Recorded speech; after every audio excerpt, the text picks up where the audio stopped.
This episode from the life of Sherlock Holmes will be transmitted to our men and women overseas by shortwave and through the worldwide facilities of the Armed Forces Radio Service. Petri Wine brings you Basil Rathbone and Nigel Bruce in the new adventures of Sherlock Holmes.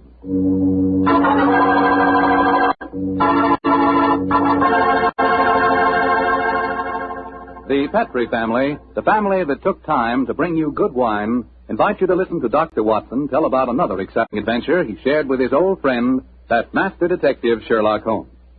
And say, I want to ask you if you've sent in for that little present we've got for you. You know, that swell recipe calendar? It's free, of course, and it's really something. It's a 2-year calendar for 1945 and 46, and it's beautifully done in full color. But the best part of it is that it's jammed with recipes and ideas for cooking with Petri wine. Send for your free recipe calendar tonight. Just send your name and address to Petri Wine, P-E-T-R-I, Petri Wine, San Francisco 26, California. San Francisco 26, California. The requests for this swell calendar have been coming in so fast that you better hurry up and get yours before we get snowed under. Write tonight, and we'll send you your free recipe calendar at once.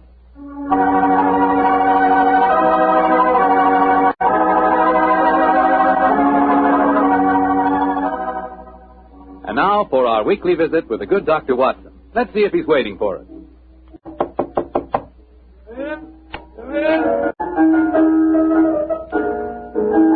Good evening, Mr. Bond. Oh, good evening, Doctor. Playing the phonograph, I see. Yes, my boy. That particular melody has very potent memories for me. Here, I'll turn the thing on. You haven't come here to listen to a Mozart sonata. You want a story, don't you, young fellow, my lad? That's right, Doctor. Well, let's sit down. All right. That's better. Now I'll tell you what. Oh, thank you, Doctor. Began in Vienna in 1889, many years before the insane house painter named Schicklgruber had converted that gay city into a place of fear and oppression. And what were you and Sherlock Holmes doing there, Doctor? Just taking a trip? Mr. Foreman, in those early days of our association, we didn't have the time or the money for just taking trips. No. We were in Vienna because Holmes had been engaged in certain highly important investigations. We were staying in a charming little pension inhabited by students and musicians. And on the night the story began, we'd finished dinner and had returned to our room. I was busy making some notes on the investigation we'd just concluded, and Holmes was scraping away at his beloved violin.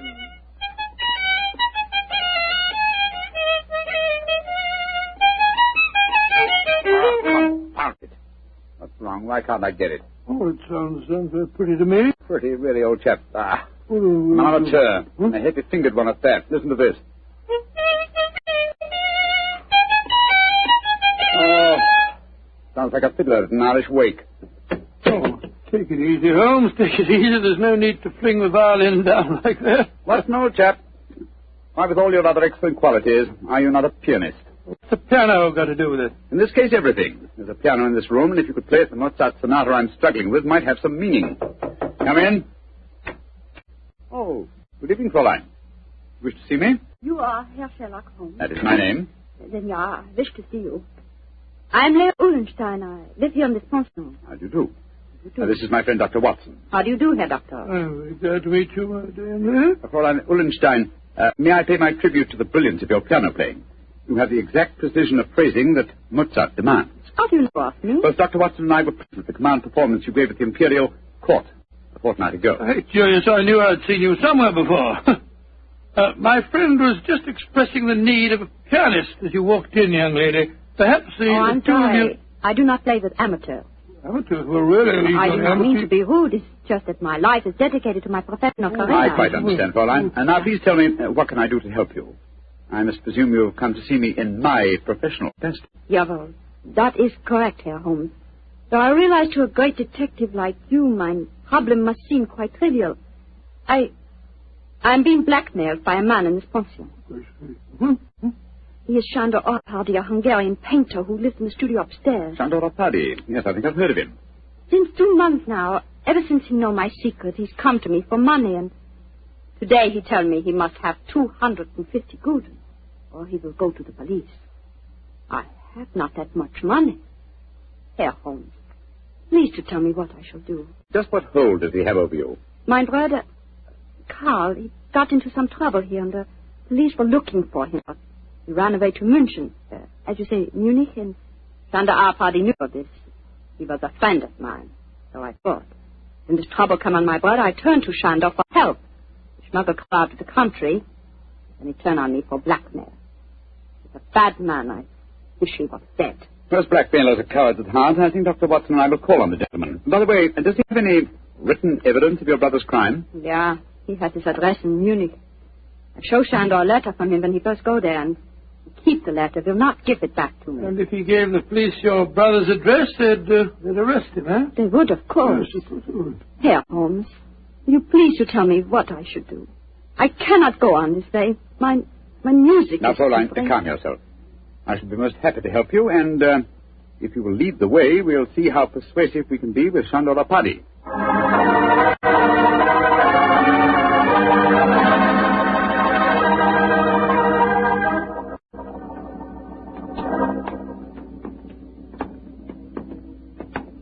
That is the studio, Herr Holmes, at the end of the corridor. I see. Now, remember, young lady, you'd better let me do most of the talking.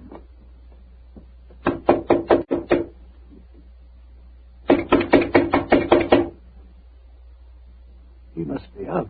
That is possible. Now, locked. I think, bearing in mind our pilot's profession, we'll take the liberty of opening his door. That doesn't look a very complicated lock to me. Oh, I think this skeleton key will do the trick. It's very dangerous, Herr Holmes, if Shandor finds you dead. No. Don't worry about that, Fräulein. We're perfectly capable of taking care of ourselves. There we are.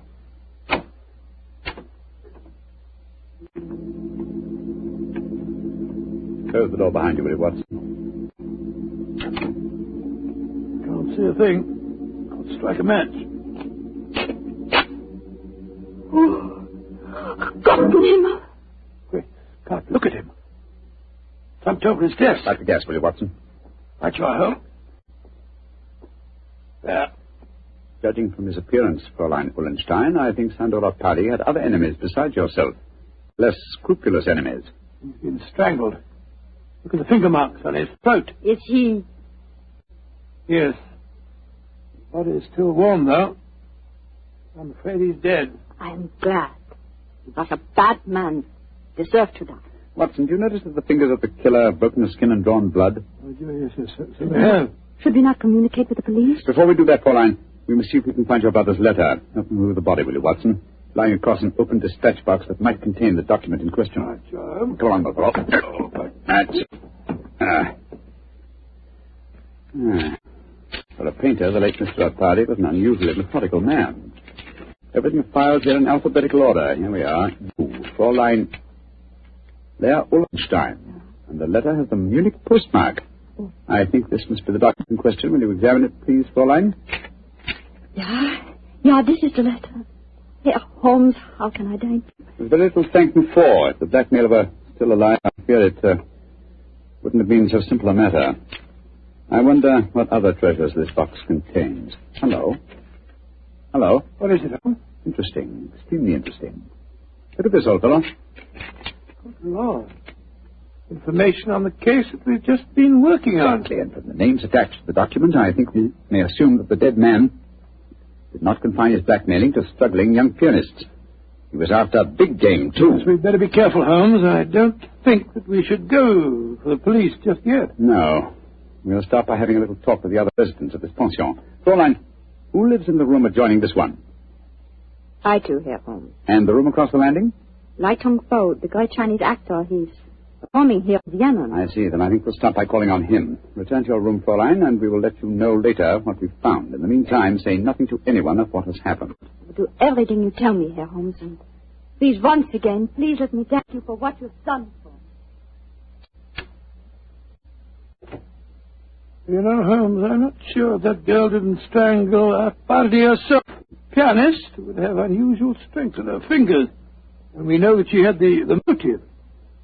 And look how naturally calm she was when she realized the man was dead. I disagree with you, old fellow. Huh? I think what you refer to as unnatural calmness is really the cold detachment of the two. Well, I have a feeling we should keep an eye on her, just the same. We will, Watson, we will. And now I suggest we pay a visit across the landing to the distinguished Chinese actor, Mr. Ling Tu Fo.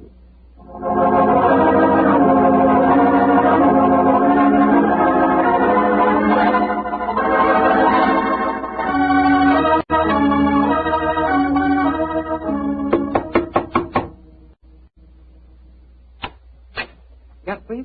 You wish to see me? If you could spare us a moment, sir. But of course, gentlemen. Please to come in. My name is Sherlock Holmes. This is my colleague, Dr. Watson. How do you do, sir? How do you do? I am greatly flattered to meet you. You are not here to see me in your professional capacity, I hope, Mr. Oh, Holmes? no, not exactly. I just wanted to ask you a few questions. Please, to ask me anything. Do you know Chandora Paddy, the painter who lives across the hall? I know him by sight. We nod to each other on the stairs, nothing more. I see. Have you been in your room most of the evening, may I ask? But yes, I have been sitting here quietly for the past few hours, reading over the Annex of Confucius. May I ask, sir, whether you heard any unusual noises this evening? Sounds of a struggle? Or a cry from the direction of Sandor Paddy's room, for instance? I do not think so. Wait, yes. I think I did hear laced voices in there, and the sound of a cry. About how long ago was this? Oh, an hour ago, perhaps more. Is anything wrong? Has trouble come to Shandor? Sandor?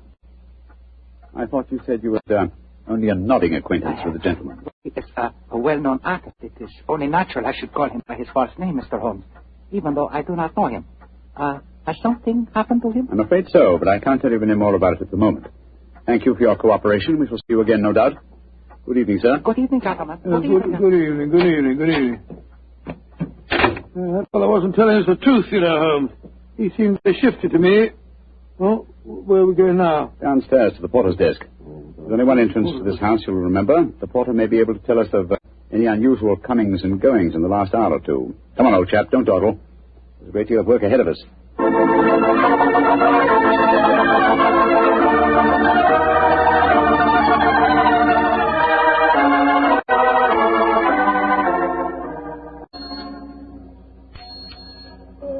Herr Holmes, what can I do for you? How long have you been on duty tonight? Since 5 o'clock. Did you notice what people have come in or gone out since then? No one has gone out. Ah, splendid. And who came in? Fräulein Ullenstein came in just after 6, Oh, yes. and Herr Apperdy, the painter, came in a few minutes later. That is all. Ah. Who lives in the other ground floor apartments besides Dr. Watson and myself? There are only 2 other apartments. In the one to the right of the corridor lives Madame Janssen. She's a Swedish lady, a sculptor. And in the other? Signora Violetti, the Italian opera singer. Oh, thank you. Thank you very much. I'm much obliged to you. I'm happy to be of service, Herr Holmes. Where are we off to now? Back to our rooms? Oh, we'll call on Madame Violetti if she's at home.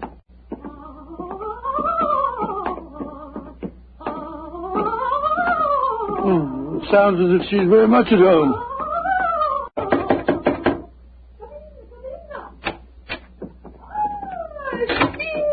Sherlock Holmes, that is a friend have come to see me. Bravo! Bravissimo! I have so much wish to make your acquaintance. Sit down. No, I'm afraid we can only stay for a moment, madam. My friend wanted to ask you some questions. Yes, Signora. I just wanted to I know... know your questions. Oh. You play the violin. I have heard you. Yes. You want to know whether the great Valeria will allow you to accompany her in the magnificent soprano aria Allo So from Mozart's Il Flauto Magico. Your latest answer to your question is si. Yes, ma'am. Forgive me, Signora, but if you don't mind... but that was not one of my questions. It was not? But I will sing it with just the same. You flatter me, but at the moment there are other things on my mind. Signora Violetti, do you know Chandora Paddy? By his side. That is all. He makes eyes at me, but I don't pay attention. I do not like Hungarian. You haven't seen him this evening? No. I've been alone, reviewing the score at La Traviata. I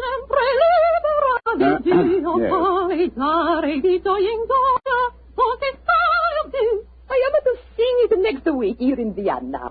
I hope you will both be present. It would be a great street for I'm you. sure it would be, Senora. Now, if you'll excuse us. Oh, it is sad you must go so soon. But come and see me again, and I will sing for you both before you leave Vienna.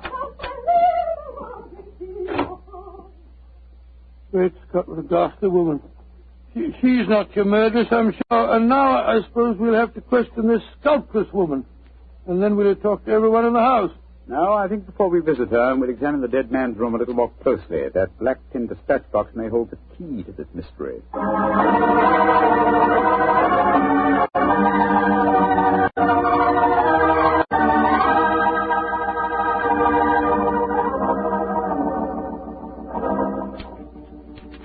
Idiot. Numbskull. Why didn't I go through these papers thoroughly at first? Yes, they certainly tell an interesting story. A party had obviously been blackmailing Madame Janssen, the sculptor. Yes, and also our friend, the Chinese actor, Lai Tung-fo. Then Lai Tung-fo was lying when he said that he didn't know a party. Obviously. By George, 3 of the 4 people living in this house in his power. Hello. What's the matter? What have you found? Footprints in the cigar ash on the carpet. Prints of a small foot. Leading us to this closet. Somebody must have been hiding in there. Very possibly. Uh-huh. Take a look at these, Watson. And hair. Long black hair. Where were they? On a hook in the cupboard. Someone bracing themselves back so as to be out of sight could easily leave such evidence. I've got it, Holmes. I've got it. The long black hair, the long nails that caused the peculiar marks upon his throat, and the small footprint. It was a woman. But which one? Fräulein Ullenstein and Signora Violetti both have blonde hair, remember? And it must be that sculptress woman. Not necessarily. Who else, not a woman, might have small feet, long nails, and long black hair? By Jove, the Chinese actress. Precisely. Come on.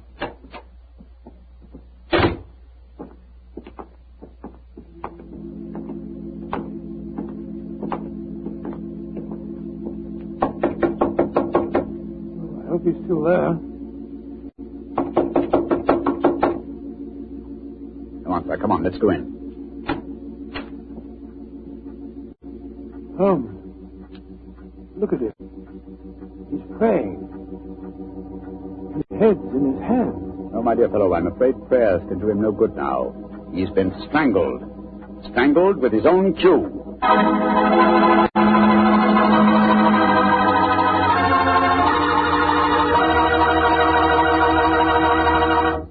Dr. Watson's story will continue in just a second. So I'm going to take that second for a fast question. I know you've probably tasted port wine, but have you ever tasted Petri California port? Have you? Because if you haven't tried Petri port, well, you can just tell yourself right now you don't know how good a port can be. Petri port is rich, red, and hearty. But what you want to know is, how does it taste? The answer to that is short and sweet. The taste is terrific. And say, Petri California Muscatel is on the terrific side, too. Petri Muscatel has the flavor and fragrance of real, juicy Muscat grape. Both wines are perfect after dinner or any time you're sitting around talking with your friends. Try them. They're great. They've got to be, because they're Petri.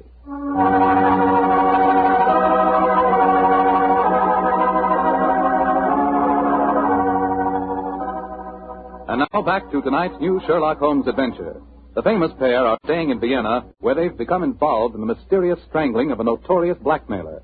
As we rejoin our story, Sherlock Holmes and Dr. Watson are cross-questioning another of the suspects, a Swedish sculptress by the name of Madame Janssen. What do you want with me? Why have you come in here? Well, we just wanted to ask you a few questions, madam. To admire your figurines, may I ask if you always work in clay? Yeah, but what's that for you? Do you wish to buy some of my sculpture? No, but I assure you the question was pertinent. Tell me who you are and stop wasting my time. My friend is a private detective, madam. A detective? Who sent you here? No one sent me here. I'm conducting an investigation of the murder of Shandor Paddy. Sandor dead. Mm-hmm. Good. I'm glad. Yes, madam, but we happen to know that you had a motive for killing him. He'd been blackmailing you. Get out of here. What right have you to come here and question me? No. Look here, madam. If you know what's good for you, you will answer our question. And if you know what's good for you, you'll get out of here, both of you. Come along, Watson. But, Holmes, you can't possibly... Forgive me, madam, for our intrusion. We've meant no rudeness. You have been rude. Intolerably rude. Go away. Whatever made you back down like that, Holmes? Obviously, she's the killer. Rubbish. But her hair was jet black. Yes, but it was short hair. And didn't you notice the size of her feet anyway? She works in clay. If it had been marble, I might have suspected her. Oh, my soul, Holmes, I wish you'd tell me what you're driving at. I've the answer to these killings now, Watson. But I'll have to prove it. I'm afraid I must work without you, old chap. Would you mind waiting for me in our room? No. Wait a minute. That may be dangerous. Wait for me in Signora Violetti's room, if you don't mind. I'll join you there as soon as my work is done. Pretend that you have returned because you were so enchanted with her voice. Oh, great Scott, Holmes, you can't ask me to be alone with that dreadful woman. Please do as I say, Watson, and don't question me. There isn't a moment to be lost.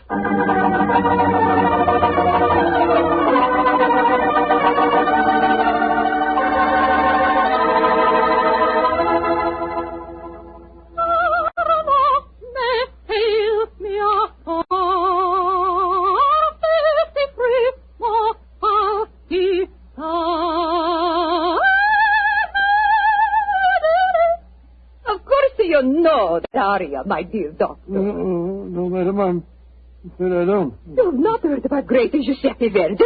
Well, I heard of him, of course, but I can't identify his work. That was from a Rigoletto, you silly man. Rigoletto? Come, tell me your favorite composer. I will sing a song that is just for you. I will turn the gaslight down. No. Turn the gaslight down. That will be so much more romantic. Now, who is your favorite composer? Oh, I don't know that I have any. Could have it. What's his name? Wagner's very fine, you know. Wagner is a hobby like most German composers. But Violatti can master him. Oh, Lord, here she goes again.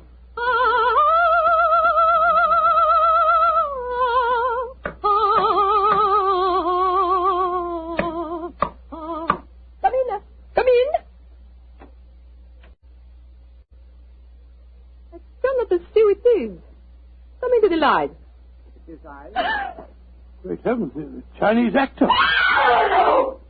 I am sorry to make commotion, but as we say in my country, those who turn from grave speak with double knowledge. Oh, you devil! You devil! I kill you once! I kill you once! I kill you again! Excellent confession, Senora Violetti. You can testify to it, Watson. Holmes! No, you don't, Senora. Your nails are too sharp for my liking. I'll kill you too, both of you! I'll kill you! Catch her! She's fainted, Holmes. Fainted, eh? What an undramatic exit for a most dramatic lady.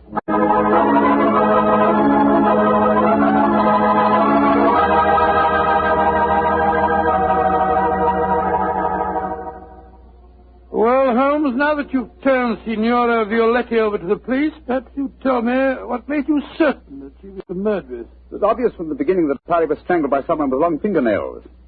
When FUNKO was killed, it ruled him out. Then who was the woman with a motive and long nails? First of all, no. Elementary, my dear fellow. Was the woman Fräulein Ullenstein? No. Being a concert pianist, her nails were naturally short. The sculptress who worked in clay? Again, no. That would make it impossible for her to mold her delicate figurines. Therefore, Signora Violetti, by the process of elimination, was the only woman with long nails. But why did she strangle the Chinese actor, too? Undoubtedly, he witnessed the first killing. The long black hairs in the closet were from his cue.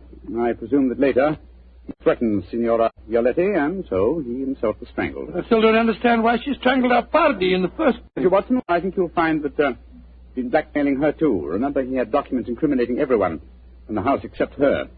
I think we may assume she killed him and then removed her own papers from the dispatch box. But I'd no proof, and so, well, I had to frighten her into confession. So that's why you disguised yourself as Lai Tung Fu. Yes, I borrowed the robes from his room.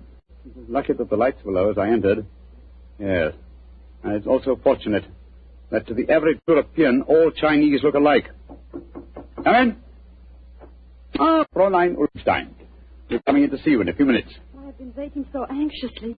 Is everything all right? Well, from your point of view, my dear young lady, yes. There's nothing more for you to worry about. Oh, I would like to repay you here, Holmes. I've done very little for you, but if you really feel that you owe me something... Yeah? Well, perhaps just this once you wouldn't mind accompanying an amateur? It would be a pleasure. What did you wish me to play? A Mozart sonata. But of course. The rondo from the E-flat, That's splendid. Please, Waller.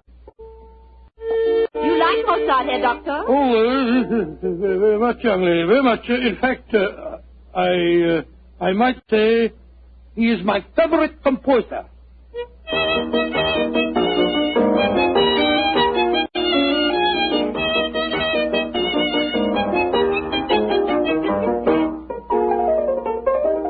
Charming. Perfectly charming. I only wish that all our adventures could end so melodiously.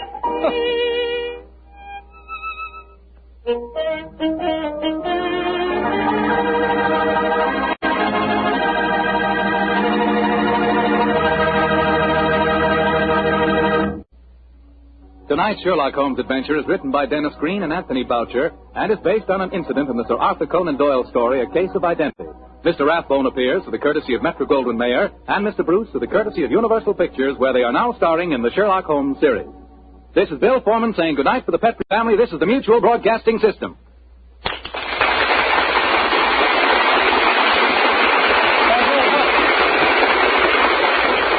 You're listening to HOJO Radio. Stay tuned. This episode from the life of Sherlock Holmes will be transmitted to our men and women overseas by shortwave and through the worldwide facilities of the Armed Forces Radio Service. Petrie Wine brings you Basil Rathbone and Nigel Bruce in the new adventures of Sherlock Holmes.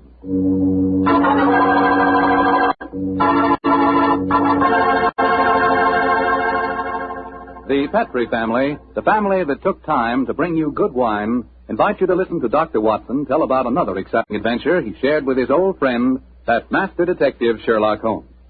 And say, I want to ask you if you've sent in for that little present we've got for you. You know, that swell recipe calendar? It's free, of course, and it's really something.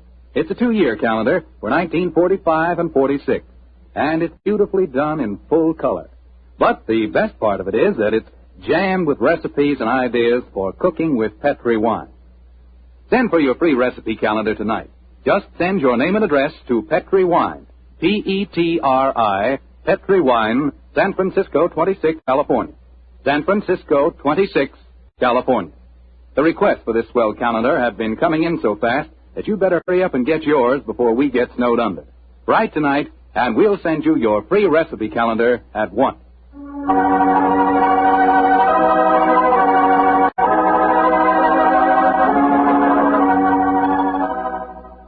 And now for our weekly visit with the good Dr. Watson. Let's see if he's waiting for us.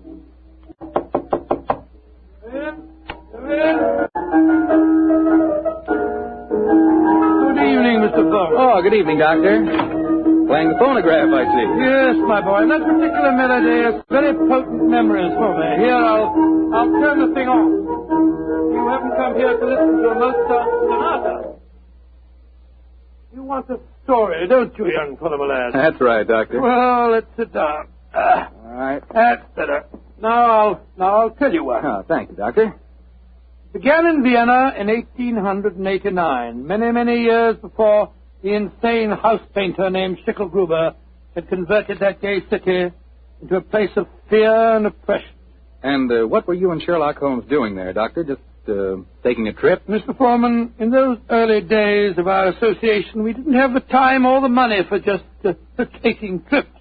No, we were in Vienna because Holmes had been engaged in certain highly important investigations. We were staying in a charming little pension inhabited by students and musicians. And on the night the story began, we'd finished dinner and had returned to our room. I was busy making some notes on the investigation we'd just concluded, and Holmes was scraping away at his beloved violin.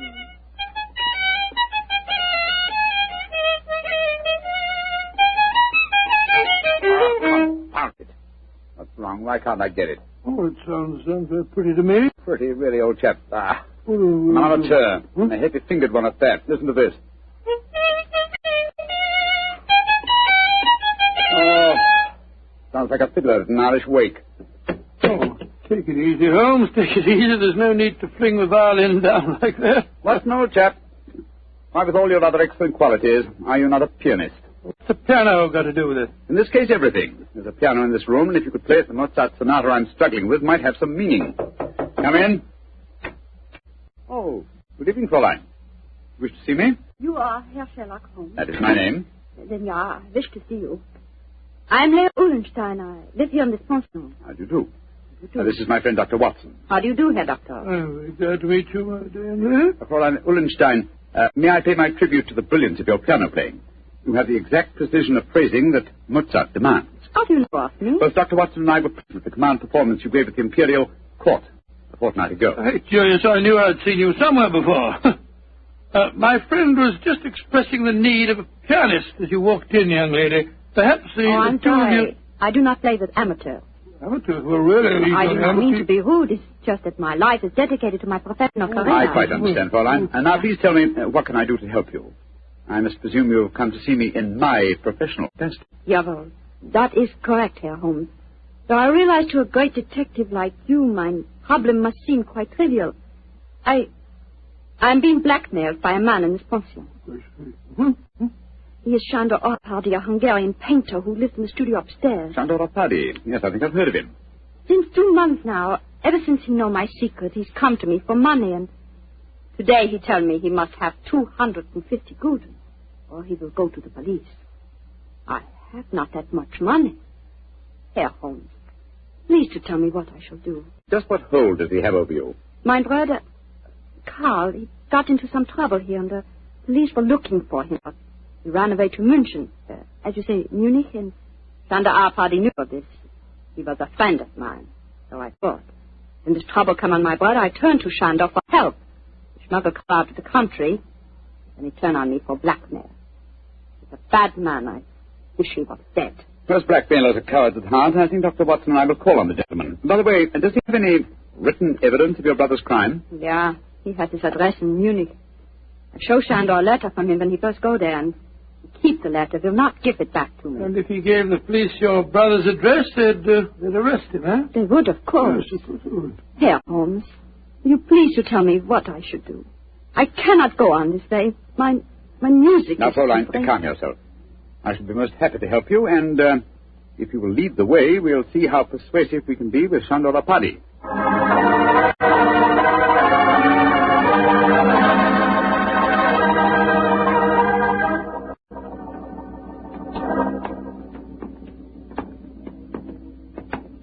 That is the studio, Herr Holmes, at the end of the corridor. I see. Now, remember, young lady, you'd better let me do most of the talking.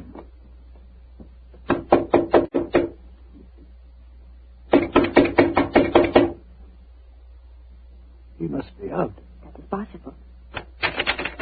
Locked. I think, bearing in mind Árpády's profession, we'll take the liberty of opening his door. That doesn't look a very complicated lock to me. Oh, I think this skeleton key will do the trick. It's very dangerous, Herr Holmes, if Sándor finds you No, drunk. don't worry about that, Fräulein. We're perfectly capable of taking care of ourselves. There we are.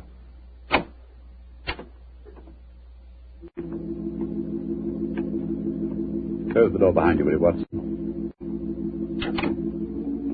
Can't see a thing. I'll strike a match. Oh, Gott im Himmel. Great Scott, look at him. Jumped over his desk. Light the gas, will you, Watson? Right, you are, huh? There. Judging from his appearance, Fräulein Ullenstein, I think Sándor Árpády had other enemies besides yourself. Less scrupulous enemies. He's been strangled. Look at the finger marks on his throat. Is he... Yes. His body is still warm, though. I'm afraid he's dead. I am glad. He was a bad man. Deserved to die. Watson, do you notice that the fingers of the killer have broken the skin and drawn blood? Oh, yes, so they have. Should we not communicate with the police? Before we do that, Fräulein, we must see if we can find your brother's letter. Help me move the body, will you, Watson? Lying across an open dispatch box that might contain the document in question. Right, Joe. Come on, Buffalo. That's it. For a painter, the late Mr. Árpády was an unusually methodical man. Everything files here in alphabetical order. Here we are. Fräulein Leah Ullenstein. And the letter has the Munich postmark. I think this must be the document in question. Will you examine it, please, Fräulein? Yeah, this is the letter. Herr Holmes, how can I thank you? There's very little to thank me for. If the blackmailer were still alive, I fear it wouldn't have been so simple a matter. I wonder what other treasures this box contains. Hello? Hello? What is it, Holmes? Interesting. Extremely interesting. Look at this, old fellow. Lord. Information on the case that we've just been working on. Exactly, and from the names attached to the document, I think we may assume that the dead man did not confine his blackmailing to struggling young pianists. He was after big game, too. Yes, we'd better be careful, Holmes. I don't think that we should go for the police just yet. No. We'll start by having a little talk with the other residents of this pension. Fräulein, who lives in the room adjoining this one? I do, Herr Holmes. And the room across the landing? Lai Tong-fo, the great Chinese actor, he's performing here in Vienna. I see. Then I think we'll start by calling on him. Return to your room, Fräulein, and we will let you know later what we've found. In the meantime, say nothing to anyone of what has happened. I'll do everything you tell me, Herr Holmes. And please, once again, please let me thank you for what you've done for me. You know, Holmes, I'm not sure that girl didn't strangle a party herself. Pianist would have unusual strength in her fingers. And we know that she had the motive. And look how naturally calm she was when she realized the man was dead. I disagree with you, old fellow. Huh? I think what you refer to as unnatural calmness is really the cold detachment of the two parties. Well, I have a feeling we should keep an eye on her, just the same. We will, Watson, we will. And now I suggest we pay a visit across the landing to the distinguished Chinese actor, Mr. Ling Tu Fo.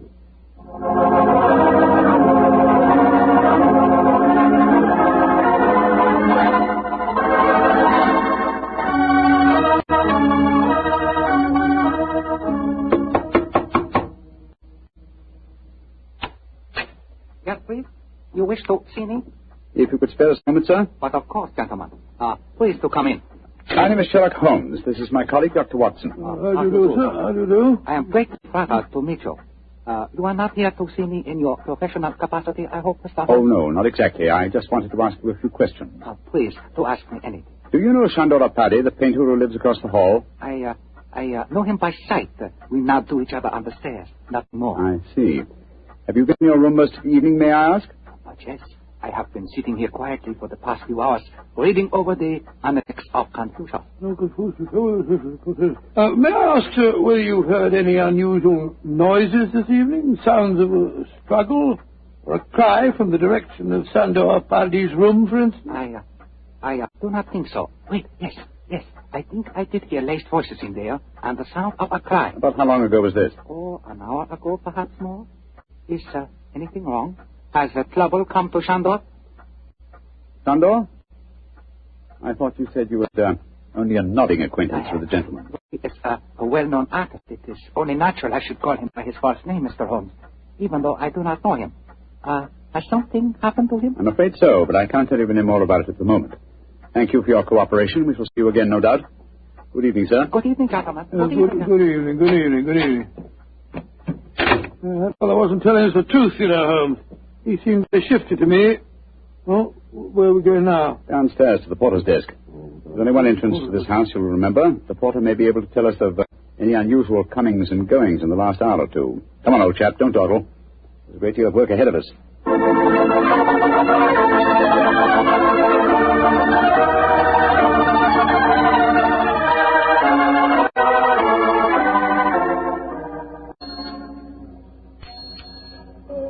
Herr Holmes, what can I do for you? How long have you been on duty tonight? Since 5 o'clock. Did you notice what people have come in or gone out since then? No one has gone out. Ah, splendid. And who came in? Fräulein Ullenstein came in just after 6, oh, yes. And Herr Apperdy, the painter, came in a few minutes later. That is all. Ah. Who lives in the other ground floor apartments besides Dr. Watson and myself? There are only 2 other apartments. In the one to the right of the corridor lives Madame Janssen. She's a Swedish lady, a sculptor. And in the other? Signora Violetti, the Italian opera singer. Oh, thank you. Thank you very much. I'm much obliged to you. I'm happy to be of service, Herr Holmes. Where are we off to now? Back to our rooms? Oh, we'll call on Madame Violetti if she's at home.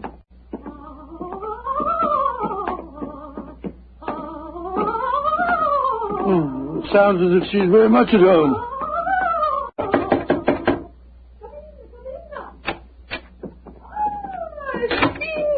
Sherlock Holmes, and he's a friend have come to see me. Bravo! Bravissimo! I have so much wish to make your acquaintance. Sit down. No, I'm afraid we can only stay for a moment, madam. My friend wanted to ask you a few questions. Yes, Signora. I just want to know... I know your questions. Oh. You play the violin. I have heard you. Yes. You want to know whether the great Valeria will allow you to accompany her in the magnificent soprano aria allo so from Mozart's Il Flauto Magico. Your latest answer to your question is si. Yes, madam. Forgive me, Senora, but if you don't mind. But that was not one of my questions. It was not? But I will sing it with just the same. You flatter me, but at the moment there are other things on my mind. Signora Violette, do you know Shandora Paddy? By his side. That is all. He makes eyes at me, but I no pay attention. I do not like Hungarian. You haven't seen him this evening? No. I've been alone, reviewing the score at La Traviata. I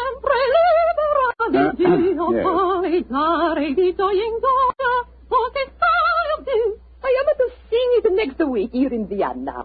I hope you'll both be present. It would be a great treat for you. I'm sure it would be, Senora. Now, if you'll excuse us, Oh, it is sad you must go so soon. But come and see me again, and I will sing for you both before you leave Vienna. Great Scott, what a ghastly woman. She's not your murderess, I'm sure. And now I suppose we'll have to question this sculptress woman. And then we'll talk to everyone in the house. No, I think before we visit her, we'll examine the dead man's room a little more closely. That black tin dispatch box may hold the key to this mystery.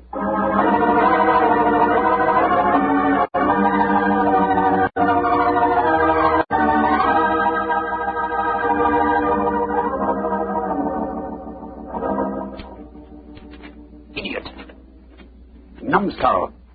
Why didn't I go through these papers thoroughly at first? Yes, they certainly tell an interesting story. A party had obviously been blackmailing Madame Janssen, the sculptor. Yes, and also our friend, the Chinese actor, Lai Tung-fo. Then Lai Tung-fo was lying when he said that he didn't know a party. Obviously. By George, 3 of the 4 people living in this house in his power. Hello. What's the matter? What have you found? Footprints in the cigar ash on the carpet. Prints of a small foot, leading us to this closet. Somebody must have been hiding in there. Very possibly. Uh-huh. Take a look at these, Watson. Strands of hair. Long black hair. Where were they? On a hook in the cupboard. Someone bracing themselves back so as to be out of sight could easily leave such evidence. I've got it, Holmes. I've got it. The long black hair, the long nails that caused the peculiar marks upon his throat, and the small footprint. It was a woman. But which one? Fräulein Ullenstein and Signora Violette both have blonde hair, remember? And it must be that sculptress woman. Not necessarily. Who else, not a woman, might have small feet, long nails, and long black hair? By Jove, the Chinese actress. Come on.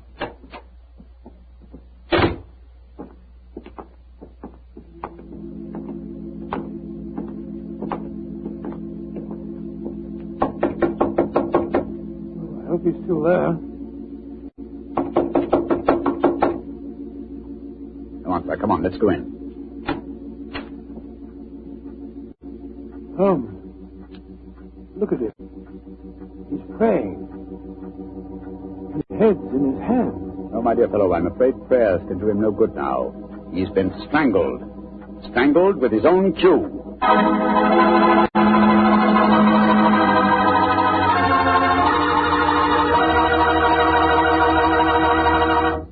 Dr. Watson's story will continue in just a second. So I'm going to take that second for a fast question. I know you've probably tasted port wine, but have you ever tasted Petri California port? Have you? Because if you haven't tried Petri port, well, you can just tell yourself right now you don't know how good a port can be. Petri port is rich, red, and hearty. But what you want to know is, how does it taste? The answer to that is short and sweet. The taste is terrific. And say, Petri California Muscatel is on the terrific side, too. Petri Muscatel has the flavor and fragrance of real, juicy Muscat grape. Both wines are perfect after dinner or any time you're sitting around talking with your friends. Try them. They're great. They've got to be, because they're Petri.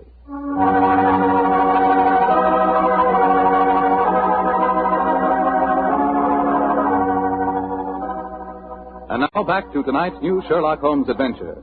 The famous pair are staying in Vienna, where they've become involved in the mysterious strangling of a notorious blackmailer. As we rejoin our story, Sherlock Holmes and Dr. Watson are cross-questioning another of the suspects. a Swedish sculptress by the name of Madame Janssen. What do you want with me? Why have you come in here? Well, we just wanted to ask you a few questions, madam. You admire your figurines. May I ask if you always work in clay? Yeah, but what's that for you? Do you wish to buy some of my sculpture? No, but I assure you the question was pertinent. Tell me who you are and stop wasting my time. My friend is a private detective, madam. A detective?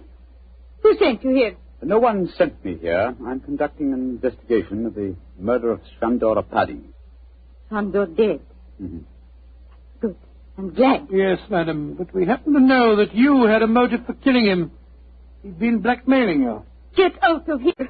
What right have you to come here and question me? No. Look here, madam. If you know what's good for you, you will answer our question. And if you question. know what's good for you, you'll get out of here, both of you. Come along, Watson. But, Holmes, you can't possibly... Forgive me, madam, for our intrusion. We meant no rudeness. You have been rude. Intolerably rude. Go away. Whatever made you back down like that, Holmes? Obviously, she's the killer. Rubbish.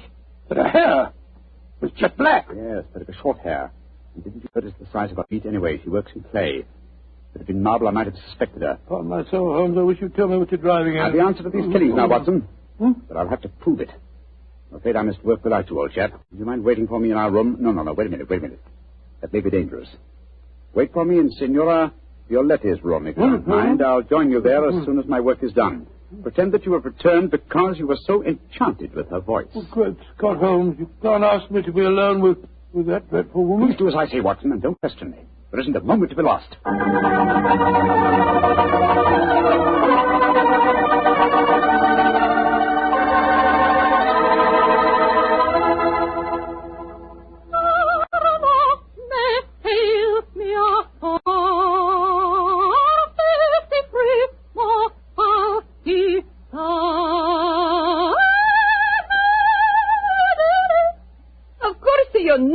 Aria, my dear doctor. No, madam, I'm afraid I don't. You've not heard about great Giuseppe Verdi?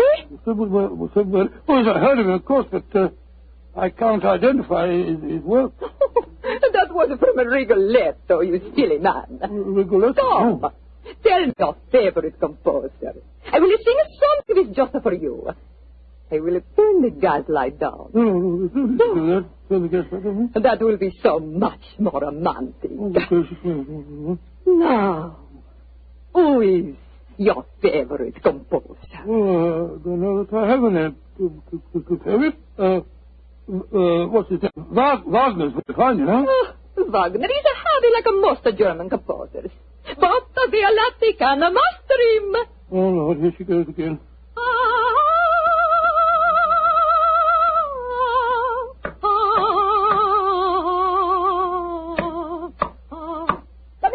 Come in.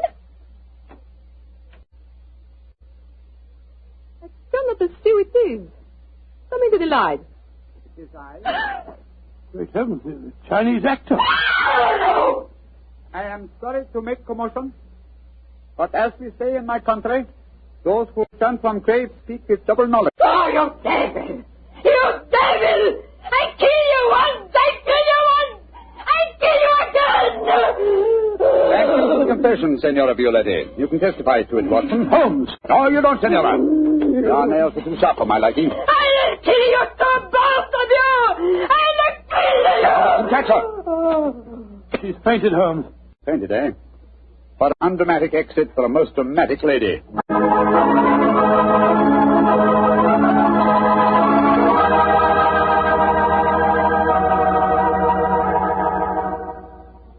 Well, Holmes, now that you've turned Signora Violetti over to the police, perhaps you'd tell me what made you certain that she was the murderess. It was obvious from the beginning that Parry was strangled by someone with long fingernails. When FUNKO was killed, it ruled him out. Then who was the woman with a motive and long nails? Best of all, no. Elementary, my dear fellow. Was the woman Fräulein Ullenstein? No. Being a concert pianist, her nails were naturally short. The sculptress who worked in clay? Again, no. That would make it impossible for her to mold her delicate figurines. Therefore, Signora Violetti, by the process of elimination, was the only woman with long nails. But why did she strangle the Chinese actor, too? Undoubtedly, he witnessed the first killing. The long black hairs in the closet were from his cue. I presume that later He threatened Signora Violetti, and so he himself was strangled. I still don't understand why she strangled our party in the first place. Mr. Watson, I think you'll find that he's been blackmailing her, too. Remember, he had documents incriminating everyone in the house except her. I think we may assume she killed him and then removed her own papers from the dispatch box. But I've no proof, and so, well, I had to frighten her into confession. So that's why you disguised yourself as Lai Tung Fu. Yes, I borrowed the robes from his room. It was lucky that the lights were low as I entered. Yes. And it's also fortunate that to the average European, all Chinese look alike. Come in. Ah, Fräulein Ulstein. We're coming in to see you in a few minutes. I've been waiting so anxiously. Is everything all right? Well, from your point of view, my dear young lady, yes. There's nothing more for you to worry about. Oh, I would like to repay you, Herr Holmes. I've done very little for you, but if you really feel that you owe me something... Yeah? Well, perhaps just this once you wouldn't mind accompanying an amateur? It would be a pleasure. What did you wish me to play? A Mozart sonata. But of course. The rondo from the E-flat. That's splendid. Please, Fräulein. You like Mozart, Herr Doctor? Oh, very much, young lady, very much. In fact, I might say he is my favorite composer.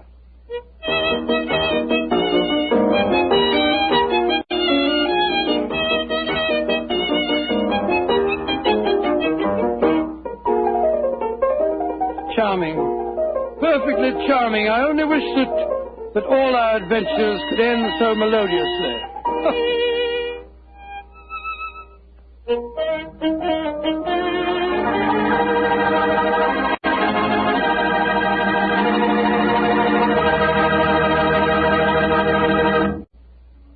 Tonight's Sherlock Holmes adventure is written by Dennis Green and Anthony Boucher and is based on an incident in the Sir Arthur Conan Doyle story, A Case of Identity.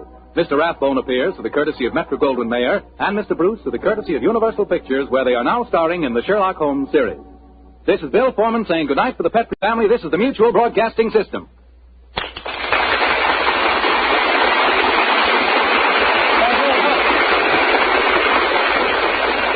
You're listening to HOJO Radio. More classic old-time radio coming your way next. This episode from the life of Sherlock Holmes will be transmitted to our men and women overseas by shortwave and through the worldwide facilities of the Armed Forces Radio Service.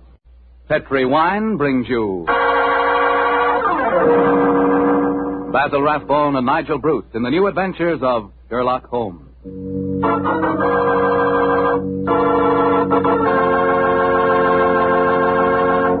The Petrie family, the family that took time to bring you good wine, invites you to listen to Dr. Watson tell us about another exciting adventure he shared with his old friend, that master detective, Sherlock Holmes. Say, and I've got a little something to tell you myself. I want to tell you that if you haven't sent in for your free recipe calendar, I think we've still got enough on hand to take care of you if you hurry. The requests have been pouring in like mad, literally by the thousands. No wonder. It's really a terrific offer. It's a calendar for 1945 and 46. It's in full color, and it tells you all you have to know about cooking with Petrie wine. Write to Petrie Wine, Petri, Petrie Wine, San Francisco 26, California. San Francisco 26, California. But better hurry so we can get your recipe calendar to you immediately.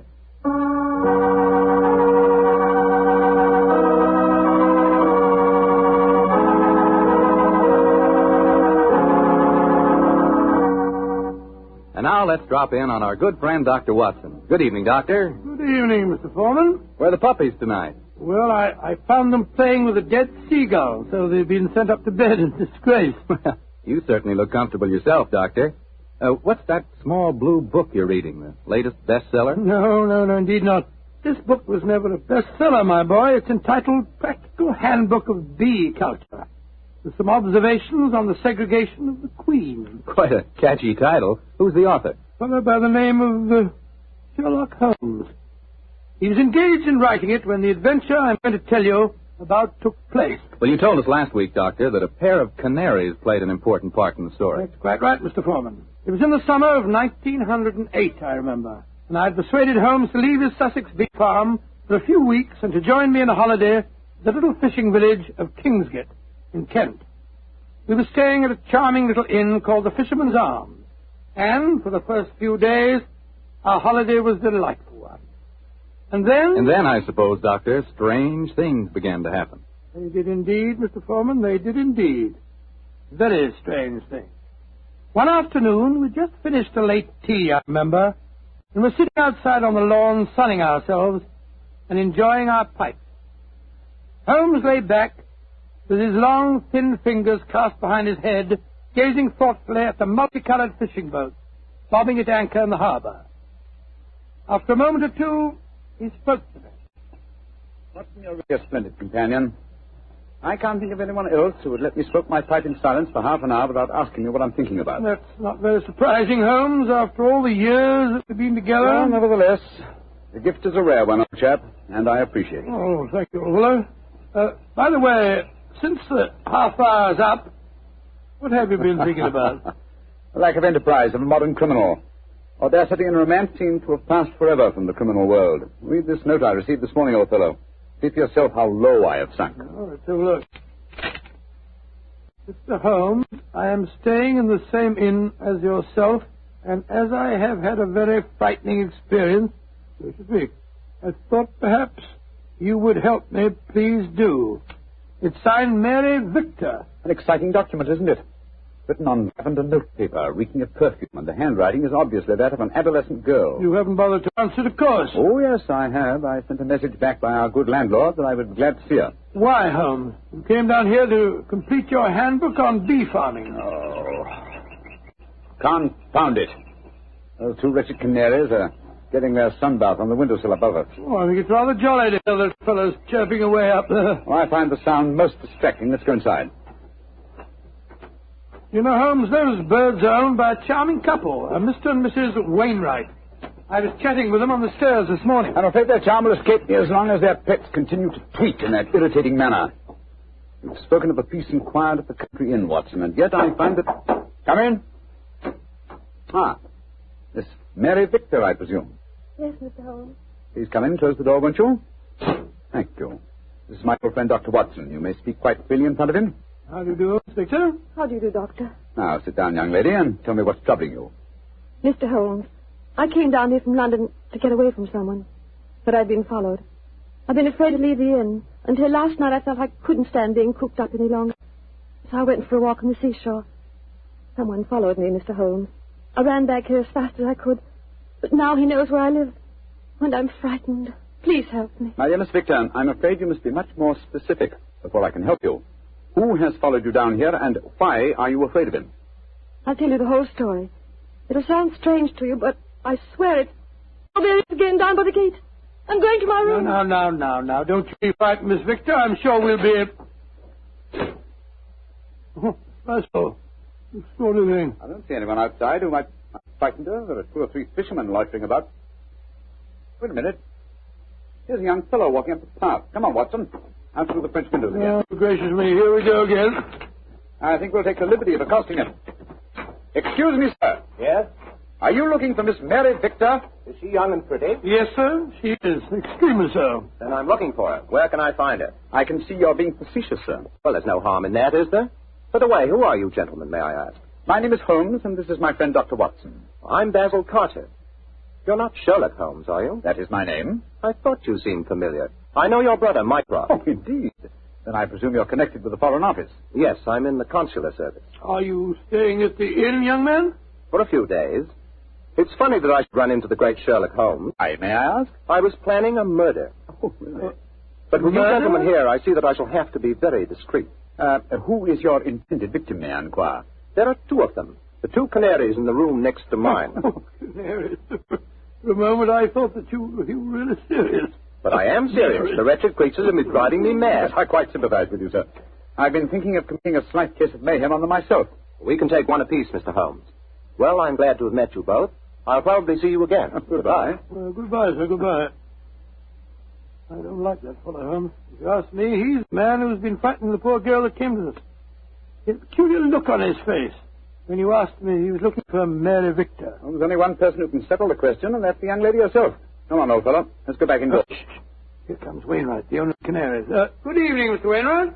Good evening, gentlemen. This is my friend, Mr. Sherlock Holmes. I am honored to meet you, sir. How do you do, Mr. Wainwright? Beautiful evening, isn't it? I just took a stroll down to the store to get some more birdseed. By the way, Mr. Holmes, I hope our canaries don't bother you. Little fellows are such a comfort to my wife and me. Oh, no, not at all, sir. I find their chirruping very soothing. Oh, I'm so glad. Good night, gentlemen. Oh, good night, sir. Good night, Mr. Wilson. Not Wilson, Mr. Holmes. Wainwright. Oh, I beg your pardon. I'm so sorry. I thought you said Wilson. Good night. Oh, not like you to mix up names, Holmes. I didn't mix them up, old fellow. I never forget a face. Mr. Wainwright is in reality Wilson, the notorious canary trainer whom I had the pleasure of sending to prison for a 7-year stretch in '95. Some years later, he made one of the most spectacular escapes from prison in the history of crime, and has since managed to evade all efforts to recapture him. Great Scott, he seems such a sweet old fellow. Oh, possibly he's reformed, but I doubt it. Our stage is set for an intriguing problem, old chap, and our cast is an interesting one. A frightened young girl, a diplomat of uncertain integrity, and a noted criminal. Watson, I have a feeling that once again the game is afoot.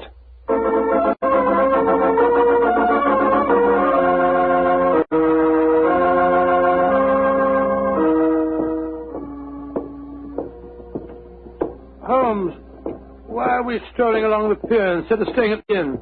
I thought you said that you were expecting trouble. I am, old chap, and I'm sure it will find us out. You know, Holmes, I'm still completely mystified by the behavior of that girl, Mary Victor. I knocked at her door last evening, again this morning. I couldn't get any answer. And the landlord told me that she was not seen at dinner last night, nor at breakfast this morning, and yet her room had not been vacated. Curious. Hello, there's the village constable sunning himself at the end of the pier. Yeah. Good morning, Sergeant Blake. Mr. Holmes, Dr. Watson. How are you, gentlemen? Yes, thank you, Sergeant, and very appreciative of the weather that you've provided for us. Oh, think nothing of it, sir. We always arrange that for our really distinguished visitors. Oh. By the way, Mr. Holmes, I was reading one of your friend's stories about you last night. The one called The Adventure of Mysteria Lodge. That was, Wisteria Lodge, you foolish fellow. Well, maybe it was. Anyway, I was reading it aloud to me old woman. And if you don't mind my saying so, Mr. Holmes, we both thought you made a bad mistake. Oh, really? Though, of course, you come out all right in the end. Dear me, Sergeant, I stand reproved. Excuse me, Sergeant. Holmes, look.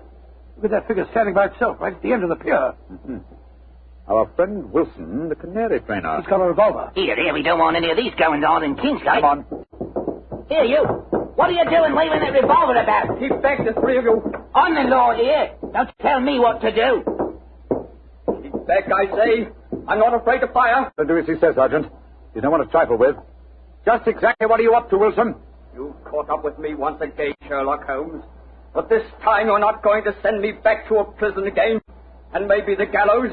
If I can't escape you, then I'll take my own way out with this revolver. Wilson, what in thunder are you talking about? The murder at the inn last night. I did it. Murder?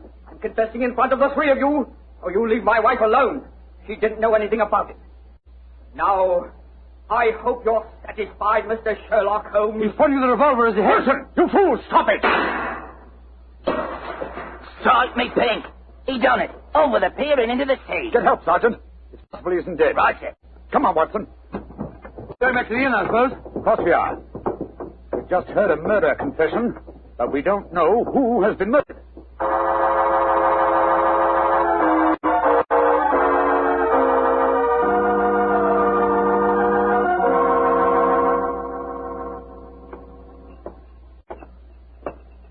Holmes, what was the telegram that you sent off just now? A message to my brother, Mycroft. The innkeeper informed me that Basil Carter, the young diplomat we met yesterday, came in rather hurriedly in the early hours of this morning. Come on, let's go upstairs.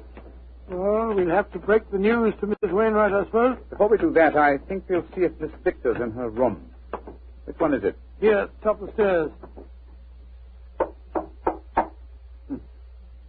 We'll take the liberty of looking in. Miss Victor hasn't been seen since last night. Uh-huh. Unlocked. Lord, what a mess. Letters strewn all over the place, open suitcases. Yes, it Look looks at this. as if the young lady had been planning an immediate departure. Where could you be? No one's seen her since last night. Oh, I beg your pardon, gentlemen. I thought I had Mary Victor come in. I'm Mrs. Wainwright. Mrs. Wainwright, I'm afraid we have some rather bad news for you. Your husband shot himself a quarter of an hour ago at the end of the pier, and his body fell into the sea. Is he dead? We must presume so, madam. I left the police sergeant there searching for him. Sergeant Blake should be back here any moment now. So he did it. After all. You don't seem very surprised, madam. He threatened to do it. Mrs. Wainwright, before your husband shot himself, he confessed to committing a murder in this inn last night. A murder? Whose murder? At the moment, we're not quite sure. Oh, he must have been out of his mind. Mrs. Wainwright, I'm afraid I must ask you some rather painful questions. Are you aware that your husband was a criminal, that he served a prison sentence under the name of Wilson? Yes, I knew that. He told me when we were married 2 years ago. But he said that he'd gone straight ever since he'd come out of prison. That's why he changed his name. He was trying to make a fresh start. You know no reason for his planning to kill anyone at this inn? None. And unless you find someone murdered, I wouldn't give too much thought to it. Yes, if you'll forgive my saying so, madam, you seem remarkably unmoved by your husband's tragedy. Why should I pretend? We were very unhappy together. This might be the best way out of it for both of us. My husband carried quite a large amount of life insurance. In the event of suicide, would that be terrible? And on a policy, madam, but I must say that from your attitude, I begin to doubt whether your husband is dead. What do you mean? I mean that if Mr. Wilson, or if you prefer it, Mr. Wainwright, wished to disappear in spectacular style, what could be simpler than to pretend to shoot himself, drop into the sea... Mr. Holmes! I'm up here, Sergeant. Ah, did you find him? Yes, Mr. Holmes. He fished him out right away. Dead as a doornail.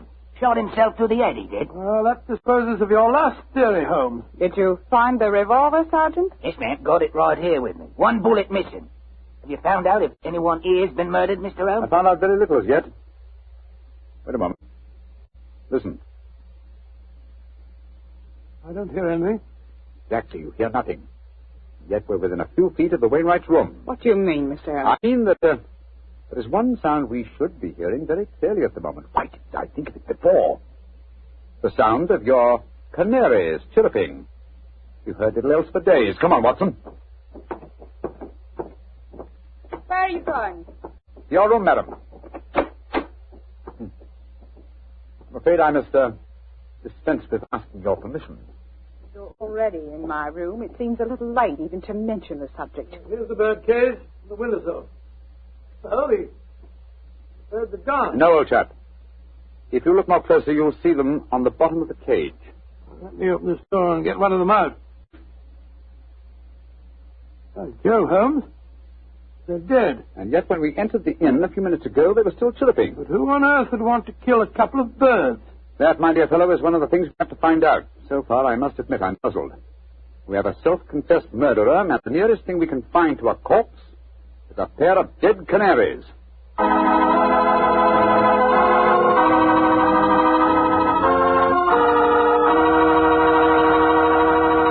We'll bring you the rest of Dr. Watson's story in just a second. A second I'll take, if you don't mind, to ask you if you've ever had a glass of Petri California sherry. Because if you haven't, boy, you want to remedy that situation pronto. Try that Petri sherry before dinner some evening. Look at its clear amber color. Smell the fragrance of those luscious grapes. And get a sample of that Petri flavor. That Petri sherry can turn the usual before-dinner lull into a main event. And say, if you like your sherry dry, as I do, wait till you taste Petri Pale Dry Sherry. Is that ever good?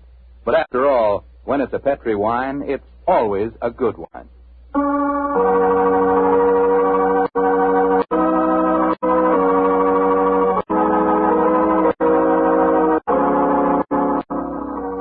And now, back to tonight's new Sherlock Holmes adventure. Strange events are taking place in the Kentish fishing village of Kingsgate. A self-confessed murderer has committed suicide, but his victim cannot be found. As we rejoin our story, the great detective and his old friend Dr. Watson are once again examining the room of Mary Victor, one of the missing guests.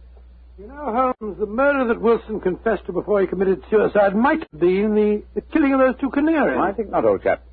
Wilson obviously loved the creatures and kept them in spite of the fact that they were dangerously apt to identify him with his criminal past.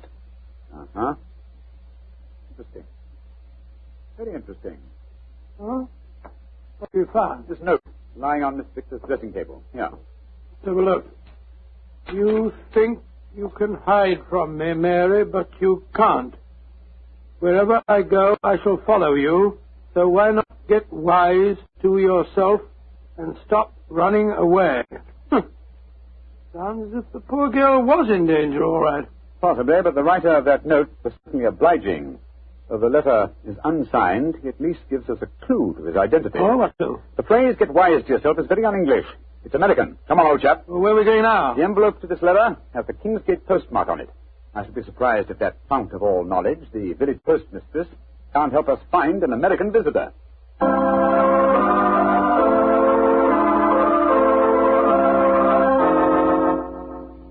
Yes, I know the young man you must be looking for, gentlemen. His name's Walter C. Bunker. He's been in here to send telegrams, and his accent's so strong you could cut it with a knife. Just like one of the Red Indian fellows you read about, Can you tell me where he lives, madam? Well, better can, sir. He's been rooming at Mrs. Bell's house, 15 Laburnum Grove, down behind the gasworks. 15 Laburnum Grove, Mrs. Bell. Thank you. Thank you very much. I'm very much obliged to you.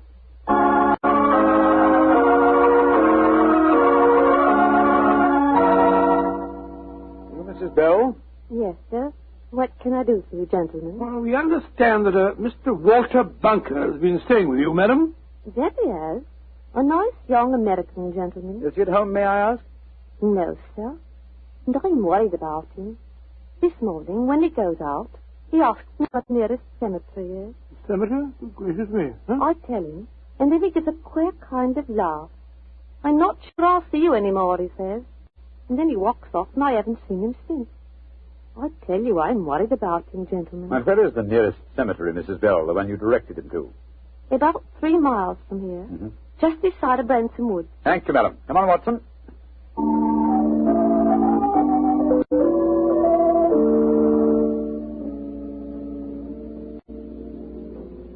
The cemetery seems deserted. The music comes from the church. Oh, Lord, it's a funeral. Or a wedding. Come on.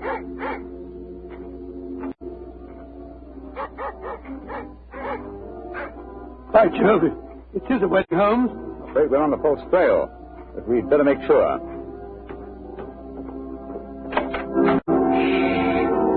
Quiet, gentlemen, please. The ceremony is just ending. Just one question. Can you tell me the names of the couple just been married? Miss Mary Victor from the inn, and a young American by the name of Bunker. Thank you. Yes, we have been following a false trail, confound it. The frightened young lady was merely frightened by her persistent American fiancé. The threatening letter that he sent her. Ambiguously worded, when you come to think of it. Anyway, we can cease to worry about Miss Victor. She is now Mrs. Bunker. I think we can assume that she's out of all danger. We've got to start all over again. Oh, no, my dear fellow. The field is narrowing. We'll head back for the inn now, and I have a feeling that we're on the last lap of our strange adventure.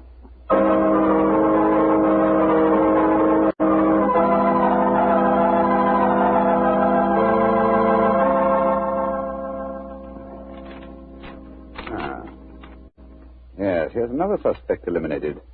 This telegram is from my brother Mycroft. I telegraphed him earlier on today to check on the movements of Basil Carter, the young man who left the inn so mysteriously in the early hours of this morning. His answer informs me that the gentleman in question was recalled to the Foreign Office suddenly and arrived quite safely a few hours ago. Well, now I'm completely puzzled. And I, old fellow, at last see daylight. Wish I did, Mr. Holmes. Sergeant, go upstairs and get that man's widow and bring her to my room, please. And then I think I can give you the solution to this problem.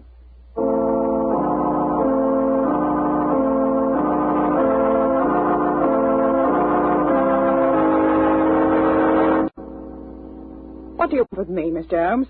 Madam, you and Sergeant Blake make yourselves comfortable. Now, in the first place, the murder occurred this morning and not last night. I know what you're hinting at. The canaries. I admit I killed them. But you can't do anything to me for that. Why did you kill those birds? I hated them. As much as my husband loved them. And when I knew he was dead, their singing drove me mad. So I killed them. But they must have been already dead when we told you of your husband's suicide. True, Watson, but the lady was fully aware that her husband was dead when we informed her of the fact. You see, she murdered him. You're talking rubbish. Yes, Mr. Holmes. How could she have murdered him? We saw him shoot himself before our eyes. Because when Wilson raised that revolver to his head, he was convinced that it contained blank cartridges. Unfortunately for him, his wife had deliberately replaced the blanks with live cartridges. But great heavens, why? How? Let me reconstruct the case for you. Wilson, with the connivance of his wife here, had contrived a disappearance plot. He knew that I had spotted his real identity, and so he planned this rather dramatic exit. Confessed to a non-existent murder, and then, well, had his plan materialized, he was to shoot himself with a blank. Fall from a pier An apparent suicide. What a fantastic scheme. But how did he plan to get away? Well, he would have swum under the water, safe distance, and so made his escape. Oh, his plan couldn't work possibly. Oh, probably not, not. But at least it was ingenious. He would have destroyed his true identity and have had his revenge on me by making the search for a murder that had never been committed. Unfortunately for him, his wife was his accomplice and saw in the scheme an excellent way of killing her husband. You think yourself very clever, Mr. Holmes, but if it were true, how could you prove it? Observe this revolver, Mrs. Wilson. It's the one your husband shot himself with. What can you prove from that? Ever hear of fingerprint tests? I've heard of them. But that revolver's been underwater. True, quite true. But thanks to the research of my excellent friend, Dr. John Thorndyke, an infallible test has been discovered for recording fingerprints even after immersion in seawater. I applied the test to the prints on the revolver and the bullets and compared them with some that we found on the water glass in your room. They are the same, Mrs. Wilson. Now, does a man let his wife load his suicide weapon? Sergeant Blake, I think it's obvious that the time has come for you to take over the case. All right, so I did change the bullets. I hated him. I'm glad he's dead. What's more, I'd do it again.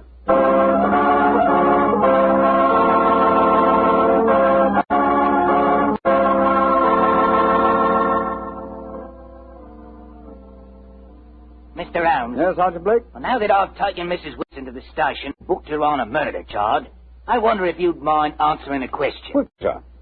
This fingerprint test. I'd like to know about that.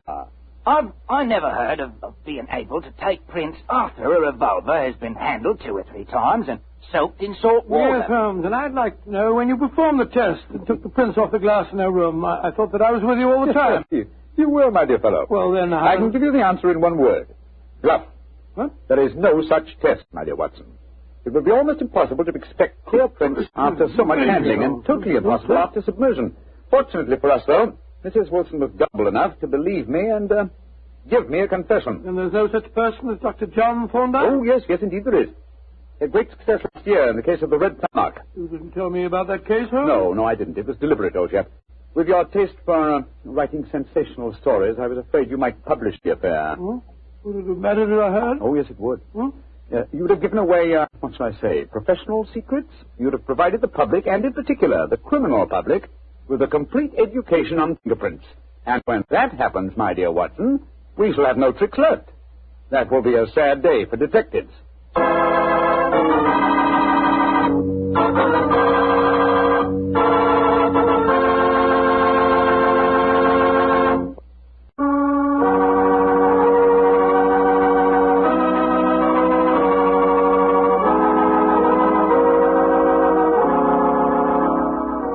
Tonight's Sherlock Holmes adventure is written by Dennis Green and Anthony Boucher and is based on an incident in the Sir Arthur Conan Doyle story, The Adventure of Wisteria Lodge.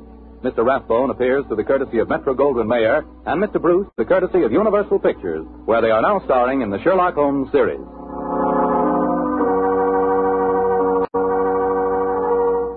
The Petri Wine Company of San Francisco, California, invites you to tune in again next week, same time, same station. This is Bill Foreman saying goodnight for the Petri family. Sherlock Holmes comes to you from our Hollywood studios. This is the Mutual Broadcasting System.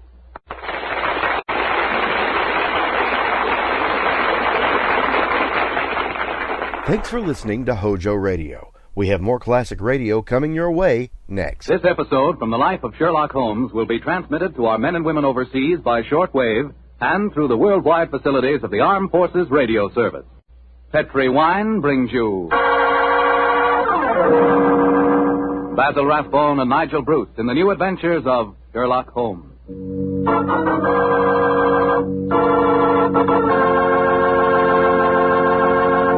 The Petri family, the family that took time to bring you good wine, invites you to listen to Dr. Watson tell us about another exciting adventure he shared with his old friend, that master detective, Sherlock Holmes. Say, and I've got a little something to tell you myself. I want to tell you that if you haven't sent in for your free recipe calendar, I think we've still got enough on hand to take care of you if you hurry. The requests have been pouring in like mad, literally by the thousands. No wonder. It's really a terrific offer. It's a calendar for 1945 and 46. It's in full color, and it tells you all you have to know about cooking with Petri wine. Write to Petri Wine, Petri, Petri Wine, San Francisco 26, California. San Francisco 26, California. But better hurry so we can get your recipe calendar to you immediately.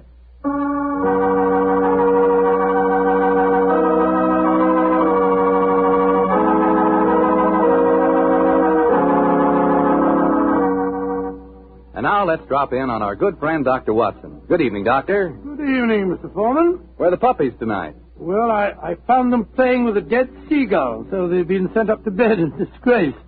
You certainly look comfortable yourself, Doctor. What's that small blue book you're reading, the latest bestseller? No, indeed not.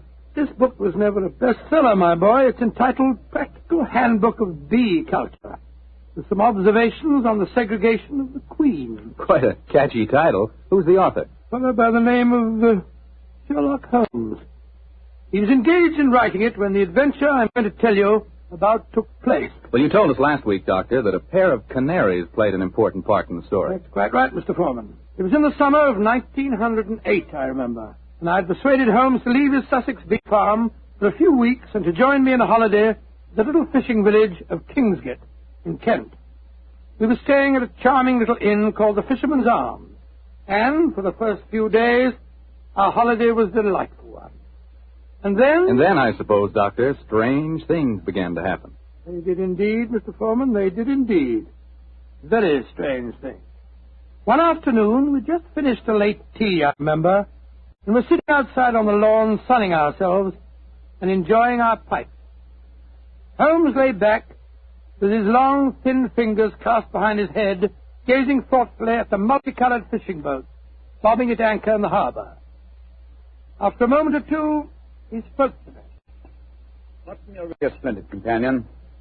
I can't think of anyone else who would let me smoke my pipe in silence for half an hour without asking me what I'm thinking about. That's not very surprising, Holmes, after all the years that we've been together. Well, nevertheless, the gift is a rare one, old chap, and I appreciate it. Oh, thank you, old fellow. By the way, since the half hour's up, what have you been thinking about? The lack of enterprise of a modern criminal. Audacity and romance seem to have passed forever from the criminal world. Read this note I received this morning, old fellow. See for yourself how low I have sunk. Oh, let's have a look. Mr. Holmes, I am staying in the same inn as yourself, and as I have had a very frightening experience, so to speak, I thought perhaps you would help me. Please do. It's signed Mary Victor. An exciting document, isn't it?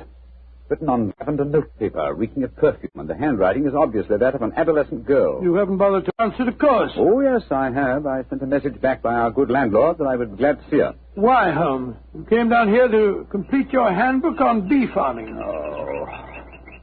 Confound it. Those two wretched canaries are getting their sunbath on the windowsill above us. Oh, I think it's rather jolly to hear those fellows chirping away up there. Oh, I find the sound most distracting. Let's go inside. You know, Holmes, those birds are owned by a charming couple, Mr. and Mrs. Wainwright. I was chatting with them on the stairs this morning. I'm afraid their charm will escape me as long as their pets continue to tweet in that irritating manner. You've spoken of the peace and quiet at the country inn, Watson, and yet I find that... Come in. Ah, Miss Mary Victor, I presume. Yes, Mr. Holmes. Please come in. Close the door, won't you? Thank you. This is my old friend, Dr. Watson. You may speak quite freely in front of him. How do you do, Inspector? How do you do, Doctor? Now, sit down, young lady, and tell me what's troubling you. Mr. Holmes, I came down here from London to get away from someone, but I've been followed. I've been afraid to leave the inn. Until last night I felt I couldn't stand being cooped up any longer. So I went for a walk on the seashore. Someone followed me, Mr. Holmes. I ran back here as fast as I could, but now he knows where I live, and I'm frightened. Please help me. My dear Miss Victor, I'm afraid you must be much more specific before I can help you.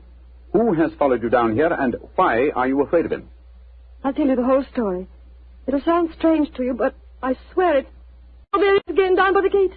I'm going to my room. Now. Don't you be frightened, Miss Victor. I'm sure we'll be... Oh, that's all. Extraordinary thing. I don't see anyone outside who might frighten her. There are 2 or 3 fishermen loitering about. Wait a minute.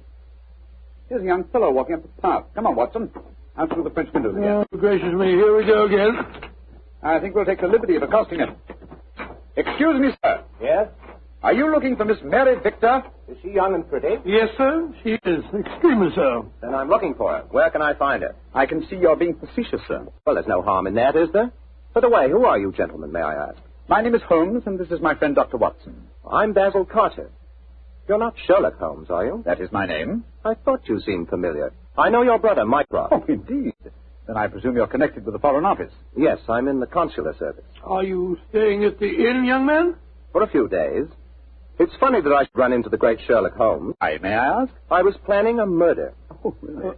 But with you gentlemen here, I see that I shall have to be very discreet. Who is your intended victim, may I inquire? There are two of them. The two canaries in the room next to mine. Oh, canaries. For a moment I thought that you were really serious. But I am serious. The wretched creatures have been driving me mad. I quite sympathize with you, sir. I've been thinking of committing a slight case of mayhem on them myself. We can take one apiece, Mr. Holmes. Well, I'm glad to have met you both. I'll probably see you again. Goodbye. Goodbye, sir, goodbye. I don't like that fellow, Holmes. If you ask me, he's the man who's been frightening the poor girl that came to us. He had a peculiar look on his face. When you asked me, he was looking for Mary Victor. Well, there's only one person who can settle the question, and that's the young lady herself. Come on, old fellow. Let's go back indoors. Here comes Wainwright, the owner of the Canaries. Good evening, Mr. Wainwright. Good evening, gentlemen. This is my friend, Mr. Sherlock Holmes. I am honored to meet you, sir. How do you do, Mr. Wainwright? Beautiful evening, isn't it? I just took a stroll down to the store to get some more birdseed. By the way, Mr. Holmes, I hope our canaries don't bother you. Little fellows are such a comfort to my wife and me. Oh, no, not at all, sir. I find their chirruping very soothing. Oh, I'm so glad. Good night, gentlemen. Good night, sir. Good night, Mr. Wilson. Not Wilson, Mr. Holmes. Wainwright. Oh, I beg your pardon. I'm so sorry. I thought you said Wilson. Good night. Not like you to mix up names, Holmes. I didn't mix them up, old fellow. I never forget a face. Mr. Wainwright is in reality Wilson, the notorious canary trainer whom I had the pleasure of sending to prison for a 7-year stretch in '95. Some years later, he made one of the most spectacular escapes from prison in the history of crime, and has since managed to evade all efforts to recapture him. Great Scott, he seems such a sweet old fellow. Well, possibly he's reformed, but I doubt it. Our stage is set for an intriguing problem, old chap, and our cast is an interesting one. A frightened young girl, a diplomat of uncertain integrity, and a noted criminal. Watson, I have a feeling that once again the game is afoot.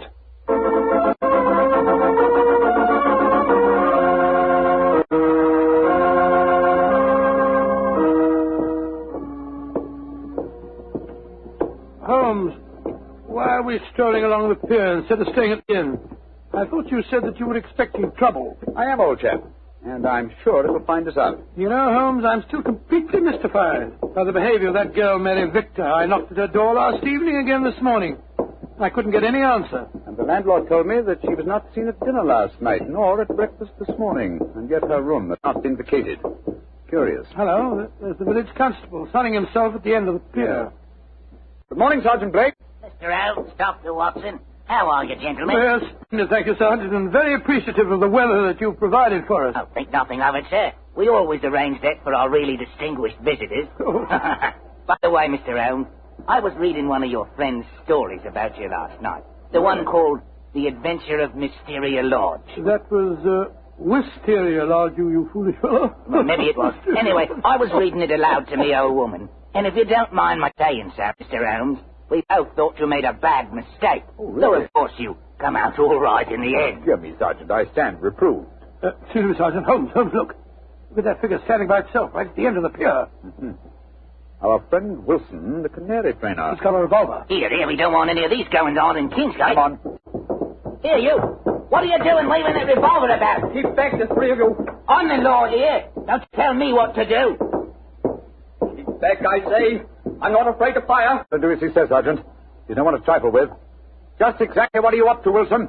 You caught up with me once again, Sherlock Holmes. But this time you're not going to send me back to a prison again, and maybe the gallows. If I can't escape you, then I'll take my own way out with this revolver. Wilson, what in thunder are you talking about? The murder at the inn last night. I did it. Murder? I'm confessing in front of the three of you, or you leave my wife alone. She didn't know anything about it.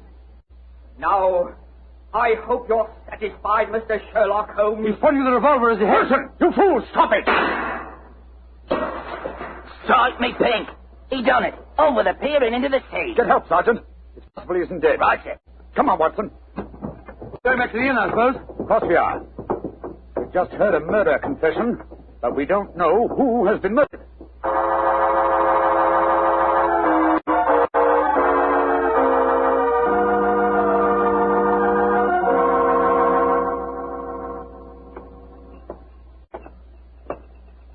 Holmes, what was the telegram that you sent off just now? A message to my brother, Mycroft. The innkeeper informed me that Basil Carter, the young diplomat we met yesterday, in rather hurriedly in the early hours of this morning. Come on, let's go upstairs. Well, we'll have to break the news to Mrs. Wainwright, I suppose. Before we do that, I think we'll see if Miss Victor's in her room. Which one is it? Here, top of the stairs. We'll take the liberty of looking in. Miss Victor has been seen since last night. Uh-huh. Unlocked. Lord, what a mess. Those strewn all over the place, open suitcases. Yes, it Look looks at this. as if the young lady had been planning an immediate departure. Where could you be? No one's seen her since last night. Oh, I beg your pardon, gentlemen. I thought I heard Mary Victor come in. I'm Mrs. Wainwright. Mrs. Wainwright, I'm afraid we have some rather bad news for you. Your husband shot himself a quarter of an hour ago at the end of the pier, and his body fell into the sea. Is he dead? We must presume so, madam. I left the police sergeant there searching for him. Sergeant Blake should be back here any moment now. So he did it. After all. You don't seem very surprised, madam. He threatened to do it. Mrs. Wainwright, before your husband shot himself, he confessed to committing a murder in this inn last night. A murder? Whose murder? At the moment, we're not quite sure. Oh, he must have been out of his mind. Mrs. Wainwright, I'm afraid I must ask you some rather painful questions. Are you aware that your husband was a criminal, that he served a prison sentence under the name of Wilson? Yes, I knew that. He told me when we were married 2 years ago. But he said that he'd gone straight ever since he'd come out of prison. That's why he changed his name. He was trying to make a fresh start. You know no reason for his planning to kill anyone at this inn? None. And unless you find someone murdered, I wouldn't give too much thought to it. Yes, if you'll forgive my saying so, madam, you seem remarkably unmoved by your husband's tragedy. Why should I pretend? We were very unhappy together. This might be the best way out of it for both of us. My husband carried quite a large amount of life insurance. In the event of suicide, would that be payable? And on a policy, madam, but I must say that from your attitude, I begin to doubt whether your husband is dead. What do you mean? I mean that if Mr. Wilson, or if you prefer it, Mr. Wainwright, wished to disappear in spectacular style, what could be simpler than to pretend to shoot himself, drop into the sea... Mr. Holmes! I'm up here, Sergeant. Ah, did you find him? Yes, Mr. Holmes. He fished him out right away. Dead as a doornail.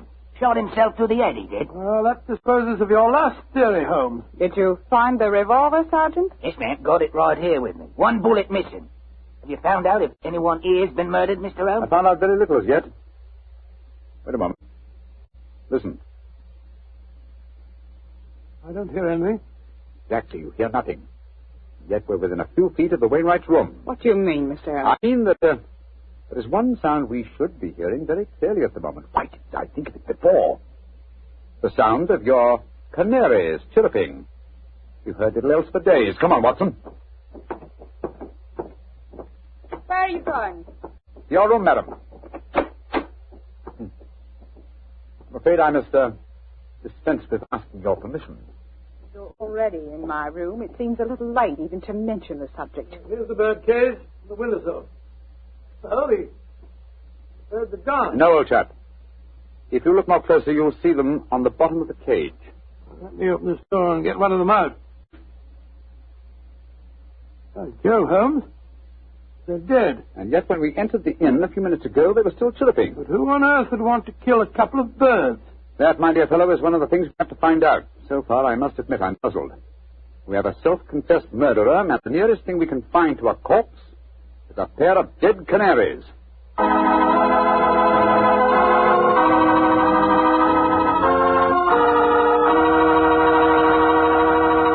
We'll bring you the rest of Dr. Watson's story in just a second. A second I'll take, if you don't mind, to ask you if you've ever had a glass of Petri California sherry. Because if you haven't, boy, you want to remedy that situation pronto. Try that Petri sherry before dinner some evening. Look at its clear amber color. Smell the fragrance of those luscious grapes. And get a sample of that Petri flavor. That Petri sherry can turn the usual before-dinner lull into a main event. And say, if you like your sherry dry, as I do, wait till you taste Petri Pale Dry Sherry. Is that ever good? But after all, when it's a Petri wine, it's always a good wine.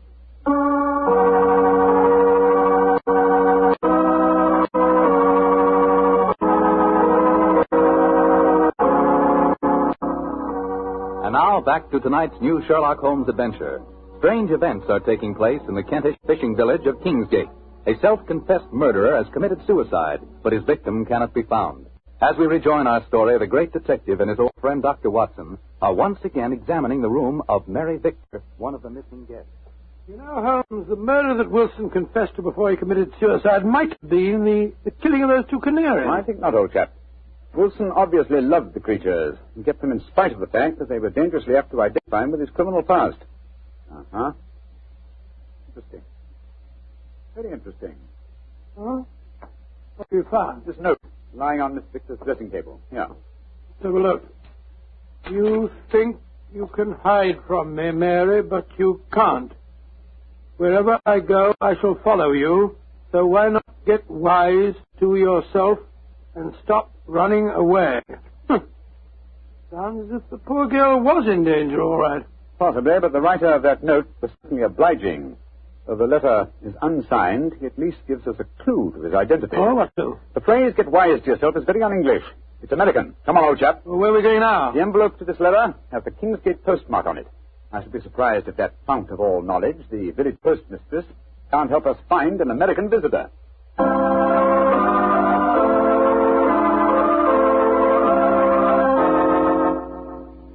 Yes, I know the young man you must be looking for, gentlemen. His name's Walter C. Bunker. He's been in here to send telegrams, and his accent's so strong you could cut it with a knife. Just like one of the Red Indian fellows you read about, you know. Can you tell me where he lives, madam? Well, that I can, sir. He's been rooming at Mrs. Bell's house, 15 Laburnum Grove, down behind the gasworks. 15 Laburnum Grove, Mrs. Bell. Thank you. Thank you very much. I'm very much obliged to you.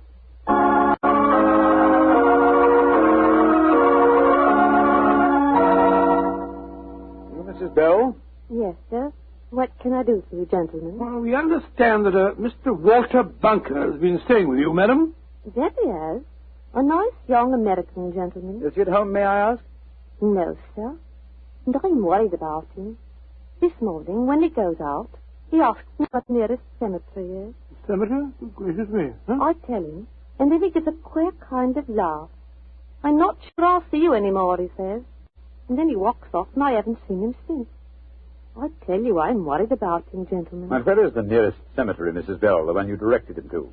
About 3 miles from here. Mm-hmm. Just this side of Branson Woods. Thank you, madam. Come on, Watson.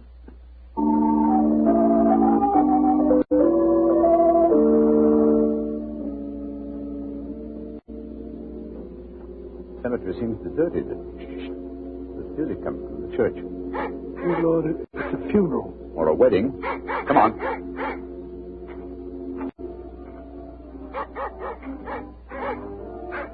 By Jove, it is a wedding, Holmes. I'm afraid we're on the false trail, but we'd better make sure.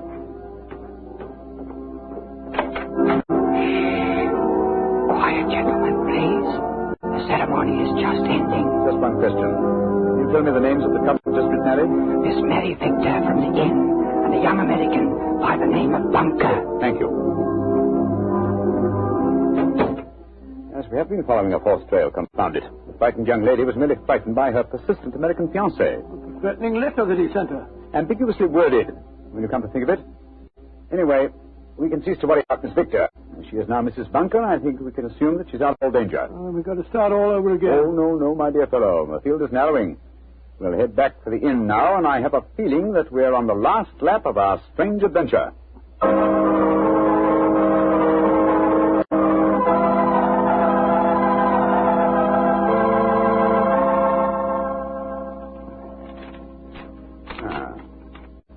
Yes, here's another suspect eliminated. This telegram is from my brother Mycroft. I telegraphed him earlier on today to check on the movements of Basil Carter, the young man who left the inn so mysteriously in the early hours of this morning. His answer informs me that the gentleman in question was recalled to the Foreign Office suddenly and arrived quite safely a few hours ago. Well, now I'm completely puzzled. And I, old fellow, at last see daylight. Wish I did, Mr. Holmes. Sergeant, go upstairs and get that man's widow and bring her to my room, please. And then I think I can give you the solution to this problem.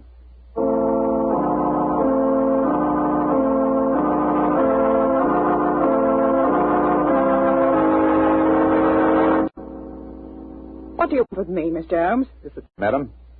You and Sergeant Blake make yourselves comfortable. Now, in the first place, the murder occurred this morning and not last night. I know what you're hinting at. The canaries. I admit I killed them, but you can't do anything to me for that. Why did you kill those birds? I hated them as much as my husband loved them. And when I knew he was dead, their singing drove me mad. And so I killed them. But they must have been already dead when we told you of your husband's suicide. True, Watson, but the lady was fully aware that her husband was dead when we informed her of the fact. You see, she murdered him. You're talking rubbish. Yes, Mr. Holmes. How could she have murdered him? We saw him shoot himself before our eyes. Because when Wilson raised that revolver to his head, he was convinced that it contained blank cartridges. Unfortunately for him, his wife had deliberately replaced the blanks with live cartridges. But great heavens, why? How? Let me reconstruct the case for you. Wilson, with the connivance of his wife here, had contrived a disappearance plot. He knew that I had spotted his real identity, and so he planned this rather dramatic exit. Confessed to a non-existent murder, and then, well, had his plan materialized, he was to shoot himself with a blank. All from a pier, an apparent suicide. What a fantastic scheme, but how did he plan to get away? Well, he would have swum under the water, safe distance, and so made his escape. Oh, his plan couldn't work possibly. No, probably not, not. But at least it was ingenious. He would have destroyed his true identity, and have had his revenge on me by making the search for a murder that had never been committed. Unfortunately for him, his wife was his accomplice, and saw in the scheme an excellent way of killing her husband. You think you're so very clever, Mr. Holmes, but if it were true, how could you prove it? Observe this revolver, Mrs. Wilson. It's the one your husband shot himself with. What can you prove from that? Ever hear of fingerprint tests? I've heard of them. But that revolver's been underwater. True, quite true. But thanks to the research of my excellent friend, Dr. John Thorndyke, an infallible test has been discovered for recording fingerprints even after immersion in seawater. What? I applied the test to the prints on the revolver and the bullets and compared them with some that we found on the water glass in your room. They are the same, Mrs. Wilson. Now, does a man let his wife load his suicide weapon? Sergeant Blake, I think it's obvious that the time has come for you to take over the case. All right, so I did change the bullets. I hated him. I'm glad he's dead. What's more, I'd do it again.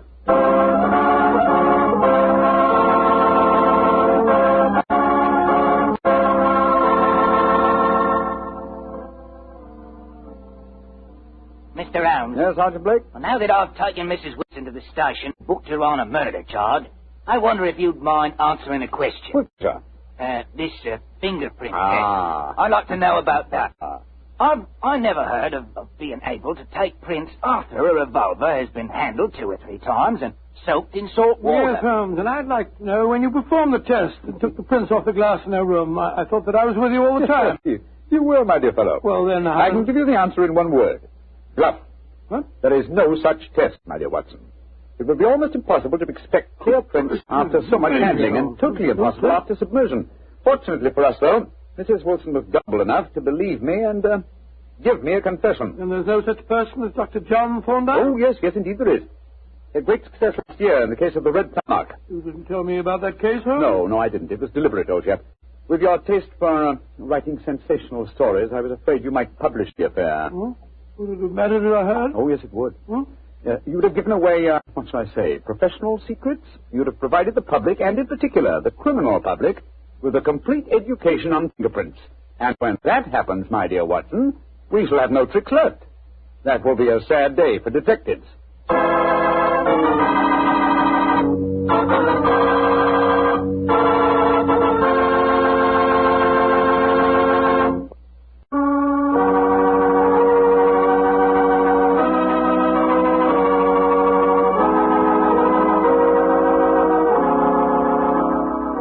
Tonight's Sherlock Holmes adventure is written by Dennis Green and Anthony Boucher and is based on an incident in the Sir Arthur Conan Doyle story, The Adventure of Wisteria Lodge. Mr. Rathbone appears through the courtesy of Metro-Goldwyn-Mayer, and Mr. Bruce the courtesy of Universal Pictures, where they are now starring in the Sherlock Holmes series.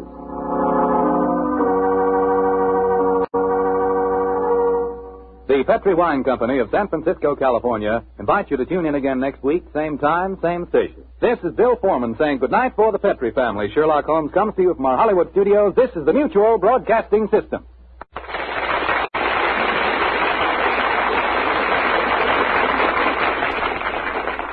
You're listening to HOJO Radio. This episode from the life of Sherlock Holmes will be transmitted to our men and women overseas by shortwave and through the worldwide facilities of the Armed Forces Radio Service. Petri Wine brings you Basil Rathbone and Nigel Bruce in the new adventures of Sherlock Holmes.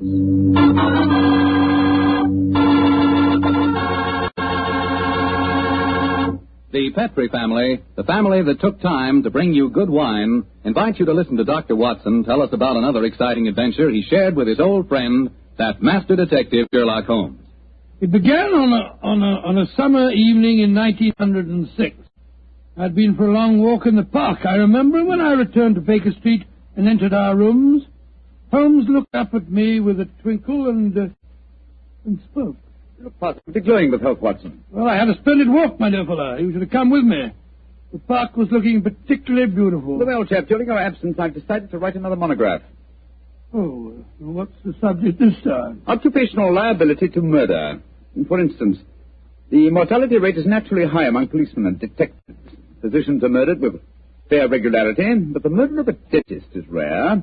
And who ever heard of a murdered veterinary surgeon? That's quite true, but what's the occasion for this little homily? I've been browsing over my newspaper clippings. Yeah? You recall ever hearing of a murdered tobacconist, Watson? No, I can't say that I do. Oh, why? And yet my clippings inform me that no less than 3 tobacconists have been murdered in the past 6 months, and all the murders have occurred in the same small shop at the East End of London. Now, why do you suppose 3 tobacconists would be murdered in the same shop? Come now, fellow. Give me a logical solution to the problem, will you? Well, let me see. You say that the shop's in the East End? Yes. Is it near the river? As it happens, it's on the water's edge. And supposing the tobacconist's shop was the headquarters of a smuggling ring. Perhaps boxes of cigars were unloaded from the dock and brought to the shop. Cigars containing pearls or opium or something. Watson, my dear fellow, you're doing splendidly. You must walk in the park more frequently. You're positively scintillating. Oh, no, you're making fun of me. I'm sure you're not. You're expecting anyone home? No, probably a visitor from Mrs. Hudson. Go on with your fascinating theory. Now, why are 3 tobacconists murdered? Well, because they know too much. Perhaps they demand a share in the profits, so the head of the ring decides to kill them. Plausible enough, Watson. I really must congratulate you. I can see that I'm very lucky in having a biographer with such a lively imagination. Thanks very much. Come in. Imagination. Oh, hello, Mr. I'm glad to see you. I hope I'm not intruding. Not at all, my dear fellow. Come along, sit down. Thank you, Mr. Holmes. Anything remarkable on hand? No, Miss Holmes. Nothing very particular. Then tell me all about it, Mr. Strad. Can't hide anything from you, can I, sir? Yes, there is something on my mind, and no mistake. And it concerns the 3 murdered tobacconists, I see. Splendid. Now, how the blazes did you know that? Yes, Holmes, that's pure magic. Not at all, my dear Watson. It's simple deduction. Observe the 5 cigars peering out of Lestrade's breast pocket. They are of a far superior quality to his usual brand. Obviously, the scene of his latest investigation has proffered certain, well, shall we say, professional perquisites. Am I right, Lestrade? Of course you are. Careful one, Mr. Holmes. Thank you, Ross. My pipe. Well, how about you, Doctor? Oh, thank you, Lestrade. Thank you. Coronas. And now, Inspector, tell me about the murdered tobacconist. How much do you know about the case? Just what I've read in the papers. Well, curiously enough, we were discussing the affair as you walked in, Lestrade. It's a strange business, gentlemen. I only got hold of the old story today when I had a long talk to young Jack Longworth. He's the owner of the shop. Well, in relation to Gerald Longworth, the taller member of Parliament who battled so successfully against the slum clearance bill? His son, Mr. Holmes. Nice young fellow, too. When his father died, he inherited this shop along with a lot of other property in the East End. Well, how big a shop is it, Mr. Holmes? Oh, just old in the wall, Doctor, like all the other shops in that part of London. Young Mr. Longworth tells me he first rents it to a man by the name of George Grillet. He lives there with his daughter Lily and made it quite a nice go out of the shop. 6 months ago, when Jack Longworth was abroad, George Grillet has a stroke and nearly kicks the bucket. Kicks the what? He nearly dies, Doctor. Oh, kicks the bucket. And then what happened, Lestrade? Well, while he's in the hospital, his daughter gives up the lease on the shop. A few days later, an Italian takes it over, and a couple of weeks later, he's found with his float cart. Did you investigate that first murder yourself? No, Mr. Holmes. It seemed like any of a dozen killings we get in that part of London. A shopkeeper cut up, his till emptied, no clues. Well, who was the next tenant? A Scotchman. Bloke by the name of Mackintosh. A few weeks after he moved in, the same thing happened to him. That time, I did go down there, but I couldn't find out nothing. Was robbery again the apparent motive? Yes, sir. But the killing wasn't the same. You were strangled with a silk scarf. Silk scarf, eh? And who was the third tenant? The man who was murdered yesterday? Hindu fella. A man by the name of Mukherjee. He takes it over a week last Friday, and yesterday we finds him knife through the back and his money gone. Of course, I was down there before you could say Crystal Palace. But once again, I didn't find out nothing. No knife, no fingerprints on the till, no footprints, just a very dead Hindu. Was young Mr. Longworth the landlord in England when these murders occurred? Yeah, that's the funny thing about it, Mr. Holmes. He docked at Tilbury yesterday morning. He didn't know nothing about what had been going on. Well, I imagine he'll have difficulty in renting the shop after 3 murders. Well, that's just it, Doctor. That's why he comes to me at the yard. George Grillett, his first tenant of the shop, moved back there today with his daughter Lily. And young Mr. Longworth's worried about them. Well, if you ask me, he's more worried about the daughter than he is about old man Grillett. So the original tenants of the shop are back in residence again, eh? And what do you want me to do? Well, I thought perhaps you'd be interested enough to come along with me and look at the shop, Mr. Holmes. I should be very glad to, my dear fellow. Put your coat hat, Watson. Oh, that's your... Oh, dear, that wretched instrument. I'll answer it. Hello? Mycroft, how are you? What? Yes. Yes, he's here now. Why, of course. I'll do everything I can, certainly. Let's have dinner together soon, shall we? Splendid idea. All right, goodbye. Was that your brother, Holmes? Yes. Lestrade, I do think you might have told me the whole truth. What do you mean, sir? I thought your visit was prompted by a need for friendly assistance. I didn't realize that you came here virtually on a government order. Well, it wasn't just quite like that, Mr. Holmes. What's the government got to do with the case, and how does your brother Mycroft fit into the picture? Not sure yet. But of one thing we may be certain, there's obviously a great deal more in this case than Lestrade would have us believe. Why do you say that, Holmes? You must bear in mind, old fellow, that occasionally Mycroft is British government.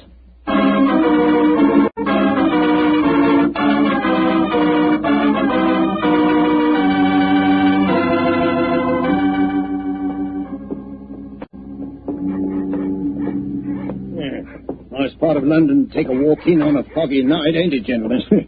All our policemen work down here in pairs, you know. Yes, I don't blame them. It's a vile neighborhood. There's the shop just ahead of us, with a sign hanging out. Hello, there he is again. Oh. See that bearded Hindu skulking off around the corner there? Oh, yes. He's been haunting the place ever since I came down here. So a bearded Hindu haunts the place, eh? Yes, and yesterday, Holmes, the Hindu proprietor of the shop was murdered. Exactly. Well, here we are. I'll go in first. First looking place, huh?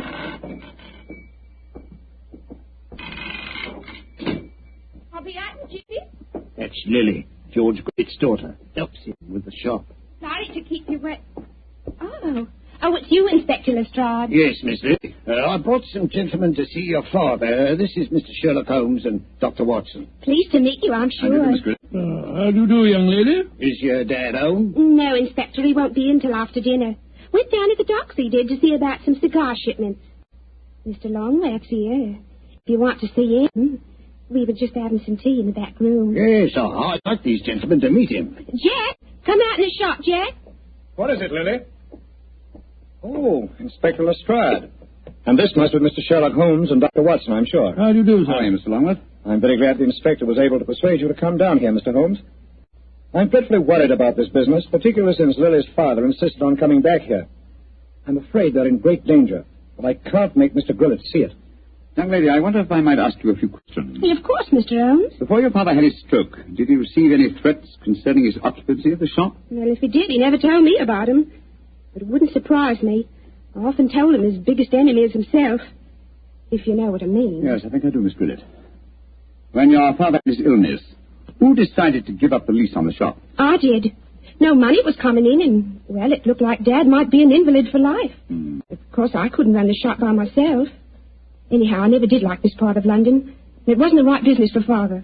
What was his reaction when you told him to give up the lease? Oh, he was awful angry with me. Said I had no right to do it without asking him. By the way, we saw that bearded Hindu again as we walked up just now. He's been hanging around ever since we came back here, Inspector. Has he actually come into the shop, Miss Grillett? No, but he keeps walking by and looking in the window. I'm sure if we both went into the back room or left the shop for a little while, well, he'd come right in. Then I suggest we give him the opportunity he's seeking. Miss Grillet, I wonder if you and Mr. Longworth would mind leaving the shop for a while. Of course not, Mr. Holmes. To make your departure rather ostentatious, shall we say, so that he can't help noticing it. Give us half an hour or so and then come back. Perhaps you wouldn't mind going with him, Lestrade. Mr. Holmes, this is my case. I know, but in a situation like this, Watson and I work much better alone. We may have to go a little outside the law, and your presence might embarrass us. You'd never think I was a detective, too, would you? Very well, We'll be back in Mr. half an hour.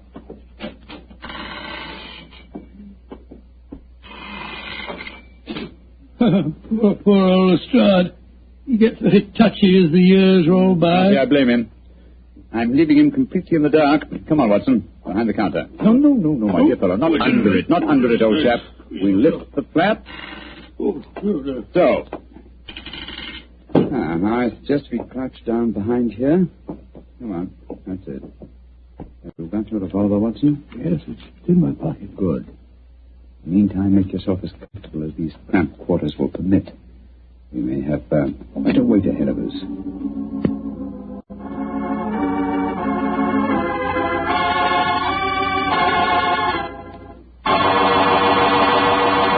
Look, Holmes. There's the Hindu now. Peering through the window. Yes, sir. Here he comes.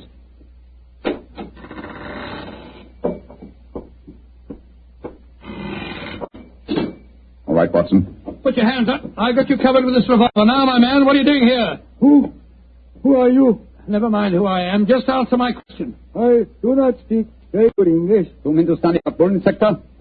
सकता है. तुम इधर आया? देखने को आस्ती है. तुम्हारा भाई हमको हुक्म दिया. तुम्हारा भाई? तुम जा नहीं सकता. बहुत अच्छा. Salam. No, you don't, my man. Just you stay where you are. It's all right, Watson. Let him go. He's on our side. I wish you'd tell me what in thunder's going on. Who that man was and why you let him go. He's an investigator from the Foreign Office, old chap. Given his instructions by my brother, Mycroft. Mycroft? Yes, old fellow. And when my brother fails to tell me all the facts concerning this case, I begin to think these triple murders have far greater ramifications than we ever dreamed of.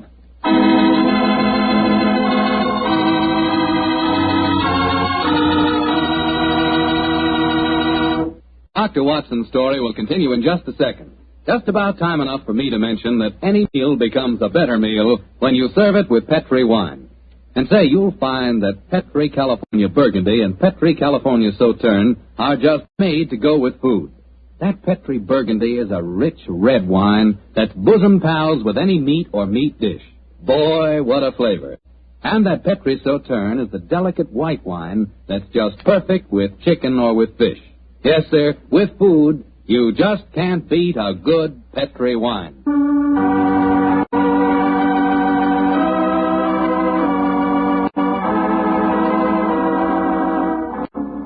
And now back to tonight's new Sherlock Holmes adventure.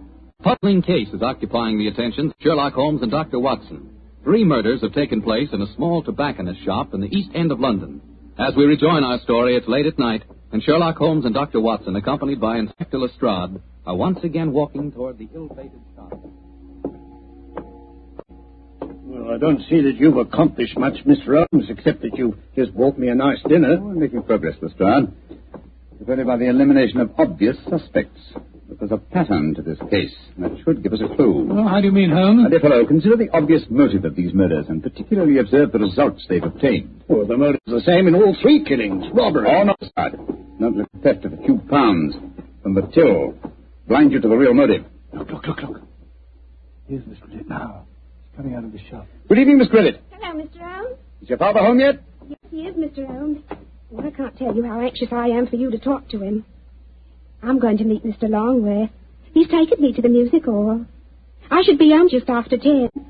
I hope you'll be able to stay with Dad until then. Well, don't you worry, Miss Grillet. We'll keep an eye on him. Oh, thanks ever so much. Oh, Mr. Holmes. Yes, Miss Grillet? Please don't go into our rooms in the back, will you? I've left things in a frightful mess. I quite understand, Miss Grillet. Well, ta-ta. See you later. Let's go into the shop.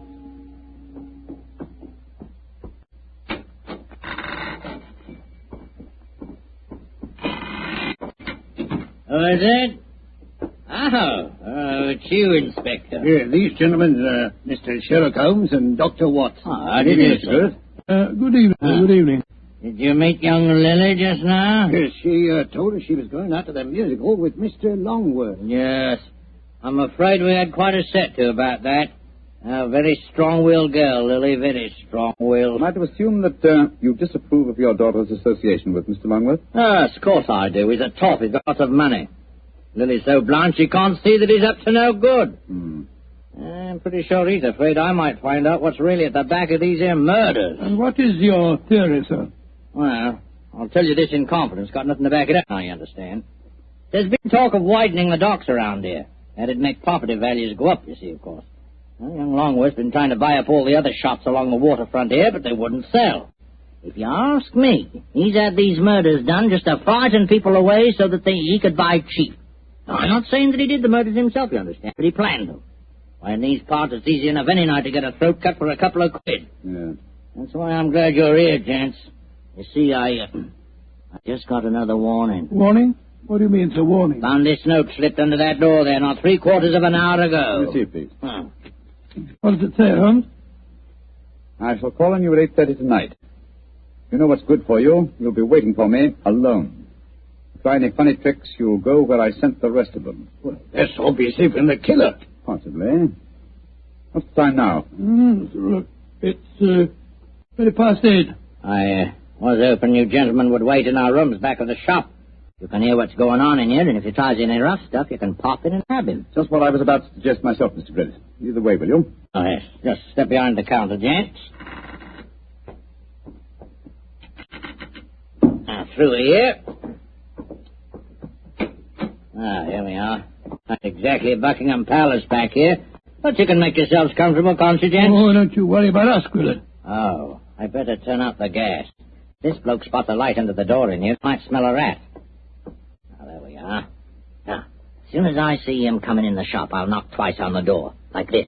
And that'll give you the signal that he's here. Is that right? Right, your Grit. All right, now keep your ears open, gents. I may need your help. Where are you, Holmes? I can't see a thing. Over here, Watson. You know, I've got another theory why Jack Longworth might be at the back of all this. You listening, Holmes? Yes, I'm listening, old fellow. What is your theory? Longworth knows that Gillette doesn't approve of his having anything to do with Lily. So when he goes abroad, he leaves instructions to murder the tobacconist.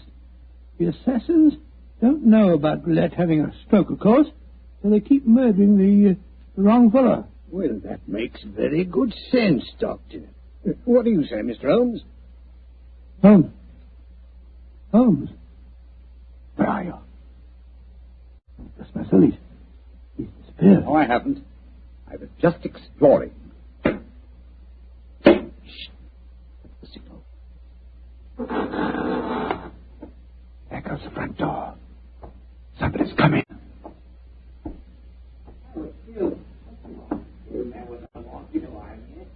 We'd better go in.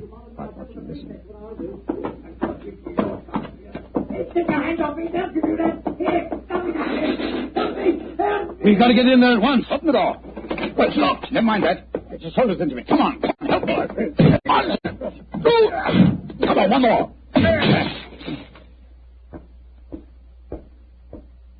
Poor devil. He's been slashed with a knife. Gillette!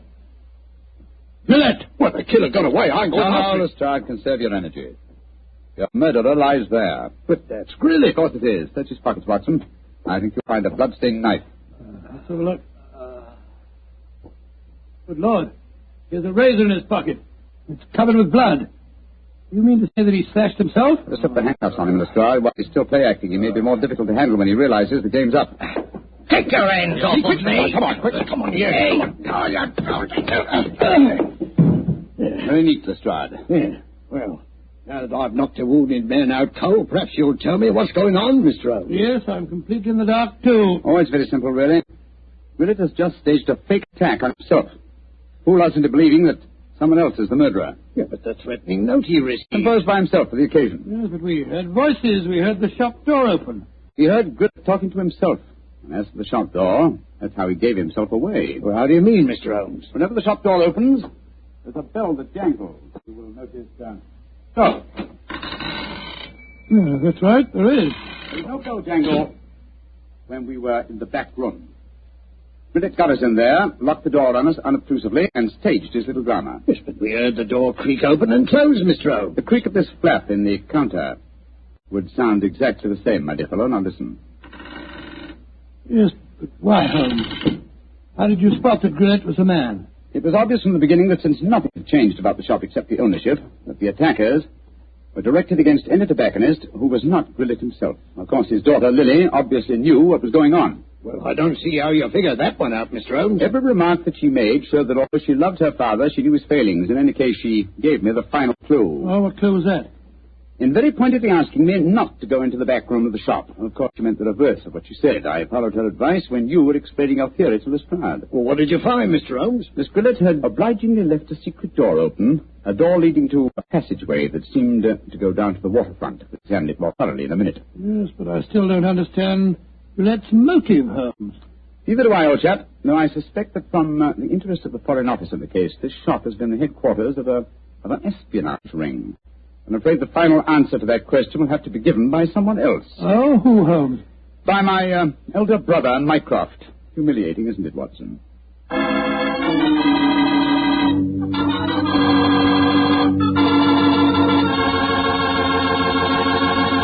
And what was the final answer to the question, Dr. Watson? Well, Holmes was right as usual, Mr. Foreman. The shop had been the headquarters of a spy ring operated by Grillet. Many international criminals had been smuggled in England, foreign ships moored up the river. And did Mr. Grillet hang for his crime? No, he didn't, my boy. Before he came to trial, he had a stroke and he died. Probably just as well for his daughter's sake. Oh, his daughter. A lovely girl. Did she marry Longworth? Indeed she did. As a matter of fact, I danced at her wedding. It was a very wonderful wedding reception. You would have been there yourself, Mr. Foreman. In fact, you'd have liked it very much. They served a pretty good wine. Was it a Petri wine by any chance? Oh, well, it was so good it easily might have been. You mean because Petri wine is the kind of a wine you can't forget? That's exactly what I do. Well, that's because the Petri family really knows all there is to know about the fine art of turning luscious, sun-ripened grapes into fragrant, delicious wine. You see, the Petri family's been making wine ever since they started the Petri business way back in the 1800s. And they've been able to hand on down in the family, from father to son, every bit of their skill and experience. That's why Petri wine is so good today, because Petri took time to bring you good wine. And say, don't forget to take a moment yourself and send for your free recipe calendar. Remember, send to Petri Wine, San Francisco 26, California.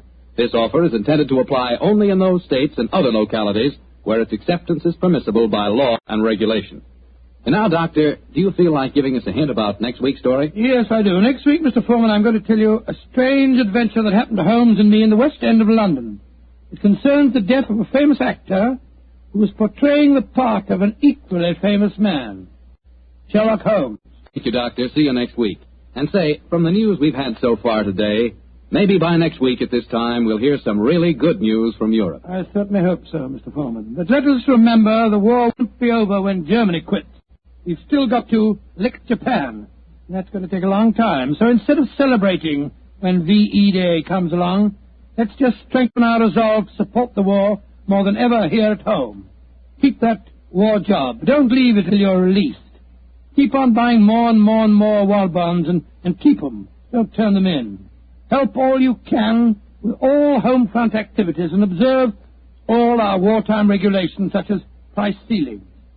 That's the real way to celebrate a victory in Europe, by working harder to end the war in the Pacific.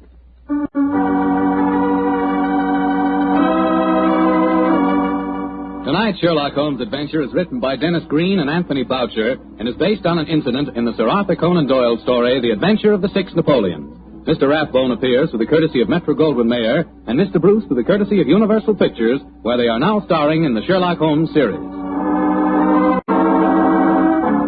The Petri Wine Company of San Francisco, California invites you to tune in again next week, same time, same station. Meanwhile, don't forget to take advantage of our offer of a free recipe calendar. Oh, the Petri family took the time to bring you such good wine. So when you eat and when you cook, remember Petri wine. To make good food taste better, remember... Petri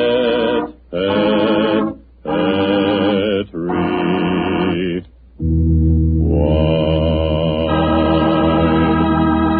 This is Bill Foreman saying good night for the Petri family. Sherlock Holmes comes to you from our Hollywood studios. This is the Mutual Broadcasting System.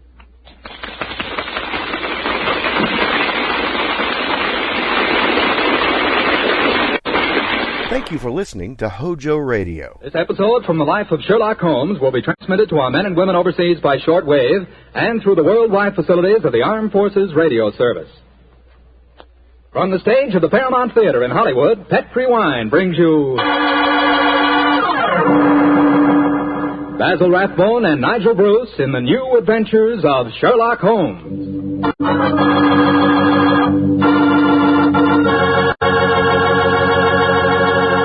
The Petri family, the family that took time to bring you good wine, invites you to listen to Dr. Watson tell us about another exciting adventure he shared with his old friend, that master detective, Sherlock Holmes. You know something? If right now it were possible for me to ask every one of you what you had for dinner this evening, I'll bet a good many of you would say chicken. Chicken is an all-American favorite. But boy, you just haven't tasted chicken till you've tried it together with a glass of well-chilled Petri California Sauterne. Petri Sauterne is a perfect mealtime wine, just made to go with chicken. That Petri Sauterne is a white wine, delicate in color, and what a flavor. A flavor that comes right from the heart of luscious, sun-ripened grapes. You can just taste those wonderful grapes. And I'll tell you something, that Petri Sauterne is pretty much on the terrific side when served with fish or any kind of seafood, too, and that's a fact. But say, whenever you serve that Petri Sauterne, remember you can serve it proudly, because the name Petri is the proudest name in the history of American wines.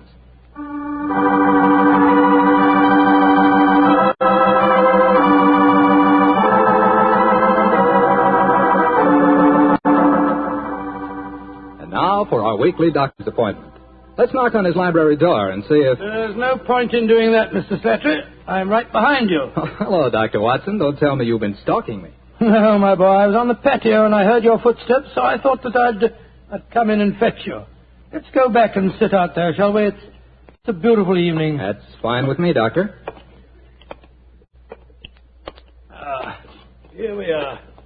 Now, settle yourself down in a chair and light a cigarette, if you have one. I'll get on with my story. Well, last week you told us it concerned an adventure that you and Sherlock Holmes had in Flanders during the First World War. That's right, Mr. Slattery, did. I thought that you and the great man had retired at that period. We had, my boy, but it was only natural that as soon as the war broke out, we both offered our services in any capacity that might help our country. Of course. And how did tonight's story begin, Doctor? It was in the winter of that first year.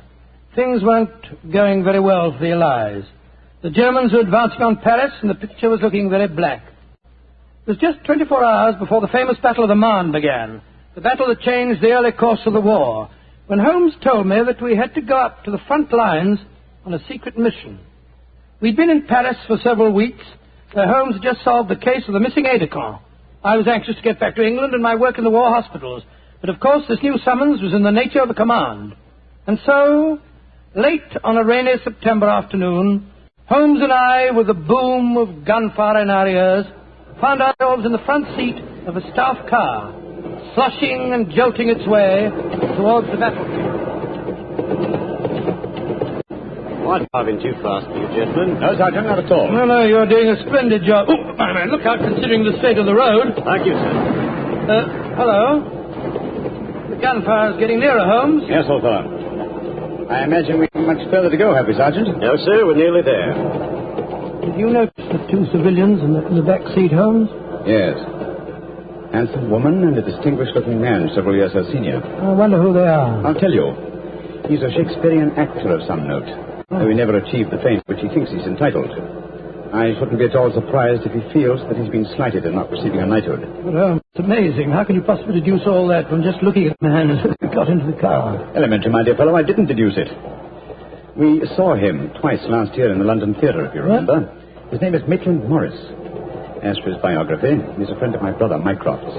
He told me about him. Well, what do you suppose he's doing up here near the front line? His brother is General Sir Stanley Morris. with command of this particular front, and it would seem reasonable to presume that his brother has come up here to give a performance for the frontline troops. I suppose this hut is as far as we can drive, Sergeant. I'm afraid so, sir. We're 4 miles from the front line now. You'll have to clear your papers here. See that ruined farmhouse there, sir? Yes, Sergeant. Is that the General's headquarters? Yes, sir. Come on, Watson. Good Lord, it's pelting with rain. Yeah, let's make a dash for it.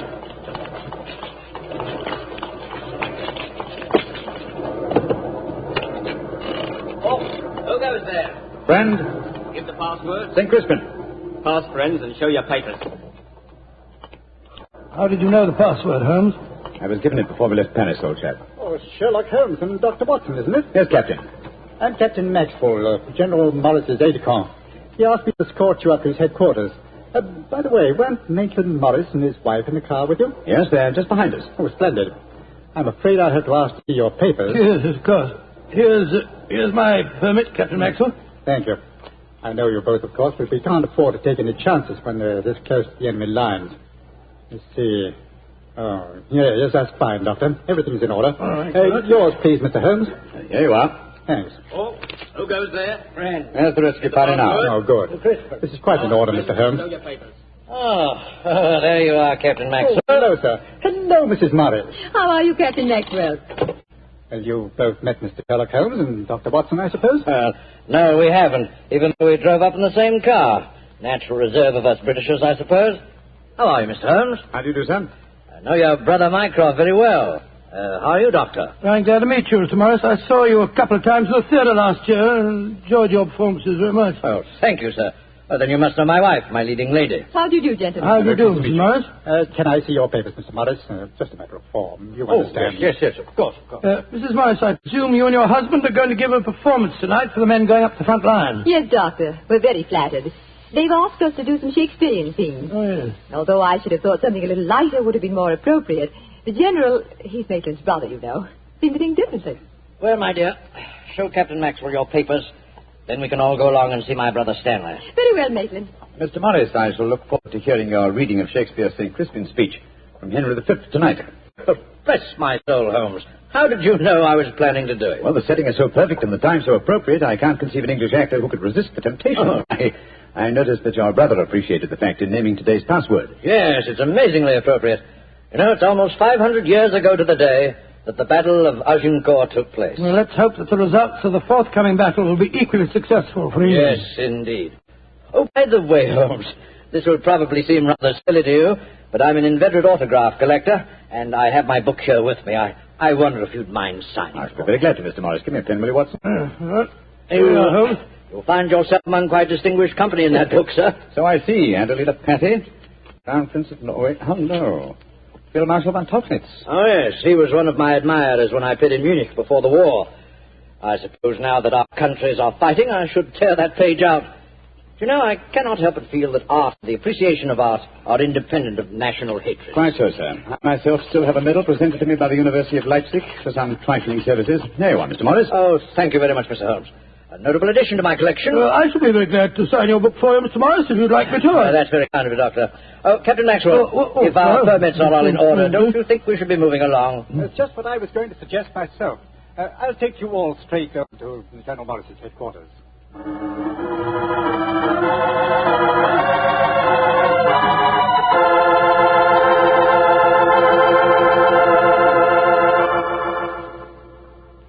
General Morris, may I introduce Mr. Sherlock Holmes and Dr. Watson? How do you do, sir? How are you, General? How do you do? Know a lot about you.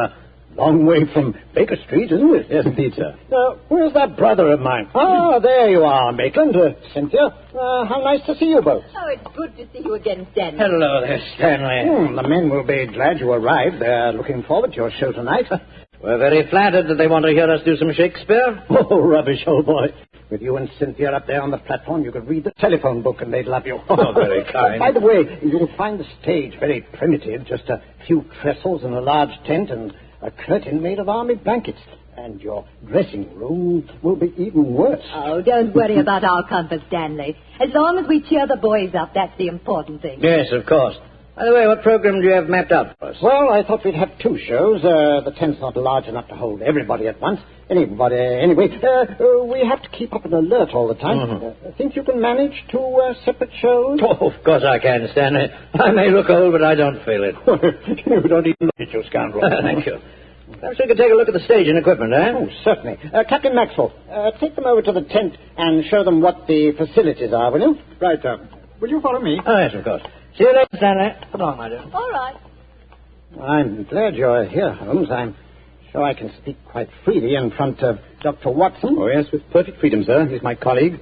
He's an old army man himself. Really? What regiment, Doctor? 5th Northumberland Fusiliers, sir. Later attached to the Butchers in Afghanistan and wounded in the Battle of Mainwan. Really? Then I'm sure I can speak freely in front of you. Holmes, you know why you're up here so near the front line, don't you? I have a very shrewd suspicion, sir. Yeah, I thought you had. That's why I asked for you to be sent here. You asked for me to be sent here, General. Yes, I understand. Well, I wish I did. You will, Doctor, in due time. In the meanwhile, gentlemen, I'll have an orderly show you to your quarter. Thank you, sir. And, Holmes, take a look around, will you? And keep your ears open.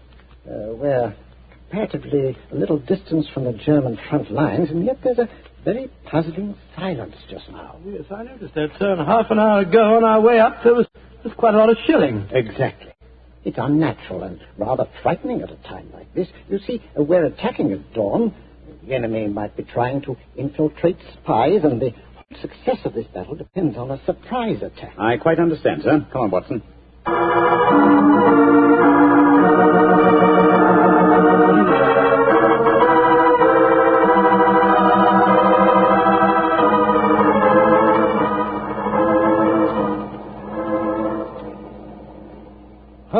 Holmes, the first performance starts in a few minutes, you know. They're all there waiting. Why are we tramping about out here in the mud and the rain? I thought a pipe or two in the open air would clear our brains. Yes, a pipe in the open air is one thing, but a pipe in a downpour of rain is another. Was it raining? Oh, didn't even notice it. I was listening to the silence. What do you mean? Thousands upon thousands of Germans. Armed Germans. Full of a blind fanatical hatred and desire to kill. Are crouched in trenches only a mile or 2 from here. Surrounding us are an equal number of English boys, also armed. And with a will, if not the desire, to fight. Because they know their cause is the cause of freedom and justice. All these thousands poised, ready to pounce on each other and fight to the death. And yet, beyond that patter of rain, there isn't a sound to break the stillness of a September evening. Strange world we live in, old chap. You're being unusually rhetorical, Holmes. Yes, I am, aren't I? Let's be a little more practical, shall we? I wonder what is wrong with the actors tonight. Why do you ask that? Well, a little while ago I noticed Mrs. Morris in a great state of excitement going towards the farmhouse where the General is. Then she went back to her own quarters, and now she seems to be headed in our direction. Is anything wrong, Mrs. Morris? It's Maitland. What's wrong with her, madam? She disappeared. Disappeared? What's happened? We were in the tent together, making up for our performance, when an orderly came in with a message. Maitland said it was from his brother. Slipped on a raincoat and went out, saying he'd be back in a few moments. I waited and waited, and after a while I got worried, and I went over to see the General myself. He said that he'd sent no message, and that he hadn't seen any sign of Maitland. Good Lord, what could have happened to her? I don't know, Doctor, but I'm frightened. What shall I do, Mr. Holmes? You're a brave woman, Mrs. Morris. Brave? I don't know, Mr. Holmes. Why? Because the show must go on. I shall take your husband's place. But Holmes, something's happened to Maitland Morris. He's in danger. True, Watson, true. But 1,000 men inside that tent are in mortal danger, too. Tomorrow morning, many of them may be corpses on the fields of Flanders. But tonight, they've been promised a show. Do you think that you can do it, Holmes? Oh, I think I can, with the help of Mrs. Morris. I can't do it, Mr. Holmes. You can, Mrs. Morris, and you will. If only to uphold that great tradition of the theater, that the show must go on.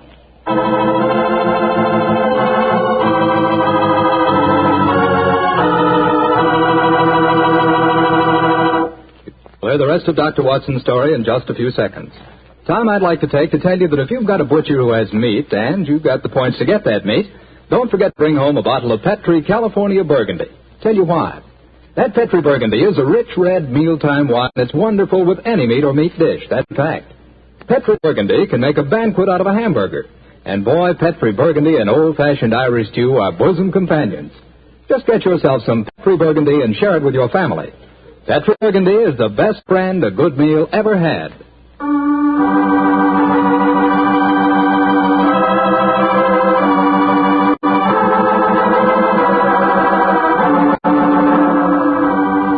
And now, back to tonight's new Sherlock Holmes adventure.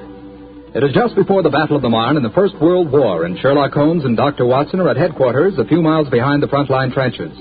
A famous Shakespearean actor who was to give a performance for the troops has mysteriously disappeared, and the great detective has taken his place at the last minute. As we rejoin our story, Sherlock Holmes, alone on the improvised stage, is delivering a Shakespearean speech before a spellbound audience. Happy breed of men, this little world, this precious stone set in a silver sea, which serves it in the office of a wall or as a moat defensive to a house against the envy of less happier lands. This blessed plot, this earth, this realm, this England.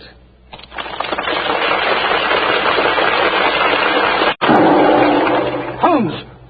That shot, are you all right? Yes, old chap. Fortunately, I started to leave the stage as the shot was fired. The bullet just missed me. I heard it splinter some wood nearby. But who on earth would want to shoot you? That's what we've got to find out. I think it more likely that the shot was intended for me. It was not intended for me, but for Maitland Morris, the man for whom I'm substituting. Well, even so, who'd want to shoot him? Oh, don't ask me so many questions, old fellow. Let's see what clues we can find. Now, the shot was fired from outside the tent from behind me. Yes, look there.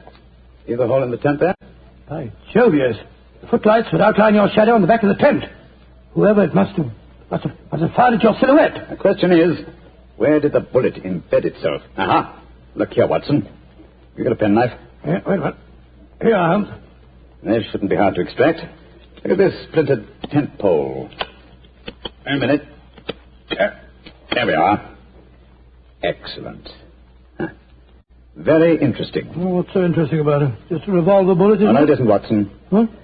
It's fired from just a revolver bullet. This bullet was fired from a German Luger pistol. A German pistol? Must have been a fire here behind our lines. That's a reasonable enough assumption. Yes, we may be sure that no English soldier would carry such a weapon and face inspection. Come on, I want to talk to Mrs. Morris.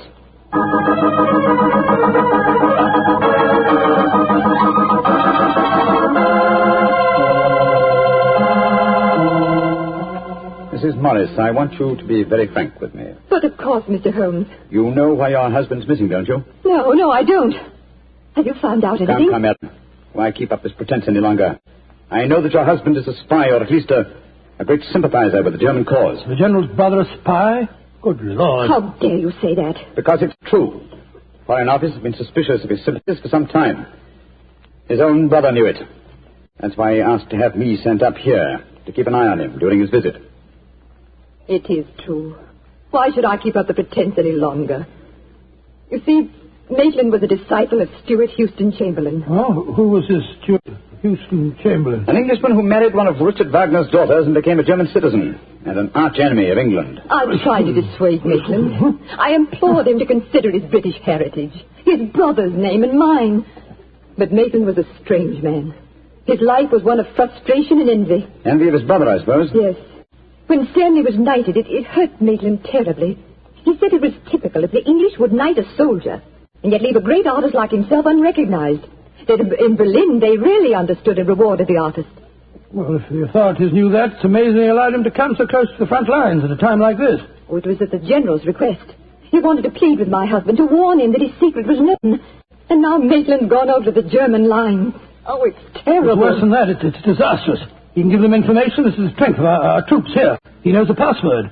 He might even know the hour the attack is timed to start. How did your husband expect to enter the German lines in safety, Mrs. Morris? He speaks fluent German, Mr. Holmes.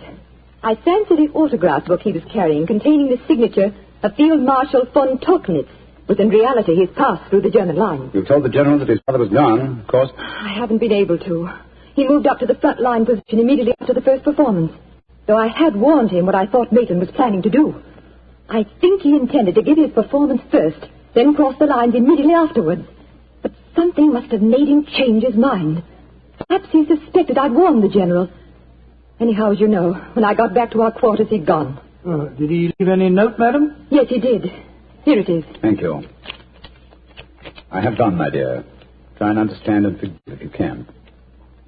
You wouldn't come with me, and so I'm taking what is left of my heart and my hopes where they belong, among the friends that understand and appreciate me. It is something stronger than love and blood and country that makes me do this. It is something dearer to me than life itself. Dearer to me than life itself. Oh, how could he? How could he? The shame of this will kill poor Stanley. Mr. Holmes, will you break the news to him? I know it's cowardly of me, but I just can't tell him myself. No worry, Mrs. Morris. I'll tell him. Dr. Watson and I will ask Captain Maxwell to escort us to the General's frontline headquarters. In the meantime, try and keep calm. We'll tell him.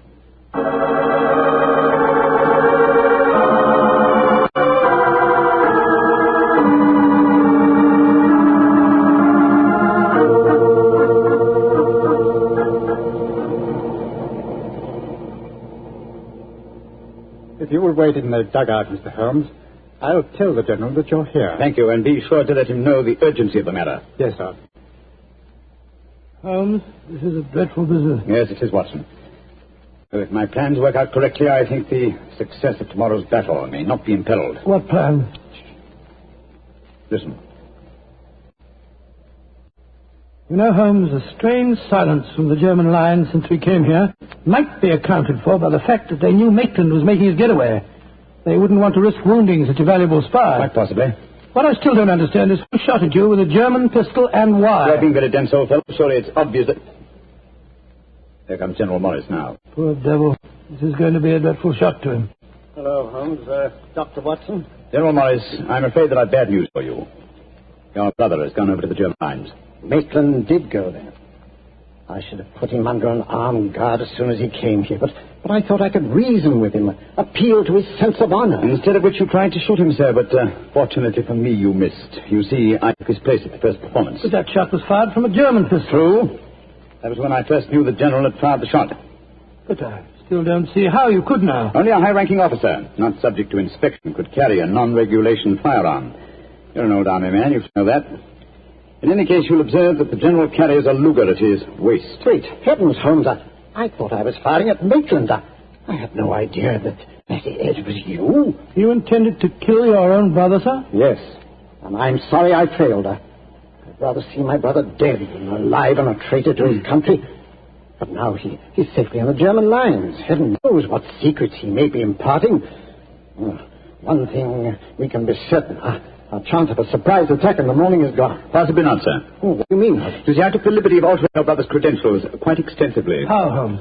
I knew of his German sympathies. Kraft had given me a great deal of information about him, and so I took it on myself to decide that it was unsafe to allow him so near the enemy lines with his own identification on him. Well, what did you do, Holmes? I took the liberty, sir, of stealing his autograph book, the one containing the magical signature of Field Marshal von Tauchnitz. I have it in my pocket now. I think we shall find within its pages a code concealed in the various autographs, giving valuable information to the enemy. Good Lord. I also switched military permits on him. I felt that in the event that he did go over to the German lines, his welcome might be less cordial if they were under the impression that they'd captured Sherlock Holmes. To make that identification doubly sure, I also slipped in his pocket a slight souvenir of my own. Right, Joe Holmes, you mean that medal that was presented to you by the University of Leipzig? Exactly, old fellow. I no longer wish to own a decoration given me by a country of barbarians, and it seemed a rather neat and effective way of returning it to them. So the Germans will think they've captured Sherlock Holmes? Yes, sir, and unless I'm much mistaken, he'll receive very short shrift at their hands. Yes, they hate you. There's your answer, sir. Sorry. Don't be sorry, Holmes. It's better that way. Now his secret can die with him. Excuse me, sir. Yes, Maxwell, what is it? Would it be in order for me to return to headquarters now, sir? It's very nearly time for the second performance, and I've still been unable to trace the whereabouts of your brother. Well, my brother will not be acting tonight, I'm afraid. Holmes, I wonder if I might ask you to take his place once again. If you want me to, General. I do. Maitland had planned to do the St. Crispin speech from Henry V. He knew how much I loved him. I realize that, sir. When I was told the password up here. Well, can you remember the speech, Holmes? Oh, I think so. At any rate, I can try. Then do it for me, my dear fellow, will you? For me. I'll be very proud to do it, General. Goodbye and good luck. Thank you, Holmes. Captain Maxwell, take them back to headquarters, will you? The men will be waiting for the performance.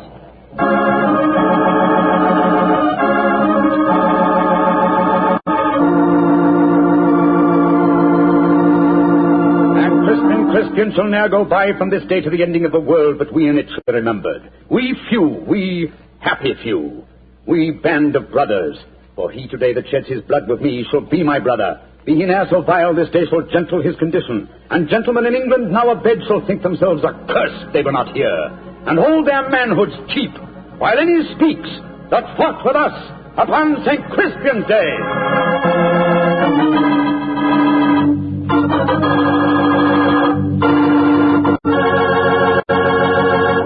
Well, Doctor, that was a bit of an exciting adventure you know, I can still remember that awful feeling I had when I heard the shot in the tent and realized someone had tried to kill Holmes. He did have a narrow escape, didn't he? Well, Holmes always said there's no such thing as a narrow escape.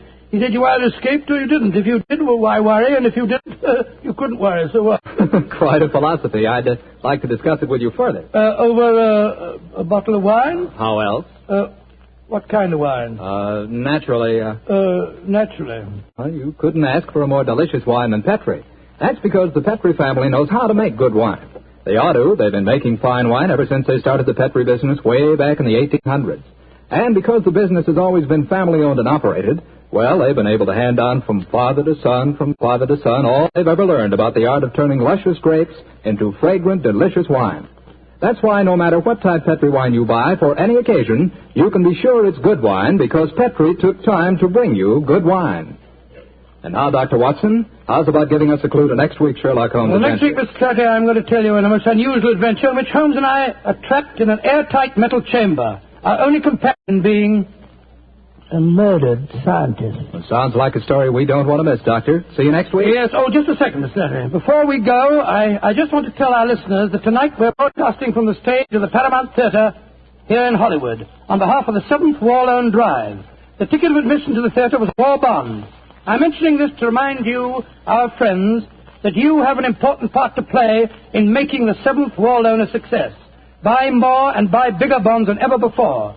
They're needed to pay for new super forts, new jet-propelled fighters, newer and bigger weapons to lick Japan. Remember, in spite of the magnificent achievements of our forces in the Pacific, the Japanese war has just begun. Let's go all out for the mighty 7th War Loan.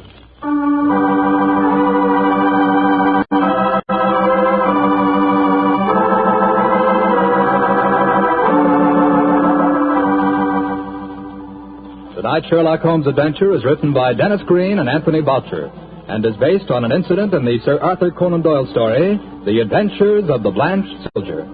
Mr. Rathbone appears through the courtesy of Metro-Goldwyn-Mayer and Mr. Bruce through the courtesy of Universal Pictures, where they are now starring in the Sherlock Holmes series.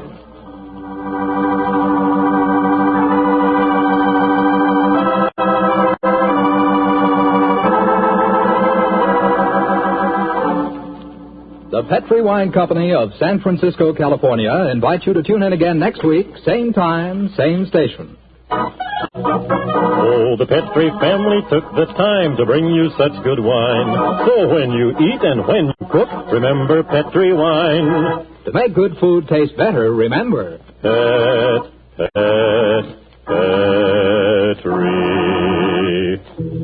wine. This is Jack Slattery saying good night for the Petri family. This is the Mutual Broadcasting System.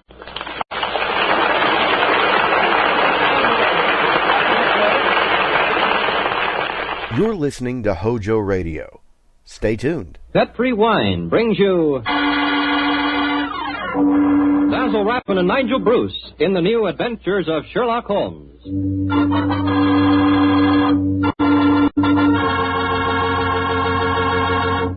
The Petri family, the family that took time to bring you good wine. I invite you to listen to Dr. Watson tell about another exciting adventure he shared with his old friend, that master detective, Sherlock Holmes. Of course, I can't be as entertaining as Dr. Watson, but I can tell you something that's really worth knowing. Simply this. The best beginning a good meal ever had is a glass of Petri California Sherry. Petri Sherry is the perfect before-dinner wine. While you're waiting for dinner to be put on the table, pour yourself a glass of that clear, amber-colored Petri Sherry. Now, just sit back and sip it slowly. Take your time so you can thoroughly enjoy every single drop of that wonderful Petri flavor. And what a flavor that sherry has. Comes right from the sun-ripened heart of wonderful California grapes. Now, you may be a real wine expert and know all about sherry wine, but believe me, until you've tried Petri sherry, you're really missing something, and no kidding. Serve Petri sherry alone, or serve it with canopies or appetizers. And by all means, serve it proudly. You can, because the letters P-E-T-R-I spell the proudest name in the history of American wines. Petri.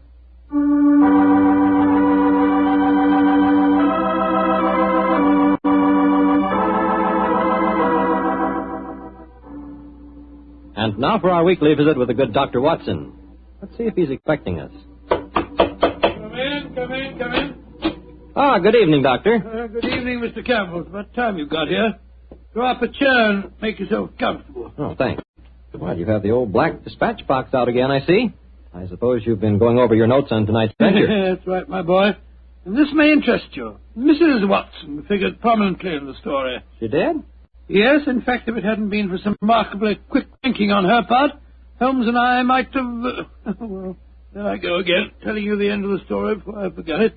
Well, how did it begin, Doctor? On a winter evening in 1887. I'd been married some months, and in consequence I hadn't seen much of my old friend Sherlock Holmes. Oh, you're still living at Baker Street, I suppose? Yes, my boy, but we couldn't persuade him to come round and see us.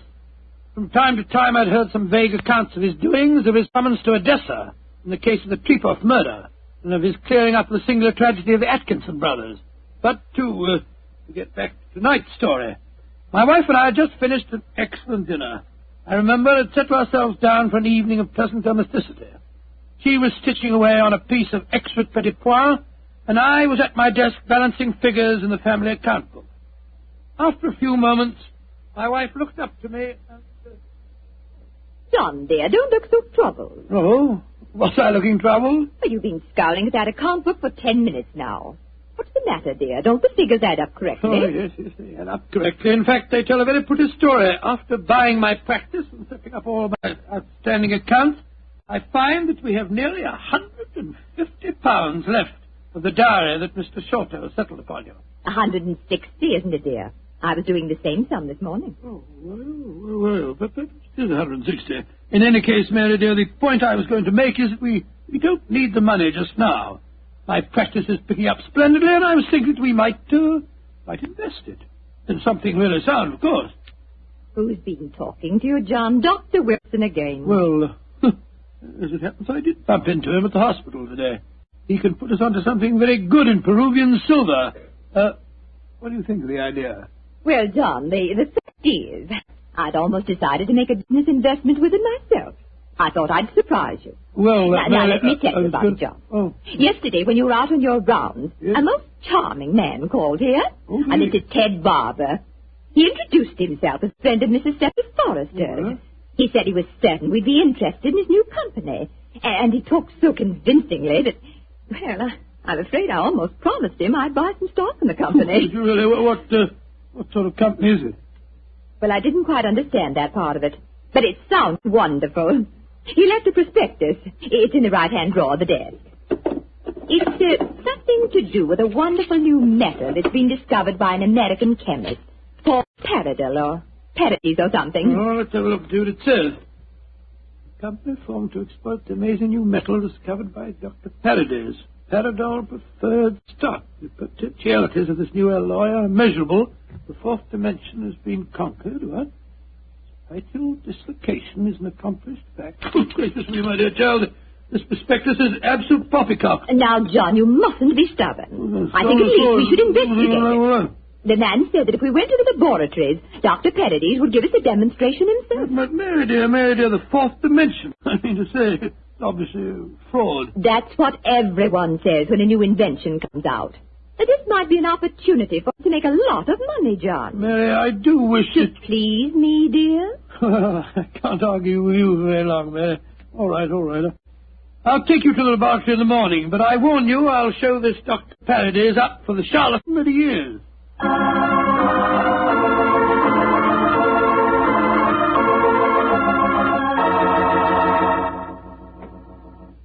Dr. Paradis will be with you both in a moment. Thank you, my man. She's just concluding an experiment. She? Dr. Paradis is a woman, then? Oh, yes, madam, and a very brilliant one, too. Excuse me.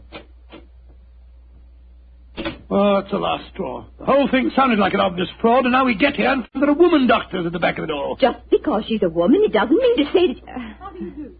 I'm Dr. Paradis. Oh, how do you do, madam? I am Dr. Watson, and this is my wife, Mrs. Watson. Oh, yes. Come into the laboratory, won't you? Oh, thank you so much, Dr. Paradis.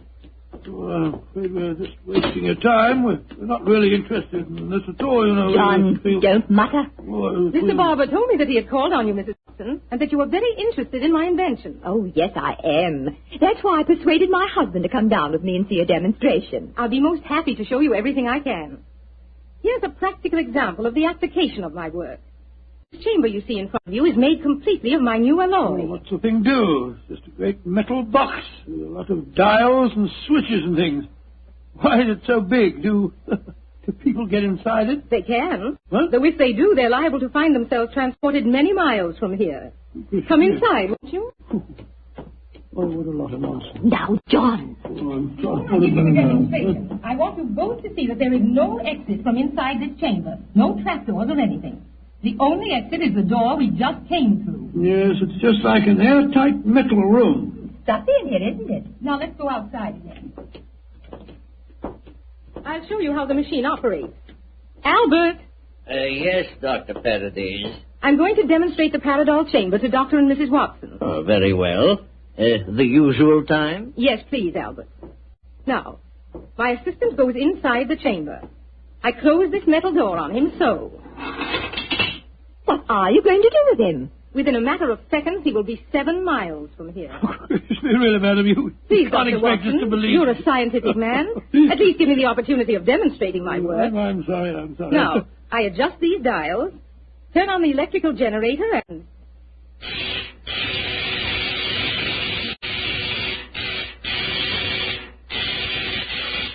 Good Lord, what an amazing business. Now open the door, Dr. Watson, and look inside, please. Great Scott, he's gone. I don't believe it. Dr. Paradis, will you explain this to me? Gladly.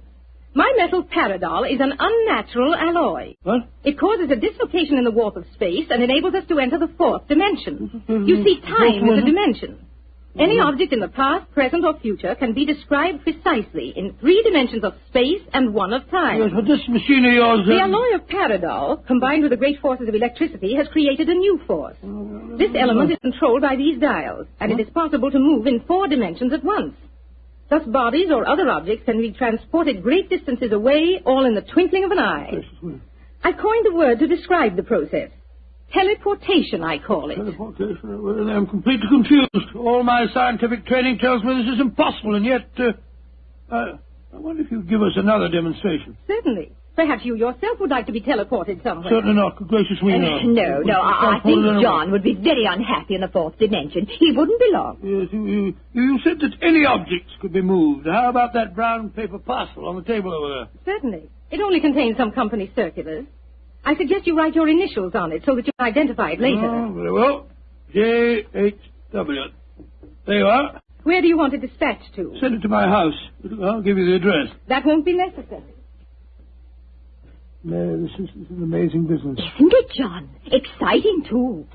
There we are. Now I adjust the dials once more, and...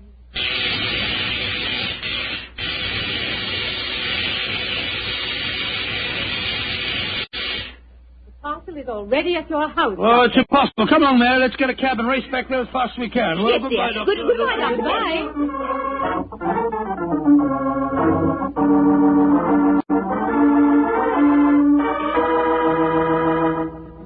Now, dear, John, you must admit you're just as excited as I am. Well, I confess that I'm enormously intrigued. Let me just get my latch front door key up. Here we are.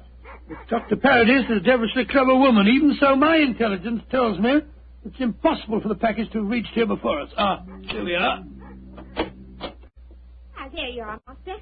Mum, just in time for lunch. Tell me, Annie, did a package arrive for us? Oh, yes, it did, Mum. I put it on our table. Great Scott. How was it delivered, Annie? Well, now, that's the funny thing about it, sir. I don't know. I went out to polish the block on the door knocker a few minutes ago, and there was the parcel, lying on the doorstep. No one had rung the bell or anything.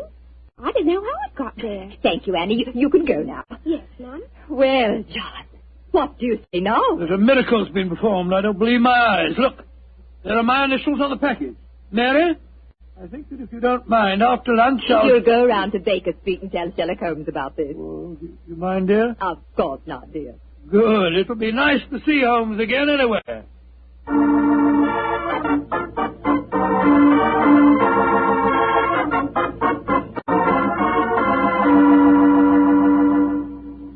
Dr. Watson, how nice to see you again. Hello, Mrs. Hudson. How are you, my dear? Oh, I'm just fine.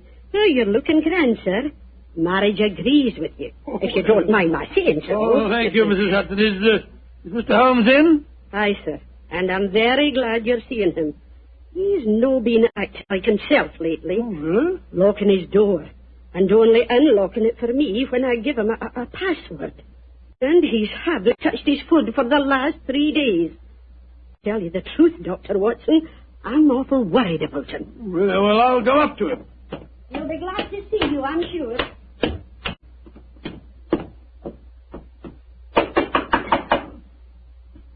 Yes? Who is it? It's me, Watson. Watson? Oh, possibly. I'm not taking any chances. Holmes, this is ridiculous. Surely you know my voice after all these years? John H. Watson. Tell me what your middle initials stand for, and I'll let you in. It stands for Hamish. Watson, my dear fellow. How are you? I'm fine and delighted to see you again, Holmes. Incidentally, why all this rigmarole about locked doors and passwords? Well, Professor Moriarty has decided that it's high time to settle his score with me. There have been several attempts on my life lately. Twice I've been attacked in the streets, and only yesterday a shot was fired at me through the window you see broken there. Lord Holmes, you must be careful. I am being very careful. That's why I indulged in what you refer to as all this rigmarole. But, well, enough of my problems. What's on your mind? There's a sparkle in your eye and an air of excitement that tells me that you've some news to impart. Well, I must say there is something. Of course there is, my dear fellow. Come on, tell me about it. You ever hear of a new metal called Paradol and its inventor, Dr. Paradis? Oh, yes, indeed I have. I received a prospectus concerning it the other day. Well, what do you think of the idea? Oh, obviously it's rubbish designed to fool a gullible public into buying shares. Don't tell me that you were taking advice. Oh, no, of course not, Holmes. Naturally, as a scientific man, I knew it was rubbish. My wife, however, had got a little involved in the concern, and so today, to prove to her that the whole thing was a fraud, we went down to the laboratory and met this Dr. Paradis. Oh, did you indeed? In the first place, let me tell you, this Dr. Paradis is a woman. Oh, a woman? As you can imagine, I didn't have any difficulty in discrediting her theories. In fact, I'm afraid I made her seem rather stupid. However, we did stay there long enough for her to give us a demonstration.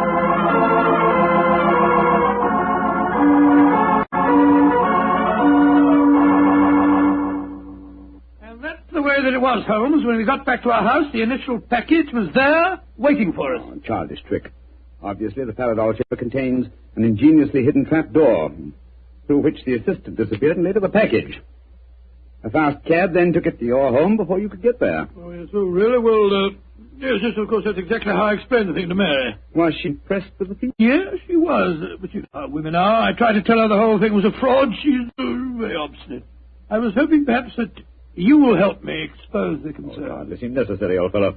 Such an obvious fraud. However, for your sake, I'll be glad to do anything I can. Well, I thought we might go down to the laboratory late tonight when nobody's there and take a look at that Paradol chamber a little more closely. Yes, that's a good idea.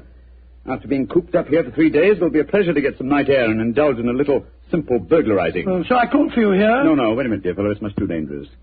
I'll be in a hansom cab outside your house about 11:30 tonight. How's that? Splendid. Quite like old times, isn't it, Holmes? Yes, 'tis, old chap, though I think that this time, for Mrs. Watson's sake, I must try and keep you out of trouble.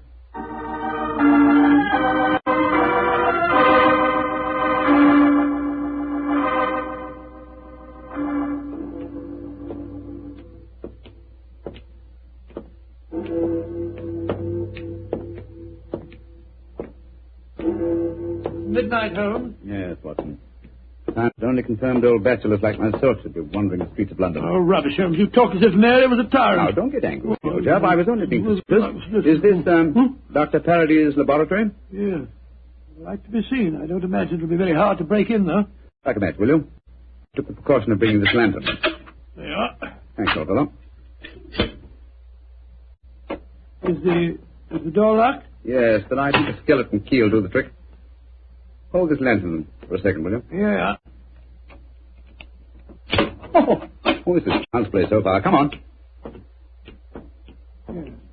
There's the Paradol chamber over there. Uh-huh. Give me the lantern again, old chap, will you? Thanks. Mm-hmm. Quite an elaborate construction. The door's been left open. Let's go in and take a look at the inside of it. Ah, not both of us, Watson.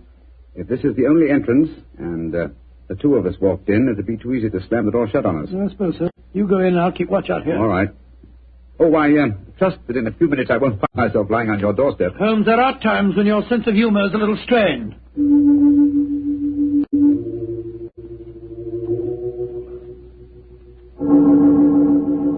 Holmes, you all right? Watson, what is it, Holmes? The body of a dead woman. She's been shot. Unless I'm much mistaken. Let me come and look. 1,000 to 1, it's Dr. Paradis. Yes, it is. Watson, get out of here. Don't you either. Good Lord, someone has slammed the door shut on us. Yes, my dear fellow. We walked into a trap very neatly. I'm afraid that we're imprisoned in what appears to be an airtight metal chamber, and the only person who can help us to get out of it again is a corpse.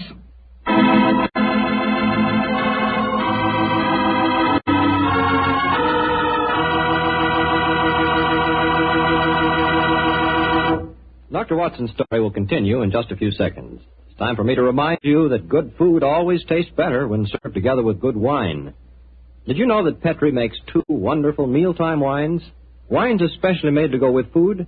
Well, they do. Petri California Burgundy and Petri California Sauterne.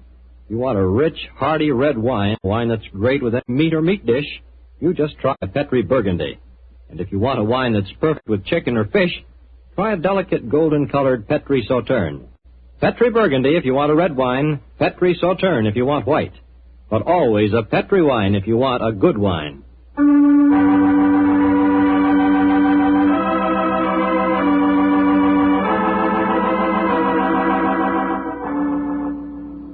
Now back to tonight's new Sherlock Holmes adventure.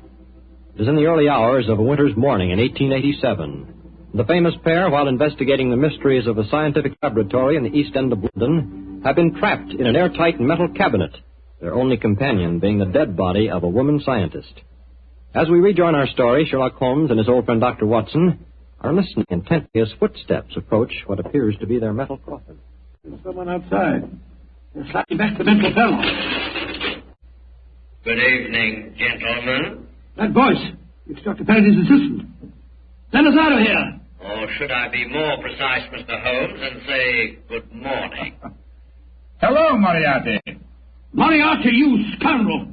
I can just get my hands on him. Dr. Watson, I wish you could get over your dislike for me. For my own part, I'm genuinely sorry that my trap had to catch you, too. I've often felt unhappy that you're not on my side. Such slavish admiration of you given your friend Sherlock Holmes must be highly gratifying. There's none of mine about all that. What are you up to? It's obvious, my dear Watson. The whole scheme was a plan to lure me out of my safe hiding by presenting an intriguing problem, and one that victimized the wife of my old friend. You knew it would get back to my ears, didn't you, Moriarty? Yes, exactly. But why did you murder this Paradis woman? That's equally obvious, my dear Watson.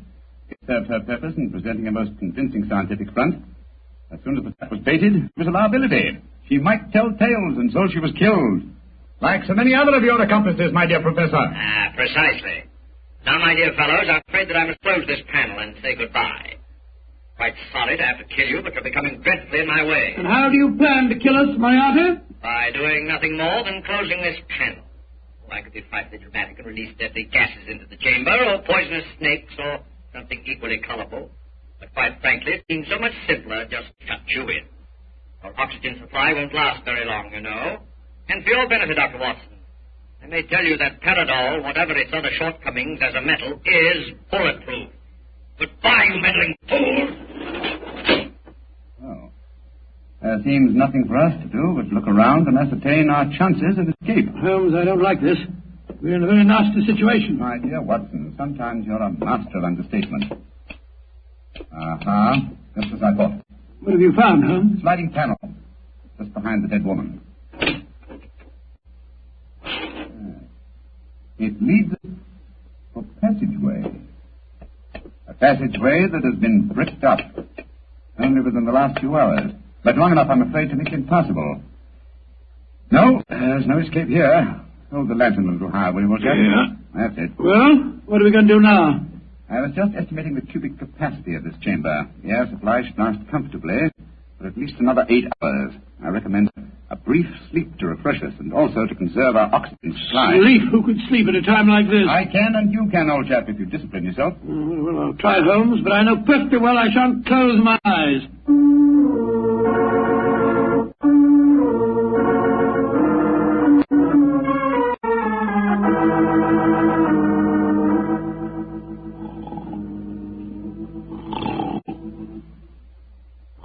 Wake up, Watson, wake up. Yes, Mary dear. It's you. We're still in this infernal trap. I'm afraid so, old chap. What time? Just after 7 in the morning. How long did you estimate our oxygen supply would last? Probably about another hour. Well, it's just possible that some worker will come to the laboratory early and let us out. I shouldn't count too much on that if I were you. I suppose not. I say, Holmes, I'm famished. Yes, I thought you would be, my dear chap, so I saved you this half of the bar of chocolate. I had my own share just before you awakened. Oh, thanks, my dear fellow. Did you sleep too, Holmes? No, I didn't, Watson. I employed my time in conducting a minute examination of this chamber. I was trying to find some possible way of getting out. And you failed, eh? I'm afraid so. Holmes, this looks like the end, doesn't it? Well, if it is my time to die, I'm glad that we're together again. Although I blame myself entirely for letting you into the trap. Come now, my dear fellow, don't take it as badly as that. But you admitted you're defeated, and that there's no possible way out of this destiny. I meant that there's no way out from the inside. So my time worked. Good gracious me, what on earth? The Strad, there you are. Mary! Mary, you dear little... You must have been frightened to death. Hello, Donald. Poor dear, you must have spent a miserable night. Well. Mr. Sherlock Holmes and Dr. Watson have been getting themselves in trouble again, eh? Strad, this is no time for your heavy-handed badinage. There's the body of a murdered woman inside that chamber. She was killed by Professor Moriarty. Professor Moriarty? You did get my message sooner.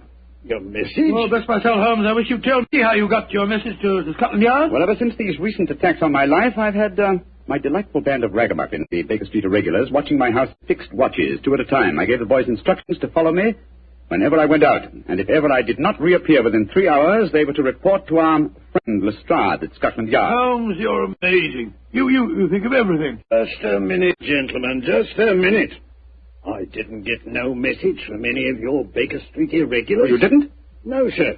Though I did find a couple of the boys tied up when we came in here just now. But if you didn't get a message from them, how did you come here so opportunely? That's an easy one. Because Mrs. Watson here came and fetched me. You did, Mary? But how on earth... Go on, Mom. Tell them. Well, it's really very simple. When John came back from seeing you yesterday, Mr. Holmes, he was over elaborately casual in his references to the Peridol chamber. So, of course, I knew at once the two of you were going to investigate the matter. I also caught him oiling his revolver after dinner. I didn't know that you slipped out last night, John. But as soon as I woke up this morning, I realized what had happened. So I went straight to Scotland Yard for Inspector Lestrade and brought him here with me. Why, Mary, you clever little thing. Isn't she a clever darling, Holmes? Mrs. Watson, this has been a salutary experience. Will you allow me to congratulate you on your deductive ability? Well, that's very nice of you, Mr. Holmes, but I really don't deserve any compliments, if you don't mind my saying so. It was elementary, my dear Mr. Holmes. Elementary.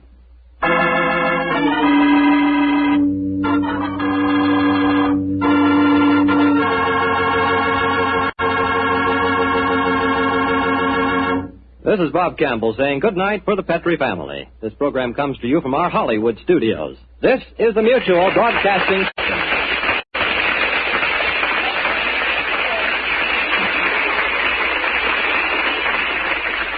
Thank you for listening to HOJO Radio. Petrie Wine brings you Basil Rathbone and Nigel Bruce in the new adventures of Sherlock Holmes.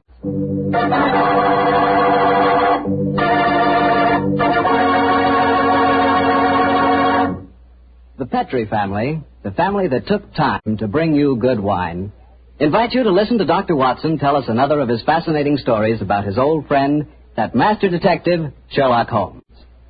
You know, we're really happy to be back with you once again. And we're looking forward to getting together at this time every week from here on out. And I hope you won't mind if every once in a while I sort of get a word in edgewise about Petri wines. You know, and I really mean this, Petri wines are wonderful wines. For instance, right now, I wish I could give you a glass of Petri California port. You could hold that Petri port up to the light and look at its clear, deep red color. You could smell that luscious grape aroma. And best of all, you could taste that Petri port. What a flavor.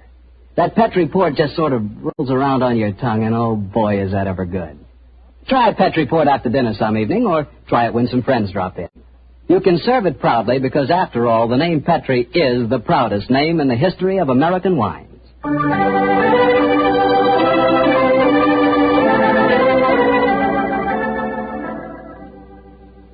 And now let's look in on our good friend Dr. Watson and see if he's expecting us.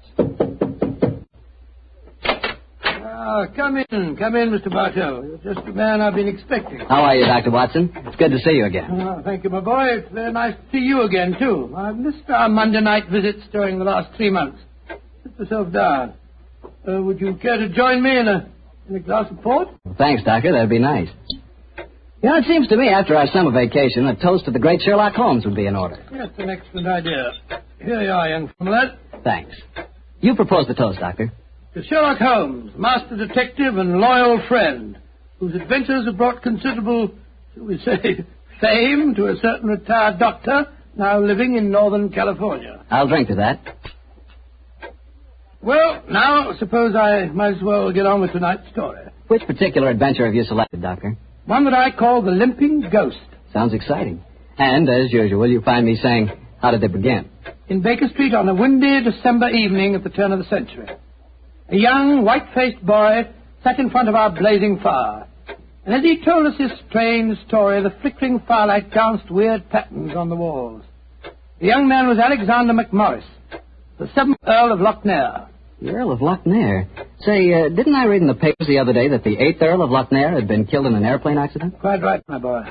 Even in this day and age, the tragic history of violent death seems to dog the footsteps of the Lochnair family. But to return to my story. On that December night in 1900, we heard the whole history of the limping ghost of Lochnair. The first Earl had lost a foot at the Battle of Flodden Field in 1513. In spite of this terrible handicap, he fought on valiantly until he died on the battlefield from loss of blood. From then on, right until the time this story begins, the limping ghost, clad in a suit of armor, always appeared at Lochnair Castle before and after the death of the current Earl.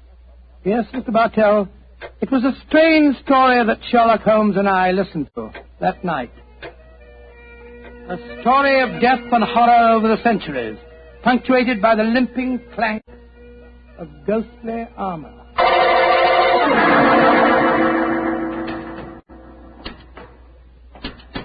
Milady, I have terrible news for you. Your husband, the Earl, was killed in the explosion that destroyed Lord Darnley.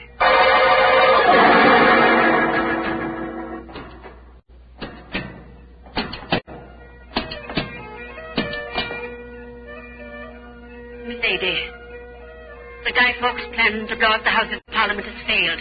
Your husband is in the Tower of London. They say he's to be hanged, drawn and quartered.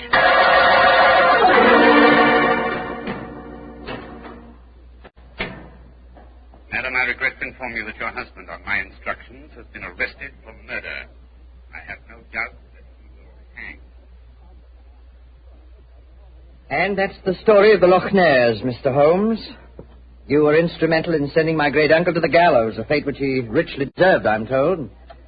So it seemed only natural to come here to Baker Street and consult you now that I'm in trouble. I shall be most happy to do anything I can to help you, sir. I don't remember anything about your sending the Earl of Lochnair to the scaffold, Holmes. Well, he did, Dr. Watson. Mm-hmm. And the servants have always sworn the ghost really did walk at midnight on the day that he was hanged. Indeed. Now, sir, I suggest that you tell us what problem brought you here. The ghost is walking again, Mr. Holmes. You know what that means. According to the legend, that the present Earl will die. Exactly.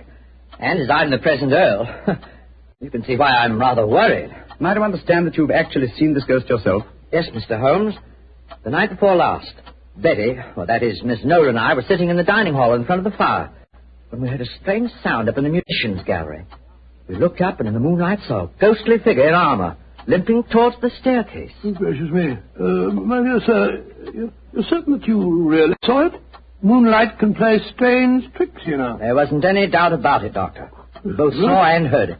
What did you do? I started to go towards the stairs, but as I did so, Betty screamed and then tumbled to the floor in a heap.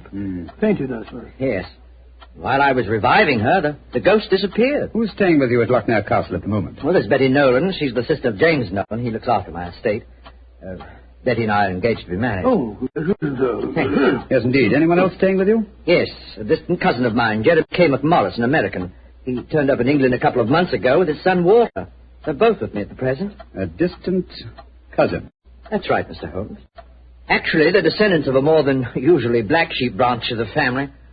I don't know how long the old man's going to be with us, though. If you ask me, he's a dying man.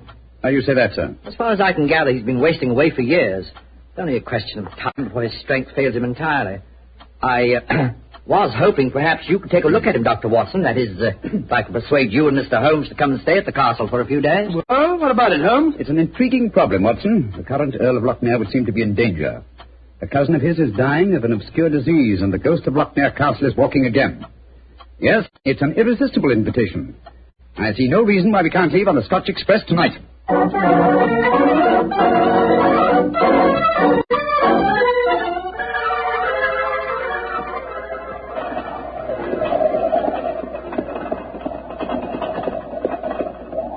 Been quite a heavy fall of snow here in your absence, young man. Quite so. Judging from the colour of the sky, there's more to come. Very angry looking. Oh, now, as we round this bend, you'll be able to see the castle. Ah, yes. There you are, gentlemen. Magnificent.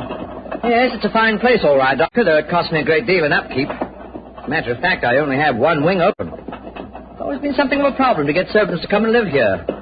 See, the local villagers have a great respect for the Lochnair ghost, you know. What servants do you have at the castle at present? The cook housekeeper, Mrs. McClintock, fine old lady who's been with me for 6 years now. And then there's old Tammas. He served my family for as long as I can remember. As a matter of fact, he is now. Hello, Tammas. I'm glad to see you back, my lord, and that's a fact. Oh, thank you, Tammas. Oh, these gentlemen are Mr. Sherlock Holmes, Dr. Watson. Good day to you, gentlemen. Good day, Thomas. Good day. Before I take the trap round to the stables, I may as well break the news to you. Yes? What's happened, Tammas? It's your cousin, my lord. Poor old Mr. McMorris. He's dead. What? Died early this morning.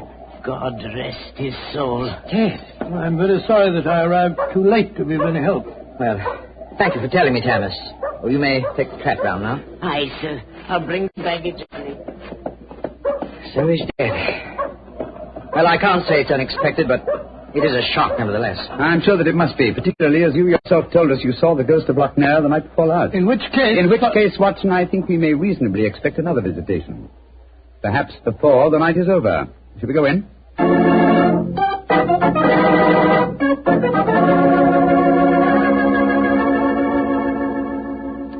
This is Miss Nolan, my fiancé, Mr. Sherlock Holmes, and Dr. Watson. I'm very glad to meet you. How are you, sir? And this is her brother, James Nolan, the manager of my estate. How do you do, sir?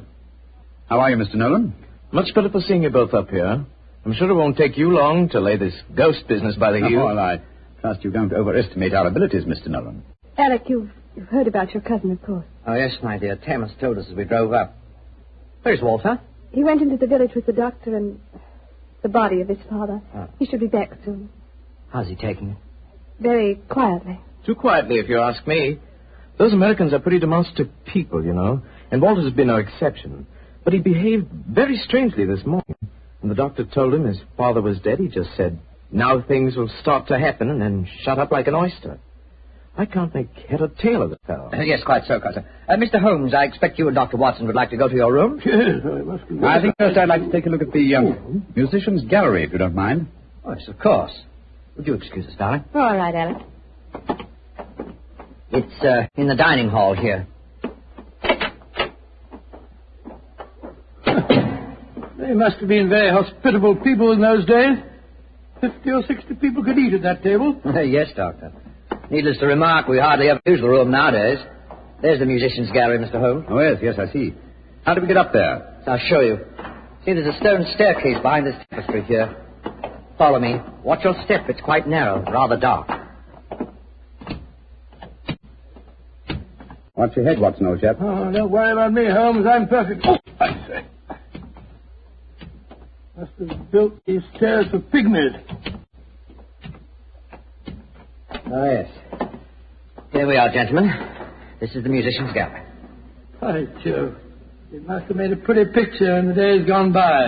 A little string orchestra fiddling away up here and tumble up the Scottish nobility, bobbing and floating round in the intricacies of a Highland schottische, or a stately gavotte or something. Where does that door lead to? To the bedroom wing. And that's where the ghost appeared from the other night, I suppose. Yes, Mr. Holmes. Uh-huh. The door's ajar. You generally keep this door unlocked, sir? Why, no. But the key mysteriously disappeared about a week ago. James is having a new one made, so I must remind him about that. Alex, where are you? Oh, we're up here, Walter. We're coming down. That's Walter McMorris. My dead cousin's son. Well, fellow, this must be a dreadful day for him. Yes, I'm afraid this is going to be a rather painful interview. Oh, hello, Walter. This is Mr. Sherlock Holmes and Dr. Watson. How do you do, sir? How do you do? Sherlock Holmes, sir. I've heard about you and your friend, Dr. Watson. Walter, old man, I'm dreadfully sorry about your father. Are you now? Isn't that nice of you? Well, you'll be sorry enough when you hear that I'm going to take you to court and prove that I'm the real Earl of Lochmere. Oh, Walter, you're out of your mind. Am I? No. Father was out of his because he kept quiet all these years. But I'm going to have my rights. I've looked up the records. I've had genealogists working for months. And I've got all the facts that prove you're an imposter. Oh, man, what are you talking about? You know well enough. When Sherlock Holmes here sent your great-uncle to the gallows 20 years ago, the title and estate should have come to my father. When I leave here tomorrow, I'm going straight to the finest lawyer in London. Man, if you believe this, why have you said nothing about it till now? Because I'm smart. I found out a thing or two since I've been staying here. And one of the things I found out is that your precious fiancée and her brother wouldn't look twice as if it weren't for your money and the title. Shut up. You'll find out. She's a smart little filly, and she knows what kind of a track she's running. Why, you dast! My compliments, sir. A very professional uppercut. Yes, and a very well-deserved one. Offensive scoundrel. Sorry about this. Please don't say anything in front of Betty. It'll only upset her. I quite understand. Come along, Watson. Let's go and find our rooms.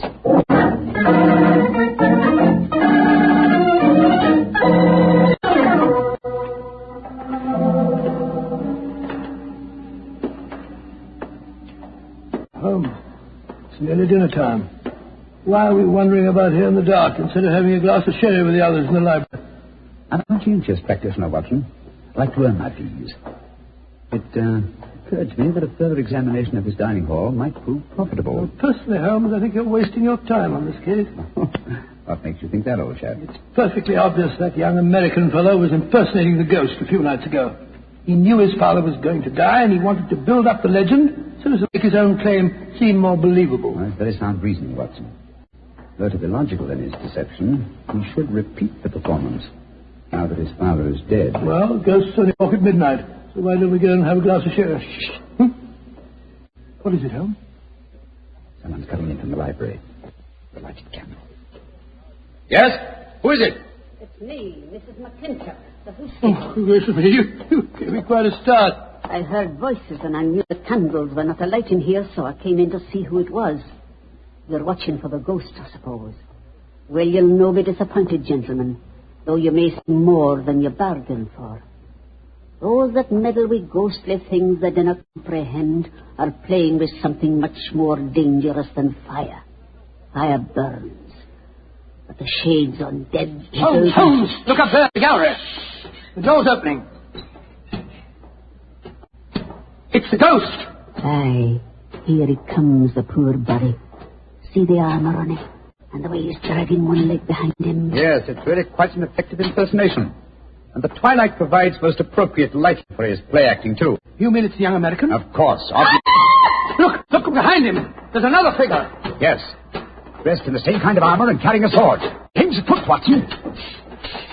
The ghost has seen him. He's turning. The second figure's raising his sword. Look out! Great heavens! He's knocked him through the railings. That must be a 20-foot fall. Come on, old fellow. Help me open his visor. Yes. It's Walter McMorris, the American. Though from the angle of his head, I would suggest that it might be the late Walter McMorris, eh, Watson? He's dead, all right, Holmes. Neck broken. Meanwhile, the second figure has been able to slip back through that door and escape us. Come on, he was dressed in armor. He can't go very fast. Perhaps we can overtake him.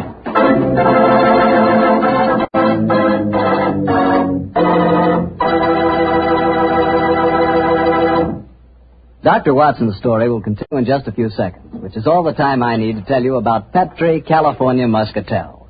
Ever try Petri Muscatel? It's a wine that looks like sheer gold, and it's made from big, plump, juicy muscat grapes. Boy, pop one of those muscat grapes into your mouth, and you know you've got something delicious. You know that. And you get the same flavor in Petri Muscatel. It's a perfect wine to serve a lady. Women love it. And that best time to serve it is after dinner or on a Sunday afternoon, you know, times like that. But just make sure it's Petri Muscatel, because that's the way to make sure it's going to be good. Remember, Petri.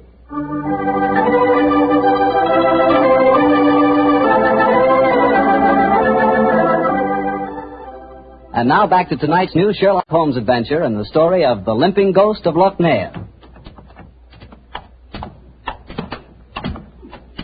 Confound it, Holmes. There's no trace of the ghost in the musician's gallery. We gave him too much of a start, I'm afraid. Of course you didn't find him. You'll never find him because he's not mortal. Mrs. McClintock, is the original suit of armor the one worn by the first Earl of Lochnair still in the castle? Aye, sir. It's in the library through that door there. I'll take you to it. Don't bother, thank you. We'll find it. Come on, Watson. Bring that candle with you. Right, you Holmes. If you know what's good for you, you'll stop dabbling in that of your dinner really can. Holmes, what do you make of the second ghost? An imposter, obviously. But who could it have been? That's what we have to find out, old chap. Undoubtedly someone knew that the American Walter McMorris was impersonating the ghost and used this macabre method to kill him. But why kill him? Possibly his claims to the title and estate were valid. Or perhaps some fanatic was so devoted to the Lochnair legend that he assumed the role of ghost and killed him for his sacrilege. Hold the candle a little higher, will you, old chap? Yeah. Hello. Here's a suit of armor, Holmes. Lying in a heap on the floor. Oh, on the floor, eh? Whereas it obviously belongs on that stand over there. It's perfectly clear what's happened. The second figure used this armor and slipped it back in here while we were examining the dead man. Possibly, Watson, possibly. At least this armor gives us a definite clue.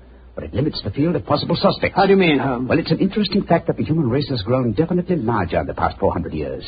Very few modern men can wear authentic ancient armor like this. For example, take the first item on the top of the heap lying on the floor here. These gauntlets of chain mail. Start them on. Well, that's too small for Exactly. me. Neither you nor I could have worn this suit. No, nor could young Newland, the estate agent. Whereas his sister could have done. Yes, so could Thomas Sebastian. He's a small fellow. And if it comes to that, Watson, our distinguished client, the young Earl of Lochnair, is himself a small man. Right, so he is. And he might easily have had a motive. Young McMorris had disputed his right to the title earlier in the day. But we mustn't jump to conclusions. Nevertheless, you see what valuable evidence this arm has become. Hello. It sounds as if the rest of the party are on the scene. Yes, I suggest that we join them without making any reference to this suit of armor. Remember, old chap, one of them in there is a murderer, and we may have to set a trap to catch him.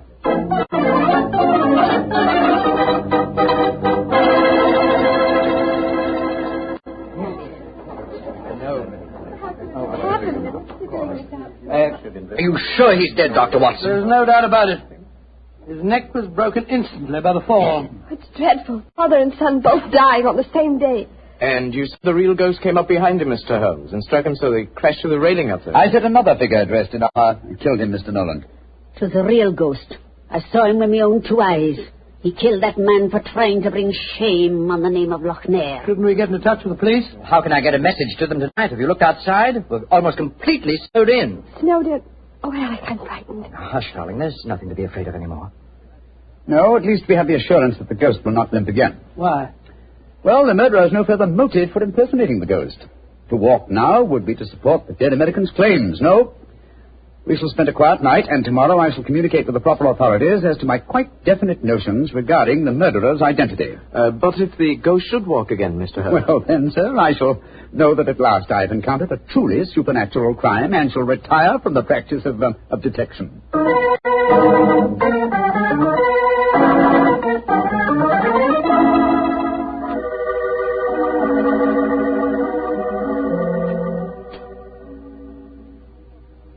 It's nearly 2 o'clock. You still over there by the window, puffing away that pipe of yours? You know, I can't help feeling that young McMorris knows a great deal more than he told us. A great deal more. There's a shifty look about him I don't like. Never did trust a fellow who could look you squarely in the eye. Don't you feel the same way, Holmes? Holmes? Holmes, where are you? Holmes! Shh, Black Watson.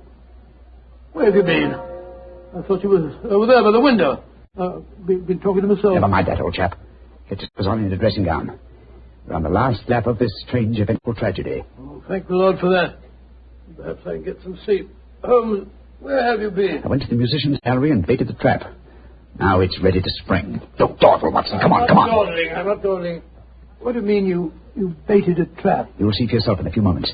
As a matter of fact, I really baited it when I said downstairs that if the real ghost should walk again, I would retire from the practice of detection. I didn't understand your saying that myself. Well, I was tempting the murderer to show his hand once more. Come on, please. Where are we going? To wait behind the curtain at the foot of the stairs leading to the musician's gallery. And I hope we don't have to wait very long.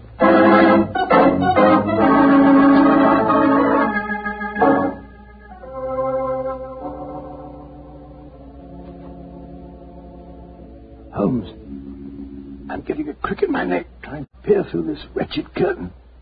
How much longer do we have to wait? Till our murderer arrives. You certain he'll come? Not certain, but hopeful. Extremely hopeful. You know who it is, don't you? Yes. But my proof is too thin for a court of law. I must catch him in the act. Here he comes. Splendid. Let's go up and get him. No. They walk into my trap. He's coming towards the head of the stairs. Oh! Great Scott! Exactly. A simple piece of wire stretched across the gallery is remarkably effective, even with ghosts. Come on, Watson. Help me off with this visor. There we are. Good Lord, it's James Nolan. Exactly. What happened? You walked into a simple trap, my friend. I'm afraid the next trap will be more lethal, for it will undoubtedly prove to be the one beneath the gallows.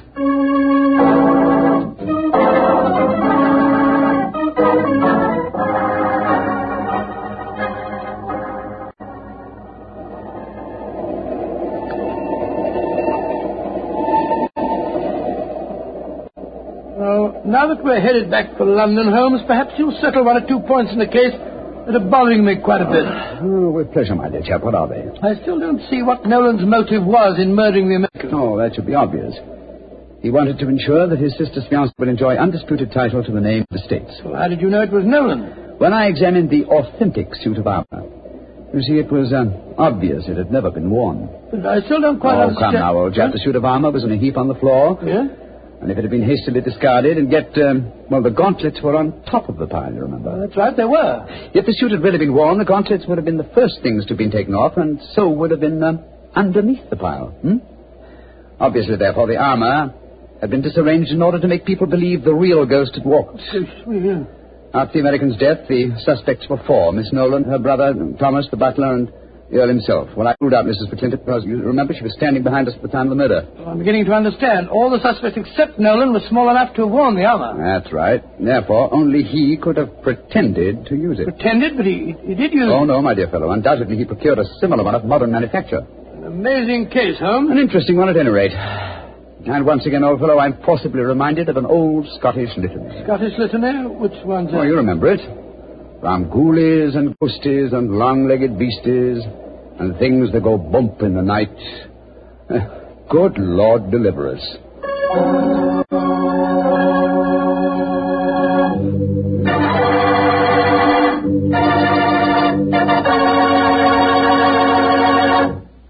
Well, Doctor, that was really a swell story.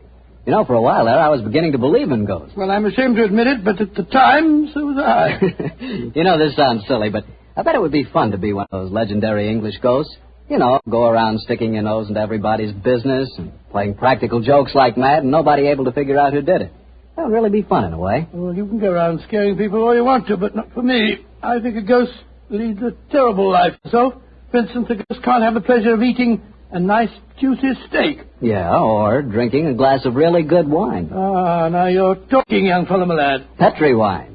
Yeah, still talking, Uncle. You see, when I say good wine, I always mean Petri wine because you can depend on Petri. I know. Why, the Petri family has been making wine for generations, handing on down from father to son, all their skill and knowledge and experience. When you realize they started the Petri business way back in the 1800s, well, common sense tells you the Petri family knows practically all there is to know about the fine art of turning luscious grapes into clear, fragrant wine. Yep, whether you're looking for a swell wine to serve before dinner or with dinner or after dinner, for any occasion, you just can't go wrong with a Petri wine because Petri took time to bring you good wine.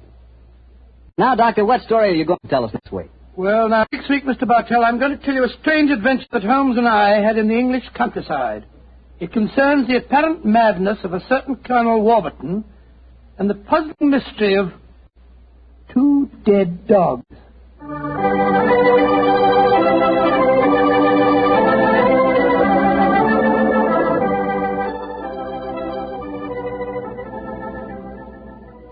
Tonight's Sherlock Holmes adventure is written by Dennis Green and Anthony Boucher and is based on an incident in the Sir Arthur Conan Doyle story, The Crooked Man. Mr. Rathbone appears through the courtesy of Metro-Goldwyn-Mayer, and Mr. Bruce through the courtesy of Universal Pictures, where they are now starring in the Sherlock Holmes series.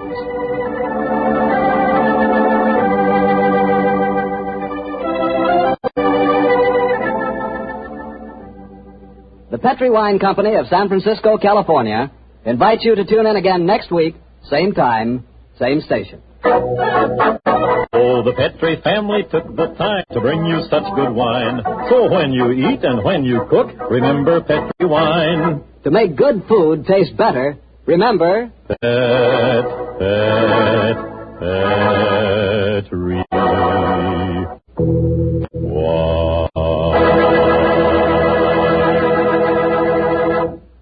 This is Harry Bartell saying goodnight for the Petri family. Sherlock Holmes comes to you from our Hollywood studios. This is the Mutual Broadcasting System.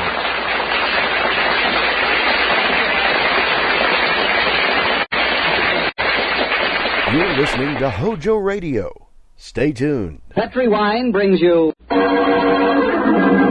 Basil Rathbone and Nigel Bruce in the new adventures of Sherlock Holmes.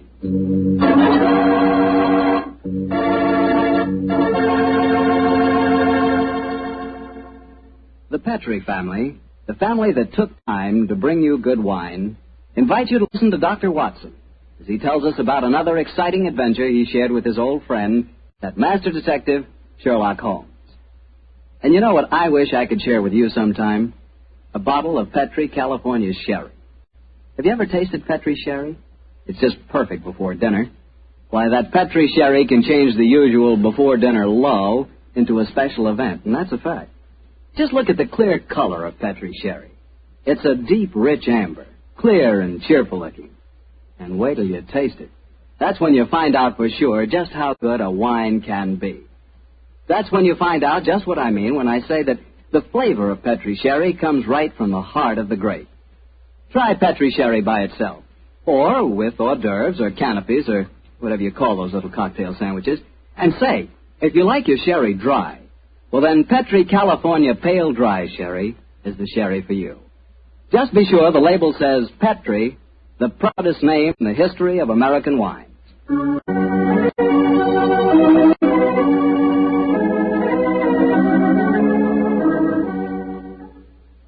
And now let's look in on our old friend, Dr. Watson. Doctor? I'm out here on the patio, Mr. Bartell. Come out and join me. Quiet, Winnie. Quiet down, Monty. I see the welcoming committee's here. Yes, little scoundrels. They begin to think they own this patio. Scoop them off the chair, Mr. Bartell, and settle yourselves down. All right, off you go, boy. Off you go. Go on, off you go.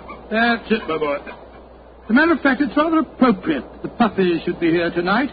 As in the story that I'm going to tell you, a dog played a most prominent part. A dog? What kind of a dog, Doctor? Now, my boy, don't get me anticipating my story. For once, I'm going to start at the beginning. Which was?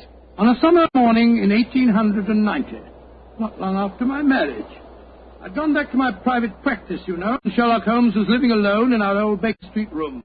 You still saw him, I suppose. Indeed I did, Mr. Bartell. In fact, occasionally I even persuaded him to forego his bohemian habits so far as to visit my wife and me. But to get back to my story, I've been exceptionally busy that summer. In consequence, was feeling rather, shall we say, nervy and run down. So much so that Mary, Mrs. Watson, persuaded me to take a fortnight's holiday. We went down to the charming little village of Taplow on the lower reaches of the River Thames. But, as so often happens, the best laid schemes of mice and men gang after glare. I guess the holiday backfired on you, Doctor, and you found yourself involved in a mystery? Maybe a mystery calling for the aid of your old friend Sherlock Holmes? Quite correct, Mr. Bartell. We'd only been down there a couple of days when the trouble began. In fact, the whole thing became so involved that I thought the best thing to do was to put the whole strange story in a letter to Sherlock Holmes. This I did. And I can imagine how he chuckled when he read mine. Dear old Watson. Seems to be a little out of his depth. My dear Holmes, I need your help. Or at least your advice. 2 days down here and I've become involved in a most unusual problem. It began this morning when Mary and I were out for an after-breakfast stroll. The sun was shining, the birds were singing, and there seemed every indication of it being a happy and You know, Mary, I've always thought up to now that balmy was rather a silly word. I still do, John, dear. Nevertheless, it's the only possible word that describes a day like this adequately. Very well, dear, it's balmy. Personally, I'm so happy to see you relaxing that I don't care what the weather's like. You've been working much too hard. Yes, it's been a busy year. Yes, and last year Sherlock Holmes monopolized most of your time. At least I've got you to myself for once. You dear little thing, you've always been rather jealous of my association with Holmes, haven't you? Not jealous, dear, but I must confess his influence on you wasn't entirely for the good. He had a habit of teasing you out all night. Well, you should be used to that, dear. After all, it happens often enough in my practice. True, John, but on those occasions I know where you are and don't worry about you. And again, you've copied so many of Mr. Holmes' eccentricities. Keeping your tobacco in a Persian slipper, for instance. And, oh, John, look down. Look, do you see that woman walking across the field towards us? Yes, what's the matter? Do you know her? I'm not sure, but I think it's Ellen Warburton. I believe she does live somewhere near here. Who is Ellen Warburton? An old friend of mine. She's frightfully clever and advanced. She's interested in women's suffrage and all sorts of things. Oh, sounds dreadful. Imagine giving women the right to vote. Their place is in the home. It is Ellen. Ellen Warburton. Oh, how are you? Mary Watson. How very nice to see you again. I'm Mary Watson now. This is my husband. How do you do, Miss Warburton? How do you? How do you do? Mary, I'd heard that you'd married. Aren't you a medical detective or something, Mr. Watson? Not quite, dear. I hold the degree of Doctor of Medicine from the University of London, madam. But he's helped the great Sherlock Holmes on many of his cases. Well, that's how I've heard of him, then. Do you mind if I walk with you a little way? Of course not, Ellen. Come along. Do you live near here, Miss Warburton? About 4 miles away, Doctor, at Chevy Grange. I'm a glorified housekeeper for my uncle, Colonel Warburton. Oh, dear, that sounds rather dull for you. As a matter of fact, the state of my uncle's health at the present moment makes it anything but dull for me. That's why I asked if I might walk with you for a way. Well, what's the matter with him, Ellen? He's going mad. Before my eyes. And I can do nothing to help him. Mad? Come now, Miss Warburton, surely you... Doctor, I'm not an hysterical girl. In fact, I regard myself as something of a scientist. I studied physics for a number of years at Bristol University. And I tell you that my uncle is going insane. What are the symptoms? Most of the time, he's perfectly normal. But when these attacks are on him, he gets in the most frightful rages and says the strangest things. He's even complained of hearing a shrill, piping whistle that comes out of nowhere.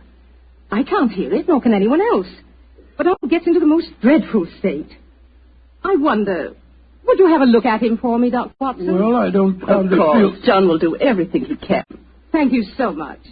Then supposing you both come over... My dear Holmes, at 7 o'clock this evening, we found ourselves approaching Chevy Grange. It was rather a forbidding-looking place, covering a little more than an acre, I should say. As we stood waiting for admittance, I must confess that I was not entirely... Gloomy-looking place, isn't it, Mary? It is a little forbidding, John, dear. Oh, dear. What's that? Sounds like a tom-tom. Someone singing a weird chant. seems to be coming from the direction of that barn over there. It doesn't seem quite appropriate, dear, does it? I mean, not in the heart of Buckinghamshire. Why not knock on the door again, John? Yes, all right, I will. Perhaps they didn't hear us. Oh, they did. Who is it? Oh, yes. It's Dr. and Mrs. Watson, my good man. Acker's the name, sir. Come in, please. The Colonel's expecting you, sir. He's in the study. This way, sir. By the way, Hacker, as we were waiting outside the front door, we heard a strange chant, and it sounded as if someone was beating a tom-tom. Oh, that's her. That was Miss Narda. You'll be hearing more of her. Promising beginning. Let's see what happened next. This very unpleasant fellow Hacker showed us into the study where we met Colonel Warburton. First, it was hard to believe that he was a sick man. He looked well enough, and his conversation was sprightly. Spent most of his army life in Africa as military governor in the Zulu district. And the African spears and other trophies that lined his study walls bore mute evidence to his past life.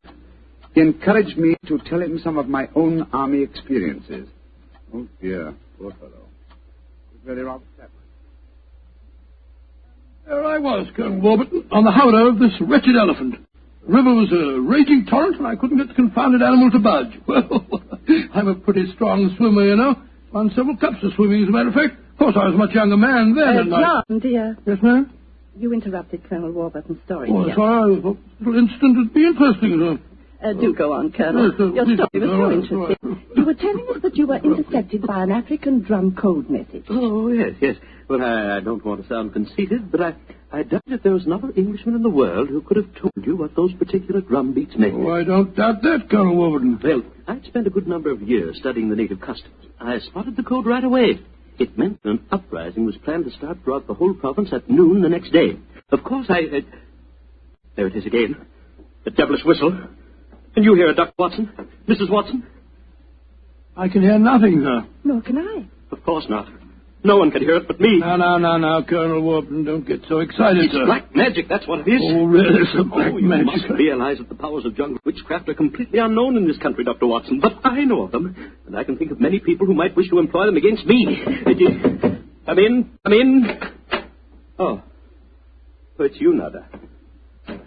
Great Scott, she's very beautiful. Nada, I want you to meet some friends of Ellen's, Dr. and Mrs. Watson.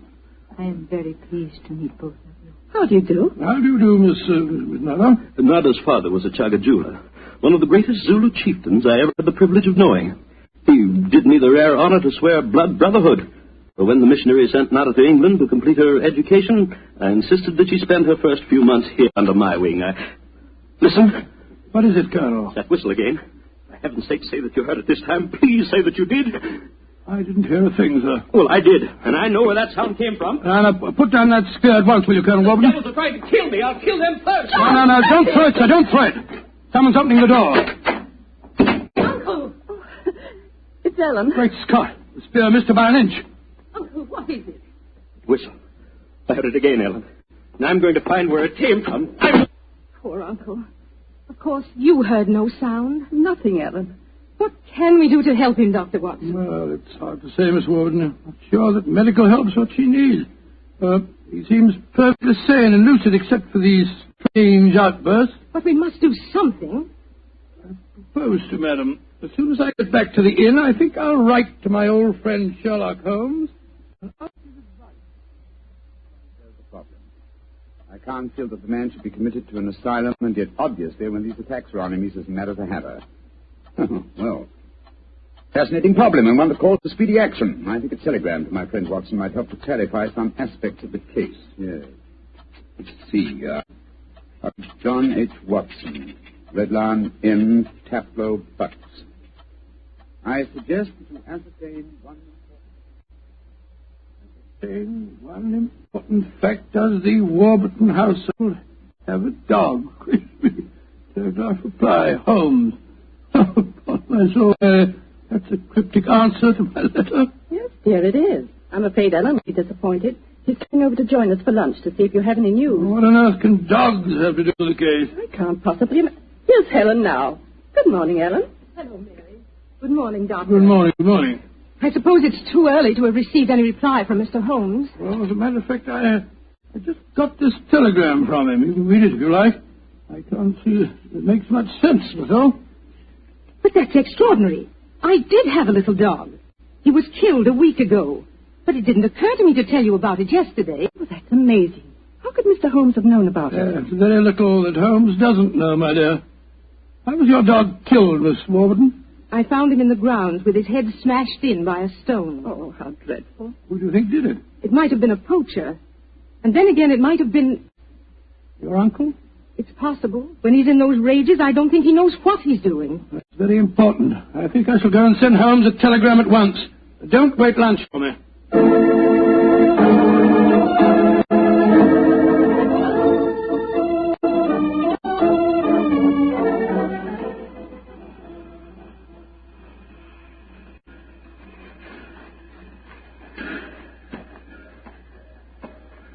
Why did we have to walk over to the station, dear? To see if there was an answer at the station telegraph office to the wire that I sent Holmes. Oh, it's only 4:30, dear. It's hardly possible for him to have answered as quickly as that. In any case, they delivered the telegram to the hotel, you know. Well, it was a nice walk, my dear. Hello, there's a train in the station now. I wonder where it's from. Why don't you ask that porter, dear? That's not a bad idea. Porter, what train is this? Oh, it's the London train, sir. Right on time. Next stop, ready? Not many people getting off here, are there? Great Scott! Look who's here! Oh, dear, it's Mr. Holmes. And he's got a dog on a leash. Oh, Watson, my dear fellow, how are you? Mrs. Watson, how nice to see you again. Thank you, Mr. I'm Holmes. delighted you're here, old fellow. We walked over to the station to see if you'd answer my telegram.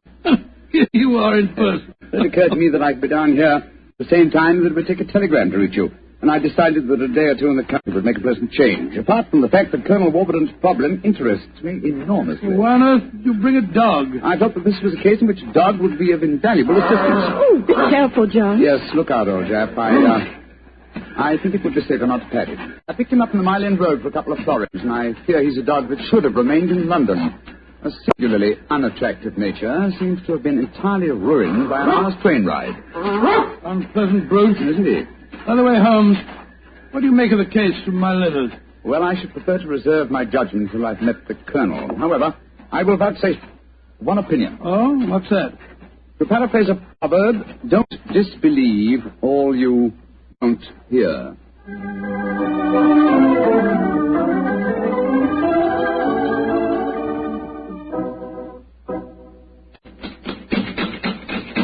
I can't think why someone doesn't answer. They can't all be out.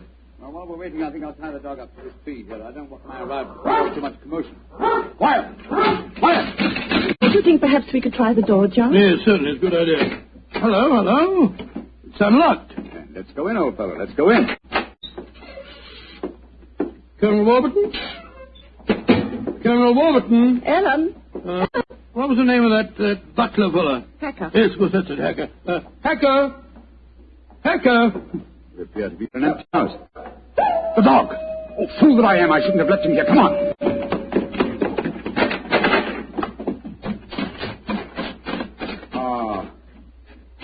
We're too late. Oh, the poor dog. He's been killed. Yes, poor brute. Stabbed to death by one of the Colonel's spears. That proves it, Holmes. The man is mad. I think not, Watson. I think it proves that Colonel Warburton is a great deal more sane than some of the members of his household.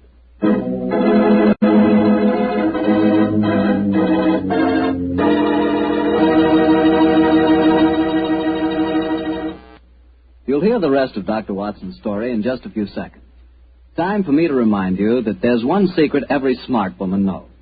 Simply, good wine makes good food taste better. And by good wine, naturally, I mean Petri wine. Try a Petri wine with your dinner. If you want a wonderful red wine, try Petri California Burgundy. If you want a perfect white wine, try Petri California Sauterne. In fact, try them both. You'll agree, I'm sure, that next to your good cooking, nothing can do more for a meal than a glass of good wine. A glass of Petri wine.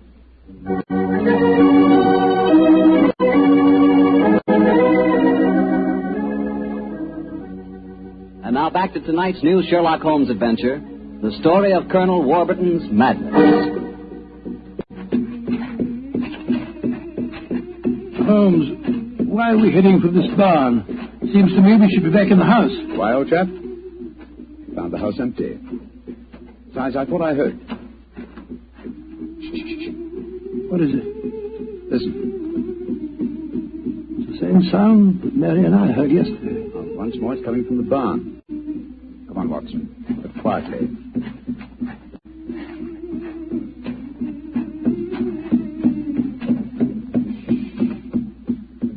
We can see through this window here. It's that Zulu girl, Nada. She's beating a drum and chanting. Who's the man with her? It's Colonel Warburton. No, it isn't. It's that servant fellow, Hacker. What the thunder is he doing here? Apparently assisting Miss Nada in some of her African mysticism. It's black magic they're dabbling with. Just as the Colonel said. Let's go in and catch them red-handed. No. Stay quiet. We'll talk to them soon enough. The moment I feel it's much more urgent that we find Colonel Warburton. Come on.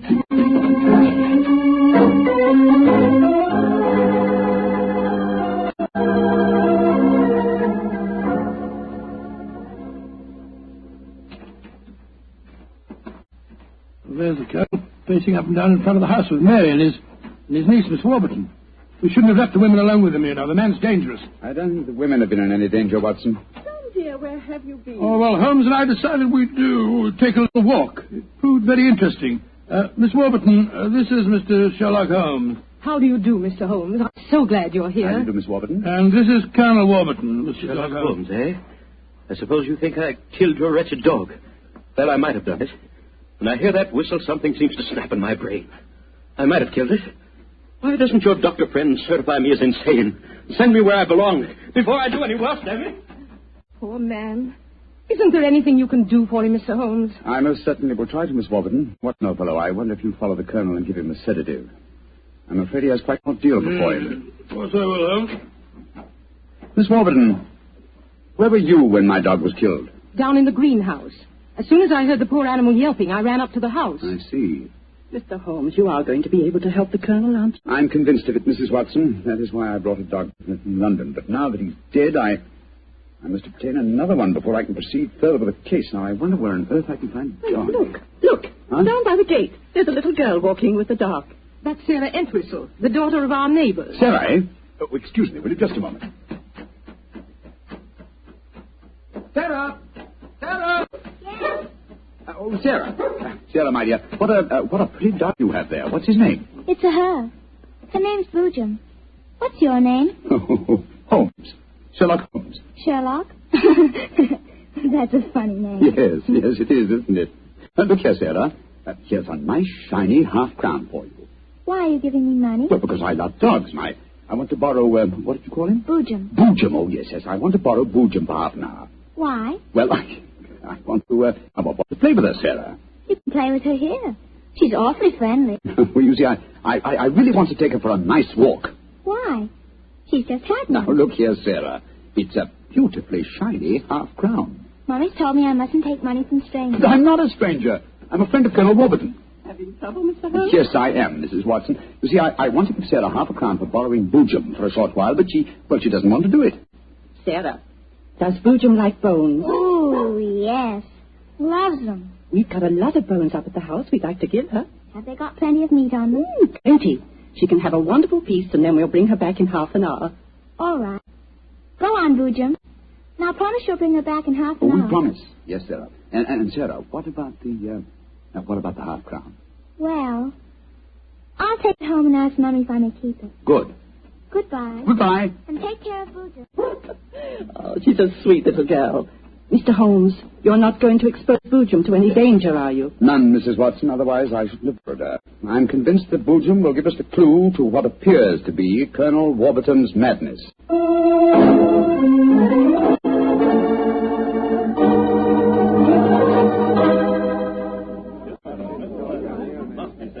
Now, let me see. We're all here, Miss Warburton, the Colonel, Miss Nada, her, and the dog Boojum. Yes. Now, ladies and gentlemen, I propose to conduct an experiment. Before I conduct it, I should like to point out the chronology of the events in this case. First, Miss Nada arrived here. Mr. Holmes, you're not suggesting Please let me finish, Miss Nada. First, Miss Nada arrived here. Second, the Colonel first heard the mysterious whistle. Third, your dog was killed, Miss Warburton. Fourth, the whistling set in dead earnest.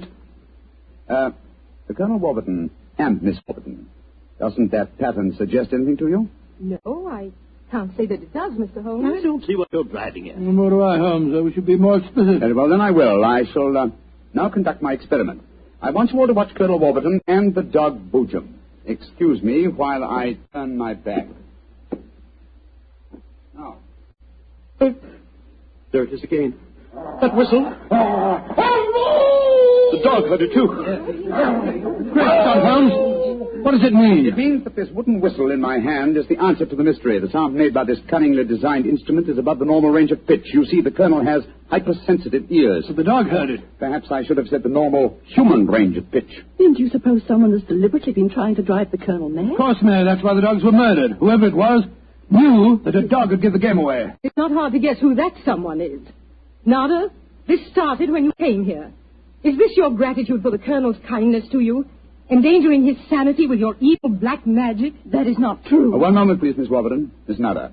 Yes, Mr. Holmes. Dr. Watson and I watched you in the barn some 3/4 of an hour ago with Hacker. Were you engaged in practicing any form of black magic? No. I was praying to my old gods to save the Colonel's sanity. What were you doing there, Hacker? Don't tell me you were praying to old gods, too. Well, I used to be a chapel-going man, sir, but I don't know. No harm in trying something new, I always say. In any case, why should Miss Nada wish to persecute the Colonel? It might be for some tribal revenge. Oh, but that's ridiculous, Ellen. Her father and I were sworn blood brothers. Exactly, sir. No, it should be obvious. Who had a motive for making the Colonel appear mad is niece and heiress. What do you mean? She had studied physics, you will remember, and so could know about supersonic research. Possibly she was afraid the Colonel might leave his estate to Miss Nada, and so wished him to appear insane and thereby invalidate a new will. In any case, I found this whistle in a drawer in your room, Miss Warburton. Ellen, how could you? I did it for your sake, to save you from Nada. She's just an adventuress, only you won't see it. Colonel Warburton, what action do you wish me to take regarding your niece, Miss Warburton? My niece? I have no niece, Mr. Holmes. Come, Nada, my dear.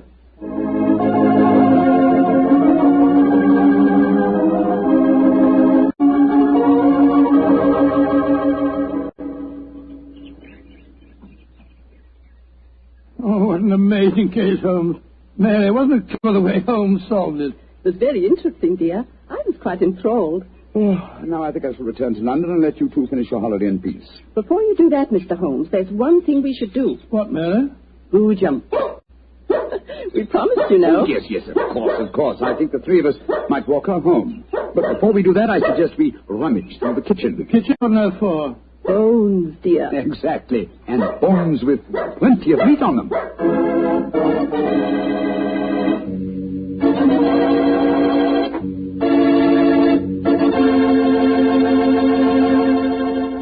Say, Doctor, that was a swell story.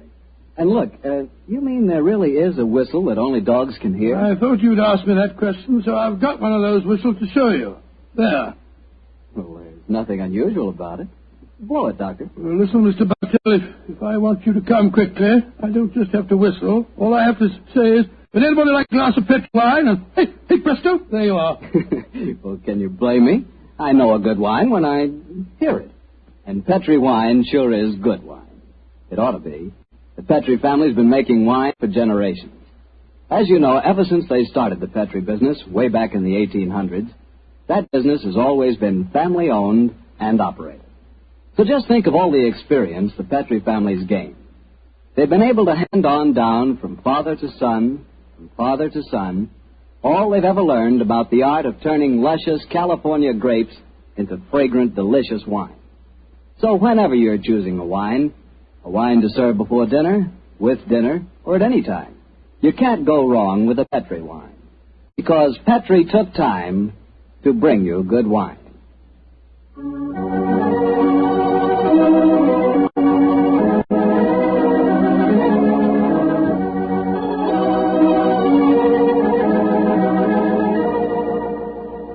Tonight's Sherlock Holmes adventure is written by Dennis Green and Anthony Boucher and is based on an incident in the Sir Arthur Conan Doyle story, The Engineer's Thumb.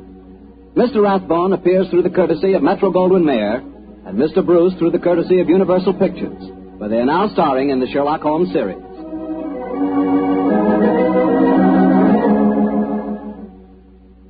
The Petri Wine Company of San Francisco, California, invite you to tune in again next week, same time, same station. Oh, the Petrie family took the time to bring you such good wine. So when you eat and when you cook, remember Petrie wine. To make good food taste better, remember... Petrie wine. This is Harry Bartell saying goodnight for the Petrie family. Sherlock Holmes comes to you from our Hollywood studios. This is the Mutual Broadcasting System.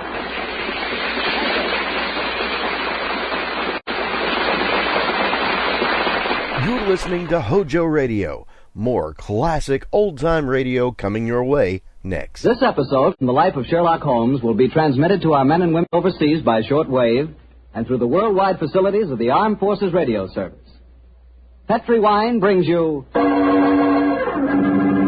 Basil Rathbone and Nigel Bruce and the new adventures of Sherlock Holmes.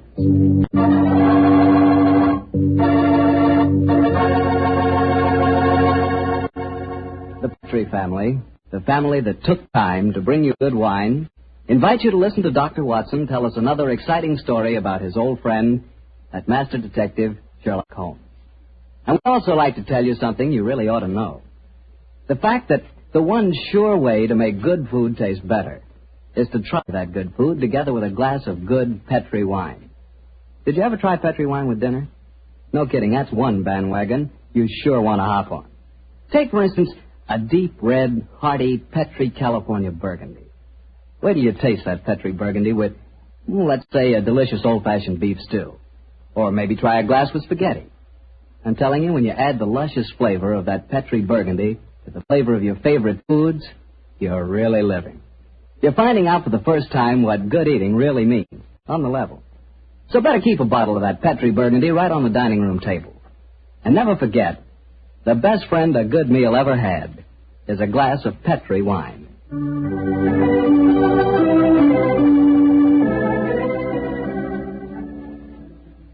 And now for our weekly visit with the good Dr. Watson. May I come in, Doctor? No, Mr. Bartell. You know me better than that. Of course, you can come in. I'm expecting you. I always look forward to these Monday evenings together, you know. Me too, Doctor. In fact, I always say this is the one doctor's appointment that never scares me. Oh, that's very nice of you, my boy. Go up your chair and make yourself comfortable. Thanks. And what prescription do you have in mind for us tonight, Doctor? Well, now, let me see.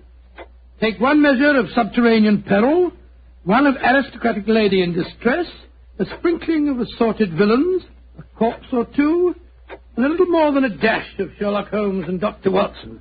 Take the mixture well, and you have the case of the out-of-date murder. Well, how did the adventure begin, Doctor? Exactly enough. It was in September of 1900. I remember that Holmes and I went to Eastbourne for a much-needed rest. First couple of days we spent in soothing idleness. On the morning of the third day, Holmes, a dash of colour back in his cheek and a hint of the old sparkle in his eye, suggested that we should go and call on his good friend Evan Whitnell, curator of a nearby museum. And so, just after lunch on that September day, found the two of us talking to Professor Evan Whitnell in his private office at the museum. It only seems yesterday. But all your recent discoveries in this part of England have made you world famous instead of just nationally famous. My congratulations. Professor, I do wish you'd tell me about your discoveries. Well, with pleasure, Dr. Watson. Less than 2 months ago, I was excavating on the downlands in this neighborhood when I was fortunate enough to discover a number of underground caves. Caves saturated with a heavy deposit of lime that gave clear evidence of having the property of rapidly mummifying any flesh, human or animal, deposited in them. Oh, gracious me. Interesting. And what treasures have you unearthed, Professor? Well, a number of mummified specimens of animals clearly belonging to bygone eras. My prize specimen is the body of a large wolfhound. The inscription on its collar identified the animal as having belonged to some local squire in the year 1748. Amazing. I didn't know that limestone had such qualities of preservation. Come in. Yes, Alan? What is it? Lady Clavering, Professor. She asked me to tell you that she was in the museum. Oh, yes, sir. Show her up here, will you, Alan? Very good, sir. I'm most anxious for you both to meet her. And she, in turn, is even more anxious to meet you. I dined with her last night, and when I told her that you were coming here today, she insisted on meeting you. Oh, Whitnell, you scoundrel. There's a twinkle in your eye. I suspect that Lady Clavering has yet to consult me in my professional capacity, and that you engineered the meeting. Well, perhaps I might have dropped a hint. No, I warn you, Professor, Holmes can't become involved with another case. He's completely run down. Well, don't worry, Doctor. All that Lady Clavering requires is a little advice. Advice? Oh, that's a different matter altogether. Yes, I knew you wouldn't mind, Holmes. Helena, my dear, there you are. Come along in. Thank you, Aaron. Allow me to introduce Lady Clavering, Mr. Sherlock Holmes and Dr. Watson. How do you do? How are you, gentlemen? Now, there you are, my dear. Sit down here. And I may as well tell you, Helena, that our little plot has already been discovered. Oh, dear. And I was just getting ready to exert all my feminine wiles in an attempt to persuade you to help me, Mr. Holmes. Oh, I'm certain that he found you utterly irresistible, my dear Lady Clavering. You flatter me, Doctor. No, I mean it. The professor tells me that you're in need of a little advice, Lady Clavering. Yes, Mr. Holmes. I put my question simply. 5 years ago, my husband, Sir George Clavering, left me. Left you? This is me. How stupid of him. I haven't seen or heard tell of him since. I now wish to remarry. But of course I couldn't do that without having my husband declared legally dead. My dear Lady Clavering, I can't help feeling that a lawyer is the proper man to consult, not a detective. But you're suggesting that there was foul play in connection with your husband's disappearance. Oh, no, Dr. Watson. The Claverings are a strange family, self-willed and headstrong. George and I were not happy together. I think he disappeared deliberately. You reported his disappearance to the police, of course. Oh, yes, Mr. Holmes. But they've never been able to trace him. This kind of thing has happened in the family before, Holmes. Tell them about Sir Nigel, Helena. Well, he was one of my husband's ancestors. He walked out one day in 1777 and was never seen again. The family was disappearing. George knew of the legend. He often threatened to do the same thing himself. But your problem, Lady Clavering, is not that of your husband's fate, but rather of your own freedom. Yes, Mr. Holmes. Well, I'm afraid my advice can be of little consolation to you. The law has specified a number of years that must elapse before anyone disappearing can be declared legally dead. I would suggest that you possess your soul in patience until that period has elapsed. Oh, dear. And I was hoping you'd be able to think of some terribly clever way of getting round the law, Mr. Holmes. Lady Clavering, sometimes perhaps my methods may be unorthodox, but I assure you that getting around the law, as you put it, is a procedure I do not indulge in. Oh, dear me, now I've offended you, Mr. Holmes. And it's the last thing on earth I meant to do, I assure you. My friend's a little touchy about matters concerning his professional honor, you know, Lady Clavering. Oh, nonsense, my dear Watson. I'm not touchy and I'm not offended. And now, may I suggest we all examine the professor's latest treasures, and after that, perhaps he'll take us for a stroll on the downs. I'm most anxious to examine those lime pits of his.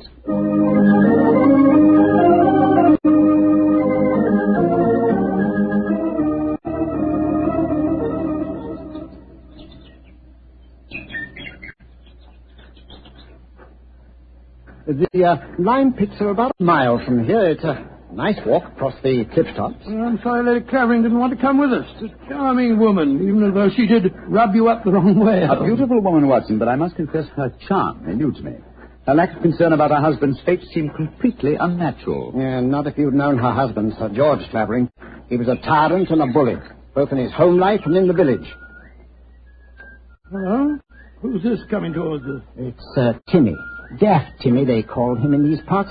He isn't quite right in the head, poor fellow, but he's perfectly harmless. Has two passions in life, birds and bonfires. Hello, Timmy. I've got something beautiful to show you. Oh, it's so beautiful. Well, what is it, Timmy? Look, it's in my cap. See? Oh, isn't it lovely? Robin's egg. I found it when I was bird nesting. Did you ever see such a blue egg? It's a beauty, Timmy. Where did you find it, my boy? Down by the lime pits. Oh, I'm going to build a lovely fire on the downs tonight. I'll let you come and watch it if you give me a shilling. Now, you be careful, Timmy, or you'll be in trouble again. Timmy doesn't get in trouble anymore now. Not since he had Sir George carried away. Sir George Clavering used to whip Timmy when he found him on the land. Timmy, tell me, how did you have Sir George, as you put it, carried away? I told my birds about him. I told them how he used to beat poor Timmy, and they said they'd carry him off and drop him over the cliffs. and that's what they did, because he never came back again. Oh, Lord, here comes Harry, Sir George's brother. Now there'll be trouble. Timmy, you'd better run. Oh, no. No, Timmy can't run. He'll break his pretty blue egg. Timmy, get off my land. If I catch you here again, I'll take my riding crop from you. Timmy hasn't done anything. Go on, be off with you, do you hear? I'll tell my birds about you. That's what I'll do. Oh, don't forget my bonfire. Infernal scoundrel. Hello, Whitnell.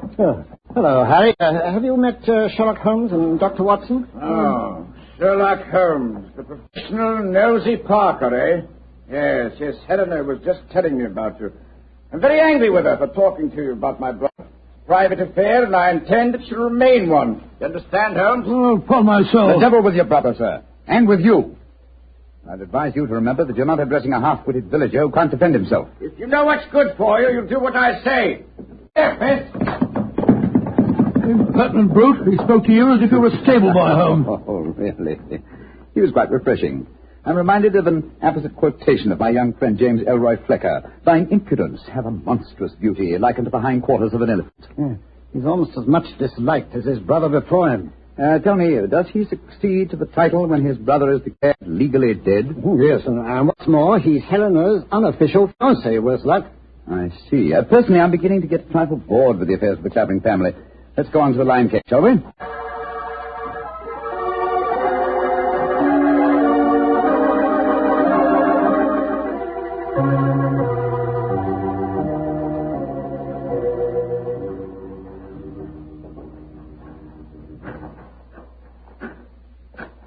These caves are amazing. We must be 50 feet below the level of the ground, aren't we, Whitnell? Well, more than that, I should say. Rock formation is most unusual, a series of caves connected by a veritable honeycomb of tunneling. Yes. I think I'll light the lantern now. It's too dark in here, and I haven't explored this particular cave before. Yes, I've had a wall cave in on me a couple of times, so you'd better watch where you're walking. There. Now we can see better. Let's go deeper, shall we? But do watch your step. It's eerie down here, isn't it? Hello. Oh, what's this in the crevice here? Looks like a mummified bird of some kind. It is a beautiful specimen. Judging by its markings, a black streak here and bars of white in the top, I'd say it was a peregrine. That's exactly what it is, a falcon. Dating back a couple of 100 years, I should say. And in a perfect state of preservation.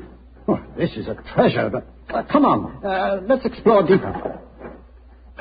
There's another cave over here. If we'll hold the lantern up a little, I see.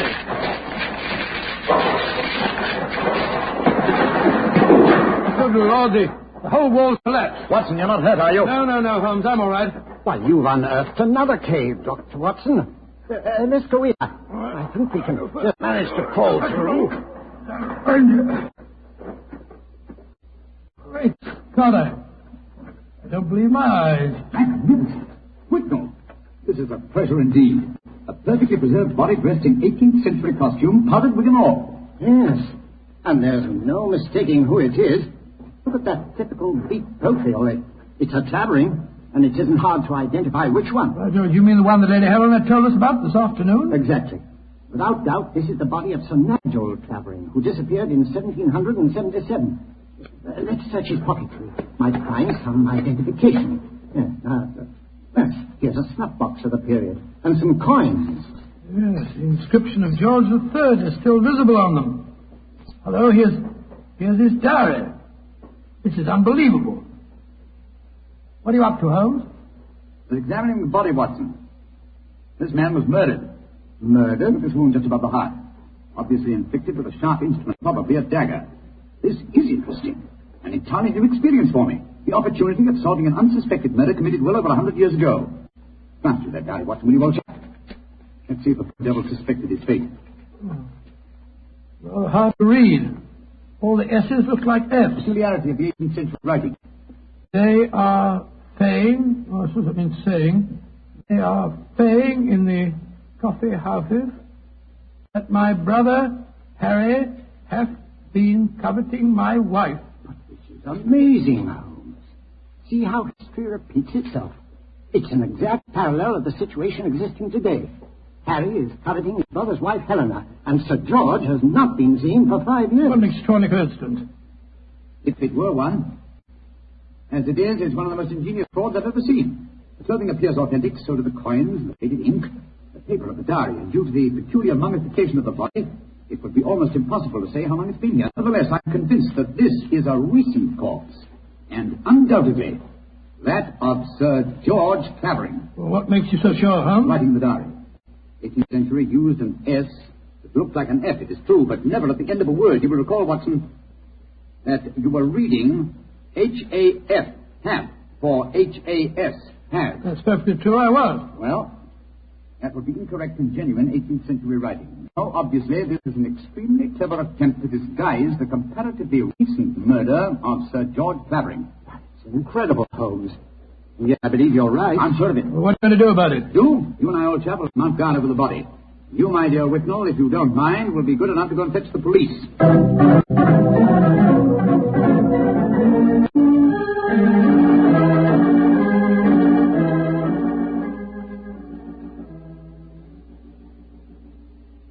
Holmes. Yes, old chap? What do you suppose is keeping the police? Whitnall must have gone over an hour, and the lantern with him. Here we are, crouching in the dark in a smelly cave, 50 feet under the cliffs, with a mummified corpse. True, Watson, but I don't. Uh-huh. Here comes the lantern. It must be Whitnall and the police. Whitnall! That you, Whitnall?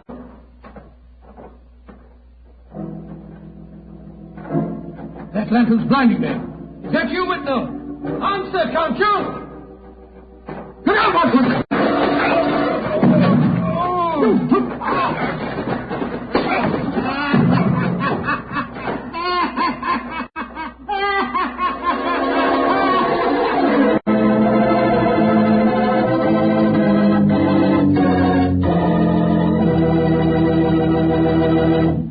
Dr. Watson's story will continue in just a second. And I'm going to take that second to ask you what you think of when I say good food. When you say good food to me, I can see myself really going down on a piece of fried chicken, but really fried. You know, crisp and sort of a light brown. And when I see that chicken, I sure want to see some Petri California Sauterne. Because, believe me, Petri Sauterne is a white wine that's the wine for chicken. That Petri Sauterne has a delicate kind of flavor. Delicate like its pale gold color. But what a flavor, what a wine. If you want a swell white wine, you certainly want Petri Sauterne. Try it and see.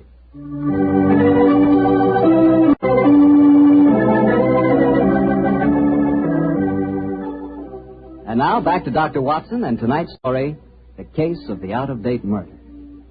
Well, Doctor, you certainly had me on the edge of my chair during the first part of the story. Oh, I'm glad of that, my boy. Say, what happened when Sherlock Holmes yelled out at you in the cave? I was struck from behind with a spade and knocked out. A second later, the same thing happened to Holmes.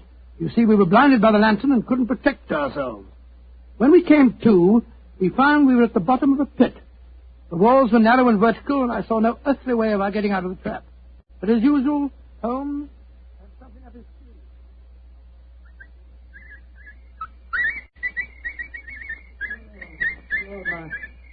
My head's throbbing. Never mind that for the moment, old chap.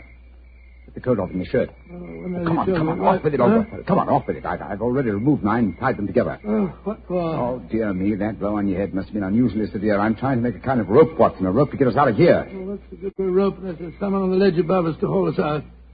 If you think you're performing the Indian rope trick. My dear Watson, this is no time for your rather heavy-handed humor. Why do you keep whistling like that? You've been doing it for the past 20 minutes. I'm whistling for help. Well, why not shout? Whistle carries further. Oh, who's going to hear that? That Timmy, I hope. Remember, he was having a bonfire on the cliff-top tonight. My whistle is that of a nightingale, a song unheard in Sussex this time of the year. If it does answer it, I'm sure it'll bring him down here. Oh, well, I hope you're right. Seems to me that Whitnall and the police will never find us here. We shall mummify, just as the filthy murderer intended us to. Courage, Watson. It's worked! It's Timmy! Carrying a burning log. Get down here, Timmy! Nightingale?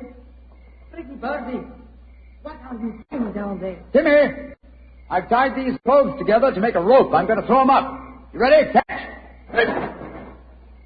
Good. He's caught it. Now, Timmy. Lower it to it. Oh, I shouldn't do this. They'll whip me. No, nobody will whip you, Timmy. And we both want to give you a shilling to come up and see your bonfire. Oh, that's different. 2 shiny shillings. I'll lower the rope. Here it comes. That's it. All right, now then. You first. All right, Timmy, pull away. Here it goes.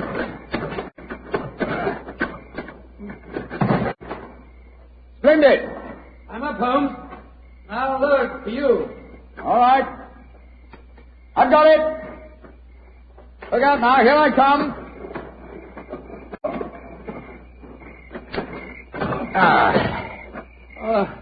Thank goodness we got out of that place all right. I don't see the nightingale. Oh, you must have him inside your coat. Well, never mind. We'll all go up to my bonfire and get warm. It's such a pretty bonfire.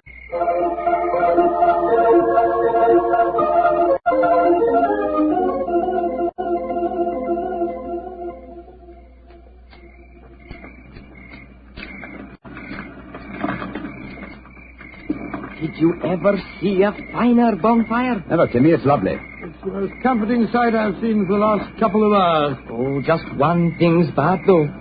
Somebody tried to burn a book in my lovely fire. It must have been when I was off getting more wood.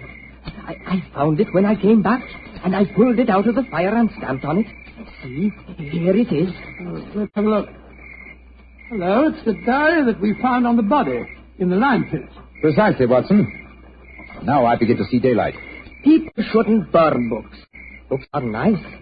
Books are like birds and bonfires. Well, they're nice to be near. Oh, your nightingale must be cold. I'll get some more twigs for him. Well, now that that fellow's gone away for a moment, I can see why we were attacked tonight. The murderer knew that we were going to the caves. He was afraid that his devilish plot wouldn't stand up under your scrutiny. So he watched us. When we discovered the body and sent Whitnell off for the police, he knew that he'd got to get rid of us. And who do you think that somebody is, old fellow? Well, that's easy. There's only one person strong enough to have knocked us both out and shifted our bodies. The dead Sir George's brother, Harry Clavering. I think not, old fellow. Didn't you observe as we entered the caves that pickaxes and wheelbarrows were much in evidence? Yes, that's right. They were, of course. Strength was not required under the circumstances. We were extremely vulnerable in the darkness. Any man with a modicum of cunning could have disposed of us, or any woman, for that. Good Lord, you're not suggesting that... Watson! Oh, Whitnell! Why, thank heaven you're safe. I've had the police with me for the last hour, but we couldn't find you. You went where I left you. True. Whitnell, I want you and the police to take me to Lady Clavering's house at once. After that, I wish to lodge information and make a charge of assault and possibly a charge of murder.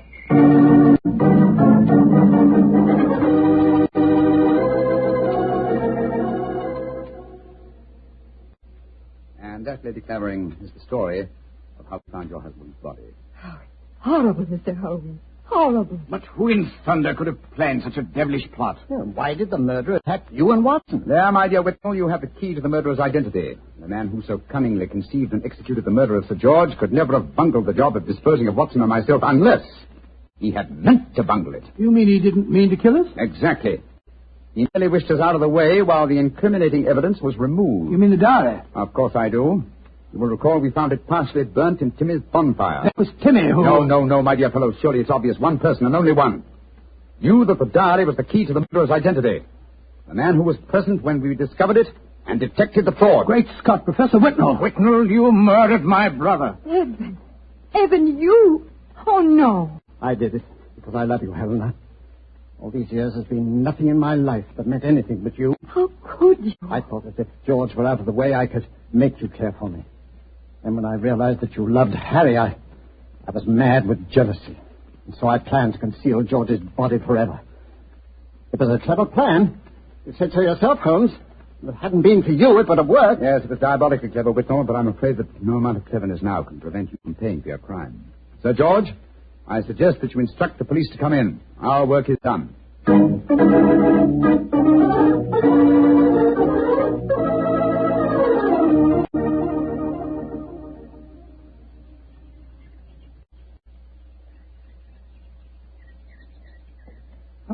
Holmes, look there on the point. Timmy's bonfire is still burning away. Yes. Tim is a simple fellow with simple tastes. Why are you so gloomy? You solved the case brilliantly. My dear fellow, my faith in human nature has been sadly shaken. Oh, sad. Evan Whitmore was a good friend and old one. Hard to be instrumental in sending him to the gallows. Well, he richly deserved it. Yes, I know he did. That's quite true, but it's depressing just the same. Come on. Let's continue our walk home across the downs. That's Harry offering you a fee. Did you take it? No, I didn't, but I did accept his offer of an acre of land on the downs over there near the Abbey ruins. You can see them silhouetted against the sky. An acre of land? What on earth would you do with that? Well, when I retire, and I shall retire soon, I've often thought of bee farming. This would be a heavenly spot for such a venture. Well, I can't imagine you as a beekeeper. Oh, why not? After a life spent unraveling the tangled affairs of human beings, it would be soothing in the twilight of one's days to study the exact and predictable behavior of bees. Singing masons, building roofs of gold. Ah, well. One day, perhaps. Perhaps. One day.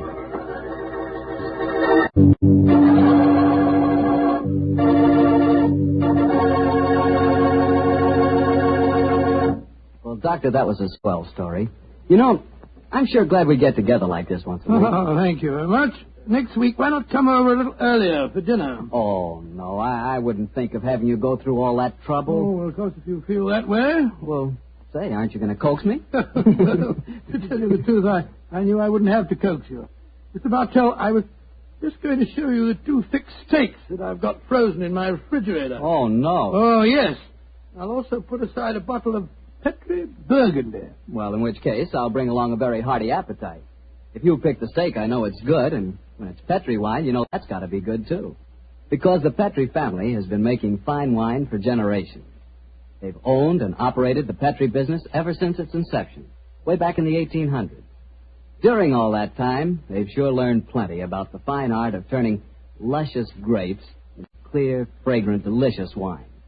And they've been able to take this experience and hand it on down from father to son, from father to son. That's why, when you want wine for any occasion, you can't go wrong with a Petri wine. Because Petri took time to bring you good wine. Now, Dr. Watson, what story do you have lined up for us next week? Well, now, let me see. Next week, Mr. Bartell, I'm going to tell you an adventure that occurred to Holmes and me in the shadowy depths of the Limehouse district in London. It's a strange tale of death and terror. I call the story The Eyes of Mr. Layton. Well, Doctor, we'll be sure not to miss it. And meanwhile, don't you forget your promise to contribute to the National War Fund. National War Fund? Of course, Mr. Bartell. It's a must. The money you give to your war fund not only helps the men and women in our armed forces, and it not only helps our allies, but that money goes to work right in your own community, helping make possible many relief and welfare agencies in your own hometown. So let's all be generous in victory. Give to your community war fund. Tonight's Sherlock Holmes adventure is written by Dennis Green and Anthony Boucher and is based on an incident in the Sir Arthur Conan Doyle story, The Adventure of Wisteria Lodge. Mr. Rathbone appears through the courtesy of Metro-Goldwyn-Mayer, and Mr. Bruce through the courtesy of Universal Pictures, where they are now starring in the Sherlock Holmes series. The Petri Wine Company of San Francisco, California, invites you to tune in again next week, same time, same station. Oh, the Petri family took the time to bring you such good wine. So when you eat and when you cook, remember Petri wine. To make good food taste better, remember... Petri wine. This is Harry Bartell saying goodnight for the Petri family. Sherlock Holmes comes to you from our Hollywood studios. This is the Mutual Broadcasting System.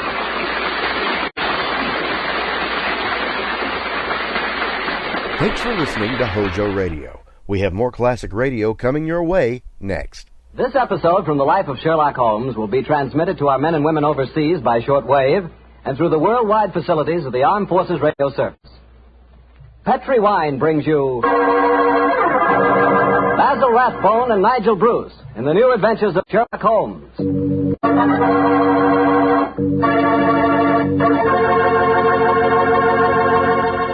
The Petri family, the family that took time to bring you good wine, invites you to listen to Dr. Watson tell us another exciting story about his good friend, that master detective, Sherlock Holmes. And I'd like to tell you something that maybe you already know. The fact that America's favorite wine is port wine. Did you know that? If you didn't, you'll know why port is the way out front favorite if you'll just sample some Petri California port. You just look at that Petri port and you know it's good. That wonderful, deep, rich red color. And Petri port is so clear. Just hold it to the light and you can sort of see right through the glass. But what you want to know really about a wine is how does it taste? And I'll tell you something. I've never yet been able to find the adjective that'll do Petri port justice. It's wonderful, honest. You've just got to taste it for yourself and find out for yourself. You'll love that Petri port in the evening after dinner when you're sitting around listening to the radio. And it's perfect to serve your friends when they come over. You can show them that Petri label, too. In fact, you can show it proudly. Because the name Petri is the proudest name in the history of American wine.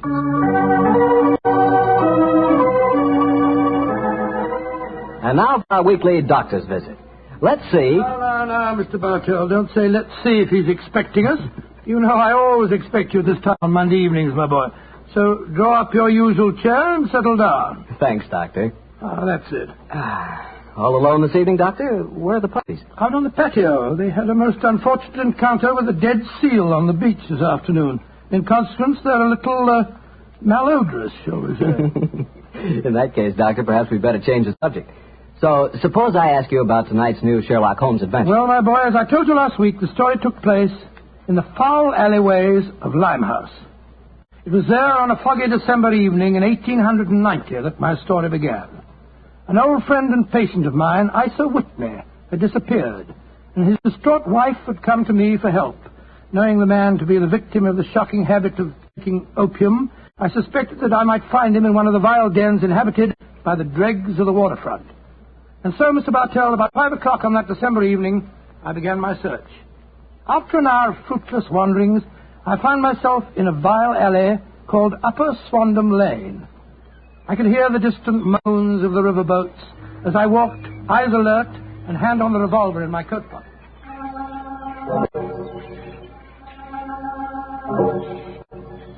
Suddenly, I saw a steep flight of steps leading down to a black gap, like the mouth of a cave.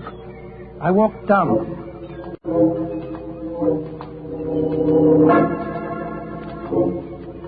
The steps were worn hollow in the center by the ceaseless tread of stumbling feet. I reached the bottom. A door faced me, and above it, a flickering oil lamp winked warnings at me. I found the latch and lifted it. The door squeaked open protestingly. And I entered.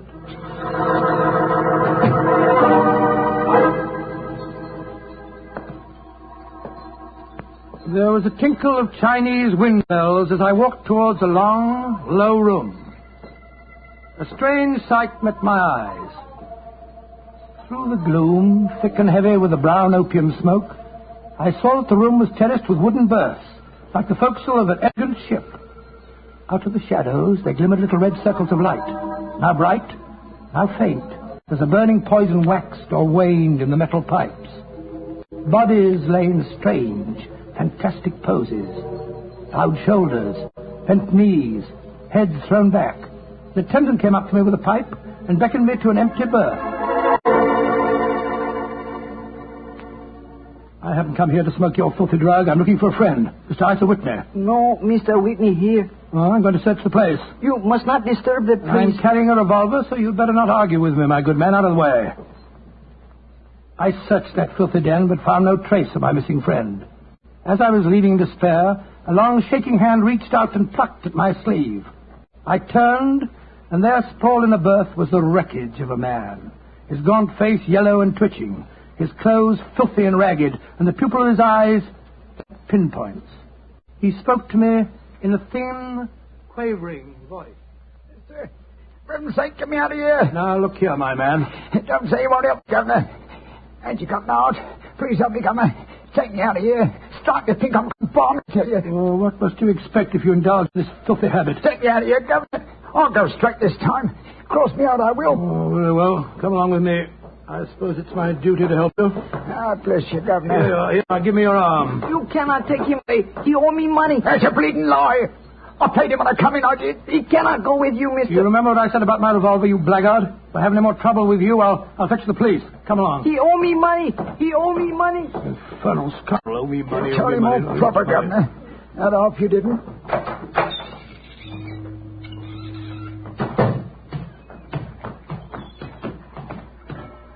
Now, look here, my good man. I'll give you a square meal, some advice, and some medical attention. But the rest... Never mind the advice, Watson, but I'll take you up on that square meal. Holmes! Yes, I'm very glad to see you, old fellow. What brought you to that filthy den of iniquity? Oh, gracious me, I went to find a friend. And I, an enemy. Your disguise is wonderful. It completely fooled me. But I'm afraid the proprietor was beginning to penetrate it. That's why I staged the little rescue scene. Had I been recognized, my life wouldn't have been worth an hour's purchase. Well, how long had you been there? Why were you there? Come on, Holmes. Tell me all about it. With pleasure, old chap. But first, let's find a chop house. I want that square meal you promised me.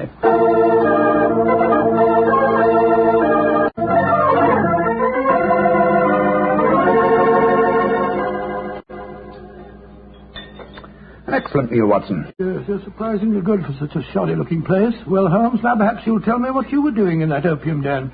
I've already told you my story. I'm shadowing a most unusual criminal. A man who haunts the opium dens. Yet I know that he himself is not an addict. No, I don't see anything very criminal about that. He might be looking for a thrill, or perhaps he's one of those writer fellows or something. But this man pretends to be an addict. I watched him closely. He fakes his smoking, and grease paint has enabled him to simulate the characteristic pallor of a drug victim.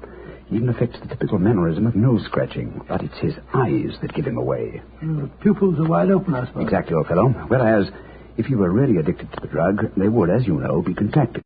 I myself always treat my eyes with a special kind of drop on the occasion when, I have to enter these dens. Why does a man haunt an opium den in order not to smoke? That, my dear Watson, is the problem that I intend to solve. Perhaps the fellow's a policeman or a private detective like yourself, Holmes. I've already checked on those possibilities. No, Watson, I believe there is only one answer. I believe the man is planning a murder. A murder? It's a tempting setting for a murder. Your victim is an addict, drugged and helpless. Your witnesses are in an equal state of befuddlement. The proprietor is anxious to cover up the crime because of the police. HOJO. Yes, sir. Now, the question is, who is the intended victim? That, my dear Watson, is why I've been shadowing this man. Unfortunately, he was not present in the den we just left, but I intend to continue my search. Holmes, can I help you? My wife's away now. You know, it's a long time since we were on a case. I shall be delighted, my dear chap. I've missed you sadly during the past few months. And are you, Holmes? What's the next move? Back to Baker Street, old fellow. My disguise is wearing thin, and I must contrive a new one.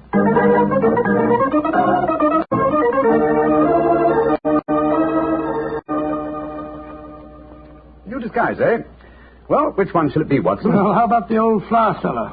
I love that one. Well, it's pretty fresh about it. Oh, no, my dear fellow, no. Hardly appropriate for an opium den. In any case, the clothes are so wretchedly uncomfortable. Well, how about the music hall singer? Oh, that chap, yes. Oh, I don't want to be beside the seaside. I don't want to be beside the sea. I don't want to stroll along the prom, where the brass band plays tiddly-um. Oh, confound it. Who can that be? You weren't expecting anyone, were you? No. So this is just like the old days. The doorbell ringing, Mrs. Hudson toddling off and bringing up some poor devil in trouble and... Say that rather wistfully, old fellow. Don't tell me that you repent of marriage. No, of course not, Holmes. Mary's a perfect darling, and I couldn't be happier. Just the same. It is rather fun to be back here again. Come in. Yes, Mrs. Hudson? It's a gentleman, sir. He gave me this card. Says he's very anxious to see you. Wayne J. Layton, President, Layton Corporation, Chicago, United States. Ask him to come up, will you, Mrs. Hudson? Aye, sir. Well, it's quite the cold times to see you back here, Dr. Watson. That's just what I was saying myself, Mrs. Hudson. Mr. Layton has scribbled a message on the back of his card. If £1,000 for a week's work interests you, you'll see me. £1,000? Big fish, Watson. Very big fish. This week, sir. Thank you. Oh. How do you do, Mr. Layton? I guess you're Sherlock Holmes. You guessed correctly, sir. Excuse me. Oh, Mrs. Hudson, just a moment, Mrs. Hudson. Aye, Mr. Holmes. Sit down, won't you, Slayton? My name's Watson, Dr. Watson. I'm Sherlock Holmes' colleague. Yes, I've heard about you, too. Like a cigar, Doctor? It's a good one. Send me back 3 shillings. Oh, 3 shillings? Oh, thank you. That's very nice of you. Just put one. Oh, I introduce yourself. Splendid. And now, Mr. Layton, may I ask what brings you here? I'll talk fast and to the point. I'm a businessman. I like to do things in a business way. I have a chance to control the guano deposits of the Republic of San Pedro. Their minister will be in London tomorrow, and if it weren't for one thing, I know that I could swing the deal and get the concession. And what is that one thing, Mr. Layton? The deal is secrecy. I thought no one knew about it, but when I got here, I found out that my biggest business rival has gotten wind of what's going on. He's an Englishman. I've never met him, but he's right here in London.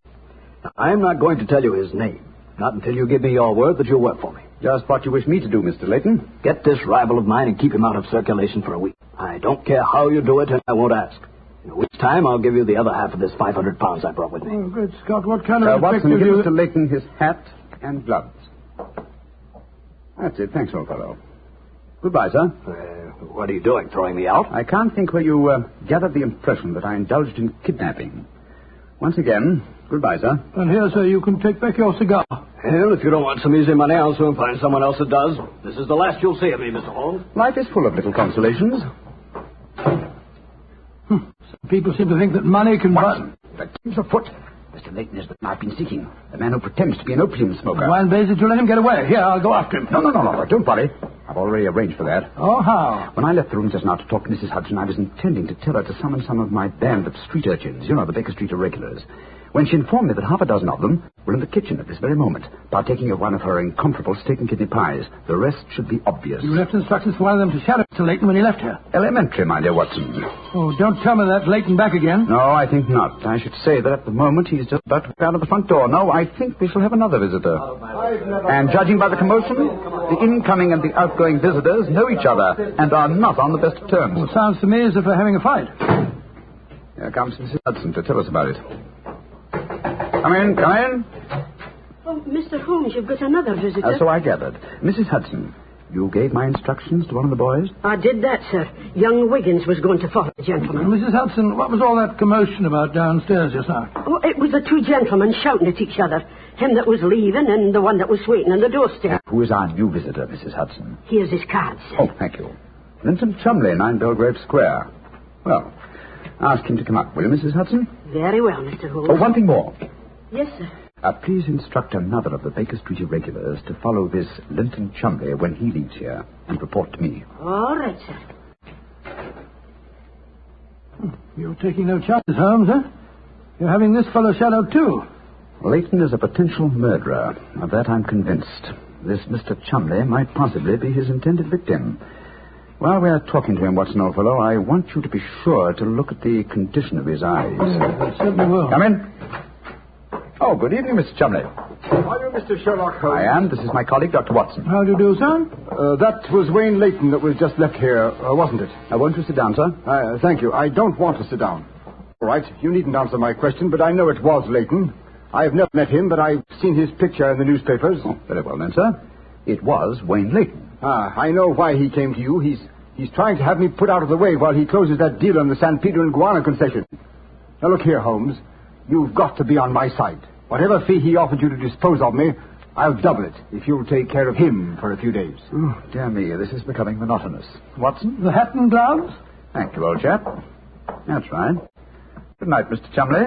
Look here, Holmes. I'll treble his fee. I'll quadruple it. My dear Mr. Chumley, I have accepted no fee from Mr. Layton. I don't propose to accept one from you. Your hat and gloves, sir? That man is out to kill me, Holmes. Well, if you won't help me, I'll go to the police. That's an excellent idea, Mr. Chumley. Again, good night. Did you notice his eyes, Watson? Yes, the pupils were contracted. He's obviously an opium addict. And also a potential corpse. What do we do now? Wait for the irregulars to report? No, you'll return home for your medical bag. I have a feeling that you'll need it before the night is out. Then come back here. If I've gone before you return, I'll send one of your regulars to bring you to wherever I may be. Wait until you receive a message from me. On your way, old chap. There's work ahead of us.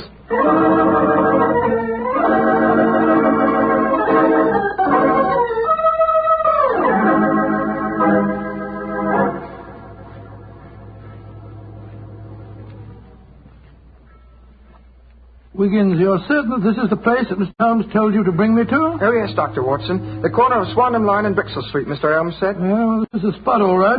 I don't see any sign of him. Hello? This old woman coming towards us. So that's the disguise he chose. Oh, spare me a few coppers, will you, mister? My feet hurt something awful, and I ain't had a bite of food all day.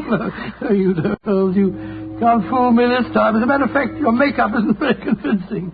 You hardly look like a woman, and nobody's nose could be quite as red as that. Don't look like a woman, don't I? Your nose is too red, is it? I hate that. No, steady, look Might here. seem funny, but a poor old woman who's quite to me. I'm sorry, madam. I didn't mean to insult you.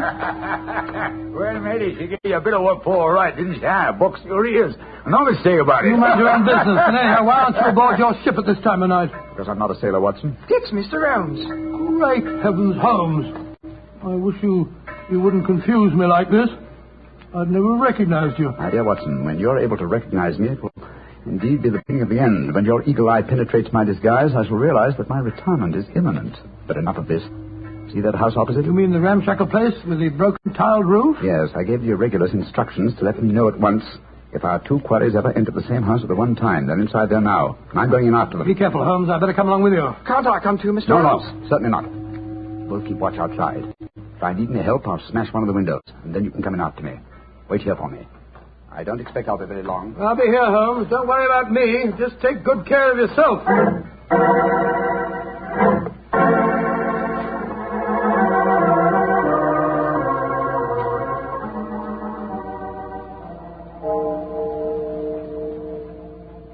It's 1 o'clock, Doctor. Yes, I know, Wiggins. He's been in there half an hour. I'm beginning to get worried. Start going off, No, Wiggins. You know Mr. Holmes. When he gives orders, he likes them. There's the signal for help.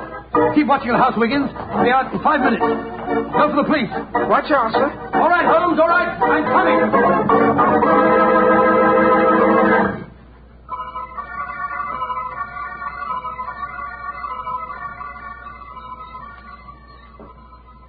You have searched my house from basement to attic. Why do you not give up? I tell you again, there has been no one here tonight. But my friend came in here half an hour ago. I saw him, and before that, 2 other men are known to have come in here. If that is so, then where are they? 3 men cannot vanish. That's just the point, you scoundrel. Out of the way. I'm going to search this hovel again. I'm not leaving here until I find Mr. Sherlock Holmes.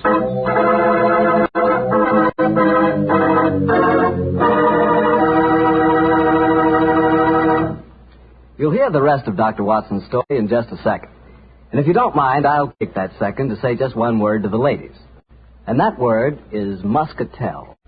Petri California Muscatel.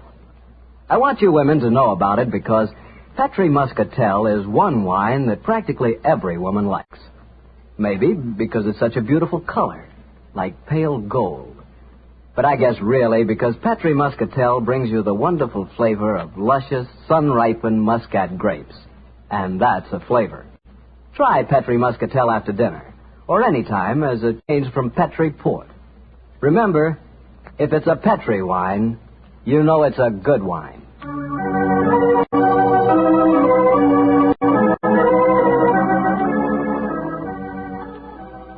And now back to Dr. Watson and tonight's story, The Eyes of Mr. Layton. Well, what happened next, Doctor? When you searched the house for the second time, did you find any trace of Sherlock Holmes or the 2 rival businessmen? No, Mr. Bartell, I'm afraid I didn't. What did you do? I told Wiggins to report the matter to the nearest police station and then rattle back to Baker Street in a hansom cab as fast as I could.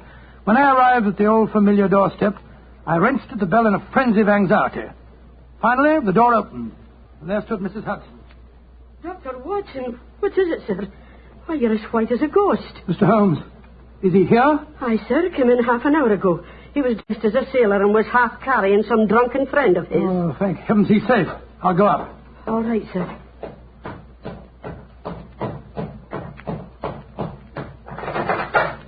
Now, what's no chap? There you are. Holmes, I can't tell you how glad I am to see you. Who's that lying on the sofa? Well, up with your back, Watson.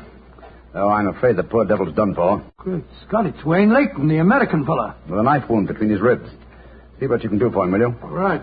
This is extraordinary, Holmes. You said that Layton was a potential murderer, and now he's a victim himself. The biter bit, eh, old chap? Yes, he's still breathing. He hasn't a chance. I'll try him with an injection of strychnine. Holmes, how did you get his body out of the house? I searched the place from top to bottom. I I found no trace of any of you. When I went in, I found the stabbing had already taken place. The proprietor then bribed me, or rather the broke-down cellar he took me for, to smuggle the body out through the secret stairway leading to the wall to the back of the house. Well, no trace of Chumley there? No, he must have left before me by the same exit. Well, then you smashed the window and bolted. Yes, I knew that I could count on you to hold the fort while I was getting the body away. Tried to say something, Watson. Yes, the injection's beginning to take effect. Yes, Mr. Layton? What are you trying to say? Tell us, who stabbed you, sir? Lips are moving.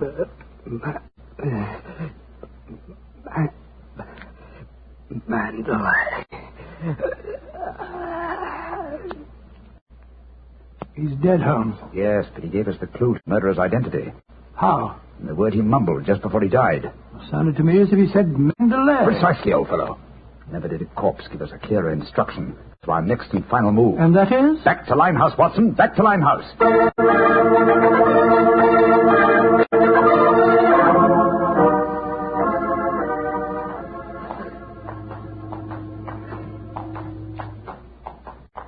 Here we are. This is the place. What's this?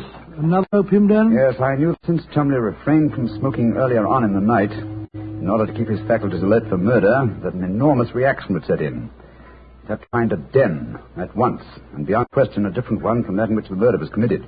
But how do you know that he's inside here? Just before you returned to Baker Street tonight, I had a message from one of my irregulars.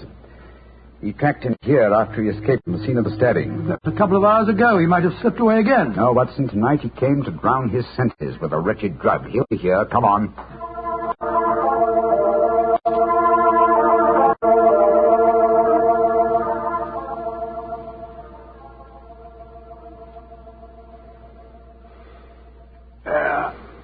That second injection of caffeine should bring him round. He's heavily drugged, but I think it'll work. Surprising what a £5 note will do, isn't it? Yes, the proprietor let us bring Chumley into his private room, and he's coming to. Who are you? What do you want? You remember me, sir? I'm Sherlock Holmes. Oh, yes, I remember you. You're in serious trouble, Mr. Chumley. Very serious trouble. Trouble? What trouble? Wayne Layton didn't die. Oh. He's badly wounded, but he's going to live. He's at Baker Street now. He wants to go to the police and give evidence. You've got to get me out of this, Holmes. I'll pay you anything. 10,000, 20,000. Why did you stab Layton? He was in my way. I wanted the San Pedro confession. I meant to kill him. But we can fix it up now, can't we, Holmes? We can fix it up now. Yes, we can fix it beautifully, sir. As neat a murder confession as ever I listened to, Holmes. Exactly. Come along, Mr. Chumley. I think some night air will be good for you. We'll take you for a nice drive to Scotland Yard.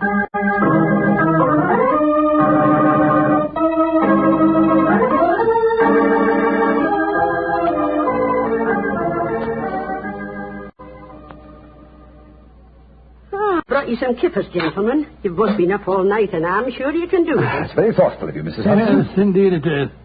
What is Mrs. Watson going to say when she finds you've been out all night? Oh, don't you worry about that, Mrs. Hudson. She's very understanding. It's lucky for you that she is. Well, I'll go and leave you to your breakfast. Holmes. Yes, dear fellow? There's only one thing that puzzles me about this case. Oh, what's that? When Layton was dying, he muttered the word Mandalay. How did that give you the key to the murderer's identity? Oh, the dead American had never met Mr. Chumley, you remember, except when they bumped into each other in our hallway. Yes, he told us that he recognized him from the newspaper photograph. Being an American, he had no reason to know that the name Chumley is in no way pronounced the way it is spelled. Oh, Joe, I never thought of that. Chumley. That name's spelled C-H-O-L, Chol, M-O-N, Mon, D-E-D-L-E-Y. Chol Mondale. Mondale. Precisely, fellow. What you thought to be Mandalay was really Chol Mondale, the name of the murderer. Amazing case. You did a remarkable job, Holmes. I'm beginning to be confoundedly sleepy. Why not sleep, old chap? Your old room's all ready for you. Are you going to take a nap? Oh, dear me, no. I have much too busy a day ahead of me. Let me look at my engagement book. Baxter Square murder. I put the police on the track. The Duchess of Ferrers. Got her material. The princess who was about to run away from home. Good gracious me, let her run. The Pope's cameos. Ah, yes. His Holiness must not be kept waiting. Can I help you again, Holmes? Mary doesn't return until tomorrow. Well, I thought you were sleepy, old fellow. Sleepy rubbish. I never felt more wide awake in my life.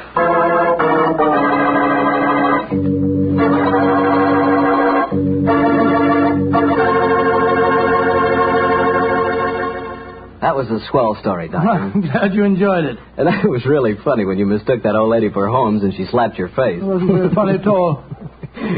Sure it was. Come on, admit it, Doctor. Well, she did look like Holmes in disguise, you know, and you would have made the same mistake that I did. Okay. Her nose was ridiculously red, and she did look like a man. Look, Doctor, forget I ever said anything. What? I won't say another word. I'll keep my mouth closed forever.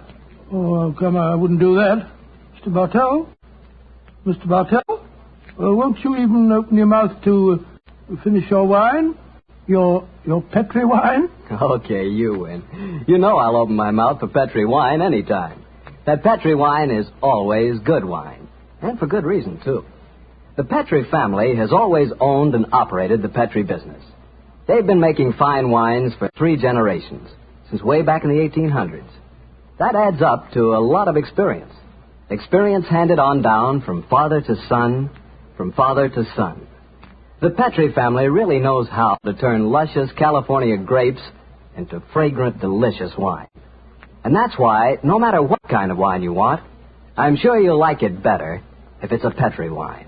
Because Petri took time to bring you good wine. And now, Dr. Watson, what story are you going to tell us next week? Well, now, next week, Mr. Bartell, I'm going to tell you a most unusual adventure that Holmes and I had in the heart of the English countryside. It concerns a corpse, a missing revolver, and a beautiful girl who was frightened of her own shadow.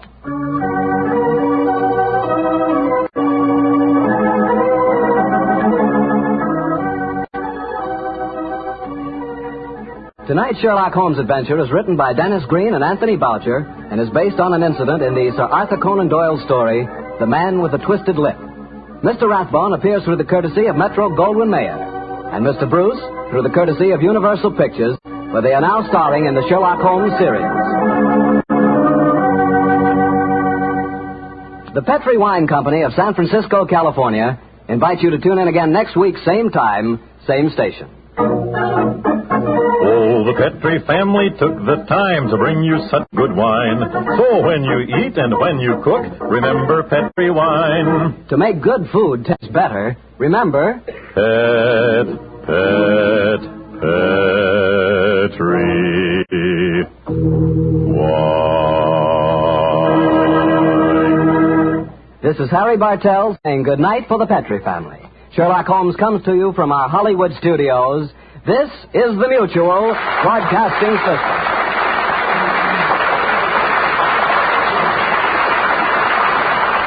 Thanks for listening to HOJO Radio. We have more classic radio coming your way next. This episode from the life of Sherlock Holmes will be transmitted to our men and women overseas by shortwave and through the worldwide facilities of the Armed Forces Radio Service. Petri Wine brings you Basil Rathbone and Nigel Bruce in the new adventures of Sherlock Holmes.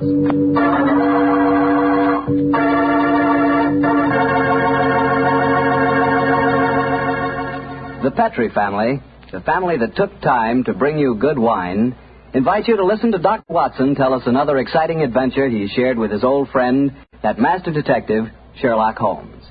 And while you're settling back comfortably in your chair, mind if I tell you about something I'd like you to share with me? It's a glass of Petri California Sherry.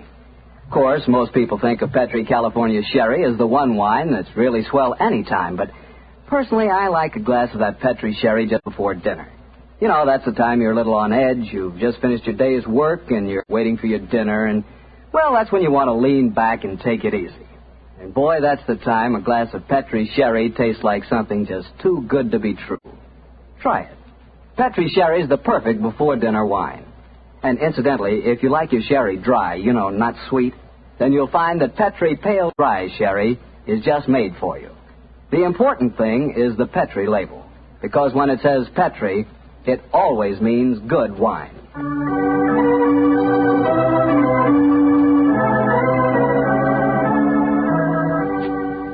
And now for our weekly visit with our good friend and host, Dr. Watson.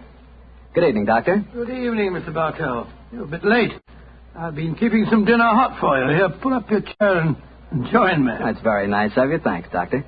Are you all set with tonight's story? Yes, my boy, I'm all set, as you call it. As a matter of fact, I was going over my notes on the case just before you arrived. Last week you hinted that a beautiful girl figured prominently in your adventure. That's quite right, Mr. Bartell. An extremely beautiful girl. In fact, I often used to say to Sherlock Holmes that if I'd been a little younger at the time, I might... Oh, well, you haven't come here to listen to my personal reminiscences. You want to hear the story that I called The Problem of Tor Bridge. That's what you promised us, Doctor. How did it begin? On a windy morning in October... In the 1890s it was. As I was dressing, I observed how the last remaining leaves were being whirled away from the solitary plane tree which graced the yard behind our Baker Street house. I descended to breakfast, prepared to find my companion in depressed spirits, for, like all great artists, he was easily impressed by his surroundings.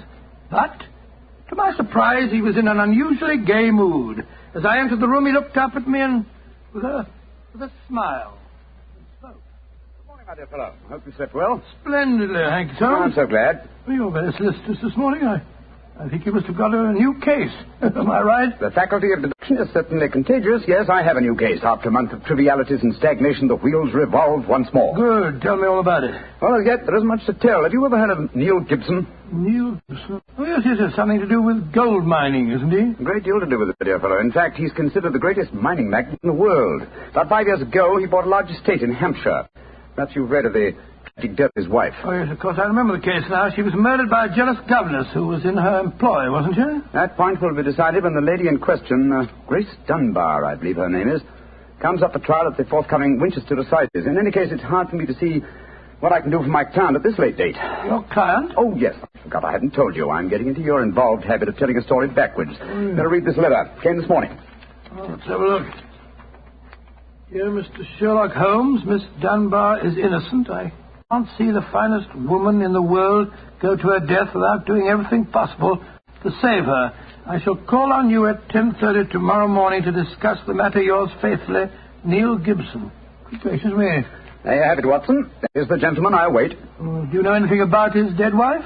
Only what I've been reading in the papers. Apparently she was past her prime, which was the more unfortunate as this Miss Dunbar, who superintended the education of the two young children, is reputed to be a very attractive young lady. The eternal triangle, eh? Well, where did the murder take place? On Gibson's estate in Hampshire. His wife was found in the grounds nearly half a mile from the manor house, late at night, clad in her dinner dress, with a shawl over her shoulders, and a revolver bullet through her brain. Any weapon found near her? No, there were no clues found at the scene of the crime. What made them suspect the governess? Well, in the first place, there was some very incriminating evidence. A revolver with one discharged chamber, the caliber corresponding with a bullet in the dead woman's head, was found on the floor in Miss Dunbar's wardrobe. Oh, was it? Pretty damaging evidence, Holmes. So the coroner thought. And to make the case even blacker against Miss Dunbar, the dead woman had a note on her making an appointment at that very spot. And the note was signed by the governess. It seems obvious that the girl's guilty, and the motive's clear. Mr. Gibson would be a great catch for a young girl. Love, fortune, power, all dependent on one life. Possibly, Watson, but circumstantial evidence can be very misleading at times. Now, as the gentleman in question, unless I'm very much mistaken, considerably before his time. I can see him from the window here. Formidable-looking fellow. Must be well over 6 foot tall. Judging by the way he's wrenching at that doorbell, he's a man with a violent temper. Mrs. Hudson's opening the door to him now. Meet him on the stairs, will you, old chap? You'll save Mrs. Hudson a journey. Sure.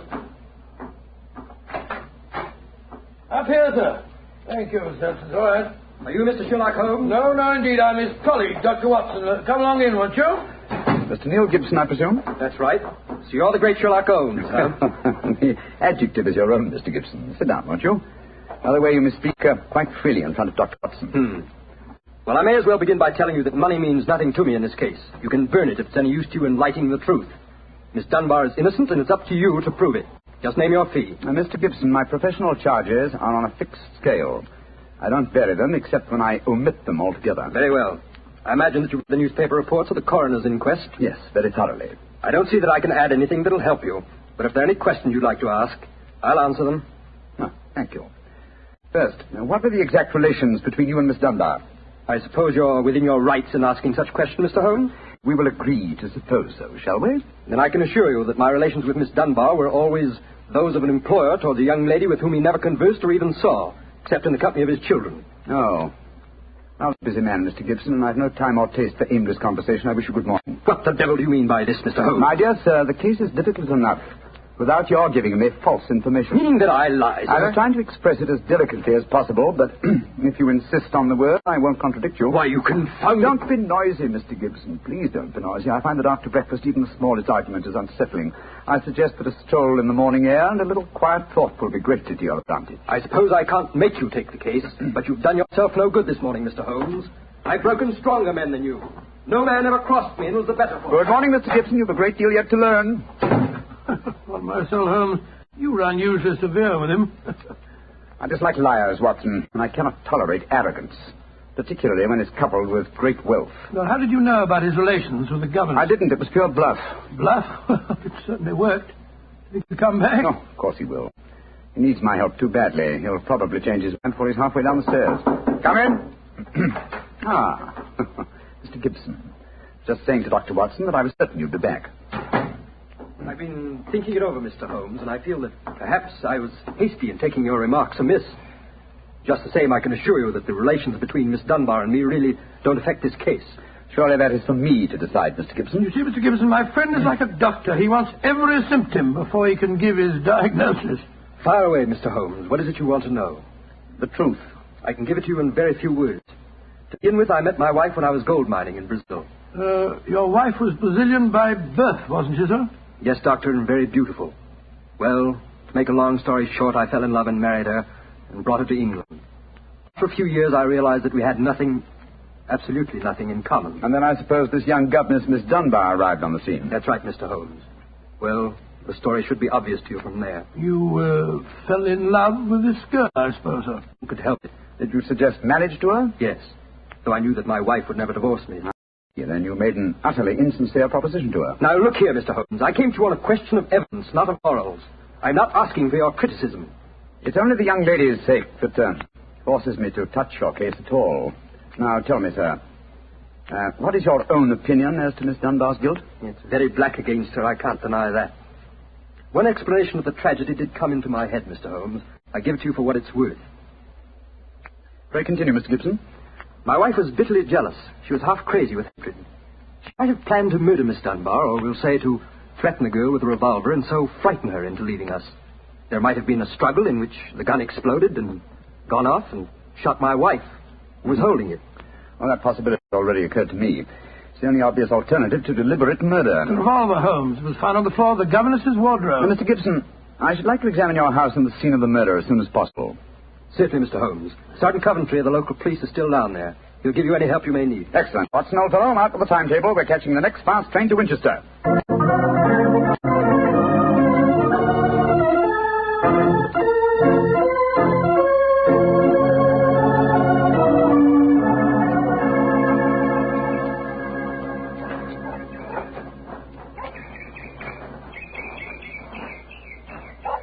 So if I have to have someone else on the case, I'd rather have you, Mr. Holmes. The yard gets called in, then we local police loses all credit for success. Generally gets blamed for the failures. Now I've heard that you play straight. I don't appear in the matter at all, Sergeant Coventry. If I can clear it up, I don't ask to even have my name mentioned. Well, that's handsome of you, I'm sure, and I know your friend Dr. Watson can be trusted, too. Oh, don't worry, my dear fellow. We won't steal any of your thunder. It's nice and friendly of you, Doctor. Well, come on, gentlemen. I'll take you down to the bridge. That's where we found Mrs. Gibson's body. It's not far from the house here. Well, I must say, Mr. Gibson has a beautiful estate. It must be 60 or 70 acres. Oh, nearly twice that, Doctor. The woods back of the house there belongs to him, too. Mr. Holmes. Yes, Sergeant? There's a question I'd like to ask you. A question I wouldn't ask anyone else. Then please ask it. Don't you think there might be a case against Mr. Gibson herself, sir? I've been considering that possibility. But Miss Dunbar's a bit of all right. If you ask me, he wanted his wife out of the way, and the pistol she was shot with was his pistol, you know. Oh, was that fact proven? Yes, Doctor. It was one of a pair that he had. One of a pair?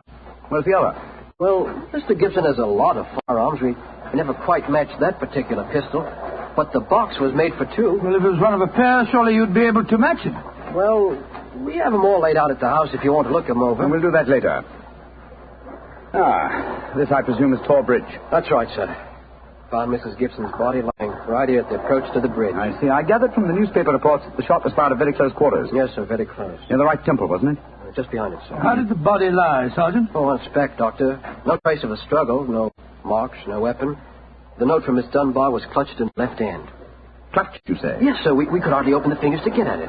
Ah, that's of the greatest importance. It excludes the idea that anyone could have placed the note there after death in order to furnish a false clue. What did the note say, Sergeant? Little enough, Doctor. It just said, I will be at Tor Bridge at 9 o'clock, and it was signed Grace Dunbar. Miss Dunbar admit writing it? Oh, yes, sir.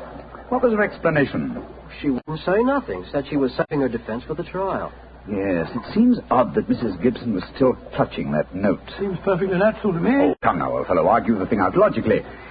The letter is genuine. It was certainly received sometime before the tragedy, say an hour or two. Why, then, was the dead woman still clasping it in her left hand? Why should she carry it so carefully? She certainly didn't need to refer to the note at all at the interview. Doesn't it strike you as rather strange? Well, now you put it that way, it does seem a little peculiar. Hello.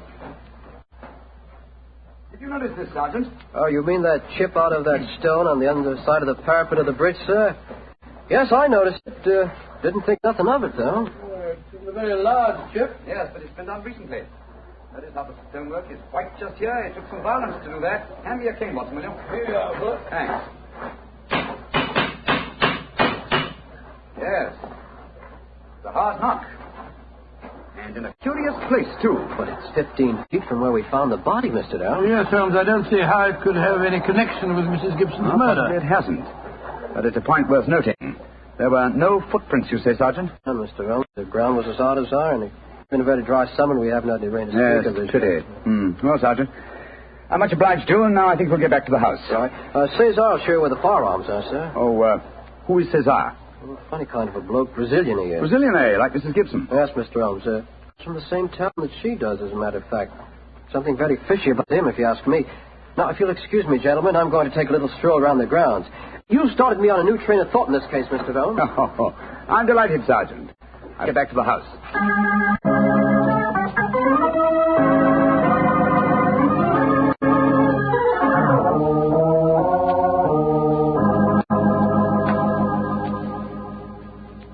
I see. And these are all the firearms in Mr. Gibson's possession, eh, Cesar? Except for the revolver that is missing from the case. Yes, so I say I've seen him. I've never seen such a collection of guns and revolvers in my life. Mr. Gibson had many enemies, senor. He always sleep with a loaded pistol beside his bed. He's a man of great violence. There have been times when all of us were afraid of him. Did you ever witness physical violence towards Mrs. Gibson? No, senor. I cannot say that I have. But I have heard him say many terrible things to her. He would taunt her in front of we servants. I have heard him do it many times. Thank you, Cesar. That will be all. Muito bem, senor. You know, Holmes, I still think the case against Miss Dunbar looks very black. I should agree with you if it were not for one fact. The finding of the revolver in her wardrobe. On the soul, Holmes, that seems to me the strongest evidence of all. I think not, old chap. Huh? We must look for consistency.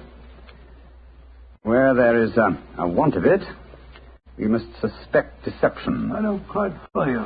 Suppose for a moment that we visualize you in the character of a woman who in cold, premeditated fashion is about to murder a rival. You've planned it. A note has been written. The victim has come. You have a weapon. The crime is well done. It has been workmanlike and complete.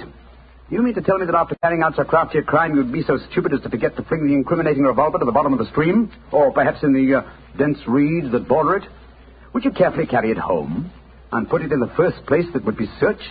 Your wardrobe? Well, perhaps in the excitement of the moment one... No, my dear chap, you won't admit that's even possible.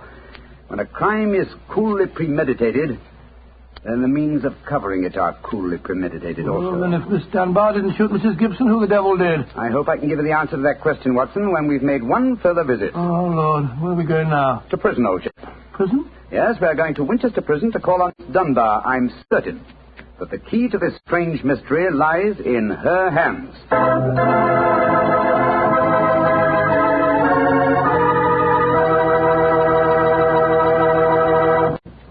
You'll hear the rest of Dr. Watson's story in just a few seconds. Just time enough for me to remind you that the easiest way to make good food taste better is to serve that good food with a good Petri wine. If you like a red wine, well, you want a Petri California Burgundy.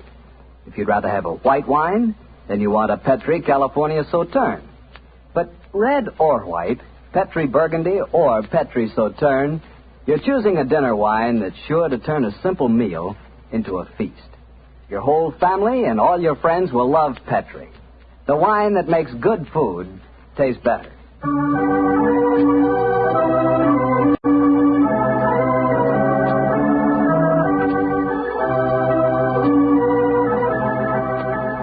And now back to Dr. Watson and tonight's Sherlock Holmes adventure, The Problem of Tor Bridge. Well, Doctor, did you go to Winchester Prison and see Miss Dunbar? We did, Mr. Bartell. An hour later, I found the two of us sitting in a dank and gloomy cell, talking to one of the most beautiful girls that I've ever seen. Her bright, flashing eyes and her air of quiet confidence seemed sadly out of place in such a setting. Holmes spoke to her quietly, soothingly. Dunbar, tell us of your true relations with the dead woman. She hated me, Mr. Holmes. She hated me with all the passion of her distorted mind. Please tell us exactly what happened on the evening of Mrs. Gibson's death. Well, I received a note from her in the morning. A note imploring me to meet her at the bridge after dinner that night. She said she had something important to say to me. Did you keep that note, Miss Dunbar? No, Doctor. She asked me to destroy the note, so I burned it in the schoolroom grate. I saw no reason for such secrecy, but, well, I did as she asked. And yet she kept your reply very carefully. It's interesting. Tell me what happened when you met her that night. When I reached the bridge, she was waiting for me. I won't tell you what she said, but she poured out her whole wild fury in burning, horrible words. I didn't answer. I couldn't. It was dreadful even to look at her. She was like an insane woman, standing there screaming disgusting insults at me. I put my hands to my ears and rushed away. Where was she standing when you left her? Within a few yards of the spot where her body was found later. And yet, presuming she met her death shortly after you left her, you heard no shot. No, I heard nothing. But I was so upset, Mr. Holmes, that I rushed straight back to my room. Did you leave it again that night? Yes. When the alarm came that Mrs. Gibson was dead, I ran out with the others. Did you see Mr. Gibson? Yes, Doctor. He had just returned from the bridge when I saw him. He had sent for the doctor and the police. This pistol that you found in your room, have you ever seen it before? Never, Mr. Holmes, I swear it. When was it found, Miss Dunbar? Next morning, when the police made their search. It was on the floor of my wardrobe where I keep my shoes. You've no idea how long it had been there? Well, it hadn't been there the morning before. How do you know? Because I had tidied up the wardrobe that day. I see. Then someone must have come into your room and placed the pistol there in order to incriminate you. I'm certain of it. When could they have done that? Well, it could have been at mealtime, or when I was in the schoolroom with the children. Yes. Miss Dunbar, on examining the scene of Mrs. Gibson's death, I noticed that a piece of stonework on the underside of the parapet of the bridge had been broken away. Can you suggest any possible explanation for that? Oh, surely it must have been a mere coincidence, Mr. Holmes. Possibly. But why should it appear at the very time of the tragedy and at the very place? Could it possibly be that... Why, yes, of course. Idiot. Why didn't I think of it before? Come on, Watson. Where are we going, Holmes? Back to Thor Bridge, old fellow. As fast as we can get there. What have you found out, Mr. Holmes? The answer to this mystery, I hope, my dear young lady. You will get news before the day is out. And meanwhile, take my assurance that the clouds are lifting and that the light of truth is breaking through.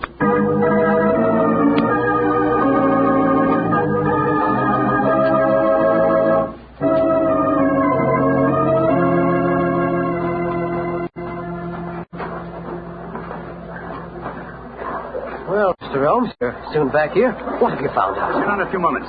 You got my message? Oh, yes, sir. Here you are. Ball of twine. What you wanted for, I can't imagine. You'll soon see, Sergeant. Watson, I have some recollection that you usually go armed on these excursions of ours. Yes, I'm carrying my revolver. Why? Give it to me, old chap, will you? Thanks. I believe your revolver may have a very intimate connection with the mystery we're investigating. You're joking. Now, Watson, I'm very serious. I have a test to make. If the test is successful, Miss Dunbar will be free before nightfall, and the test will depend on the conduct of this revolver of yours. Yes, I'll take the precaution of unloading it. There we are. Now, Sergeant, ball of twine, please. Wish I knew what he was up to, sir.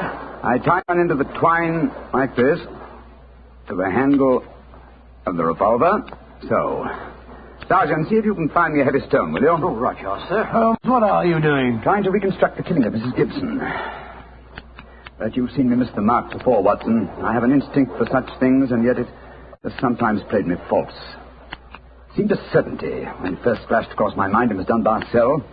But one drawback of an active mind is that one can always conceive alternative explanations which would make our scent a false one. And yet, oh well, we can but try. Here's a nice stone, Mr. Holmes. Thank you, Sergeant. Now, I tie the other end of the twine to the stone. Wait a minute. Like that. Splendid. Sergeant, will you please take this stone and stretch the twine across the parapet of the bridge there, so that the stone will swing just clear of the water on the other side of the bridge? Right, sir. I'll stand on the spot where Mrs. Gibson's body was found. That's it, Sergeant. Over the parapet. How's that, Mr. Holmes? The stone swinging about 8 feet above the water. Splendid. Now, Watson, watch closely. I raise the revolver to my head. Careful, Holmes, careful. Don't worry, old chap's not loaded. Now, let us imagine I am the late Mrs. Gibson. I raise the revolver to my head and fire it. Instantly, my fingers release their grip and...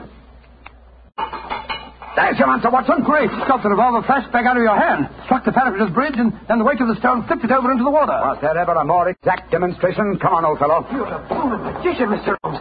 That's what you are. A blooming magician. Look at that. There, the second chip on the stonework, the parapet here. Same size as the first. And the murder of Mrs. Wasn't murder at all. It was suicide. What?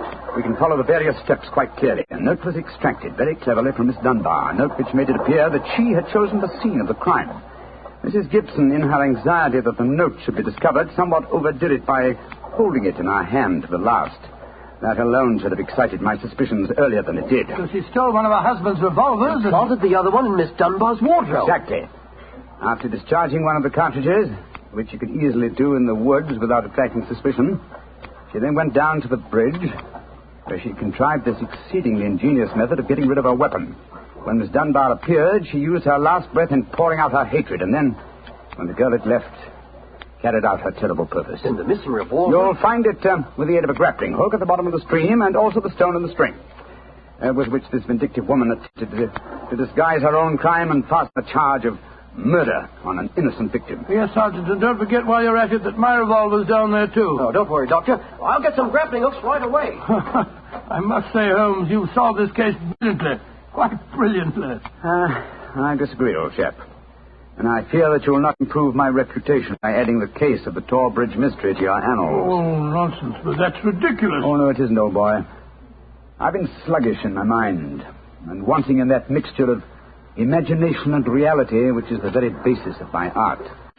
I confess that the chip in the stonework was a sufficient clue to suggest the true solution, and I blame myself for not having attained it sooner. Well, Holmes, personally, I agree with the sergeant's opinion of you. Oh? What was that, old fellow? You're a blooming magician, Mr. Holmes. That's what you are, a blooming magician.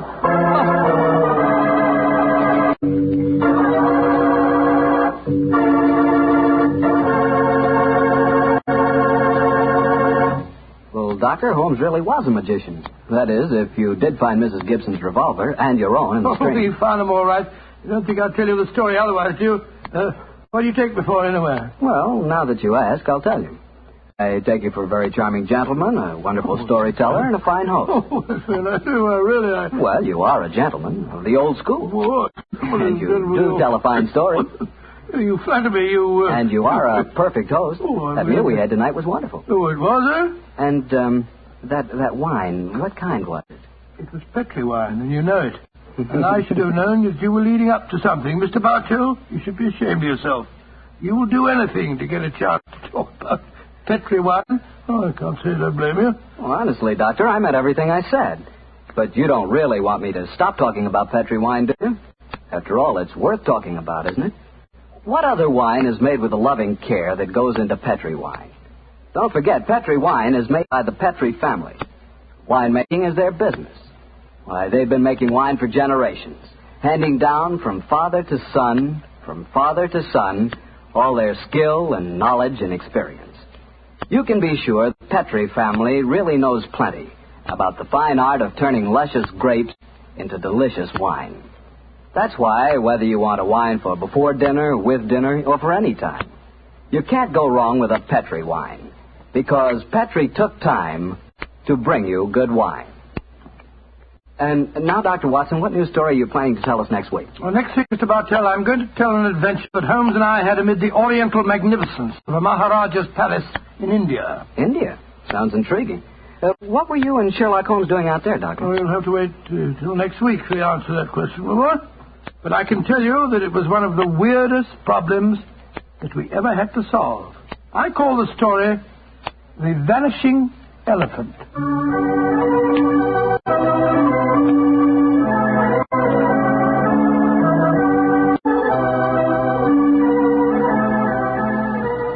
Tonight's Sherlock Holmes adventure is written by Dennis Green and Anthony Boucher and is adapted from the Sir Arthur Conan Doyle story, The Problem of Tor Bridge. Mr. Rathbone appears through the courtesy of Metro-Goldwyn-Mayer and Mr. Bruce through the courtesy of Universal Pictures, where they are now starring in the Sherlock Holmes series. The Petri Wine Company of San Francisco, California, invites you to tune in again next week, same time, same station. Oh, the Petri family took the time to bring you such good wine. So when you eat and when you cook, remember Petri wine. To make good food taste better, remember... Petri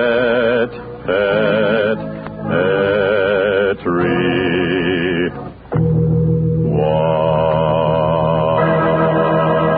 This is Harry Bartell saying good night for the Petri family. Sherlock Holmes comes to you from our Hollywood studios. This is the Mutual Broadcasting System.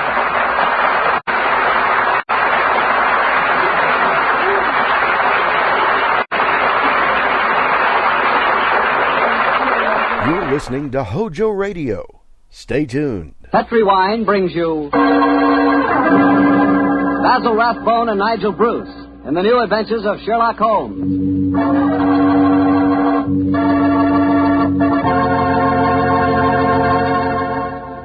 The Petri family, the family that took time to bring you good wine, invites you to listen to Dr. Watson tell about an exciting adventure he shared with his old friend, that master detective Sherlock Holmes. And I've got something to talk about, too. Now that the poultry shortage is over and you can get chicken again, you ought to treat yourself to the best meal in the world. Fried chicken, Southern style, accompanied by a chilled glass of Petri California Sauterne. Me, oh my, is that something.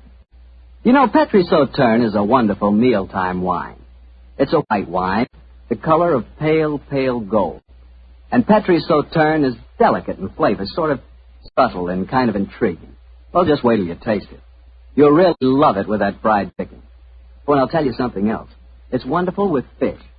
If you haven't tried fish or any kind of seafood, together with Petri Sauterne, well, I hate to say this, but you don't know, folks. You just don't know. So how about finding out? Just pick up a bottle of Petri Sauterne on your way home tomorrow. It's a Petri wine, so you know it's good.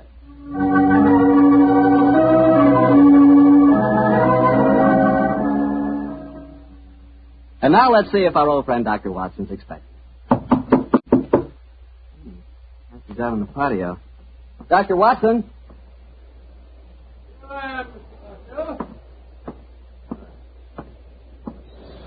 Sit out here this evening, my boy. Oh, swell idea, Doctor. It certainly is a beautiful night. It certainly is. Go up a chair and make yourself comfortable.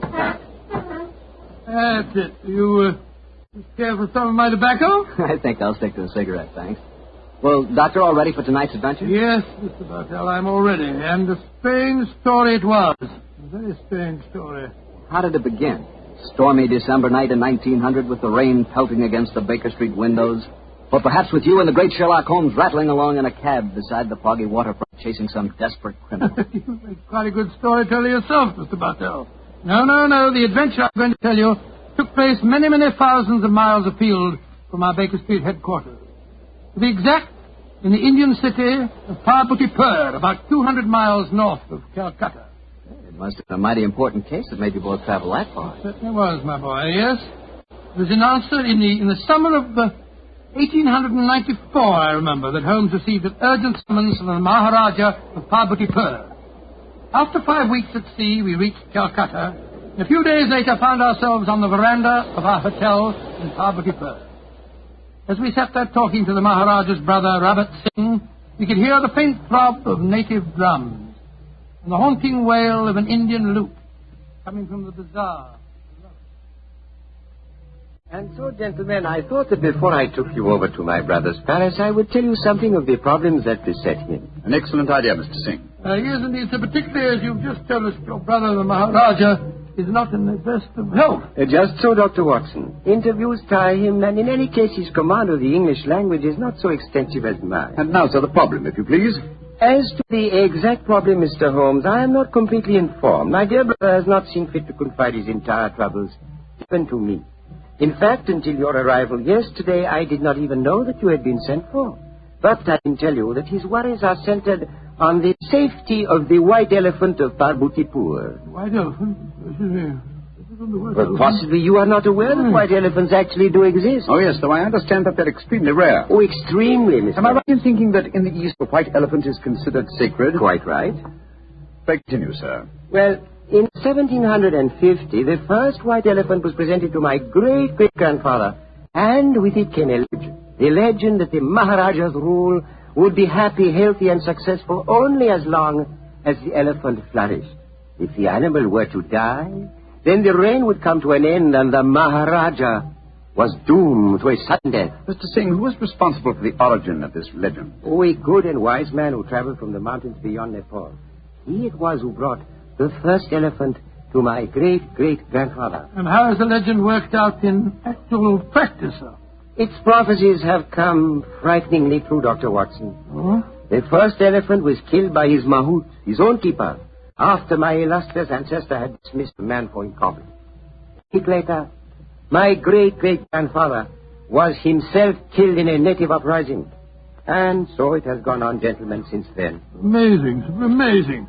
When the elephants have died, and they have always died, the Maharaja of Vaputipur has died a violent death soon after. And as each new Maharaja has succeeded to the title, the wise man from the beyond the mountains has appeared, and with him, a new sacred white elephant. The last appeared 4 years ago when my brother inherited the title. But he can't still be the same man, sir. Why not, Doctor? Well, I mean to say, that'd make him a couple of 100 years old. A trifle less, I fancy, Doctor. Really, my dear sir, seems to me your story's the wrong way round. Men don't live to such an age, whereas elephants are noted for their length of life. That's true, Watson, but apparently not the sacred white ones at Parbutipur. Mr. Singh, in the event that your brother's death, who would become the Maharaja? I should, Mr. Holmes. Oh, I can see what you are thinking, sir. The next in line to succeed to the title would have an excellent motive for wishing animal death. Well, the logic is inescapable. The thought had no personal implication, I assure you. Well, I'm very anxious to see this fabulous animal. The sacred white elephant is never seen except at the yearly festival that celebrates another anniversary of the Maharaja's rule. So the animal is only seen once a year, eh? Yes, Mr. Holmes. And when is the next anniversary, may I ask? In 2 weeks' time. Oh, our arrival seems to have coincided very nicely with the ceremony. Yes, Watson, a fact that I'm sure is not coincidental. Well, Mr. Singh, I'm very glad that you told us the legend of the sacred white elephant, and now I suggest that you take us to the palace. I'm most anxious to make the Maharaja's acquaintance.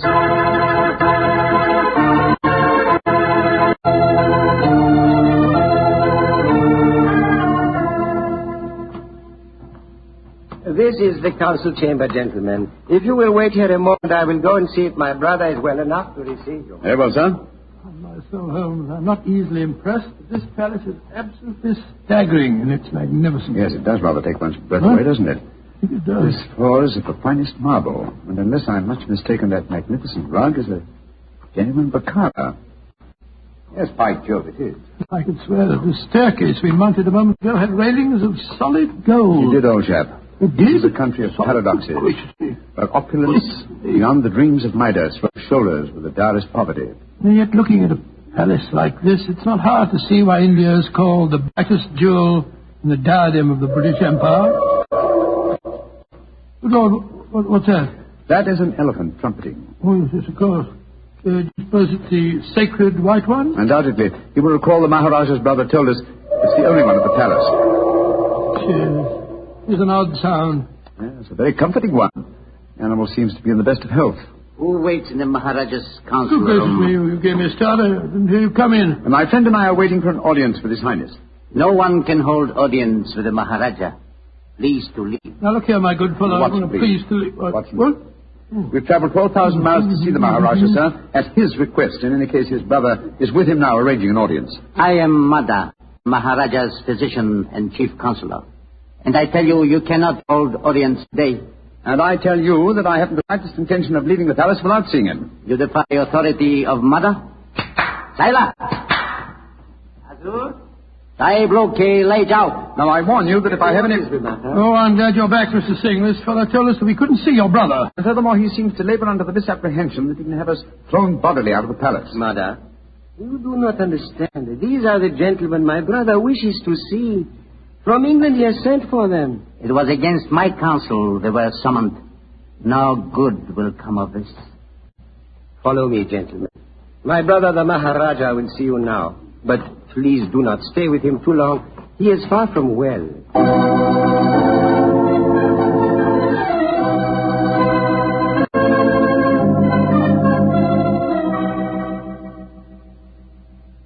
Mr. Sherlock Holmes, Dr. Watson, I'm so happy you have arrived here safely. It was great imposition to ask you to travel so far. Oh, not at all, sir. I only hope we can prove of material assistance to you. Ranji? Yes, Rabat? I wish you would permit Dr. Watson to examine you. No, just was about to suggest myself, sir. In fact, I brought my medical bag along just in case. Mother would not approve. Mother not believe in Occidental medicine. I do not trust Nada. I do not think he wishes you to get well. Please, Ranji, let the doctor examine you. Very well. But you not tell not Mother. And now, what seems to be the trouble, Your Highness? My eyes, they torture me. Night and day, they torture me. Yes, I noticed they seem very inflamed. Now, let me take a look at them. Yes. Now, open them a little wider, please, sir. I throb, burn, night and day. Night, day, burn. The color is distinctly reddened. However, this isn't anything very, very serious, sir. What you're suffering from is a case of what we call conjunctivitis. What you do relieve pain, Doctor? Some eye drops will give you relief in no time, sir. I have some here in my bag. Oh, thank you.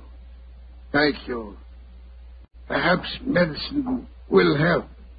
Yes, I'm sure it will, sir. Here you are. Now, this small bottle and an eyedropper. This is an eyedropper.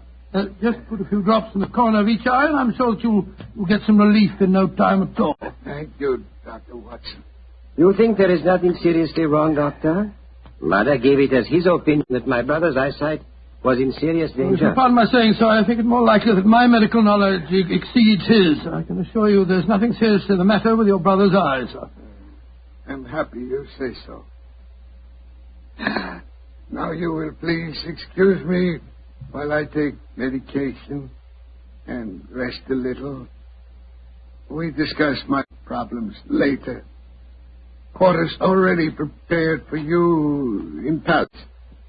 You do not mind, Mr. Holmes? Not at all, sir, though in the interim I should like to employ my time to the full by inspecting your sacred white elephant. No, that I cannot allow.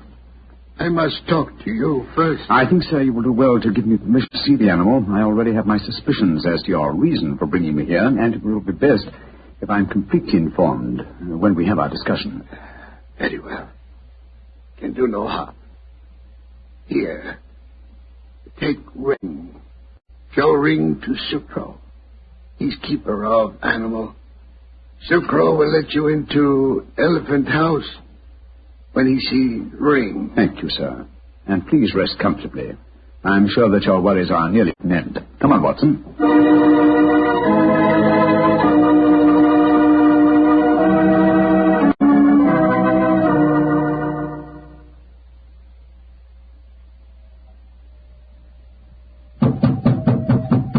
Well, they told us this was the elephant house. Why in thunder doesn't the keeper open the door? I imagine because his mind is preoccupied with music. Knock again, old fellow, will you? Uh-huh. He heard us that time. Yeah, about time. We must have been knocking here for 5 or 6 minutes.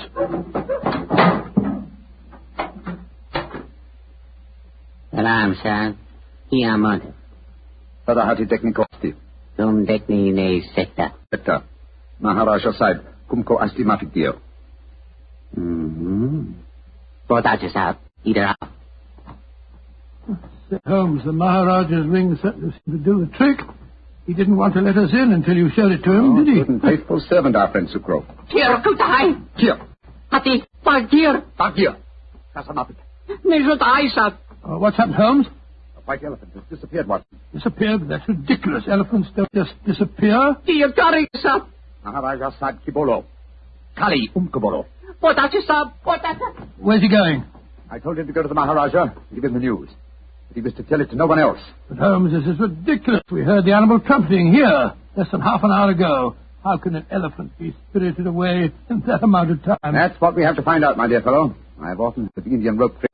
Now we have a first-hand opportunity of solving a new mystery, the problem of the disappearing elephant.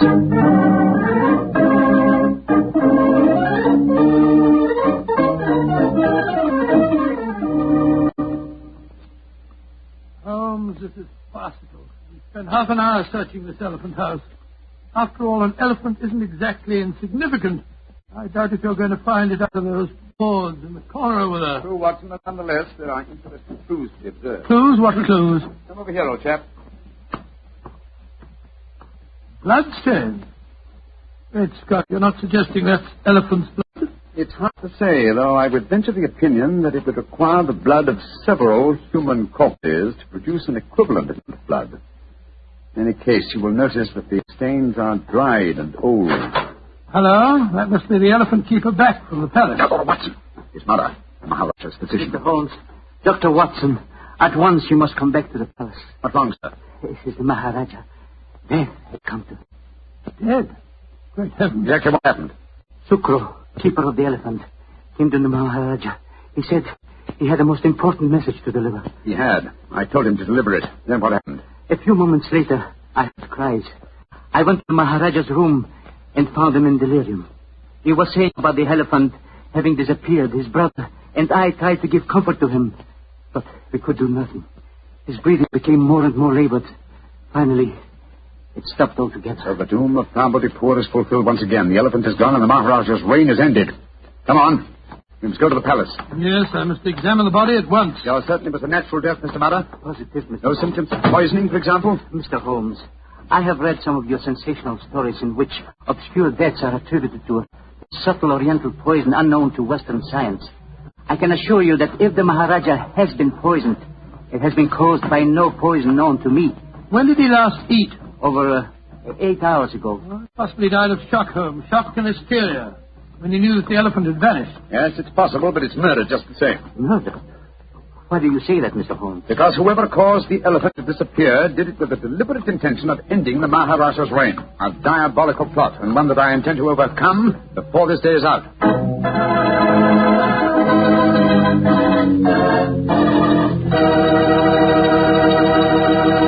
Dr. Watson's story will continue in just a second, so all I'm going to say is, if you like a swell red wine with your dinner, well, then you should know about Petri California Burgundy. Petri Burgundy is a rich, hearty red wine. It's just wonderful with hamburger and beef stew and pot roast and chops and just about any meat or meat dish you can think of. And, of course, if you can get hold of a steak or a prime rib, well, then you've just got to serve that with Petri Burgundy. Petri Burgundy is a swell mealtime wine. The best friend a good meal ever had. No kidding.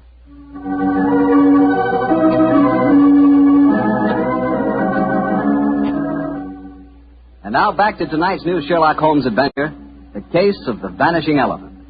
Tell me, Doctor, did you examine the Maharaja's body? Yes, of course I did, Mr. Bartell. Holmes was convinced that the Maharaja had been murdered, but I could find no trace of foul play. After my examination, I joined Holmes in our quarters, and I gave him my opinion. Found out anything? Looks like natural death to me, Holmes. No traces of poison? None that I could see. Of course, it's hard to be certain without an autopsy. Did you suggest one? Yes, but the new Maharaja won't hear of it. It's against their religion, apparently. Yes, I was afraid of that. Meantime, I've been conducting a cross-examination of some of the palace servants. Oh? What do you find out? Principally that all of them heard the elephant trumpeting this morning. Did any of them suggest how the animal might have been smuggled out to the palace grounds? They insisted that such a feat would be impossible without their knowledge. Well, what's our next move, Holmes? To interrogate the one person who I'm sure can give us the true story of the elephant's disappearance, its keeper. Remember, we haven't seen him since he took the message to the palace. I suggest we return to the Elephant House and have a persuasive talk with him.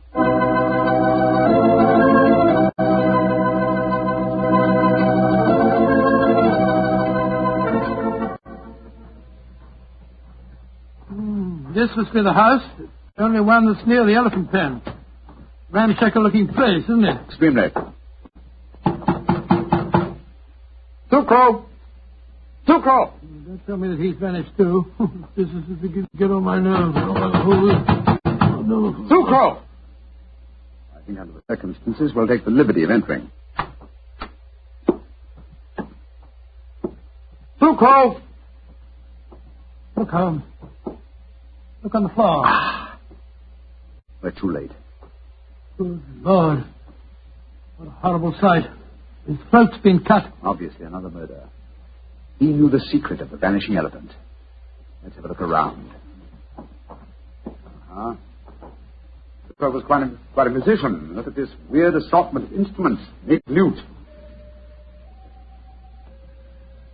We heard him playing that today as we approached the elephant house. What's this? Looks like a sort of giant megaphone. A musical instrument of some kind. Observe the mouthpiece here. Let's see what kind of noise it makes.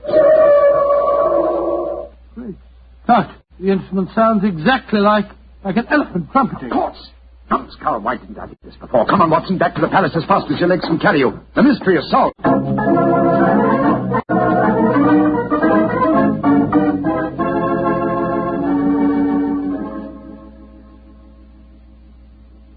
You say you have solved the problem of the missing elephant, Mr. Yes, Holmes? sir. And also the cause of your brother's death and Sucro's murder. Indeed. That is very important news. Won't you both sit down, please? Please proceed, Mr. Holmes. Thank you. First, the elephant did not vanish today. The beast must have died natural death months ago. All that happened today was that I discovered its absence. Are you suggesting that my brother knew the beast was dead? I am, sir. But he was afraid to publish the news. He knew that his rule would fall into a state of chaos if the fact were known. You yourself, sir, have told us how strong is the native belief in this legend. Oh, how did he dispose of the elephant? Unobtrusively, over a period of time. The bloodstains in the elephant house would indicate that the animal had been cut up into disposable fragments, which could be removed by the faithful Sucro without attracting suspicion.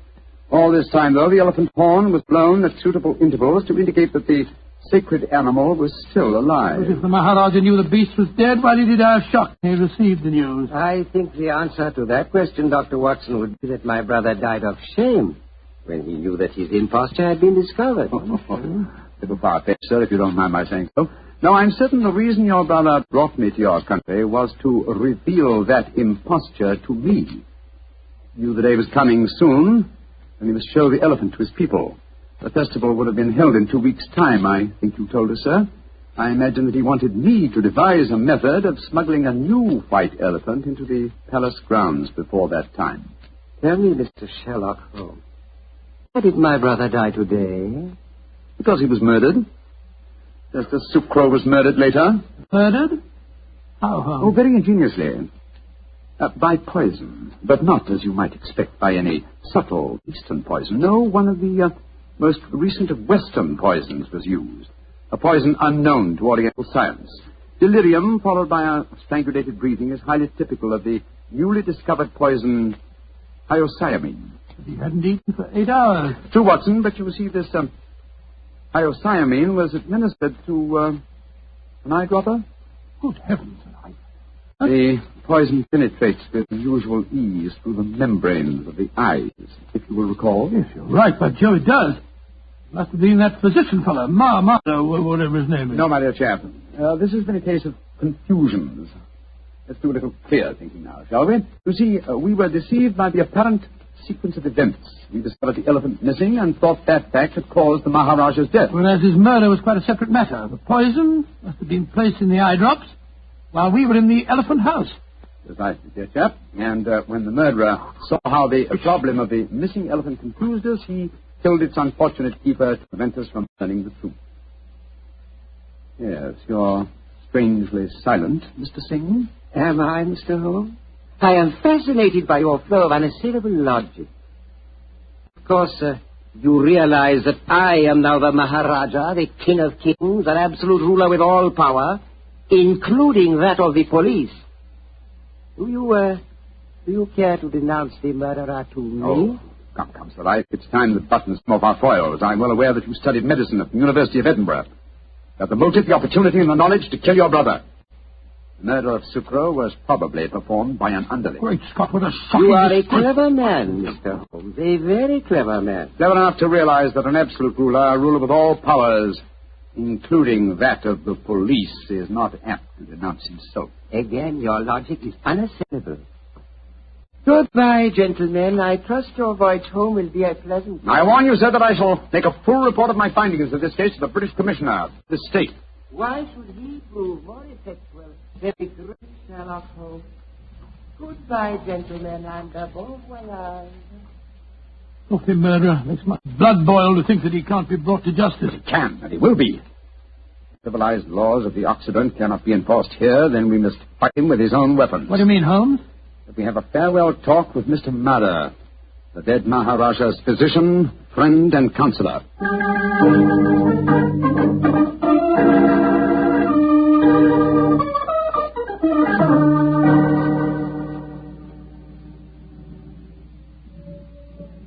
This is a terrible story you have told me, Mr. Holmes. My beloved ruler murdered by his own brother, and yet he cannot be made to account for his crimes. He can be, sir, if you will help Mr. Holmes. Of course I will. What can I do? Try and obtain the eye drops before they're destroyed, will you? Have them analyzed by a Western scientist and forward the reports to me in London. I'll take the necessary action. I will try to do that, Mr. Holmes. But if I fail, there is one other way I can avenge my master's death. In a few weeks, the new Maharaja will be enthroned. I understand you, sir. The wise man from beyond the mountains of Nepal will bring a new white elephant. Perhaps an elephant that will not live very long. You understand me perfectly, Mr. Holmes. I can promise you that the elephant will die in a very short time. And with it, the new Maharaja, my master, shall be avenged.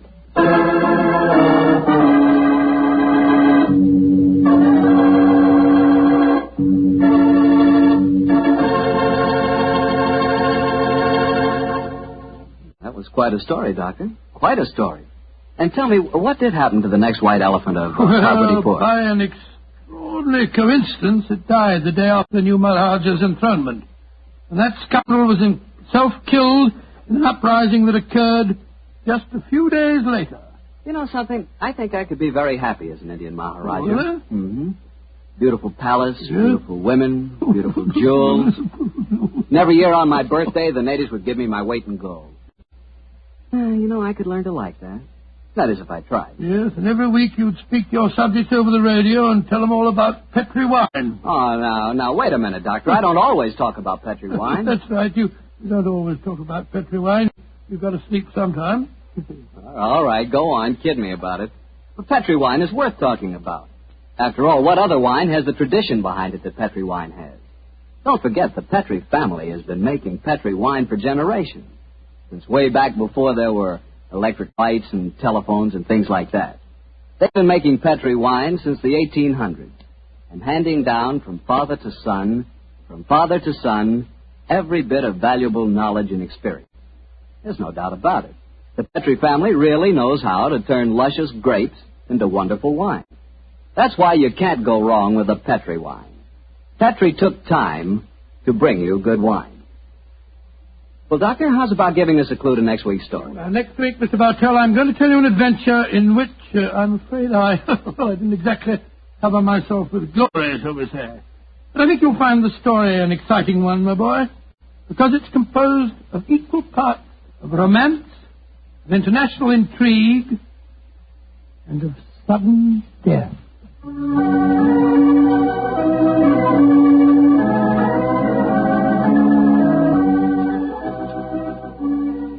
Tonight's Sherlock Holmes adventure is written by Dennis Green and Anthony Boucher and is based on an incident in the Sir Arthur Conan Doyle story, The Engineer's Thumb. Mr. Rathbone appears through the courtesy of Metro-Goldwyn-Mayer, and Mr. Bruce through the courtesy of Universal Pictures, where they are now starring in the Sherlock Holmes series. The Petri Wine Company of San Francisco, California, invites you to tune in again next week, same time, same station. This is Harry Bartell saying goodnight for the Petri family. Sherlock Holmes comes to you from our Hollywood studios. This is the Mutual Broadcasting System.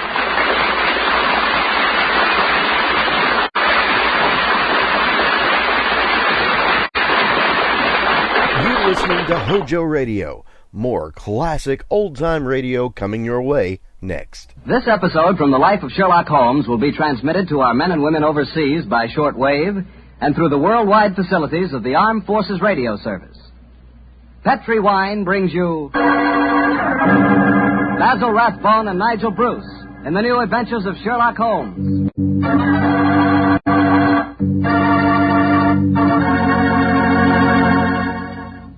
The Petri family, the family that took time to bring you good wine, invites you to listen to Dr. Watson tell us another exciting adventure he shared with his old friend, that master detective, Sherlock Holmes. So let's settle back comfortably and listen. And while you're getting settled, I'd like to know if you like seafood. And by seafood, I mean everything from broiled lobster to fried halibut. Because if you like seafood, any seafood, you'll love it together with Petri California Sauterne. Fish and Petri Sauterne were made for each other. No kidding. Boy, I'll never in my life forget a broiled brook trout on the plate in front of me and a glass of well-chilled Petri Sauterne right next to it. That fish and that Sauterne. Petri Sauterne has a pale golden color that's really good to look at. And as for taste, well, that Petri flavor is really something. Take my word for it and try it, won't you? Oh, and I'll tell you something else. Try that Petri Sauterne with chicken sometime. Look, I better stop before I get hungry all over again, but just remember this. The best friend a good meal ever had is a glass of Petri wine.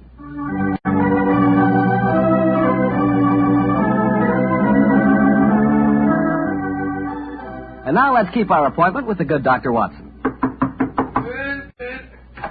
Good evening, Doctor. Good evening, Mr. Bartell. Come over here and join me by the fire. I didn't think it was cold enough for a fire tonight, Doctor. Oh, I suppose it isn't really, but there was one late, so I just couldn't resist putting a match to it. Fire's a good accompaniment to storytelling anyway. Oh, yes, my boy, a fire and a glass of port. Care to join me in one? Thanks, Doctor. So, you're going to tell us a sea story tonight? Yes, Mr. Bartell. The whole adventure took place aboard a small steamer as it plowed through the stormy seas of the Indian Ocean. Here's your glass, my boy. Thanks. And what were you and the great Sherlock Holmes doing on the Indian Ocean, may I ask? We're on our way to Calcutta to solve the case of the vanishing elephant of Parbutipur. Oh, yes, the story you told us a few weeks ago. That's quite right, my boy. It's in the summer of 1894 that we left Liverpool aboard the steamship Lucifer. It wasn't a large ship, and as both the Mediterranean and the Red Sea proved somewhat, shall we say, unfriendly, I may tell you the first part of the voyage was quite unpleasant. In fact, until we left Aden, I'd spent most of the time in my cabin. I'm not much of a sailor, you know. However, as we headed eastward towards Colombo, the weather cleared up a bit, and I came on deck and joined home. I remember on the second night out of Aden, we paced the decks together. The stars above us twinkled, the promise of a bright tomorrow. And the faint tinkle of a piano being played in the passenger lounge formed a perfect setting for an evening stroll. Only seems like yesterday, as Holmes said. Watson, it's good to see you on your feet again. Yes, it's good to be on 'em, Holmes. It's been a miserable trip for me so far. The captain told me tonight that we can expect good weather between here and Caravati, our next port of call. I thought Colombo was the next stop. And where is Caravati, whatever you call it? Anyway, I never heard of the place. It's a tiny island in the Indian Ocean. It's a British protectorate. Those are the only facts I was able to glean from the encyclopedia and the ship's library. Did you ask the captain why we're stopping there? No, I didn't. We're traveling incognito. I felt it wiser not to ask too many questions. I find this incognito business something of a strain. Every time a steward calls me Mr. Hamish, I can't think who on earth he's talking to. Whereas I find myself answering to Mr. Mycroft almost automatically. By the way, old chap, now that you're going to mix with the ship's passengers, I suggest that you adopt a Scotch accent. It would seem more appropriate for Mr. Hamish, and I don't want anyone aboard to suspect our true identity. I'll do my best, but I must say, Holmes, I think you're being unnecessarily mysterious. Possibly I've been influenced by reading too many of your rather florid stories of our adventures together. My stories are not florid. They're all perfectly true. Oh, don't be angry with me, old chap. Don't be angry, please. By the way, you'll be interested to know that I've unearthed a little mystery aboard this boat. I trust you to do that. Where is she? I mean, what? Oh, you observed that suite of cabins on the bridge deck above us? Yeah? What about them? Well, I've been watching them during my nightly strolls for the past 2 weeks. The suite is occupied and the blinds are never raised. And I've never seen meals taken in there. I presume, therefore, that it must contain a private galley and a cook. I don't see anything mysterious about that. It's probably occupied by some wealthy invalid. Oh, possibly. Another interesting fact is that the occupants are not entered on the ship's passenger list. It all sounds very mysterious. There's probably a perfectly simple explanation. But in any case, you must save your energies for the problem that awaits us in India. You're Mr. Mycroft now, remember that. I will, Mr. Hamish. Mr. Mycroft? Yes, Mr. Hamish? Would you care to join me for a wee drop of brandy in the smoking room? Mr. Hamish, I shall be delighted.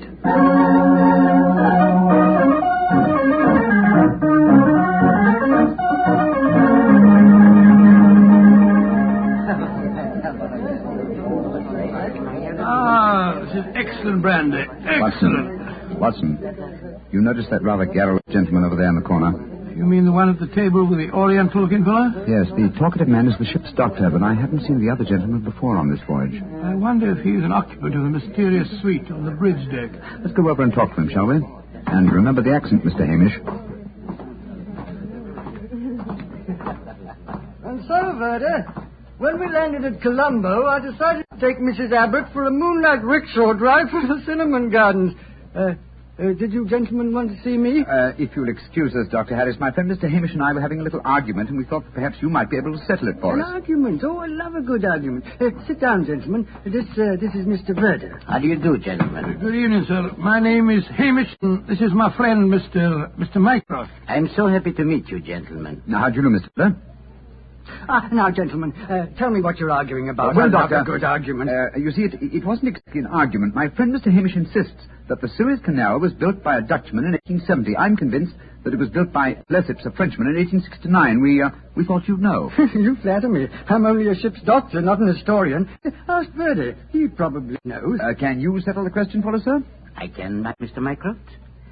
You are almost correct. The canal was opened in 1869. Though its construction began 10 years previously. De Lesseps, a French engineer, was in charge of the operation. There is a statue of him in Port Said Harbor, built to commemorate his skill and enterprise. Much obliged to you, Mr. Vera. Hamish, I think that I win my bet. Mycroft, I'm afraid you do, if you're sure of your facts, Mr. Werner. I'm sufficiently sure of them, Mr. Hamish, to venture a small wager myself. No. I think I'll not make any more bets on the subject, thank you. Well, gentlemen, if you will excuse me, I shall return to my cabin now. Oh, don't go. No, don't go, sir. You'll make us feel as if we'd driven you away. Oh, not at all, Mr. Hamish. I enjoyed meeting you both, but I have some letters to write.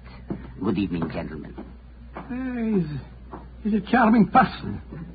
Charming and extremely knowledgeable. A bit of a bore, if you ask me. You two fellas enjoyed your trip? I'm just beginning to. It takes a little time to get my sea legs, you know. Dr. Harris, how long have you been on this ship? 4 years. This is my third trip east on the Lucifer. Why? Well, there's something that puzzles me on board this ship. I'm assured that you would explain it to me. And what is it? Well, the suite of cabins on the bridge deck. Who occupies them? Wouldn't you like to know? I don't know who would, and that's why my friend asked you. Well, I'll tell you. Though it's supposed to be a secret. But there'll be no harm in telling you now, for we're dropping anchor off the island of Cavarati in the morning. In that suite of rooms is the Rani of Cavarati herself. She has her own staff of servants and everything. What do you think of that? Oh, how very interesting. And is the Oriental gentleman who left the table when we arrived part of our entourage? He is, sir. He's the sort of Prime Minister of Cavarati. This whole trip of theirs is very hush-hush. Rani returning to her country, afraid someone might make an attack on her life. Have to keep it all hush-hush. Cavarati is an island that's had a lot of trouble. You seem to be remarkably well informed about the place, sir. Yes, I should be. I used to practice there in my younger days. Really? How very interesting. Yes, I could tell you strange tales about the island. I remember... Oh, hello. See that fella coming into the lounge? You mean the big man with the grey hair? Yes. That's Sir Christopher Wyatt.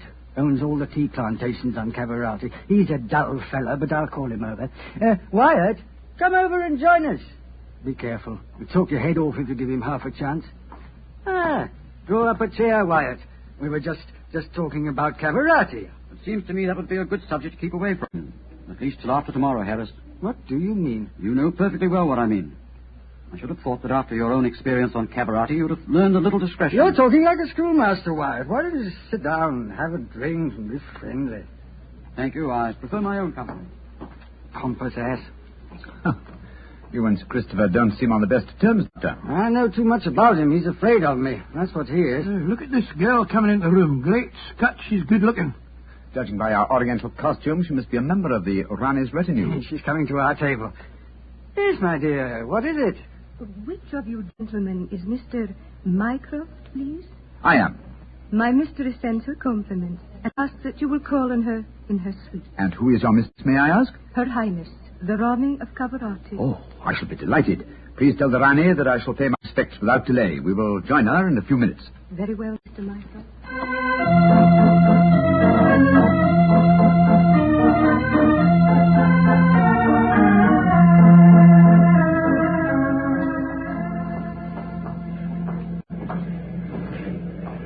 You know, Holmes, this is pretty exciting. The girl that just brought us the message was a stunning creature. Imagine what the Rani herself must be like. Oh, what an incurable romanticist you are, Watson. I suppose you picture the Rani clad in oriental splendor, reclining like an odalisque on silken cushions. No, there's no need to make fun of me, Oliver. Here we are, Captain. It is you, gentlemen. Follow me, please.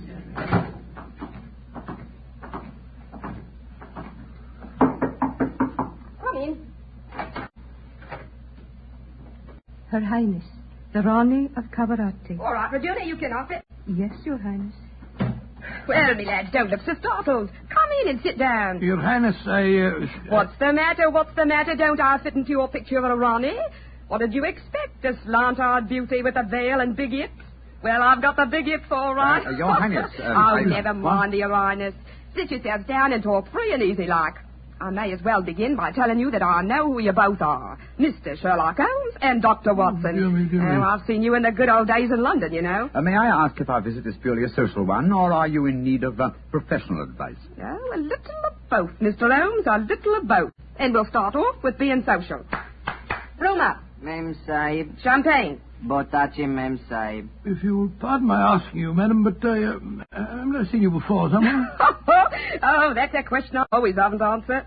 Yes, you probably have, Dr. Watson. You see, I was in the chorus at Daly's Theatre in London for quite a few years, until the Raja of Cavarati decided I'd look better on his island than I did in front of the footlights. Your husband, the Raja, is dead, isn't he? Yes, he was killed playing polo. Champagne, Mem Sahib. Call off. Champagne for the sector. Acha.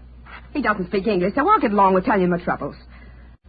Mr. Holmes, somebody's trying to kill me. Kill you? Good Scott. May I ask what reason you have for saying that, madam? You may, Mr. Holmes.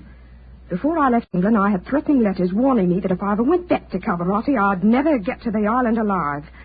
I got another letter in Port Said that said the same thing. You kept these letters, I trust? No, I didn't. I tore them up. I never did pay attention to letters that weren't signed. Oh, that's a great pity, madam. Those letters might have been invaluable. Well, it's too late to think about that now, Dr. Watson. Here's what's on my mind. I land at Cavarati in the morning, and if anyone's up to a bit of no good, tonight's their last chance. You destroyed the threatening letters, madam, thereby indicating that you did not believe in the threats, and yet you now appear to feel that you are in danger. I wonder what made you change your mind. The Ace of Spades. Yes? I don't understand you, madam. In the last 2 days, every time I tell my fortune, I get the Ace of Spades. Now, you know what that means. Death. Oh, come now, madam. If you'll pardon my saying so, that's a very childish superstition. Well, the cards have never lied to me yet. Oh, you can laugh at it if you like, but I know. Well, do you mind if I ask you a few questions? Anything you like, Mr. Holmes, fire away. How long is it since you were in Cavarati? About 18 months. We were in England when my husband died, and I couldn't face the idea of going back to that island alone. 3 months ago, Verda... Oh, he's the chief minister of Cavarati. Yes, madam. We met him for a moment in the lounge. Verda came over to England to persuade me it was my duty as the Rani to go back. I see. As far as you know, have you any enemies among the passengers on board the ship? Oh, that's an odd one to answer, Mr. Holmes. But I can tell you right here in my suite there's someone who doesn't like me. That girl, Raduna, the one that brought you my message. She was in love with the Roger herself. I know she hates me, even though she did stay with me in England after my husband died. How about Further, your minister? Oh, he's all right. My husband thought the world of him, and he's been wonderful to me. He came from Cavarati recently, you say, to persuade you to return there. That's right, Mr. Holmes. Well, Brumer seems to be all right after drinking that champagne, so it'll be safe for us to have some now. Champagne on Logidor? Botace, Mem Sahib. Oh, I've been burning with curiosity to know why you gave him a glass of champagne a few minutes ago, and yet we didn't have any. Well, surely that's obvious, Watson. Fulmer is the official poison taster, isn't he, madam? That's right, Mr. Holmes.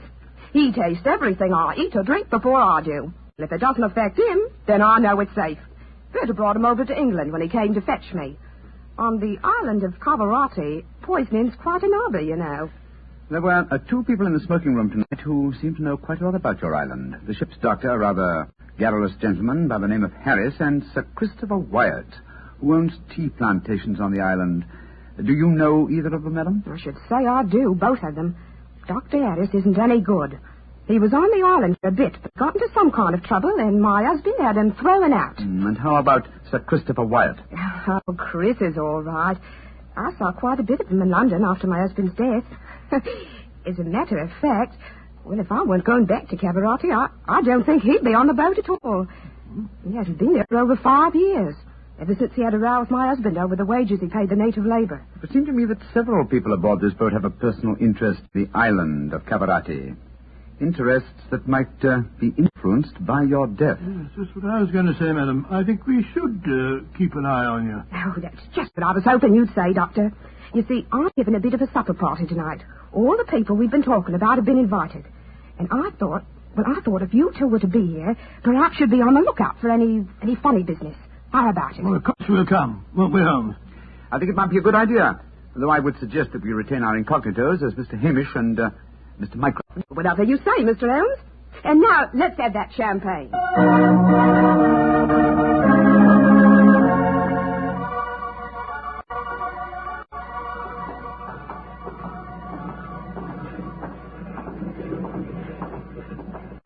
You know, Holmes, I remember the Raleigh when she was in the chorus at Daly's. She looked stunning in tights. There was one night I... Yes, no time, old chap, if you don't mind. At the moment, there's a question I want to ask you. Oh, sir? Is your medical bag fully equipped with all the antidotes to poison? Poison? That's ridiculous.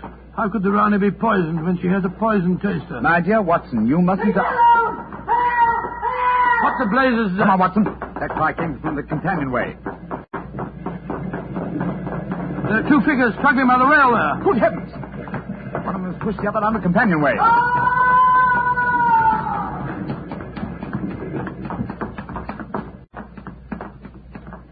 Good Lord. His skull smashed in. I'm afraid that he... What's happened? Sir Christopher Wyatt. What are you doing here? I was taking a stroll. I heard a yell from this direction and came there as fast as I could. Great Scott, this fellow's bleeding badly. We must get the ship's doctor. That's hardly necessary, I fear, Sir Christopher. What do you mean? In the first place, this man is dead. In the second place, he is the ship's doctor.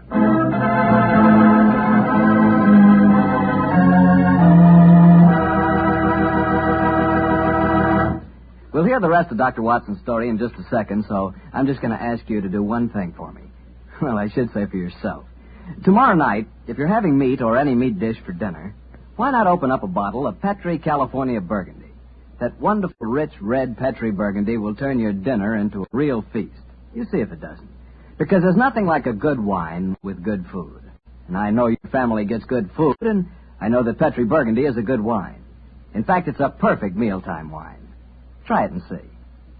And now, Dr. Watson, tell us what happened next. You said you found the ship's doctor dead at the foot of the companionway? Yes, Mr. Bartell. His neck had been broken instantly.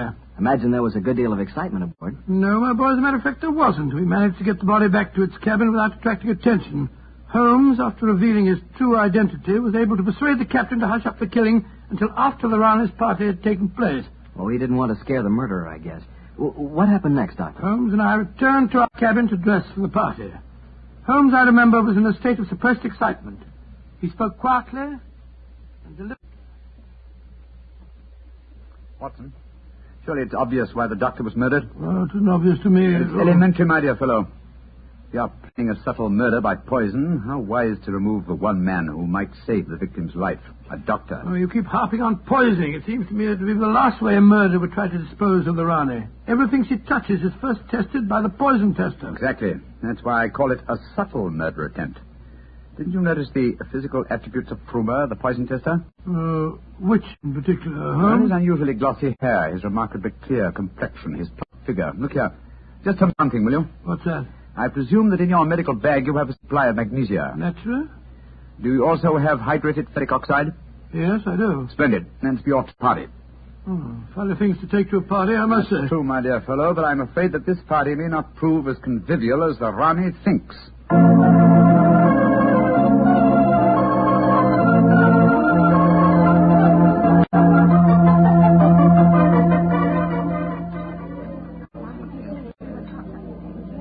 Holmes, it's nearly 1 in the morning.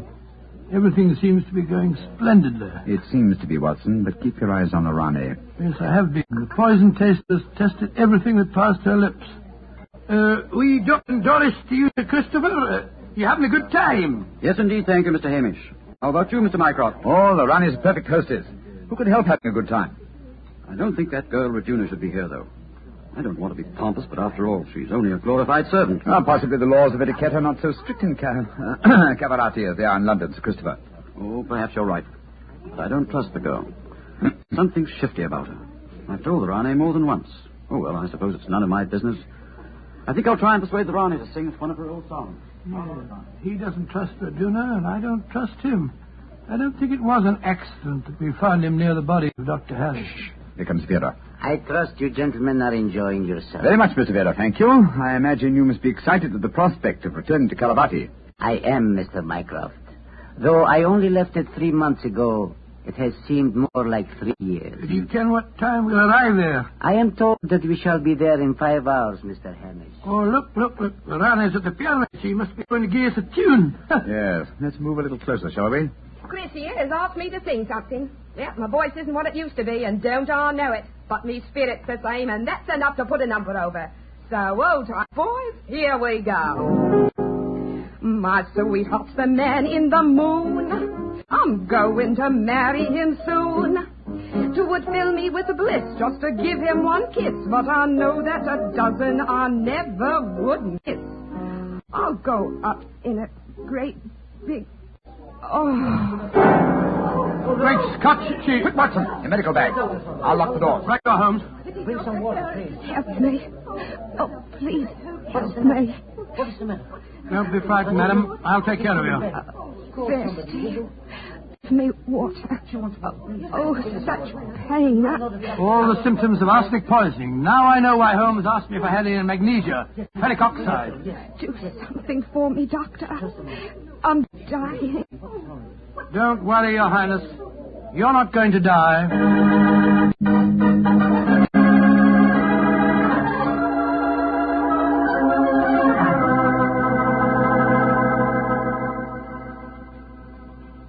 She's going to live, Holmes. Ah, gracious me, I'm tired.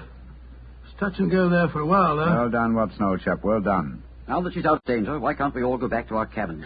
It's nearly dawn, and we've been locked in here since 1 o'clock. We've no right to do this, you know. Possibly not, Sir Christopher, but there's a murderer in this cabin, and I don't intend to let him escape. Mr. Holmes, what happened? How could I have been poisoned when Frumer tasted everything first? Why wasn't he poisoned? For a very simple reason, Your Highness. The murderer has been conditioning Frumer for over a year. What do you mean? He's been feeding him gradually increasing doses of arsenic until he has finally become immune to the poison. Great Scott, I never thought of that. Frumer's glossy hair, his complexion, and stout figure are all typical of a person who consumes arsenic regularly. But who could have done it? Only one person had the opportunity. Well, tell us who that person is. No, not you, Sir Christopher, not you. For you haven't been on the island for years, whereas Frumer returned from Caravati but 3 months ago. Raduna has also been in London with her mistress for the past 18 months, remember? The answer is obvious. You did it, Verda. You brought the taster over when you came to fetch me. You'd prepared him for the year beforehand. Of course I did. No white runner will ever rule over Cavarati. And you murdered Dr. Harris. Equally true. Mr. Holmes, give me the key to the door, please. Yeah. Oh, no. What? Do not come near me. Please throw it on the floor. Do not hesitate. You see this revolver? I should have no compunction in using it, I assure you. How do you expect to escape, Yoda? The key, please. Thank you. You'll never get away with this, Bertie, you devil. But I shall. We are now in the harbor of Cavarati. I shall swim ashore and arrange your welcome, my dear Rane. Turn your backs, please. Turn them. Thank you. Goodbye. He's gone. Come on, Watson. Watson. You have your revolver, Watson? Yes, but I didn't get a chance to draw it. He had me covered. Well, draw it now, old fellow. Aim for a leg or an arm and don't hesitate to shoot. There he is, up on the lifeboat. He's climbing up on the rail. Where is he? Where did he go? Out there on the rail above us, madam. He's going to dive. Give me that revolver, Dr. Watson, quick. That's it. Come down off there, Berger. Hold. Edmund, keep out of my face. There he goes. He's dived. Madam, you shot to kill. Of course I did, Mr. Holmes. Remember that we're now in Cavarati waters, and that though I may not look like it at the moment, I am still the Ronnie of Cavarati.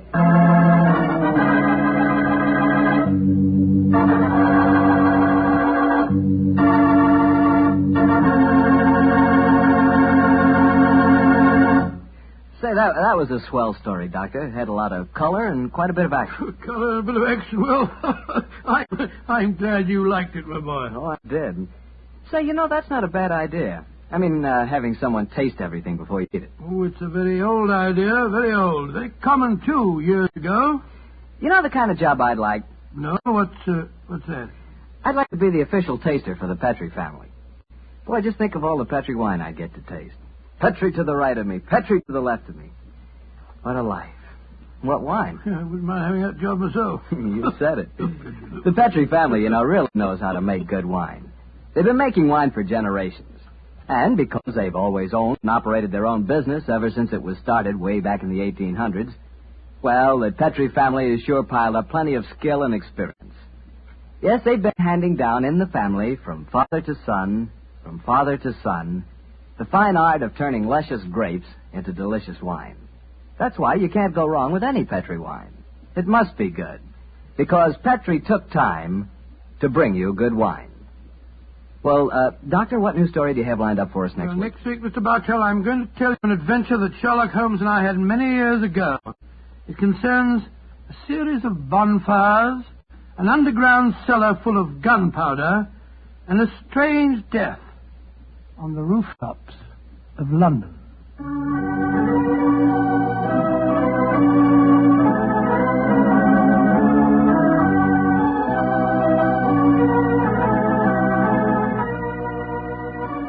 Tonight's Sherlock Holmes adventure is written by Dennis Green and Anthony Boucher and was suggested by an incident in the Sir Arthur Conan Doyle story, The Adventure of the Mazarin Stone. Mr. Rathbone appears through the courtesy of Metro-Goldwyn-Mayer, and Mr. Bruce through the courtesy of Universal Pictures, where they are now starring in the Sherlock Holmes series.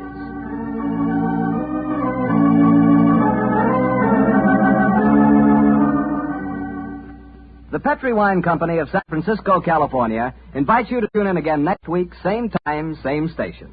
This is Harry Bartell saying goodnight for the Petrie family. Sherlock Holmes comes to you from our Hollywood studio. This is the Mutual Broadcasting System.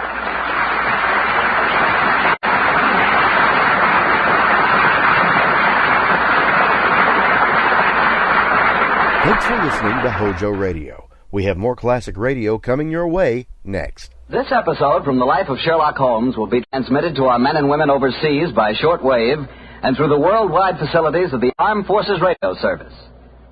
Petrie Wine brings you Basil Rathbone and Nigel Bruce in the new adventures of Sherlock Holmes.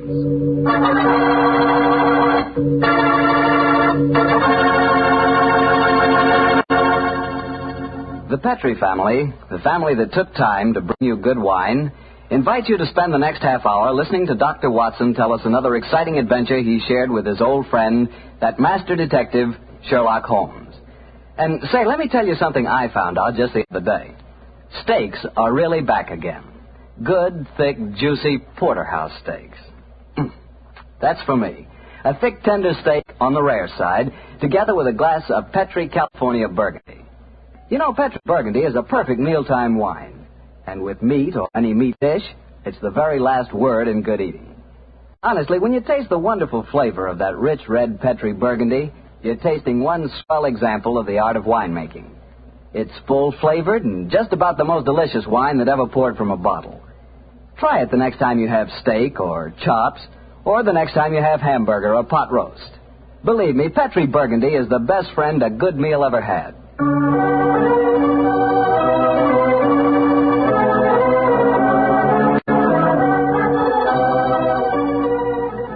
And now let's look in on our good friend and host, Dr. Watson. Come in. Ah, there you are, Mr. Bartell. Evening, Doctor. Just in time to join me in a cup of coffee. Draw up your chair, young fellow, my lad. Thank you. Ah, that's it. Well, Doctor, you told us last week that tonight's new Sherlock Holmes adventure takes us to the south of France. That's right, Mr. Bartell. The south of France in the year 1900. A beautiful playground bordered by the bluest of blue seas and populated with an extraordinary cross-section of cosmopolitan Europe. Rich man, poor man, beggar man, thief. All of them attracted by that Riviera paradise. All of them drawn by the magical spell of a small white ball spinning round the rim of a roulette wheel. Now, don't tell me that you and the great Sherlock Holmes were there on a gambling spree. We were not, Mr. Bartell. At the time my story begins, we just concluded an extremely delicate mission. A mission, I may say, that concerned the safety and good name of a very prominent member of the royal family.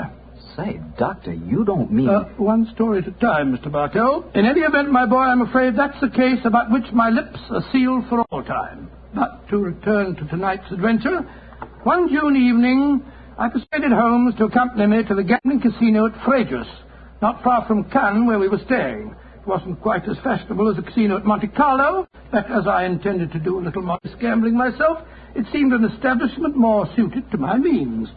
As we stood there at the green baize-covered tables, the chatter of voices and the melodic chanting of the croupiers as they called the results of each spin of the wheel formed a background to a quiet conversation that Holmes and I were having.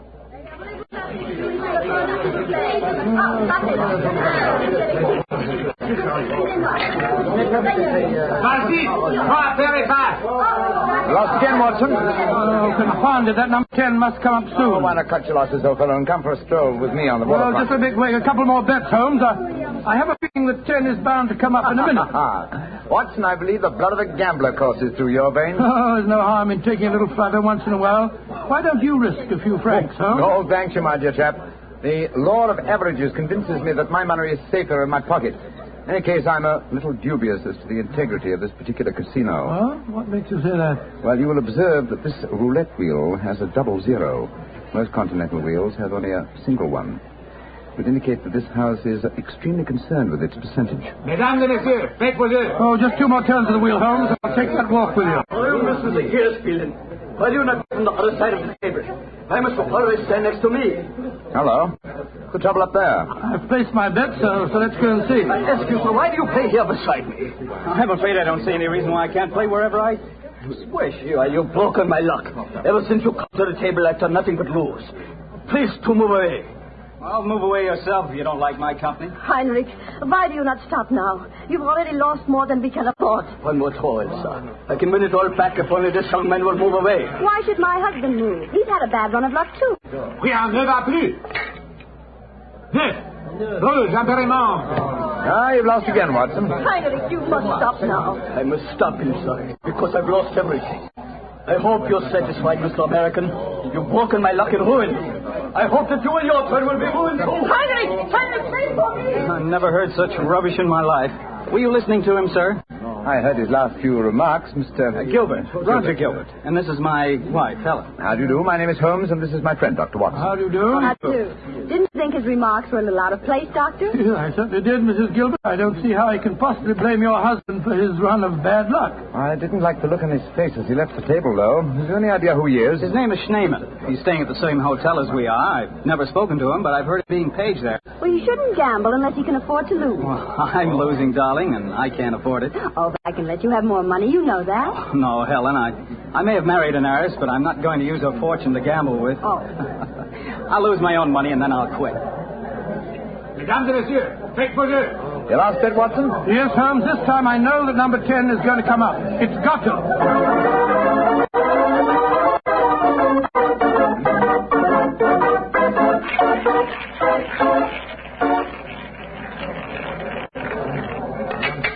Numéro 10. I've lost again, darn it. Helen, this is my bad night. Well, why don't you stop now, dear? Holmes, I've made 350 francs. On this throw of the wheel, old fellow, but as you've lost some 500 francs doing it, I can't say that your pockets stagger me. Oh, Mr. Holmes, I can see that you're no gambler. I'm afraid not, Mrs. I Gilbert. wouldn't say that, Holmes. You may not like roulette. You've taken a good many chances in your life with long odds against you, too. Well, nevertheless, old chap, in the sense that Mrs. Gilbert means it, I'm not a gambler. Oh. Hey, what's the commotion over there? That German woman with a crowd forming around her. Yes, the wife of that man that said I ruined him. Attention! Attention, est-ce qu'il y a un docteur dans la salle? There must be trouble. He's asking for a doctor. The doctor? Come along, then. Will you excuse me, please? Thank you. Excuse me, madame. Mon ami est docteur. Monsieur, cette dame a besoin d'un docteur. What happened, madame? It is my husband. Is he ill? I just found him lying out in the garden. Please come with me at once, gentlemen. Of course we will, madam. What seems to be the matter with him? Herr Doctor, I think he is dead.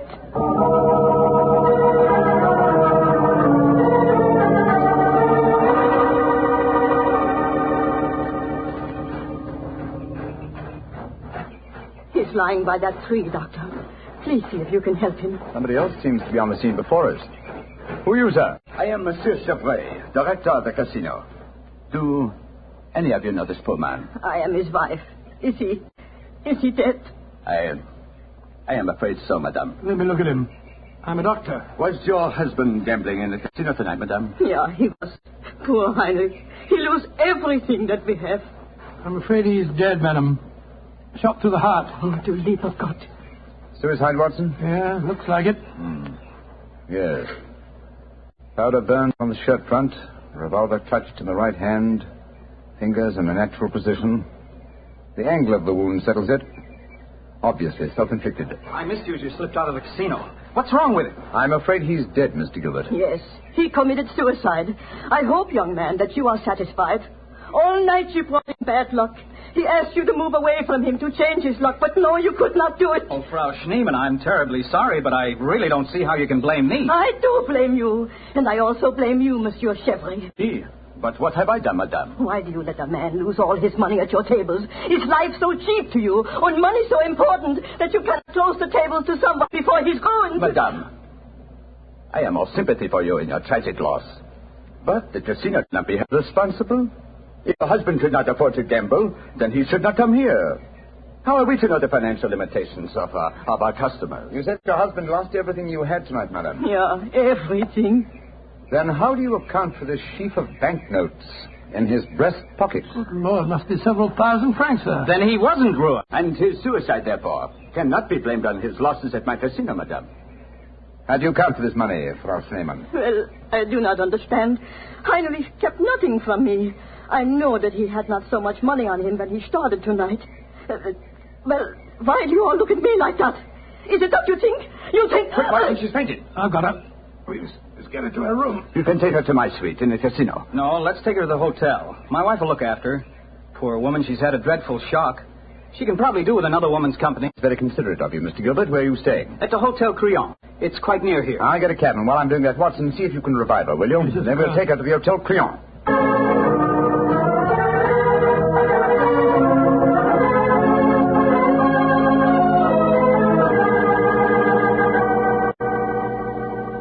Very kind of you, Mrs. Gilbert, to let us bring the poor lady into your suite. Well, it's the least I can do, in spite of what she said about Roger bringing her husband bad luck. I'm sure she'll need your help when she wakes up, Helen. Yes, I think you'll find that she'll sleep for some hours. I give her a strong sedative. Well, we were just about to have a drink, gentlemen. Do you care to join us? Oh, thank you, sir. Well, that'd be very nice, Mr. Gilbert. Roger was just telling me that quite a large sum of money was found on Herr Shademan's body, Mr. Holmes. Yes, Mrs. Gilbert.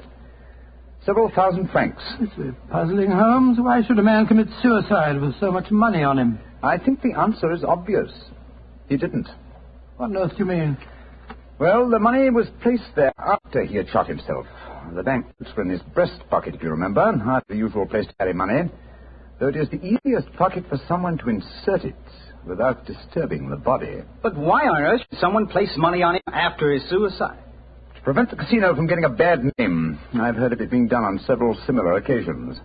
Gives the impression that the unfortunate victim had other motives than gambling losses to account for his suicide. Great Scott, you mean that one of the casino employees found the body lying there and slipped the money in his breast pocket before we arrived on the scene? As you know, my dear Watson, I'm not a gambling man, but I'll lay you 100 to 1. That is what happened. Well, that's a new one.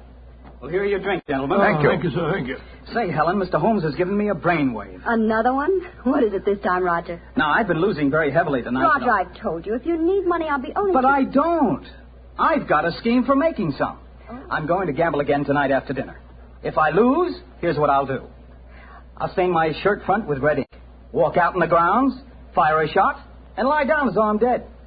I'll wait for someone to come along and stuff my pockets full of banknotes. Not a bad idea, Mr. Gilbert. I think it's a darn good one. What do you say, Mr. Holmes? It's a whimsical one at any rate. Who knows? You might even be successful. Roger, you're not really going to do it, are you? Sure. Perhaps I'll get some of my losses back that way. Well, let's drink to it, gentlemen. At least I may have hit upon an idea of making money.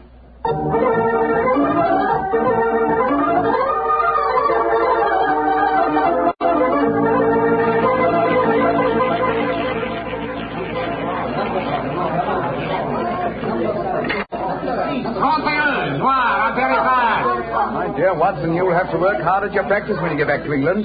Your infallible system appears to be extremely fallible. And yet the fellow who told me about it said it couldn't miss. It's just a matter of doubling the stakes each time you lose, and then... my dear fellow, I've been studying your system, but I can tell you a really infallible way of making money at roulette. You can? What is it? Well, own the gambling house and operate the tables yourself. The odds would be all in your favor. Oh, what a brilliant suggestion. Own the gambling house and operate the Not gambling for tonight, Watson? Nearly 11 o'clock. Yeah, I think so. Let's take a stroll round the other table, shall we? By the way, old fellow, the young American, Mr. Gilbert, was losing heavily again tonight. He was? I wonder if he'll try that trick that he threatened. The one with the red ink and the shot in the night. I shouldn't be at all surprised. As a matter of interest, I saw him leave the tables about half an hour ago. Here comes his wife, on the arm of Monsieur Chevrier, the director of the casino. Good evening, Mrs. Gilbert. Monsieur? Bonsoir, monsieur. Hello, Mr. Holmes, Dr. Watson. Monsieur Chevrier is giving me a personally conducted tour of the casino. It's quite fascinating. And it is quite fascinating for me to have so beautiful a woman on my arm, mademoiselle. I know that I am the envy of all the men in the room. Oh, stop flattering me so much. I'm not used to it. Mrs. Gilbert, how is Frau Schneemann? She seems much better. She wakened an hour ago and insisted on going back to her own room. I wanted her to spend the night with us in our suite, but she wouldn't hear of it. I think I should drop in and see her before I go to bed. Oh, you have finished the gambling for tonight, perhaps, Doctor? No, perhaps about it, Monsieur Chevrier. I've had a bad run at the tables. Oh, I am so sorry. Has anyone seen Roger? He left the tables about half an hour ago, Mrs. Gilbert. After doing as I did and losing quite heavily. So he lost again, did he? I wonder if he'll try that new system he was talking about. We were just discussing that possibility ourselves, Mrs. Gilbert. Mrs. Gilbert! Mrs. Gilbert! Frau Schneemann, you shouldn't have left your hotel now. It is too late to worry for me, Herr Doctor. It is for Mrs. Gilbert now that you should worry. What do you mean, madam? Well, I went back just now to where poor Heinrich died. And there, lying in the grass, I saw another body. I was too shocked to go too close. But I am quite sure that I recognize your husband, Mrs. Gilbert. Oh, Dr. Watson, she's ruined Roger's trick. And he'll have taken fright and bolted by the time we get there. Possibly. Let's go at once and find out, shall we?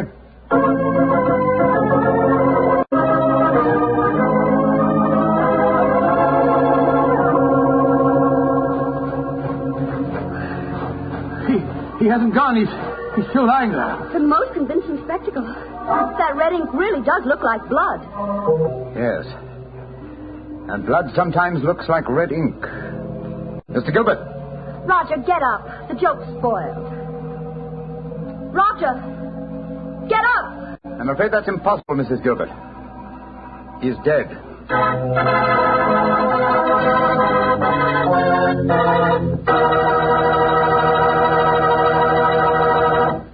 Dr. Watson's story will be continued in just a second, which is all the time I need to tell you that the easiest way I know to transform a simple meal into a feast is to serve that meal together with Petri California Sauterne. Petri Sauterne is a delicate white wine that's the perfect companion for chicken or turkey. Turkey. Ah, yes. Turkey and Petri Sauterne. That's the heart of any Thanksgiving dinner. Look, why not make this Thanksgiving dinner the best one you ever had? Give it the air of a banquet. Serve it with Petri Sauterne.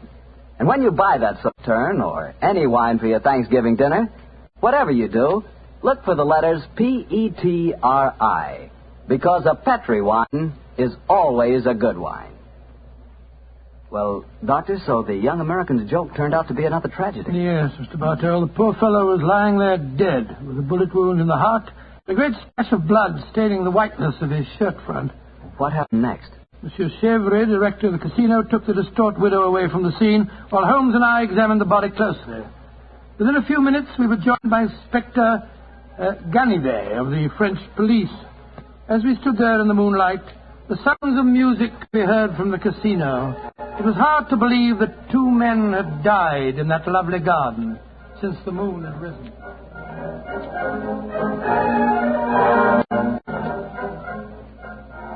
Monsieur Holmes, you and Dr. Watson have concluded your examination. Yes, Inspector Ganivet. You favor me with your observations. You say that you are certain that this is not another suicide? I'm sure of it, Inspector. Look at the wound. The bullet entered the body at a direct right angle, whereas a self-inflicted shot is always fired obliquely. Yes, that is so. Then you suggest that this man was shot from above as he lay on the ground pretending to be dead? I'm convinced of it. Why, Monsieur Holmes? Well, for two reasons. Though it's impossible to be sure without a laboratory test, I'm certain that beneath those blood stains are stains of red ink. Look for yourself, Inspector. Mm-hmm. Yes, indeed it does look like it. What is your other reason for being certain that this man was shot as he lay here pretending dead? Show him the banknotes, Watson. Here you are, Inspector. We found them stuffed in his breast pocket. So, banknotes with a bullet hole through the middle of them. Very illuminating. Tell me, gentlemen, how many people knew of this little plot you have told me about, this plan of the dead man's to pretend to be shot? Just 3 people, Inspector. Dr. Watson, myself, and Mrs. Gilbert. Alors, then the answer is obvious. You and your friend are innocent. It must be the wife who killed him. No one else knew of the plot. I'm not so sure of that. Frau Schneemann, the dead German's widow, was in the next room when Gilbert told us about his plan. She might have heard, though I could swear that she was asleep. I gave her a very strong sleeping draught. From what you have told me of her husband's suicide, she might easily have had a motive for murdering this man. Come, gentlemen. Surely it's obvious who murdered Mr. Gilbert? Who, Monsieur Holmes? Well, certainly one of the 2 widows. Since there seems to be some doubt in your minds, I suggest we return to the casino. I can promise you the answer to your question within a very few minutes.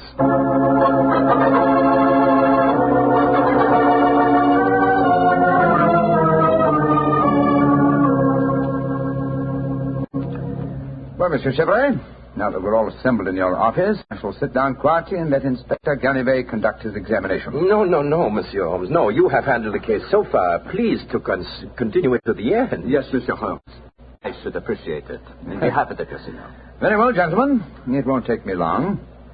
Frau Schneemann. Ja, Herr Holmes. What time did you leave your hotel tonight? Well, I do not know what time it was. Well, what made you leave it? I could not sleep. I knew that they had taken poor Heinrich's body away, but I felt that I must walk back there. It was the last place I saw him alive.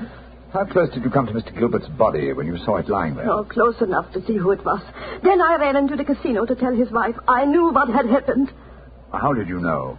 You say you didn't come close to the body. I could tell by every line of the body as it lay there. I could tell because I knew that poor Heinrich's death would not be avenged. Thank you, Freeman. That will be all. You may go. Monsieur Holmes, she has no alibi. Surely you should Inspector Ganivet, if I'm to conduct this investigation, I must do it my own way. Pardon, Monsieur Holmes. Please continue. You may go, Frau Schneemann. Mrs. Gilbert? Yes, Mr. Holmes. Where were you prior to our meeting in the casino tonight, just before we discovered your husband's body? After I left the hotel, I walked over here along the seafront. Can anyone verify that statement? I suppose not. I didn't meet anyone that I knew. And what did you do when you arrived at the casino? I played a little chemin de fer. A few months later, Monsieur Chevron came over to the table and asked if he might escort me over the club. 10 minutes after that, we walked into you and Dr. Watson. That is quite true, Monsieur Holmes. I can swear to it. Thank you, Mrs. Gilbert. I'm sorry to distress you with these questions. You may go. I'll wait outside, Mr. Holmes. I must know what happened. Wait for me there, madame. I shall join you in a few minutes and escort you home. Well, another suspect with a poor alibi, eh, Gallivant? I must say, Monsieur Holmes, your methods puzzle me. It seems to me that both those women should be watched. Yes, I agree with the Inspector, Holmes. Please don't worry, Inspector. I've asked 2 of your plainclothes men to keep an eye on the ladies. And now, Monsieur Chevray, I'd like to ask you a few questions. Ask me any questions you wish, Monsieur Holmes. Thank you. You will agree that it is the custom of the casino to put money on the bodies of suicides after their death, to give the impression that gambling losses were not responsible for the tragedy. Well, I do not think... Oh, come now, Chevray. I know that is a fact as well as you do. Exactly. Now, on those rather gruesome occasions, whose responsibility is it to secrete the money? Yours? Or do you entrust the matter to an underling? I do it myself. I see. Did you place the money on Herr Schneemann tonight? Yes, monsieur, I did. And did you also perform the same service on the body of Mr. Gilbert? No. I knew nothing of that death until the German lady Frau Schneemann running into the casino. Excuse me interrupting, monsieur. Of course, Inspector. What is it? I think that you are wasting time. It is obvious that Madame Gilbert committed the crime. She knew of her husband's plot, she had no alibi, and she had the motive. For is not marriage itself the greatest of all motives for murder? Oh, my dear Inspector. How very cynical. Madame Gilbert did not kill her husband. I know it. And what is your opinion, Watson? It's that German woman. She had no alibi either. And remember, she was half mad with grief. Mr. Chevray, you say that you know Mrs. Gilbert is not guilty. How do you know? I was with her myself at the time the murder was committed. Oh, indeed. How very interesting. And what time was the murder committed? Well, it was... Our investigations have never established what time the murder was committed, Monsieur Chevray. I'm afraid you've walked into my trap. You've given yourself away. Great Scott, Chevray, it was you. Chevray, I've known you a good many years, and this is going to be a hard thing to do. I am going to arrest you. Oh, no, you're not, Genevieve. Put down that revolver, sir. Do not be frightened, Doctor. I am not going to shoot you. Chevray, why did you murder Roger Gilbert tonight? Surely you know that too, Monsieur Holmes. Because I am in love with his wife. She's young, beautiful, and rich. It did not occur to me until I saw the young fool lying there tonight pretending to be dead. In my profession, it is natural that I should carry a revolver. What was simpler? Mr. Gilbert gave me the perfect opportunity. I could not resist it. Put down that revolver, Chevray. Why are you all so frightened? Surely you know how I am going to use it this time. I think so, monsieur. But it's a coward's way out. What an unperceptive remark for such a perceptive man. No. No, all my life I have been a gambler. I gambled tonight for the highest stakes of all, and I lost. No, I am not afraid to pay for my losses. Au revoir, monsieur.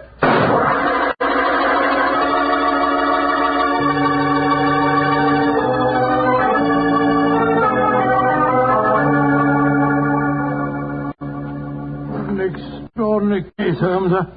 I never suspected Chevray. And I, old chap, suspected him from the beginning. Well, I wasn't the only one who was stupid anyway.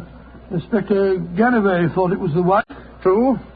Very puzzling conclusion for a detective inspector to arrive at. Well, it seemed logical enough to me at the time. No, my dear Watson. Cold logic should have told you otherwise. Roger Gilbert had been losing heavily and had planned the hoax. He obviously had no money on him. Therefore, the money was planted in his pocket by Chevray. After he shot him? No, my dear fellow. Before. Before? The bullet hole through the banknotes provided that.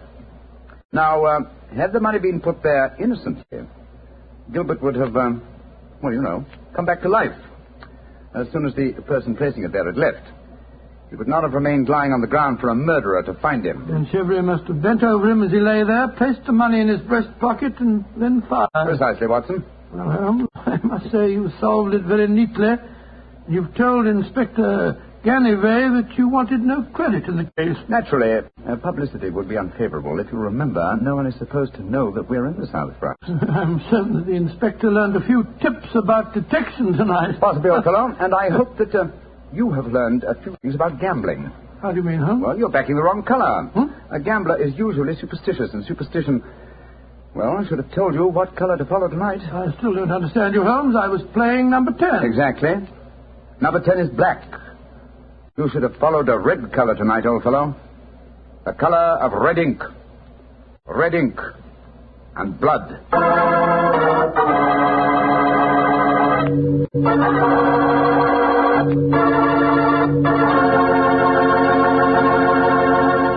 Say, Doctor, that was a swell story. I didn't know you liked to play roulette. Well, you know, I figured out a system for roulette. It's like yours. Every time you lose, you double your money and keep doubling until you win. Oh, it's a great system, Mr. Bartell. There's only one thing wrong with it. What's that? You usually go broke before you win. Take my advice. Don't gamble. You can't beat the laws of chance. But suppose I bet on a sure thing. Like what, for instance? Oh, like the fact that Petri wine is always good wine? It is, you know. Because the Petri family has been making wine for generations. They've been handing down from father to son, the art of turning luscious, sun-ripened grapes into delicious, fragrant wine. Ever since the Petri family started their business way back in the 1800s, they've been perfecting the art of winemaking. That's why Petri wine is always good wine. The Petri family took time to bring you good wine. So no matter what type wine you prefer, why not take a few seconds of your time to look for the letters P-E-T-R-I. They spell delicious wine, Petri wine. Well, Dr. Watson, what new Sherlock Holmes story are you going to tell us next week? Next week, Mr. Bartell, I'm going to tell you of a strange adventure that Sherlock Holmes and I had when we were in Stratford-on-Avon many years ago.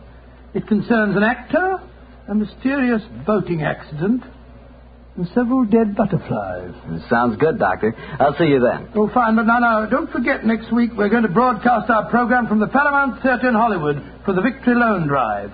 So if any of our friends are going to be in Hollywood, we'd love to see them there.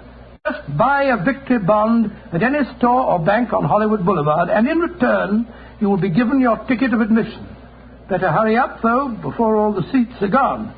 Let's really buy lots of those Victory bonds. Let's finish the job.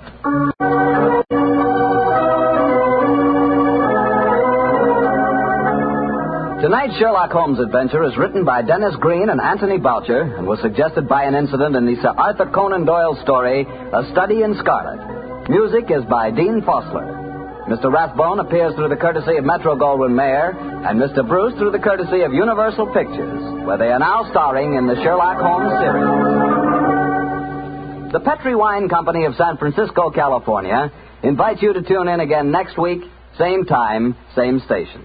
This is Harry Bartell saying good night for the Petri family. Sherlock Holmes comes to you from our Hollywood studio. This is the Mutual Broadcasting System.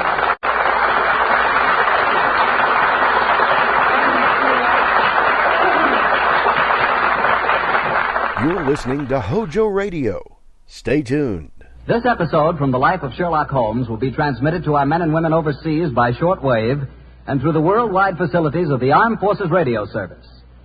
Petri Wine brings you Basil Rathbone and Nigel Bruce in the new adventures of Sherlock Holmes.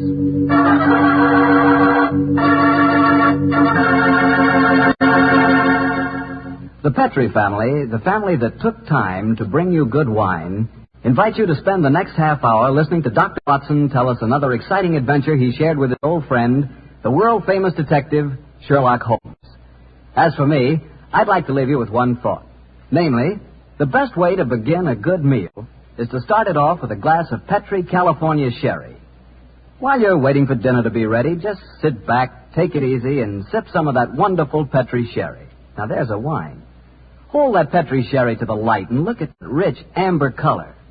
Smells good, too, doesn't it? And just wait for that first sip. What a flavor. No kidding, you'll find that Petri sherry can turn the usual before-dinner lull into a real event. Petri sherry is the best beginning a good meal ever had. Try it. And say, if you like your sherry dry, not sweet, just ask for Petri California Pale Dry Sherry. But no matter how you like it, you're sure to like it if the label says Petri. See for yourself.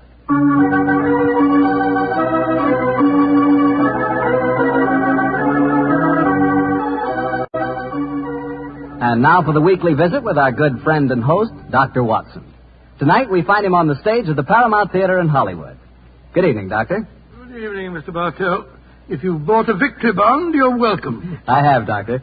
Now, what's the recipe for tonight's new Sherlock Holmes adventure? Well, now, let me see. Take equal parts of beautiful English countryside and black villainy. Mix them, add a dash of romance, a sprinkling of danger, season well with the usual theatrical condiments, and you have the case of the accidental murderess. Sounds like a tasty dish.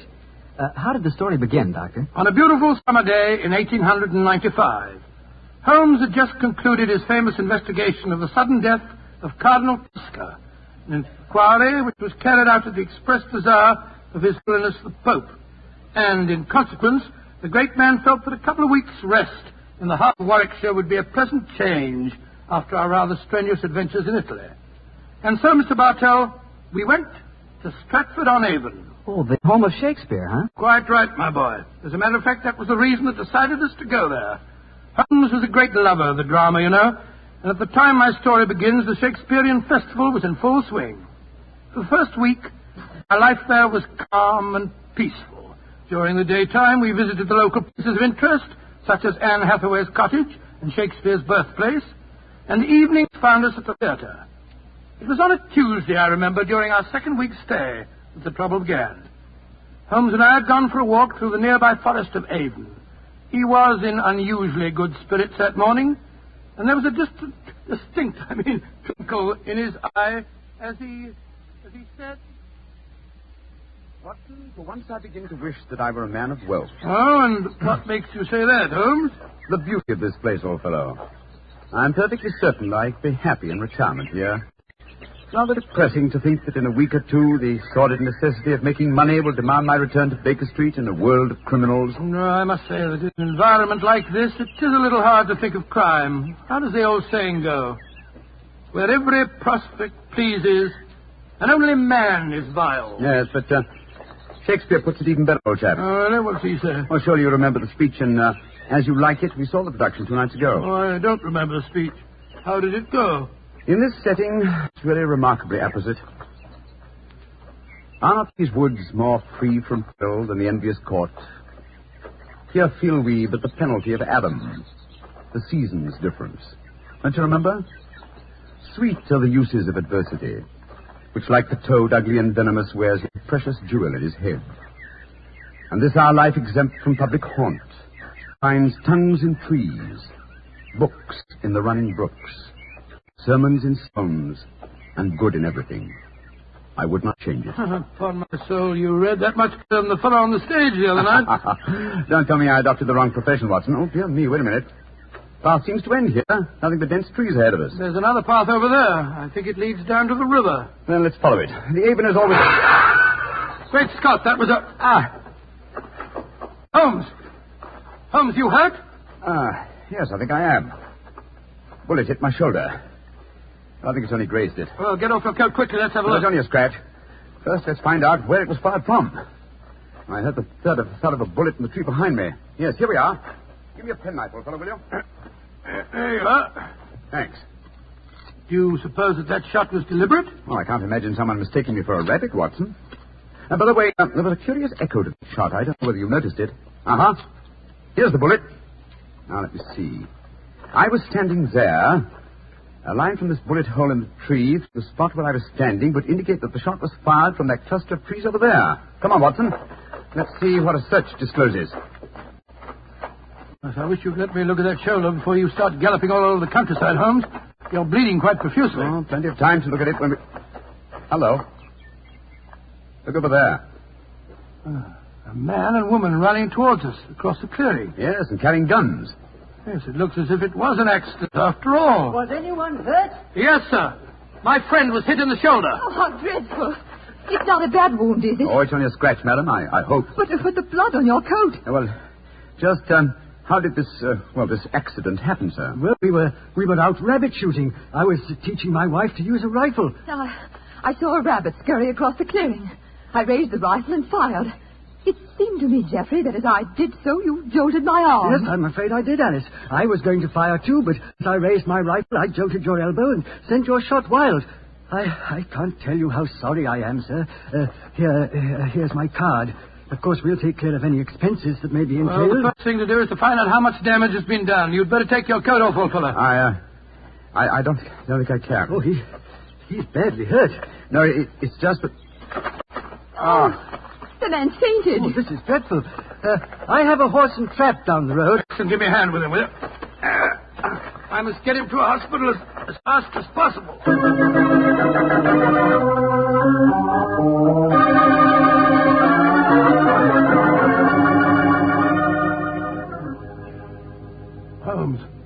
Holmes, you feeling any better? Has the nurse gone? Yes. She's bringing the house surgeon.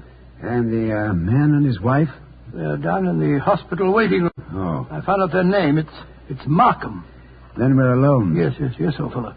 In that case, I can stop behaving as if I were at death's door. Holmes, you mean that you shammed that collapse just now? Yes, I did, Watson. Well, spare me a little pity, old chap. My shoulder's confoundedly painful, I assure you. Well, I'm sure it is.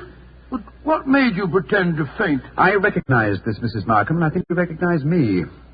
It's important you assume I'm out of action for a while. Oh? Mrs. Markham. Why? Well, Mrs. Markham is, in reality, the notorious Mrs. Dangerfield. You remember the Dangerfield case? The Dangerfield? Great Scott, yes. She was tried for the murder of her husband by poisoning, wasn't she? Yes, she was, old fellow. She was acquitted when the jury decided he was an habitual arsenic addict who happened to take an accidental overdose. Well, didn't you have some connection with the case? It was I who tracked down the sale of the arsenic she claimed to have bought for cosmetic purposes. Well, if you ask me, that shot at you was no accident. Oh, of course it wasn't. I'm certain that I was recognized. In any case, her record is a bad one. Prior to her husband's death, there was an episode in which her uncle was killed in a shooting accident on a grouse moor in Scotland. An uncle who left her a large fortune on his death. And I suppose Mrs. Dangerfield was a member of the shooting party when the accident happened. Yes, she was. And she's something of a femme fatale, Watson.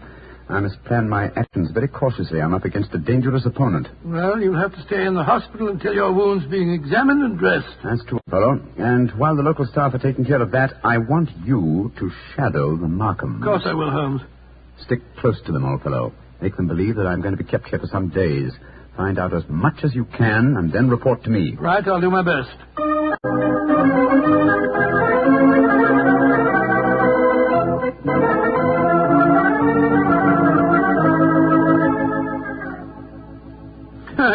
It's awfully kind of you, Mrs. Markham, to insist on having me back to your house for lunch.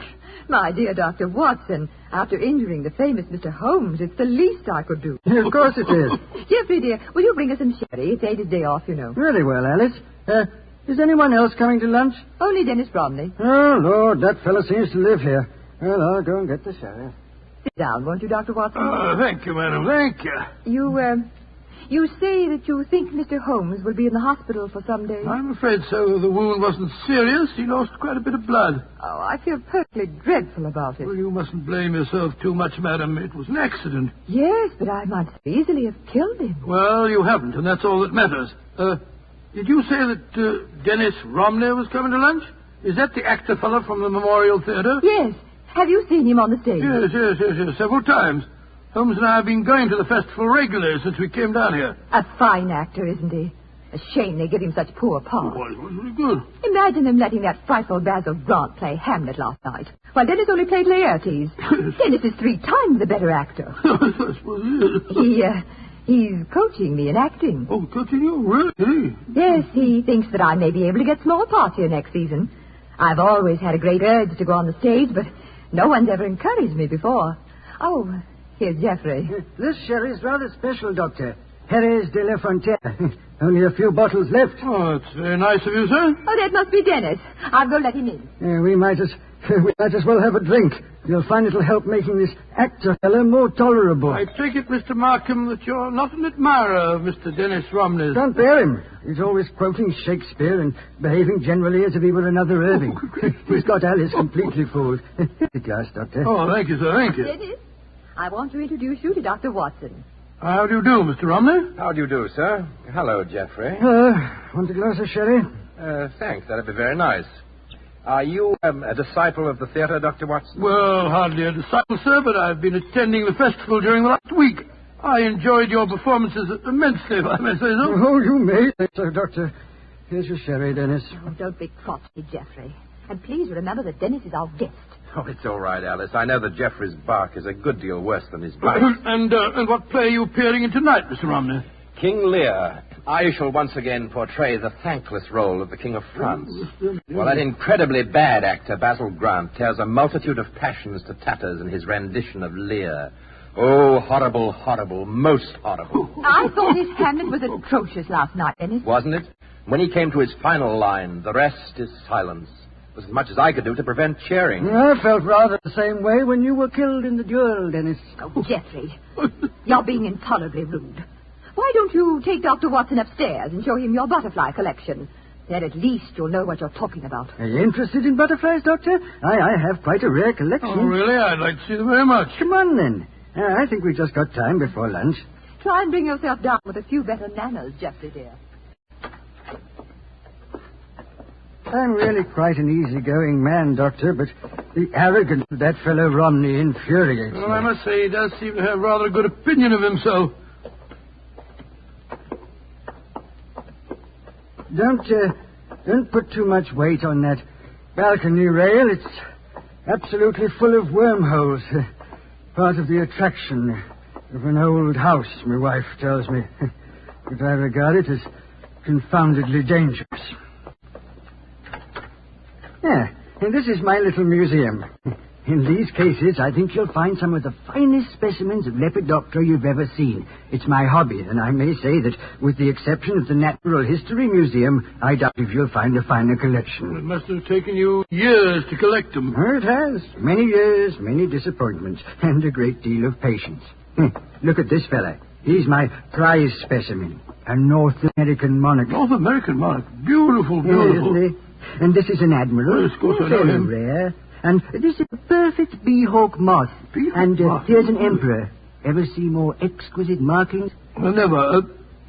Tell me, Mr. Markham, when you captured a butterfly, how did you kill it without marking it in any way? With poison. Oh? What poison? Cyanide. Not arsenic? You heard me say cyanide, Doctor. The only reason I mention it is that a friend of mine collected butterflies once, and I'm certain that he always used arsenic to kill them. Why'd you keep talking of arsenic? You're trying to hint at something. Oh, no, my dear fellow. I was just curious, that's all. Yes. You're a trifle too curious, perhaps. There's the luncheon gong. Let's go downstairs again. Say, old man, I didn't mean to offend you. No, of course you didn't. But my nerves are a little on edge today. It must be that accident to your friend that's upset him. I really must get that balcony rail mended. Shh. What is it, sir? My wife. And young Rodney. They're going to lunch. Listen. But, darling, why won't he understand? Oh, but you expect me to, Geoffrey. Geoffrey has no imagination. He's never understood me. Well, Doctor, they say that listeners never hear good of themselves. You know, sometimes I wonder if my wife wouldn't like me out of the way. Let's go down to lunch, shall we?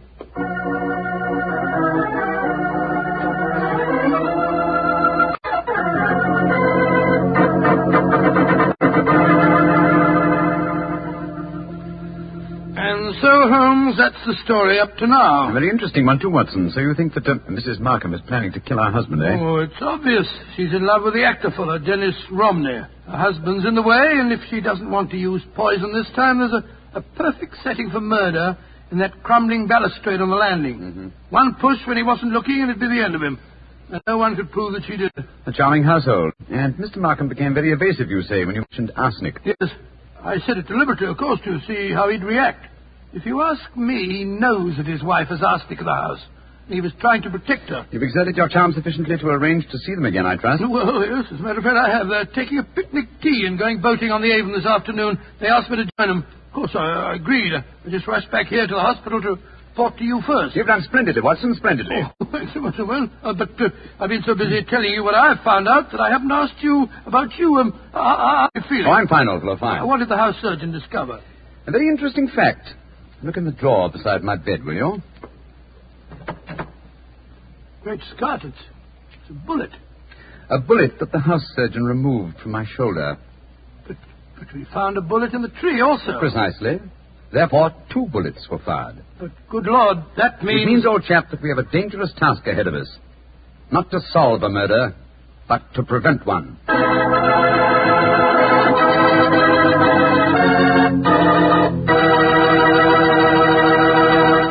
We'll hear the rest of Dr. Watson's unusual story in just a moment. Meanwhile, I'd like to remind you that good cooking becomes wonderful cooking if you serve your good food with a Petri wine. If you like a red wine, say with meat or any meat dish, try Petri California Burgundy. If white wine's your favorite, then you'll love Petri California Sauterne. It's wonderful. But Burgundy or Sauterne, whichever you prefer, it's just bound to be good if you see the letters Petri on the bottle. Because Petri wine is always good wine. And now, Dr. Watson, what happened next? We left you at Sherlock Holmes' bedside in the hospital. Did the picnic with Mr. and Mrs. Markham prove an exciting one? No, it was rather unpleasant, as a matter of fact. The 3 of them kept squabbling all the time, and just as we were coming home, something unforeseen occurred. Mr. Markham fell into the river. Well, pardon the old question, Doctor, but did he fall or was he pushed? It was hard for me to say. I had my back to him when he fell. Of course, we fished him out and rattled him back home in a trap as fast as we could. He changed his clothes at once, and as we sat round the fire a little later, I could see that he'd caught a chill. In fact, I recommended that he go to bed and stay there. Mrs. Markham agreed with me. Geoffrey, dear, I do wish you'd follow Dr. Watson's advice and go to bed. For the 5th time, Alice, I will not go to bed. I'm perfectly all right. No, it's no thanks to you and Dennis. What do you mean by that remark, Geoffrey? You know perfectly well what I mean. It wasn't an accident that I fell in the river just now. One of you two pushed me when I was struggling with the punt pole in the long reeds. Geoffrey, you're talking rubbish. Am I? You were in the boat, Dr. Watson. Didn't you see what happened? No, I didn't, sir. My back was turned to you when you fell in. Well, then we'll call it an accident. An accident that happened by a curious coincidence, just where the river is deepest and the reeds thickest. Geoffrey, I don't like your tone. You can accuse me of anything you like, but when you start suggesting that If Alice... you don't like the way I talk to my wife, I suggest that you don't come to my house. I'm going to get a scarf. I'm chilly. Dr. Watson, I must apologize for my husband's behavior. I don't know what to come over. Oh, that's quite all right, Mrs. Markham. I quite understand. Well, I wish I did. I don't mind yelling at me, but he's being so abominably rude to you, Alice. The last couple of weeks, it's been getting worse than ever. I know. Ever since we had that argument about the insurance policies, he's been unbearable. Insurance? Yes, Doctor. We took out quite large policies on each other's lives recently. You didn't tell me that, Alice. Well, it was his idea. And yet when the insurance man came here, you'd have thought I was forcing him into taking out the policy. Insurance? Great Scott, You what, Doctor? Nothing, Mrs. Markham. Nothing at all. Sounds as if you don't approve of insurance, sir. Oh, it's not that, Romney. It's just that I... Who can that be? I wasn't expecting anyone. Answer the door, Dennis, will you? Yes. Sounds as if Geoffrey's already done so. Alice, we have a visitor. Holmes, you shouldn't be up. Good evening, Mrs. Markham. Hello, Watson. Well, I'm delighted to see you, Mr. Holmes. Though I understood from your friend that you'd be in the hospital for several days. The constitution of an ox and the obstinacy of a mule, 2 characteristics of mine, have combined in making possible an early departure from the hospital. How do you do, Mr. Romney? I think I've seen you at the theatre. My name is Sherlock Holmes. How do you do, sir? You'll stay to supper, I hope. If it's not inconvenient, Mrs. Markham. Of course it isn't. I'll go in and arrange for it.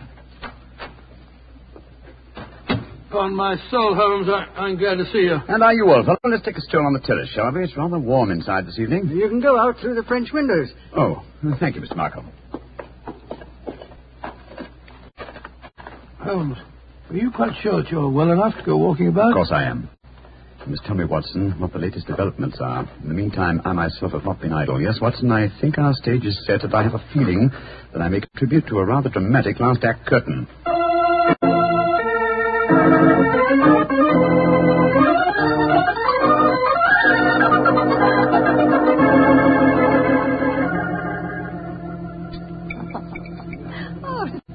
A delightful meal, Mrs. Markham. Oh, thank you, Doctor.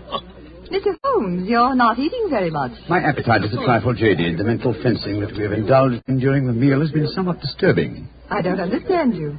Oh, come now, madam. I know that you were once Mrs. Dangerfield, and you know that I know it. Why keep up the pretense any longer? Very well, Mr. Holmes. But we needn't converse in lowered voices. I'm sure that you've told Dr. Watson whatever there is to know, and perhaps more. I admire your courage, madam. Jeffrey, Dennis. Yes, sir. I want you to listen to this. Mr. Sherlock Holmes knows that I was once Mrs. Dangerfield. He's apparently under the impression that this is a dark secret of mine. Mr. Holmes, Jeffrey knew and loved me before I ever married Mr. Dangerfield. Of course I did, Holmes. He stood by me during the horrible trial after my first husband's death, and I told Dennis about the whole miserable business months ago. So I really don't see that you've uncovered any great secret. Yet, Mrs. Markham, but I have a feeling that it's only a matter of moments. So you haven't got any secrets from Dennis either, eh? There's no need to shout, Jeffrey. There's no need for Dennis to be in my house. Get out, Romney, and stay out. This business between you and Alice has gone far enough. I'll go when Alice tells me to. Well, if you won't go, then I'm not going to sit here.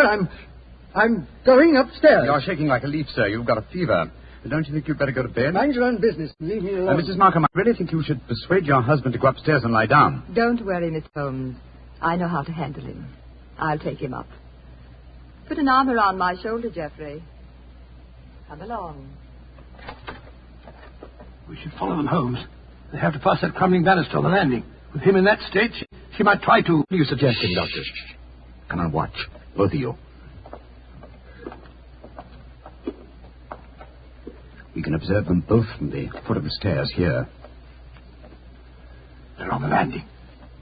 She's on the outside. Look, look, look, look. Markham stumbled against her. He's pushed her against the railing. Look out! Come on, up the stairs.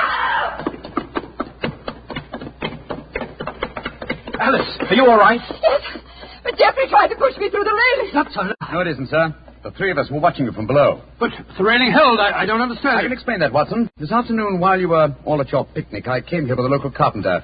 You had informed me, old fellow, that it was the maid's day off, and I took the liberty of reinforcing that decaying woodwork. What the blazes do you think you've been up to, Holmes? Preventing murder, sir, and finding the true solution to the Dangerfield case. What do you mean, Mr. Holmes? The true solution? Surely it's obvious to you, Mrs. Markham. You have told us that your present husband loved you before you married Mr. Dangerfield.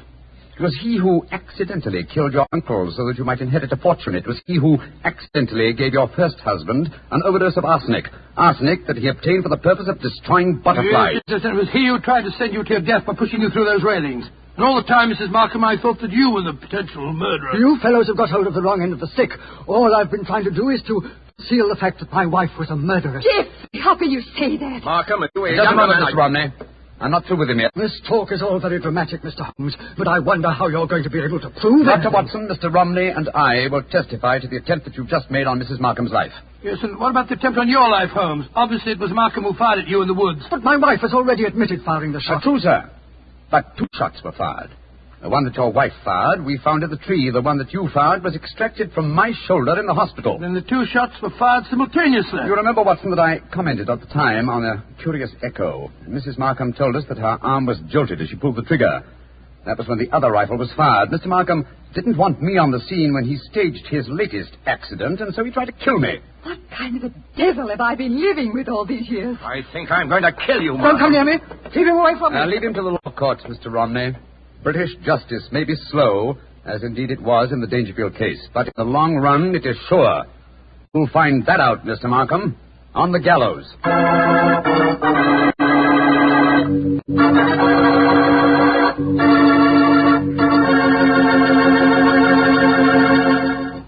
Well, tell me, Doctor, did Mr. Markham finally end on the gallows? Yes, he did. And it might interest you to know that Mrs. Markham and Dennis Romney were married.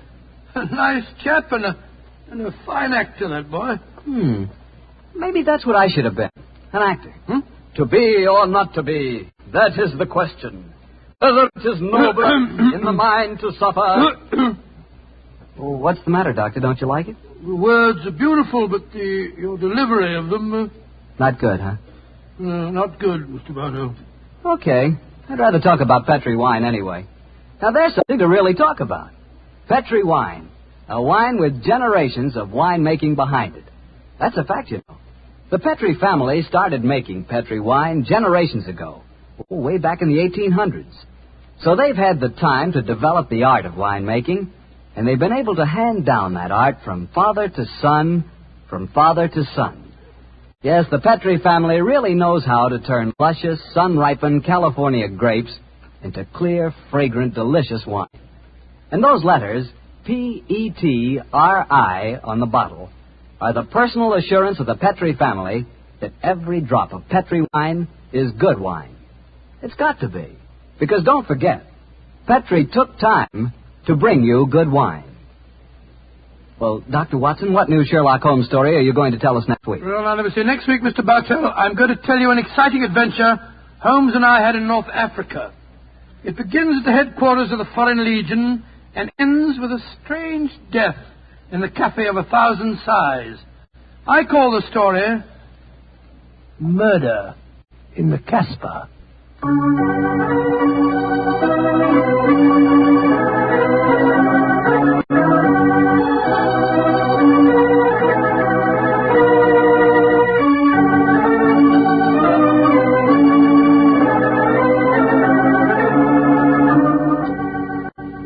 Tonight's Sherlock Holmes adventure is written by Dennis Green and Anthony Boucher and was suggested by an incident in the Sir Arthur Conan Doyle story, The Adventure of Black Peter. Music is by Dean Fosler. Mr. Rathbone appears through the courtesy of Metro-Goldwyn-Mayer and Mr. Bruce through the courtesy of Universal Pictures, where they are now starring in the Sherlock Holmes series.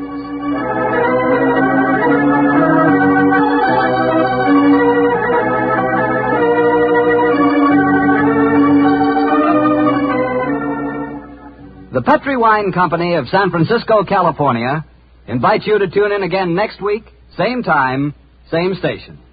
This is Harry Bartell saying goodnight for the Petri family.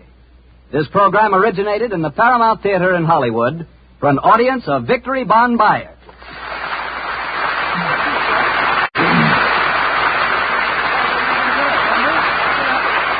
This is the Mutual Broadcasting System.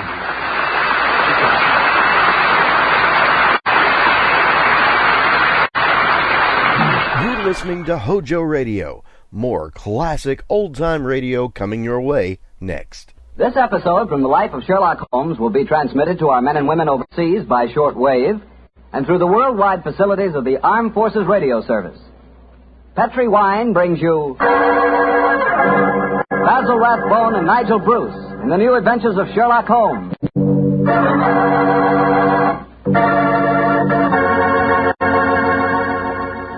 The Petri family, the family that took time to bring you good wine, invite you to listen to Dr. Watson tell us another exciting adventure he shared with his old friend, that master detective, Sherlock Holmes. And as for me, well, I'd like to tell you that a time like right now is the perfect time for a glass of Petri California port. After you've had a good dinner, boy, Petri port is a real topper. That rich, deep red Petri port is really an extraordinary wine. Even its color's different. And as for its flavor, well, it'll take a better man than me to describe that. Petri port is a hearty wine, sure. And every other quality that you look for in a good port, you'll find in Petri port, and then some. Try Petri port by itself, or serve it with fruit, with nuts, or with cake. But share it with your friends, will you? Because you can serve it proudly. After all, it is a Petri wine, and that name Petri is the proudest name in the history of American wines.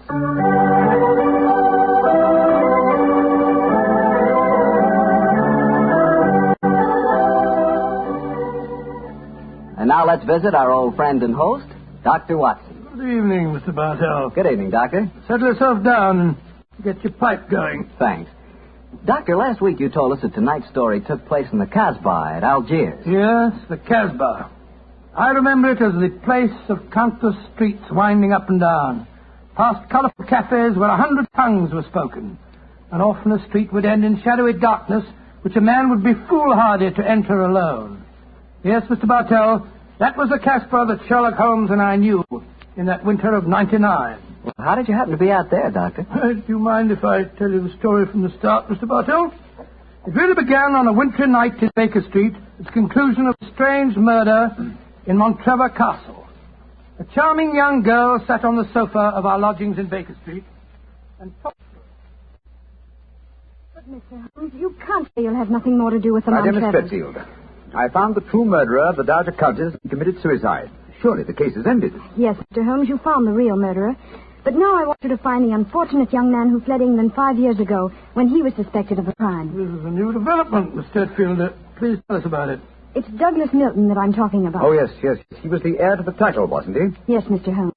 He was a sensitive, artistic boy, and when he knew that he was under suspicion, he ran away. Mm-hmm. Of course, everyone regarded his flight as an admission of guilt. That is, until you found the real culprit, Mr. Holmes. I imagine, Miss Tutfield, that your interest in the missing boy is not entirely, shall we say, altruistic? I'm in love with him, Dr. Watson. Oh. We were engaged to be married when he ran away. Mr. Holmes, you've got to find him. He must know that his name has been cleared and that he's inherited the title. Miss Tutfield, have you any direct news, any letter from your fiancé since he left 5 years ago? None. Any clues as to his hiding place? Only this. It's a painting I received anonymously a year after he had left. Oh. It was sent from a forwarding address in London. Here it is, Mr. Holmes. Thank you. Small oil painting. Very good one, too, sir. Yes. The splendid sense of composition and his use of color is unusually brilliant. You recognize this painting as the work of your fiancé, Miss Tutfield? I'm certain of it. Yes. Wonderful use of color. Observe the delicate shadings of that sunset and the brilliant green of the oasis.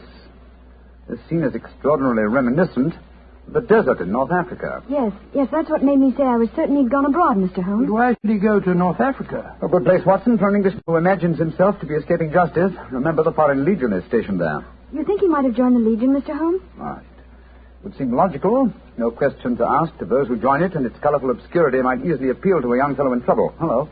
What is it, Holmes? Quite a few grains of sand between the canvas and the frame here. Miss Tutfield, do you mind if I pry the canvas loose? Do anything you like, Mr. Holmes, if it gives you any clue to Douglas's whereabouts. Give me your penknife, will you, Watson? Yeah. Thanks, old chap.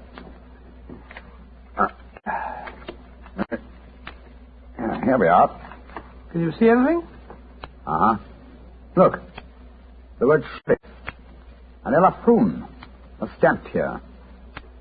Sheriff is probably the framer's name, and Elafrun is a town some 50 miles from Algiers. That settles it. Miss Tutfield, I accept your case.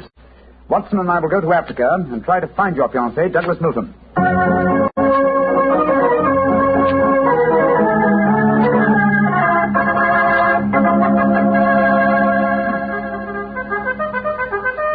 Monsieur Sherlock Holmes and Dr. Watson. I have heard of you so often, but I never thought I should see you here at the headquarters of the Foreign Legion. What can I do for you, gentlemen? Well, Colonel de Brisson, I'm trying to trace an Englishman who has been missing during the past 4 years. I have reason to believe that he might have joined the Legion. Yeah, I shall look in my records. Let me see. 4 years ago would be 1895.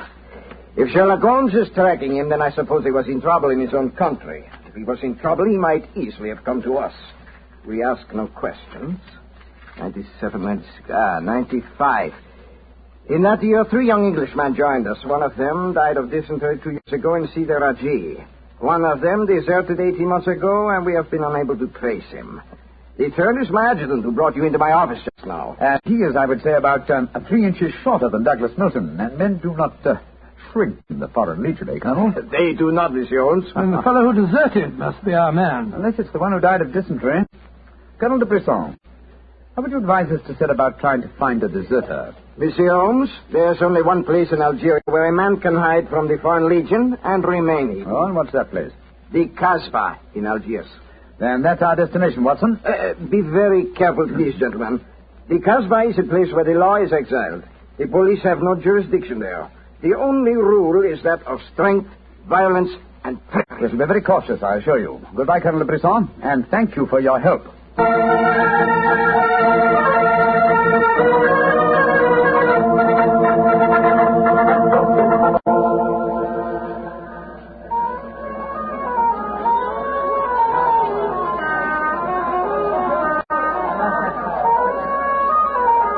Well, I must say that I think Colonel de Brisson rather exaggerated the dangers of the Casbah.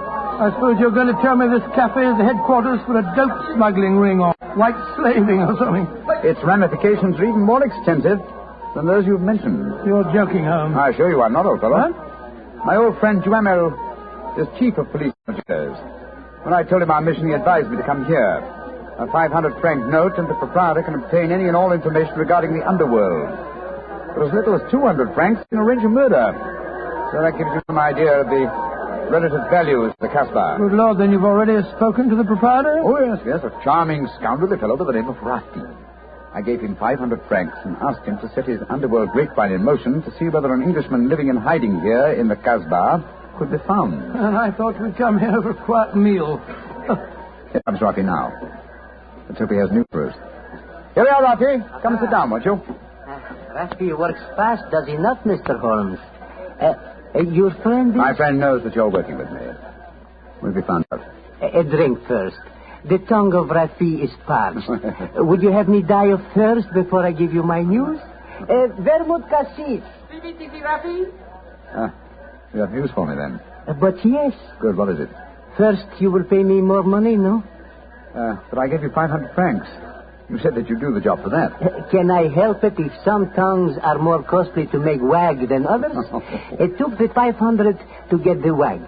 Am I to have nothing for my own trouble? Votre vermouth cassis, Monsieur Rafi. Good. The gentleman will pay for it. There you are. Merci, Missy. I will drink to your health, gentlemen, both of you. You will pay me more money, no? But my friend's already given you 500. You should stick to your bargain, my good fellow. My information is a bargain at 750 francs. It would be a bargain at 1,000, but Rafi will let you have it for 750 because he likes you. You will give it to me, no? And if I refuse? Then you get no information, and perhaps I spread news in the Kasbah that makes it uncomfortable for you gentlemen to be there. Wait, Scott, this is blackmail. I get the money, no? You're a scoundrel, Rafi. Of course I'm a scoundrel. Here's your money. And information? There is an Englishman hiding here in the Kasbah. I do not know his name, but he is tall and fair-haired.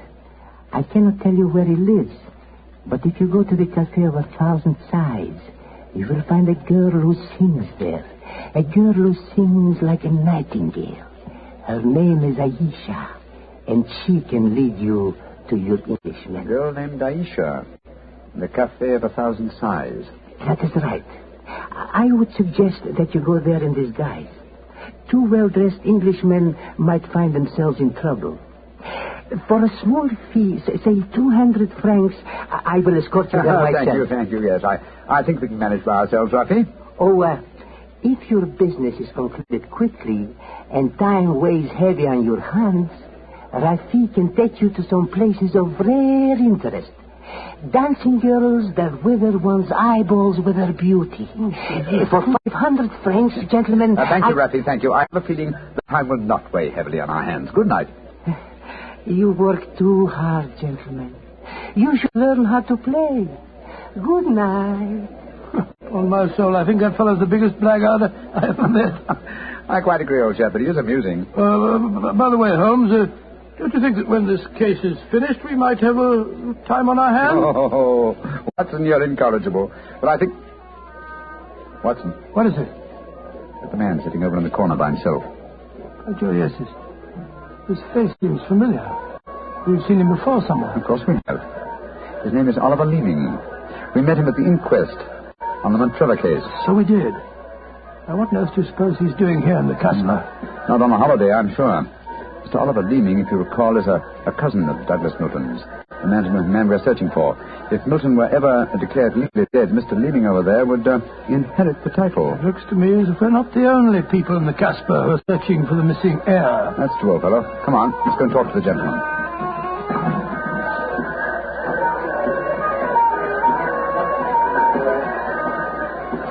Mr. Oliver Leeming, how very odd to meet you here. Well. Sherlock Holmes and Dr. Watson, won't you sit down? Thank you. Well, it's a small place, isn't it? Or has somebody said that before? I wondered if you'd spot me over here in the corner. Oh, you saw, sir. Of course. You seem to be in such deep conversation with that scoundrel Rafi. I didn't like to disturb you. Very considerate of you, I'm sure. Why are you here, Mr. Leeming? Oh, I'm making a business trip. This is my day off. As I recall it, you're in the publishing business. Correct. What a memory you have. It seems peculiar that you should be on a business trip here. Are you planning on opening a publishing house in Algiers, or are you searching the Kasbah for new authors? Why not? I'm a great believer in encouraging new talent.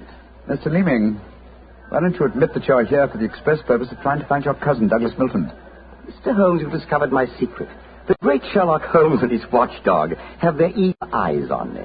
They know that I succeed to the title if Douglas Milton dies. Yes, Mr. Leeming, we know that fact. And you have fathomed my plan to find Douglas before me and kill him so that I may inherit the title.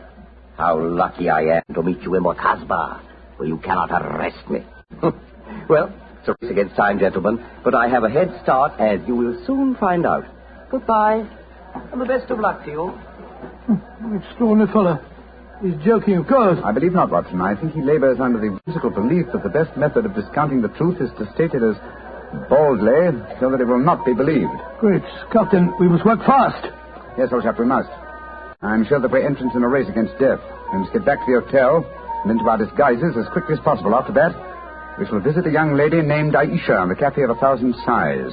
And I'm certain, Watson, that it will be the first time two men have ever entered the Kasbah for the express purpose of preventing a murder.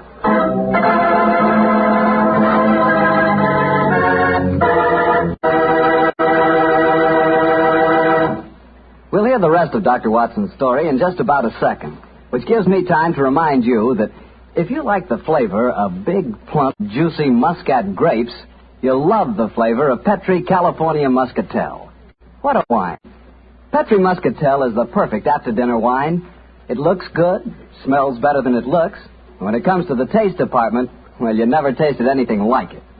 For a really good wine, remember first Petri, then Muscatel. Petri Muscatel. Well, Doctor, I can hardly wait to hear what happened next. You and Sherlock Holmes went back to the hotel, I suppose. Yes, Mr. Hotel. Holmes quickly adopted the disguise of an Arab guide, while I assumed the role of a tourist. And we started off on our search. Outside the Cafe of 1,000 Sighs, we met with a rude shock. Good Lord. It's the fellow we met in the cafe. Yes, Oliver Leeming, with a knife between his shoulders. He's dead, Holmes. Didn't we get into touch with the police? What can they do? Remember, there is no law in the Kasbah. In any case, this man is beyond our help. Our job is to protect the living. Come on, old fellow. Let's go to the Cafe of 1,000 Sighs and find this girl, Aisha. The girl, Rafi says, sings like a nightingale. Comme mon oiseau qui chantait, je l'appelle ma petite bourgeoise, ma tante-kiki, ma tante-kiki, ma tante-noise. Il y en a d'autres qui me font le doux yeux, mais c'est elle que j'aime le mieux.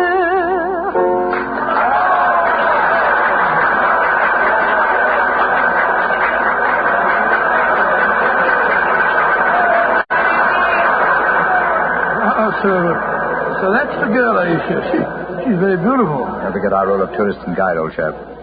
Master, would you meet this Aisha? Very much indeed. I will see if it can be arranged, Master.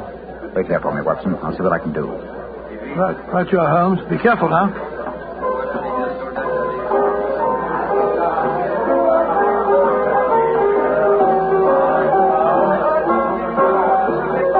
Mademoiselle Aisha? What do you want, greasy one? There is an Englishman at the table over there. He wishes to talk to Aisha. Which one is he? The man who sits at the table in the corner. He is very rich, Aisha, and he admires you a great deal. He told me to give you this 500-franc note. So? Very well. You may bring him to my rooms. The door is at top of stairway, to the right. Good, Aisha. I fetch him. I shall be waiting.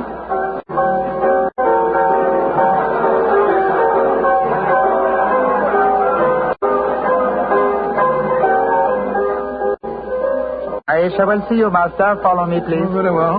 I hope you know if you're going to handle this, Holmes. Don't worry, Watson. In this case, I think honesty will be the best policy. Well, I'm not so sure. This place is a thieves' kitchen if ever I saw one. You better be careful. First door to the right at the top of the stairs. This is it. Come in. Oh, come and sit over here, Mr. Englishman. Greasy one, you may leave us. Mademoiselle, I may as well tell you at once that I am not an Arab guide. My name is Sherlock Holmes. What do you want with me? Why you trick your way in here? Don't be frightened, mademoiselle. I can explain our mission in a very few words. My friend and I have come in search of an Englishman by the name of Douglas Milton. We have good news for him. What make you think I might know of him? A gentleman by the name of Rafi suggested that you might. What is your good news for this Englishman? that he has been cleared of suspicion of murder and that he is the rightful Earl of Montrevor. That means when he knows this, he will leave the Casbah and return to his country? Naturally, madame.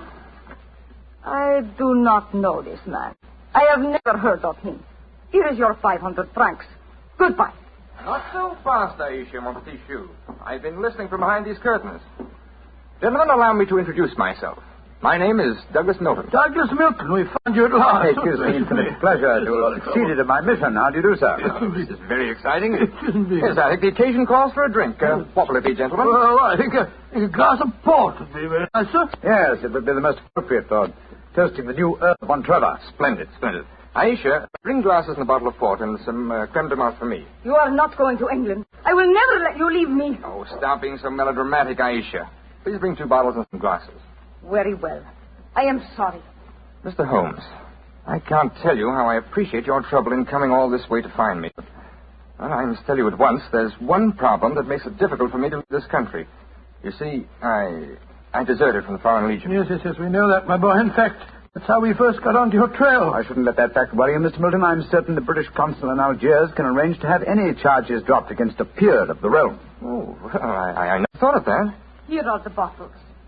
You must excuse the glasses, gentlemen. Tumblers are hardly cooked, I suppose. Well, they won't spoil the flavor, I'm sure. 2 glasses of port and creme de menthe for me. Only 3 glasses, Aisha? Bring a glass for yourself. I do not wish to drink. And I insist that you do. Bring a glass, Aisha. Why should I drink if you are leaving? Mr. Milton, do you know Oliver Leeming? Oh, of course, he's my cousin. He came here half an hour ago and threatened me. Did you also know that he's lying dead in the street? Murdered? Well, yes, I did. If we went in the Casbah, I wouldn't tell you this, but Aisha stabbed him. She followed him when he left here. He killed him and then slipped back just in time to sing a song a few moments ago. Oh, you needn't look so shocked, Dr. Watson. Life is cheap in the Casbah, and Aisha is a girl of violent passions. Come on, let's drink. A toast to the new Earl of Montrevor. Oh, excuse me, sir. You took the wrong glass. You were drinking my port. Oh, silly mistake. I can't bear port. Very English of me, I'm afraid, but, well, after all these years, I don't feel particularly English. In fact, I'll probably find it very hard to adjust myself to the old life when I go back. Or perhaps I should say, if I go back. Since you feel that way about it, Mr. Milton, why go? You can claim the title and the revenues of the estate without leaving Algeria. You could stay here and live on the income. I didn't realize that would be possible. You sure I could do that? Oh, yes, I'm quite certain of it. And if you doubt my word, I suggest we all adjourn to the British consulate in Algiers. They can put you straight on the matter. That's a good idea. Let's go over there at once. Now I have been listening to you, my friend. You are planning to leave me. Once you go from the Casbah, I shall never see you again. Put down that knife, Aisha. I will not let you go. You belong to me. If you try to leave me now, I will kill you. Put down that knife, Aisha. You've done enough damage for one night. Why, you... Put it down, you fool. Put it down. Let me go. Let me go. She twisted the knife on herself as she fell. Holmes, help me turn her over. She's dead, Mr. Milton. Poor Aisha. It's a bloody path that leads to the Montrevor title, sir. I suggest that we see that the poor girl's body is taken care of. Then go to the British consulate without any further delay.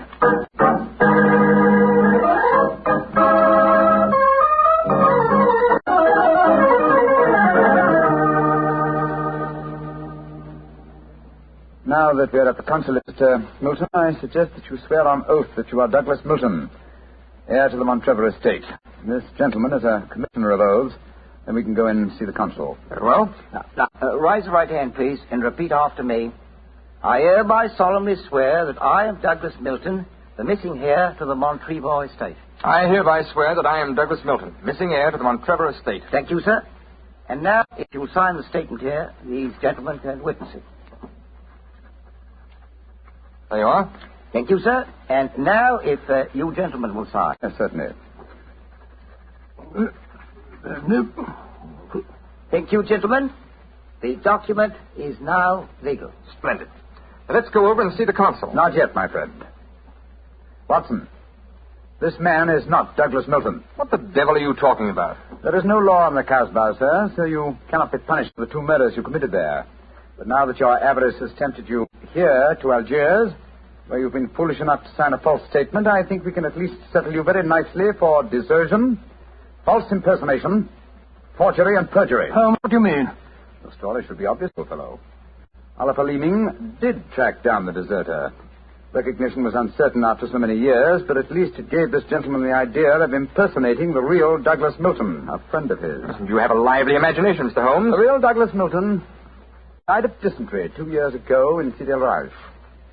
As soon as the idea of impersonating Milton was born, Leeming had to die. Your theories are very interesting, but you haven't a shred of proof. I say that I'm Douglas Milton. How are you going to prove otherwise? Very simply, my dear sir. Douglas Milton was a painter. A painter who excelled in the use of vivid colors. You, sir, suffer from the quite common malady of red-green color blindness. Less than an hour ago, you mistook a glass of port, which is red, for a glass of creme de menthe, which is green. I knew at once that you were an impostor. You're cleverer than I thought you were, Holmes. Goodbye. Here, come back. No, Watson. Don't go after him. But we can't let him escape, Holmes. Don't worry, old chap. He won't escape. I sent a message to Colonel de Bouillon. If you go to the window, I think you'll find that the consulate is being watched. The Legion has a long memory for desertion. I don't think he'll get very far. They got him, Holmes. Shot him as he was trying to run away. A just death for him. Lived a life of violence and treachery, Watson. It's only fitting that he should die in the same manner.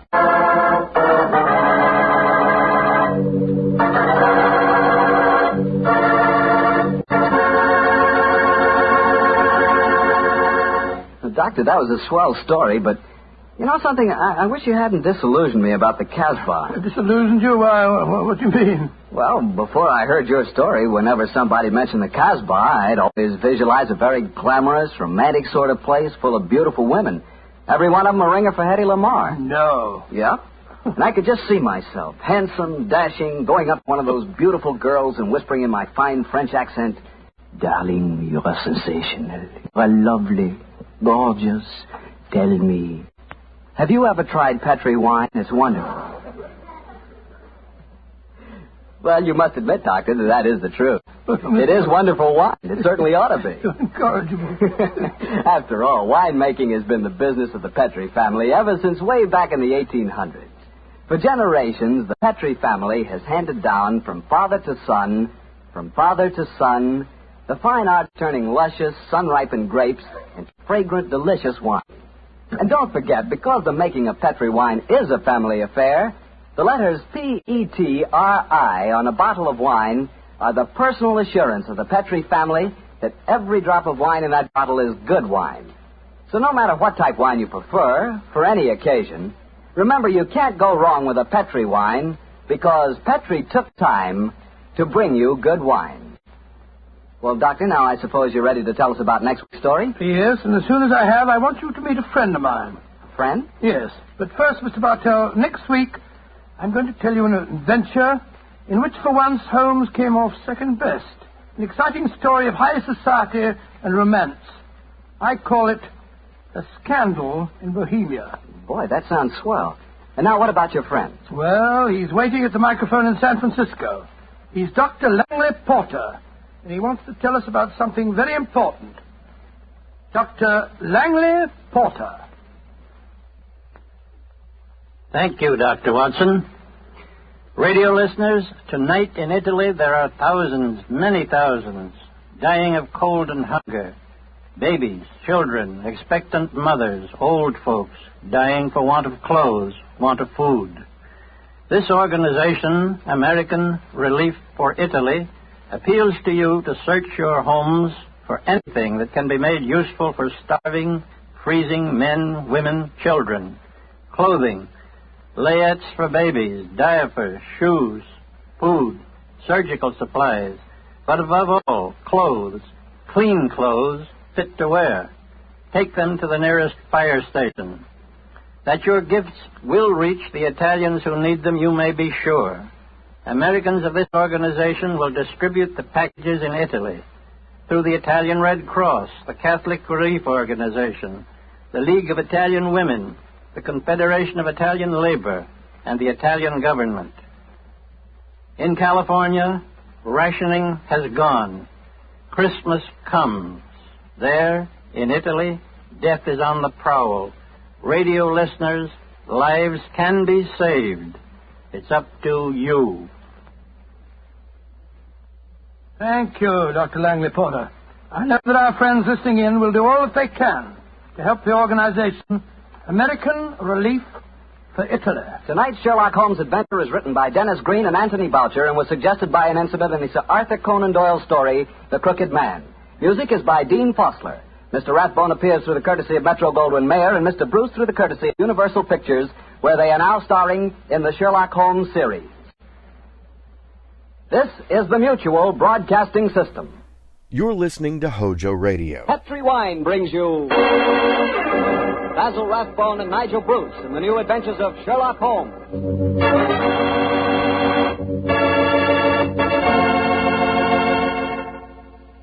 The Petri family, the family that took time to bring you good wine, invites you to listen to Dr. Watson tell us another exciting adventure he shared with his old friend, that master detective, Sherlock Holmes.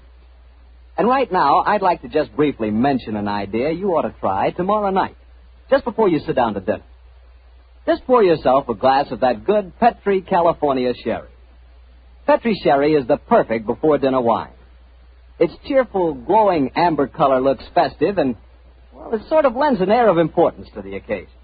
And as for the wine itself, just taste it. That Petri sherry is not just ordinary wine, no, sir. One sip and you know that wonderful sun-ripened grapes went into its making. Yes, and you know that Petri sherry was carefully watched over every step of the way.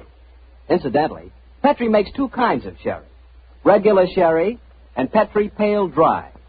If you're not sure just which kind you and your friends will like best, try them both. Don't buy one, buy two. But when it comes to sherry, or any other wine for that matter, be sure you always buy Petri.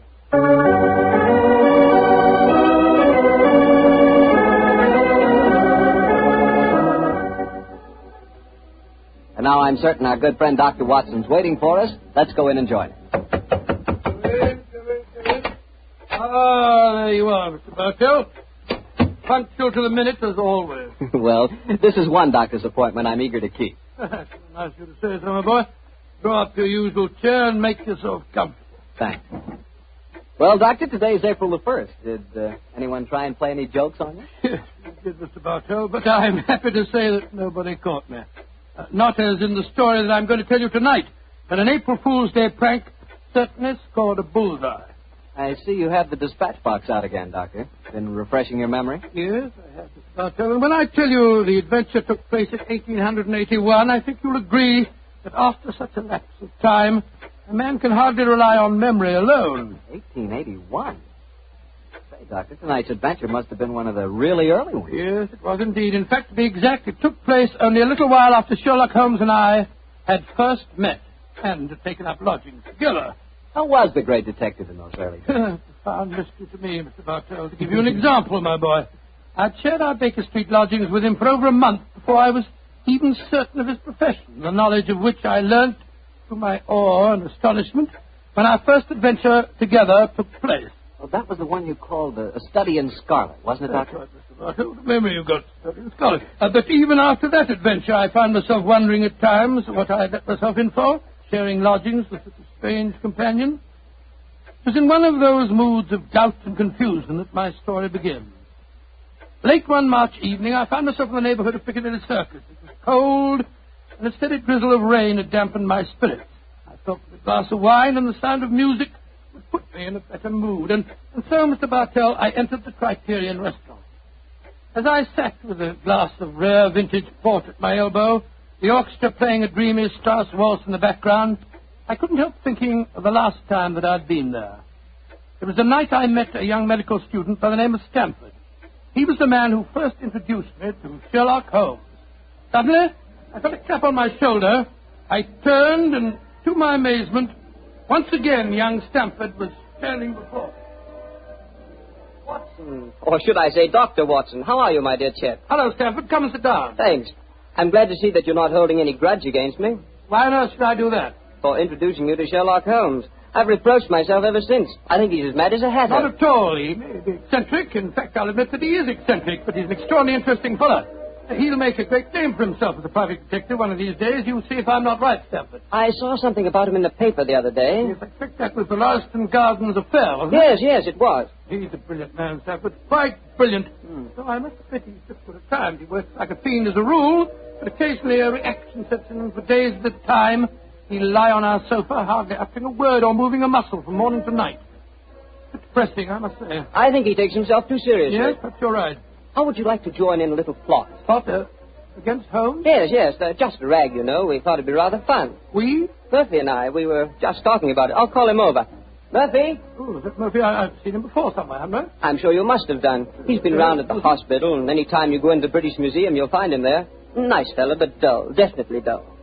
Yes, Stamford. Oh, this is a friend of mine, John Watson. This is James Murphy. How do you do? I think I've seen you at the hospital. And I know I've seen you, Dr. Watson. Oh, sit down and come and join us, won't you? Oh, thank you very much. I was just telling Watson about our little plot. Oh, you mean about Sherlock Holmes? Now, look here. I'd like you fellows to realize that Holmes is a very good friend of mine. Oh, don't worry, Watson. This is all in good fun. Don't you realize what the date is tomorrow? 1st of April, isn't it? Yes, April Fool's Day. Oh, now I see. You're going to play an April Fool's Day joke on Holmes. Yes, that's our plan. Well, it's hardly our plan, Stamford. It's really Lady Anne Partington's idea. You see, Holmes was very rude to her when she visited the hospital recently, and she wants to, take him down a peg or two. Sounds innocent enough. I must say he's inclined to be rather arrogant at times. Well, what's the plan? Well, we'll need your help, Watson. You must be careful not to give the joke away. I'll bet you a $5 that Holmes falls for the whole story, hook, line, and sinker. Now, here's exactly what we're planning to do. Lady Anne is going to call on Holmes at Baker Street in the morning. Lady Anne, I'm very flattered that you called to see me in my professional capacity. Surely, my dear man, you didn't think this was a social call. You were much too rude to me at the hospital the other day for that. That was the point I was trying to make. Please sit down, won't you? Please take this chair, won't you, Lady Anne? It's by far the most comfortable chair in the room. Oh, thank you, Dr. Watson. And now, what can I do to help you? You've heard of the Elphinstone Emerald? Oh, yes, indeed. A magnificent stone of very considerable value. An heirloom in your family, I believe. Yes, Mr. Holmes. I keep it in a wall safe in my bedroom. This morning, when I had occasion to go to the safe, I discovered that the emerald had been stolen. Stolen? Good Scott. What a shocking business. Of course, you want Mr. Holmes to recover it for you. A remarkable deduction, my dear doctor. Lady Anne, when you opened the safe, did you observe any signs of it having been tampered with? Oh, I think it's rather stupid to sit and answer questions here in Baker Street. Why don't you come over to my house in Cavendish Square and examine the safe for yourself? You are a detective, aren't you? Lady Anne, just now you accused me of rudeness. I assure you that mine, at least, was unintentional. Oh, come, Holmes. Don't be so touchy. I can promise you a substantial fee, Mr. Holmes. I'm a struggling practitioner in a new profession, eh? My poverty, but not my will, consents. I pay thy poverty, and not thy will. You see, I can quote my Shakespeare, too, Mr. Holmes. My carriage is waiting, gentlemen. Let's drive over to Cavendish Square at once, shall we?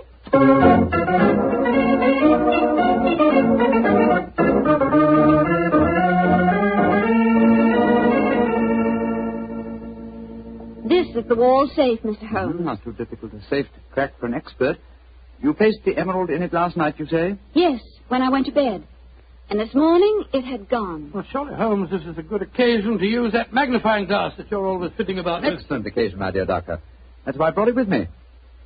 Uh-huh. That's very interesting. What is it? This safe was opened by an expert. There isn't a sign of its having been forced. Hello. What have you discovered? There's a peculiar tarnish on the steel knob. It was obviously handled by someone whose fingers are habitually stained with chemicals. Amazing, Holmes. Elementary, my dear doctor. Where does that door lead to? My boudoir. I should like to examine it if I may. Oh, but of course. Thank you, Lady Anne. Dr. Watson, this is the most beautiful April Fool's Day fraud I've ever played. I must say, Murphy was right. He has fallen for it. Hook, line, and sinker. Just the same, I'm beginning to feel guilty. I can't help feeling a bit disloyal. Oh, nonsense. It's all in fun. Are Stamford and Mr. Murphy listening? Yes, they're next door in my drawing room. I'm sure their ears are positively glued to the keyhole. Well, I do hope Holmes won't be angry with me. Here he comes. Nothing of any interest in there. The windows haven't been tampered with. We may presume, therefore, that the thief did not enter by an upstairs window. Lady Anne. Yes, Mr. Holmes. This room has not been touched since you discovered your loss? Oh, no. I told the servants to leave it exactly as it was while I came to fetch you. Splendid. Neat file carted, eh? Could be better. The thief was a tall man with a long stride. Oh, come, Holmes. I know your methods, but there aren't any footprints on this carpet that that you can identify, even with your magnifying My glass. dear Doctor, I've studied many crimes, and I've never seen one yet that was committed by a flying creature. As long as a criminal remains on his two legs, there must be some trifling displacement can be detected by a keen observer. I assure you that the marks on this carpet indicate that the thief was a tall man with a long stride. Traces of tobacco ash. Pipe tobacco. Stag tobacco that sells at 4p an ounce. Now, really, Mr. Holmes, how can you possibly identify an individual tobacco? Oh, it's a hobby of mine. In fact, I've even written a monograph on the subject. Now, one more look at the safe itself. Hello. What's this powdered dust here? It's rosin. Distinct trace of rosin. Lady Anne, I suggest that you get in touch with Scotland Yard at once. You mean that you've solved it, Holmes? I mean, my dear Doctor, that I can give you a reasonably complete picture of the thief, and that picture is so individual that I'd be surprised if it would fit more than one man in London. Why, this is pure magic, Mr. Holmes. Please describe him to me. Well, he's a tall man. The width of his stride indicates that, and he's thin. Well, what enables you to tell that, Holmes? His footprints have made a remarkably light indentation on the mat of the carpet. Our thief dabbles extensively in chemicals, as indicated by the tarnishing of the knob on the safe, and the traces of rosin would suggest that he plays the violin also. He smokes shag tobacco, has a great practical knowledge of the ways of combination locks, and he's obviously in close contact with the criminal classes. How do you know that, Mr. Holmes? Well, he wouldn't steal a famous stone unless he knew how to dispose of it through some trustworthy fence. Yes, it's a very comprehensive picture, Holmes. I almost feel as if I knew the chap. Thank you, Doctor. I'm sure there's only one man in London, and it shouldn't be hard to trace him. I agree entirely, Mr. Holmes. Dr. Watson, I think the joke has gone far enough. Joke? What do you mean? You're quite right, Holmes, in saying there's only one such man in London. You've just given a perfect description of yourself. April Fool.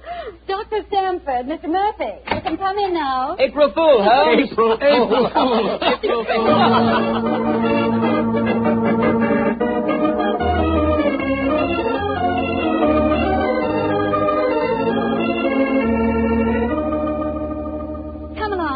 Into the drawing room, everyone. Let us drink a glass of wine to Mr. Holmes, who has so graciously forgiven us for the little trick we played on him.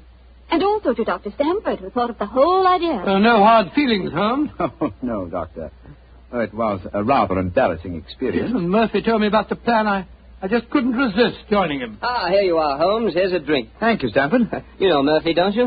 No, I don't think we've met. How do you do, sir? How do you do, Holmes? How did you like the little game we played on you? It was rather a salutary experience. I suppose you gave them all the details to build up the picture of me, eh, Doctor? Yes, I did, Holmes, and knowing some of your methods, we tried to plant every clue that you would pick up.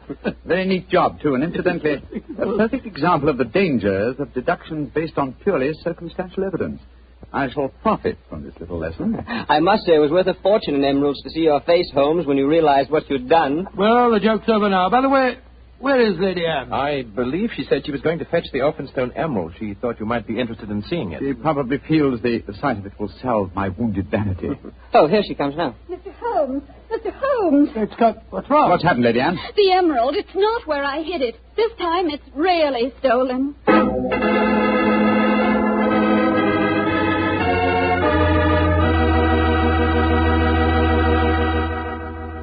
Dr. Watson's story will continue in just a few seconds, so I've just time to remind you that there are many, many different types of wine. But if you want one wine that's fine for almost any occasion, then you want Petri California Sherry. Petri Sherry is fine before dinner, of course. But Petri Sherry is good after dinner, too. And it's the perfect wine for cocktail time or any time friends drop in. Everybody will love the real heart-of-the-grape flavor you get in every sip of Petri Sherry. And you can serve Petri Sherry proudly, because those letters P-E-T-R-I spell the proudest name in the history of American wine. Petri wine. Well, Dr. Watson, your April Fool's Day plot kind of backfired on you, didn't it? Yes, Mr. Bartell, it was a perfect example of the biter bit. Well, what happened next? I suppose Sherlock Holmes went into action once again. That's Mr. Bartell, and it gladdened my heart to see the change in the fella. I confess I'd felt rather ashamed of my part in the prank, for I could see that Holmes's pride had been hurt.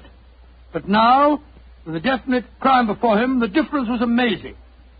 He suddenly became a dynamo, galvanized into action as he stood there, firing questions at the other members.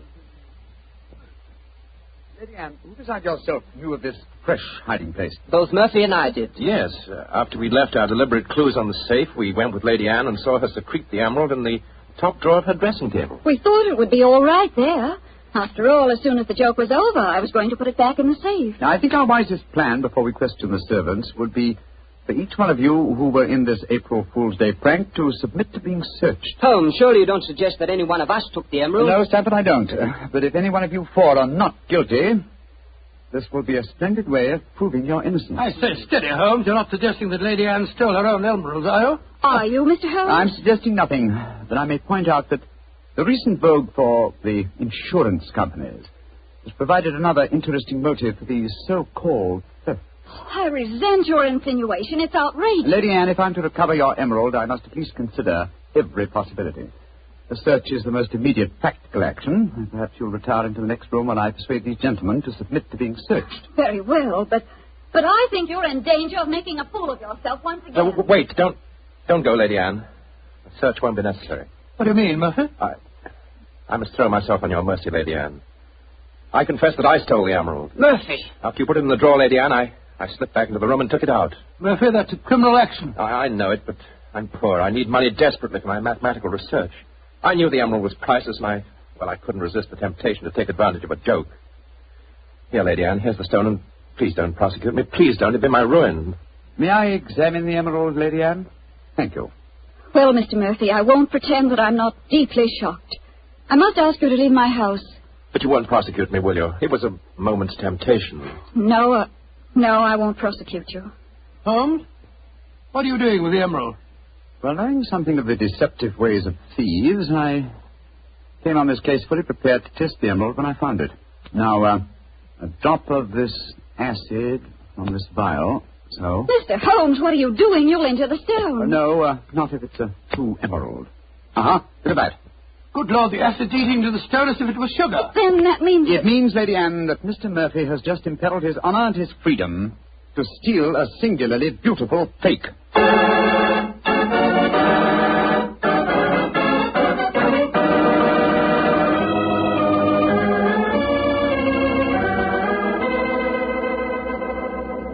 Mr. Holmes, this joke has turned into a nightmare.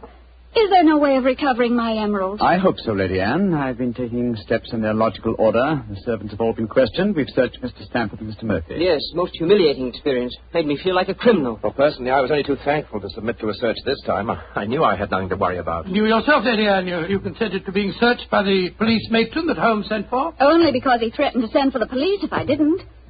But distasteful though it was, I'd rather endure that than have this story on the front pages of the newspapers. And in spite of all these rather unfriendly proceedings, we've got exactly nowhere as regards finding the emerald. No, Stanford, but we have at least eliminated the possibility that the thief is secreting the jewel on his person. Still somewhere in these two rooms, eh, Holmes? I think so, though there is one remaining possibility. And that is?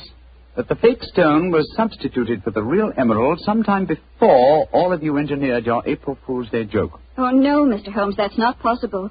I know it was the genuine emerald I took out of the safe this morning. How can you be sure? The substitute was an excellent imitation. Without a chemical test such as I performed, it would be hard to be certain. I can tell you why I'm certain. Last night, Papa came to dinner and brought a Mr. Vanderleider of Amsterdam. He examined the stone. And you'll agree that a jewel expert like that couldn't be fooled. That's true, Lady Anne.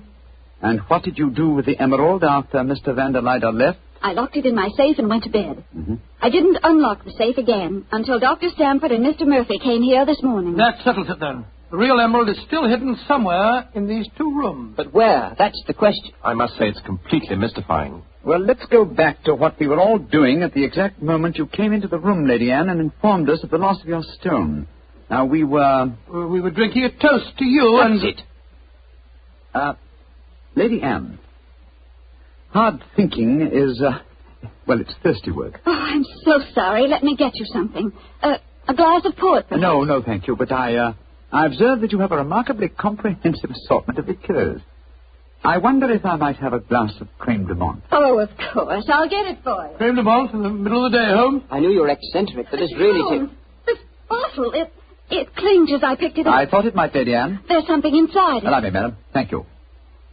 I'm sure you won't mind if I waste this liqueur on the aspidestra.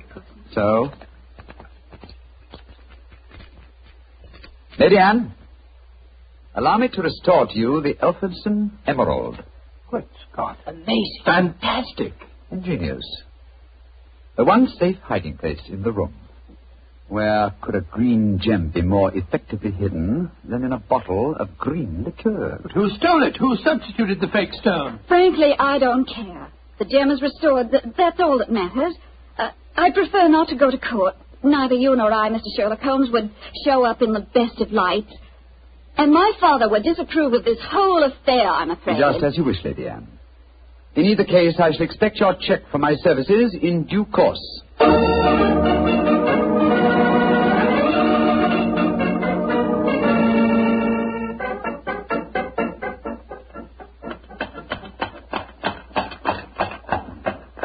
Well, here we are at the Criterion again, Stamford. Won't you come in and join us for lunch? Thanks, Watson, but I'll keep the cab and go on. I actually have a patient this afternoon. A rare and delightful experience for a young doctor, as you probably know.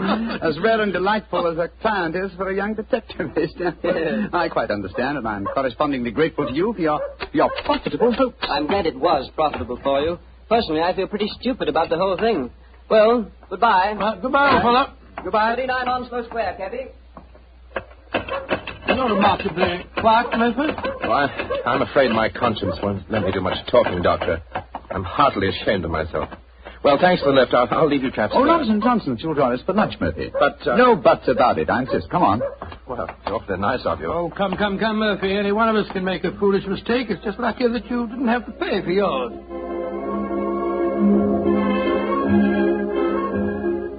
Monsieur wishes a table. Yes, the 3, please. This way, monsieur.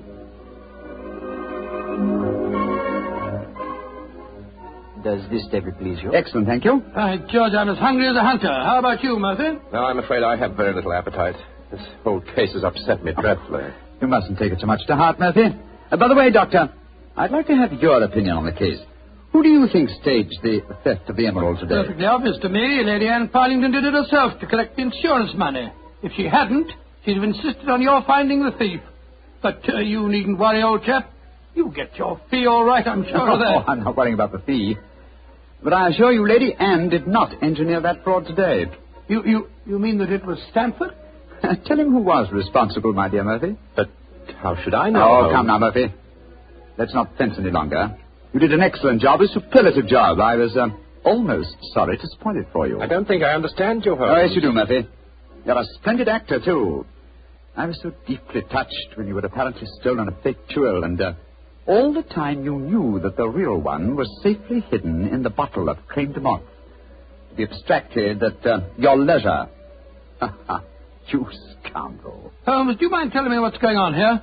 I'm completely and absolutely in the dark. Surely it's obvious, my dear Doctor. The imitation emerald was a brilliant copy. What makes you so sure of that, my dear Because Holmes? this April Fool's Day hoax was only conceived yesterday, or that is what you wish the others to believe.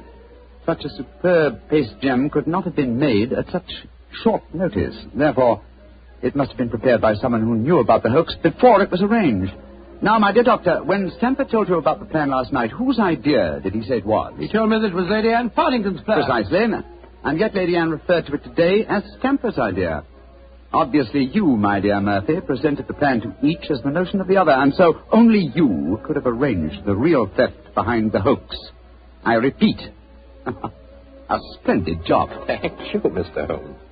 May I also compliment you on your cleverness in frustrating my plot? Look here, what is all this? One of you is a criminal, the other is a detective. Yet you're throwing each other compliments as if you were in the same profession. The dividing line between the criminal and the criminal investigator is thinner than you might imagine, my dear Doctor. How very true, my dear Holmes.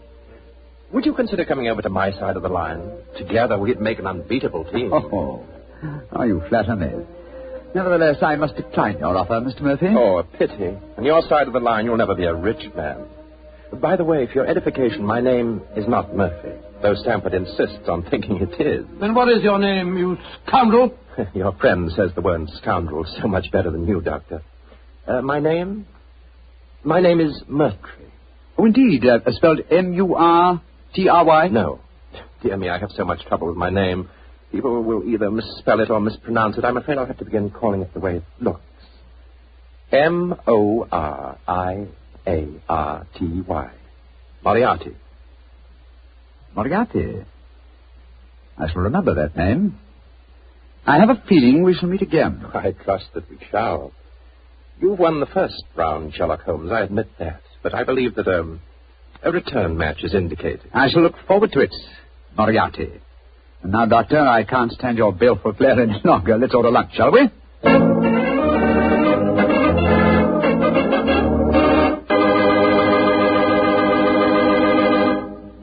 Doctor, that was a pretty hectic April Fool's Day. Yes, it was. I never want to see another one exactly like it. I don't blame you. You know, I'd sure hate to have someone come to my house and pull a trick like that on me. Why, Mr. Bartell, do you have a precious emerald you fear may be stolen? Are you kidding? I wouldn't know the difference between a precious emerald and a piece of green glass.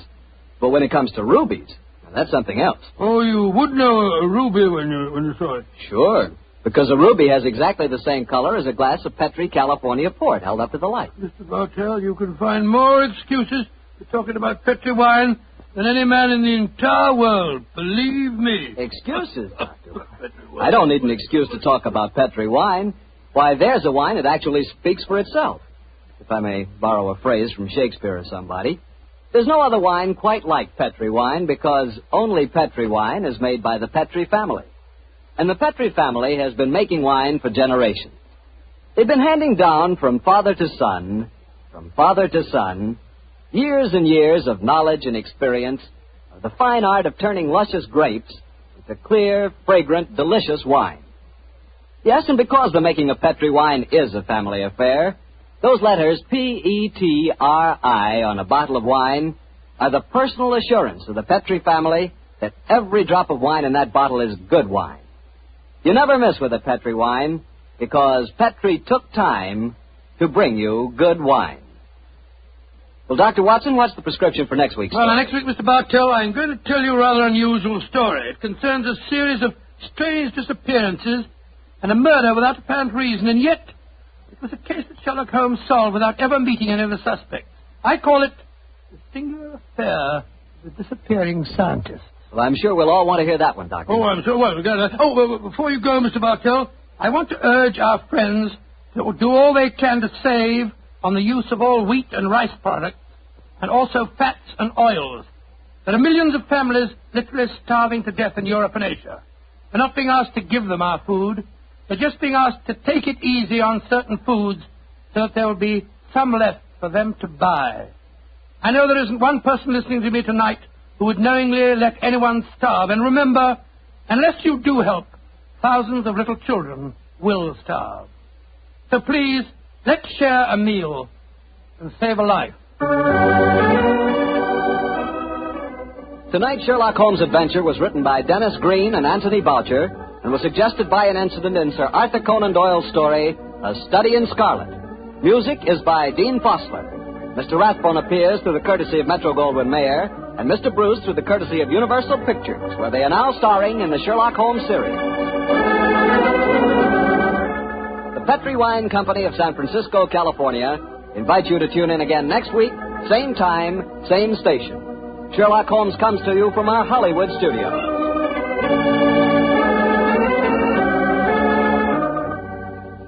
This is Harry Bartell saying goodnight for the Petri family. For a solid hour of exciting mystery dramas, listen every Monday on most of these same stations at 8 o'clock to Michael Shayne, followed immediately by Sherlock Holmes. This is the Mutual Broadcasting System. Thank you for listening to HOJO Radio. We'll be back again very soon.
Bye.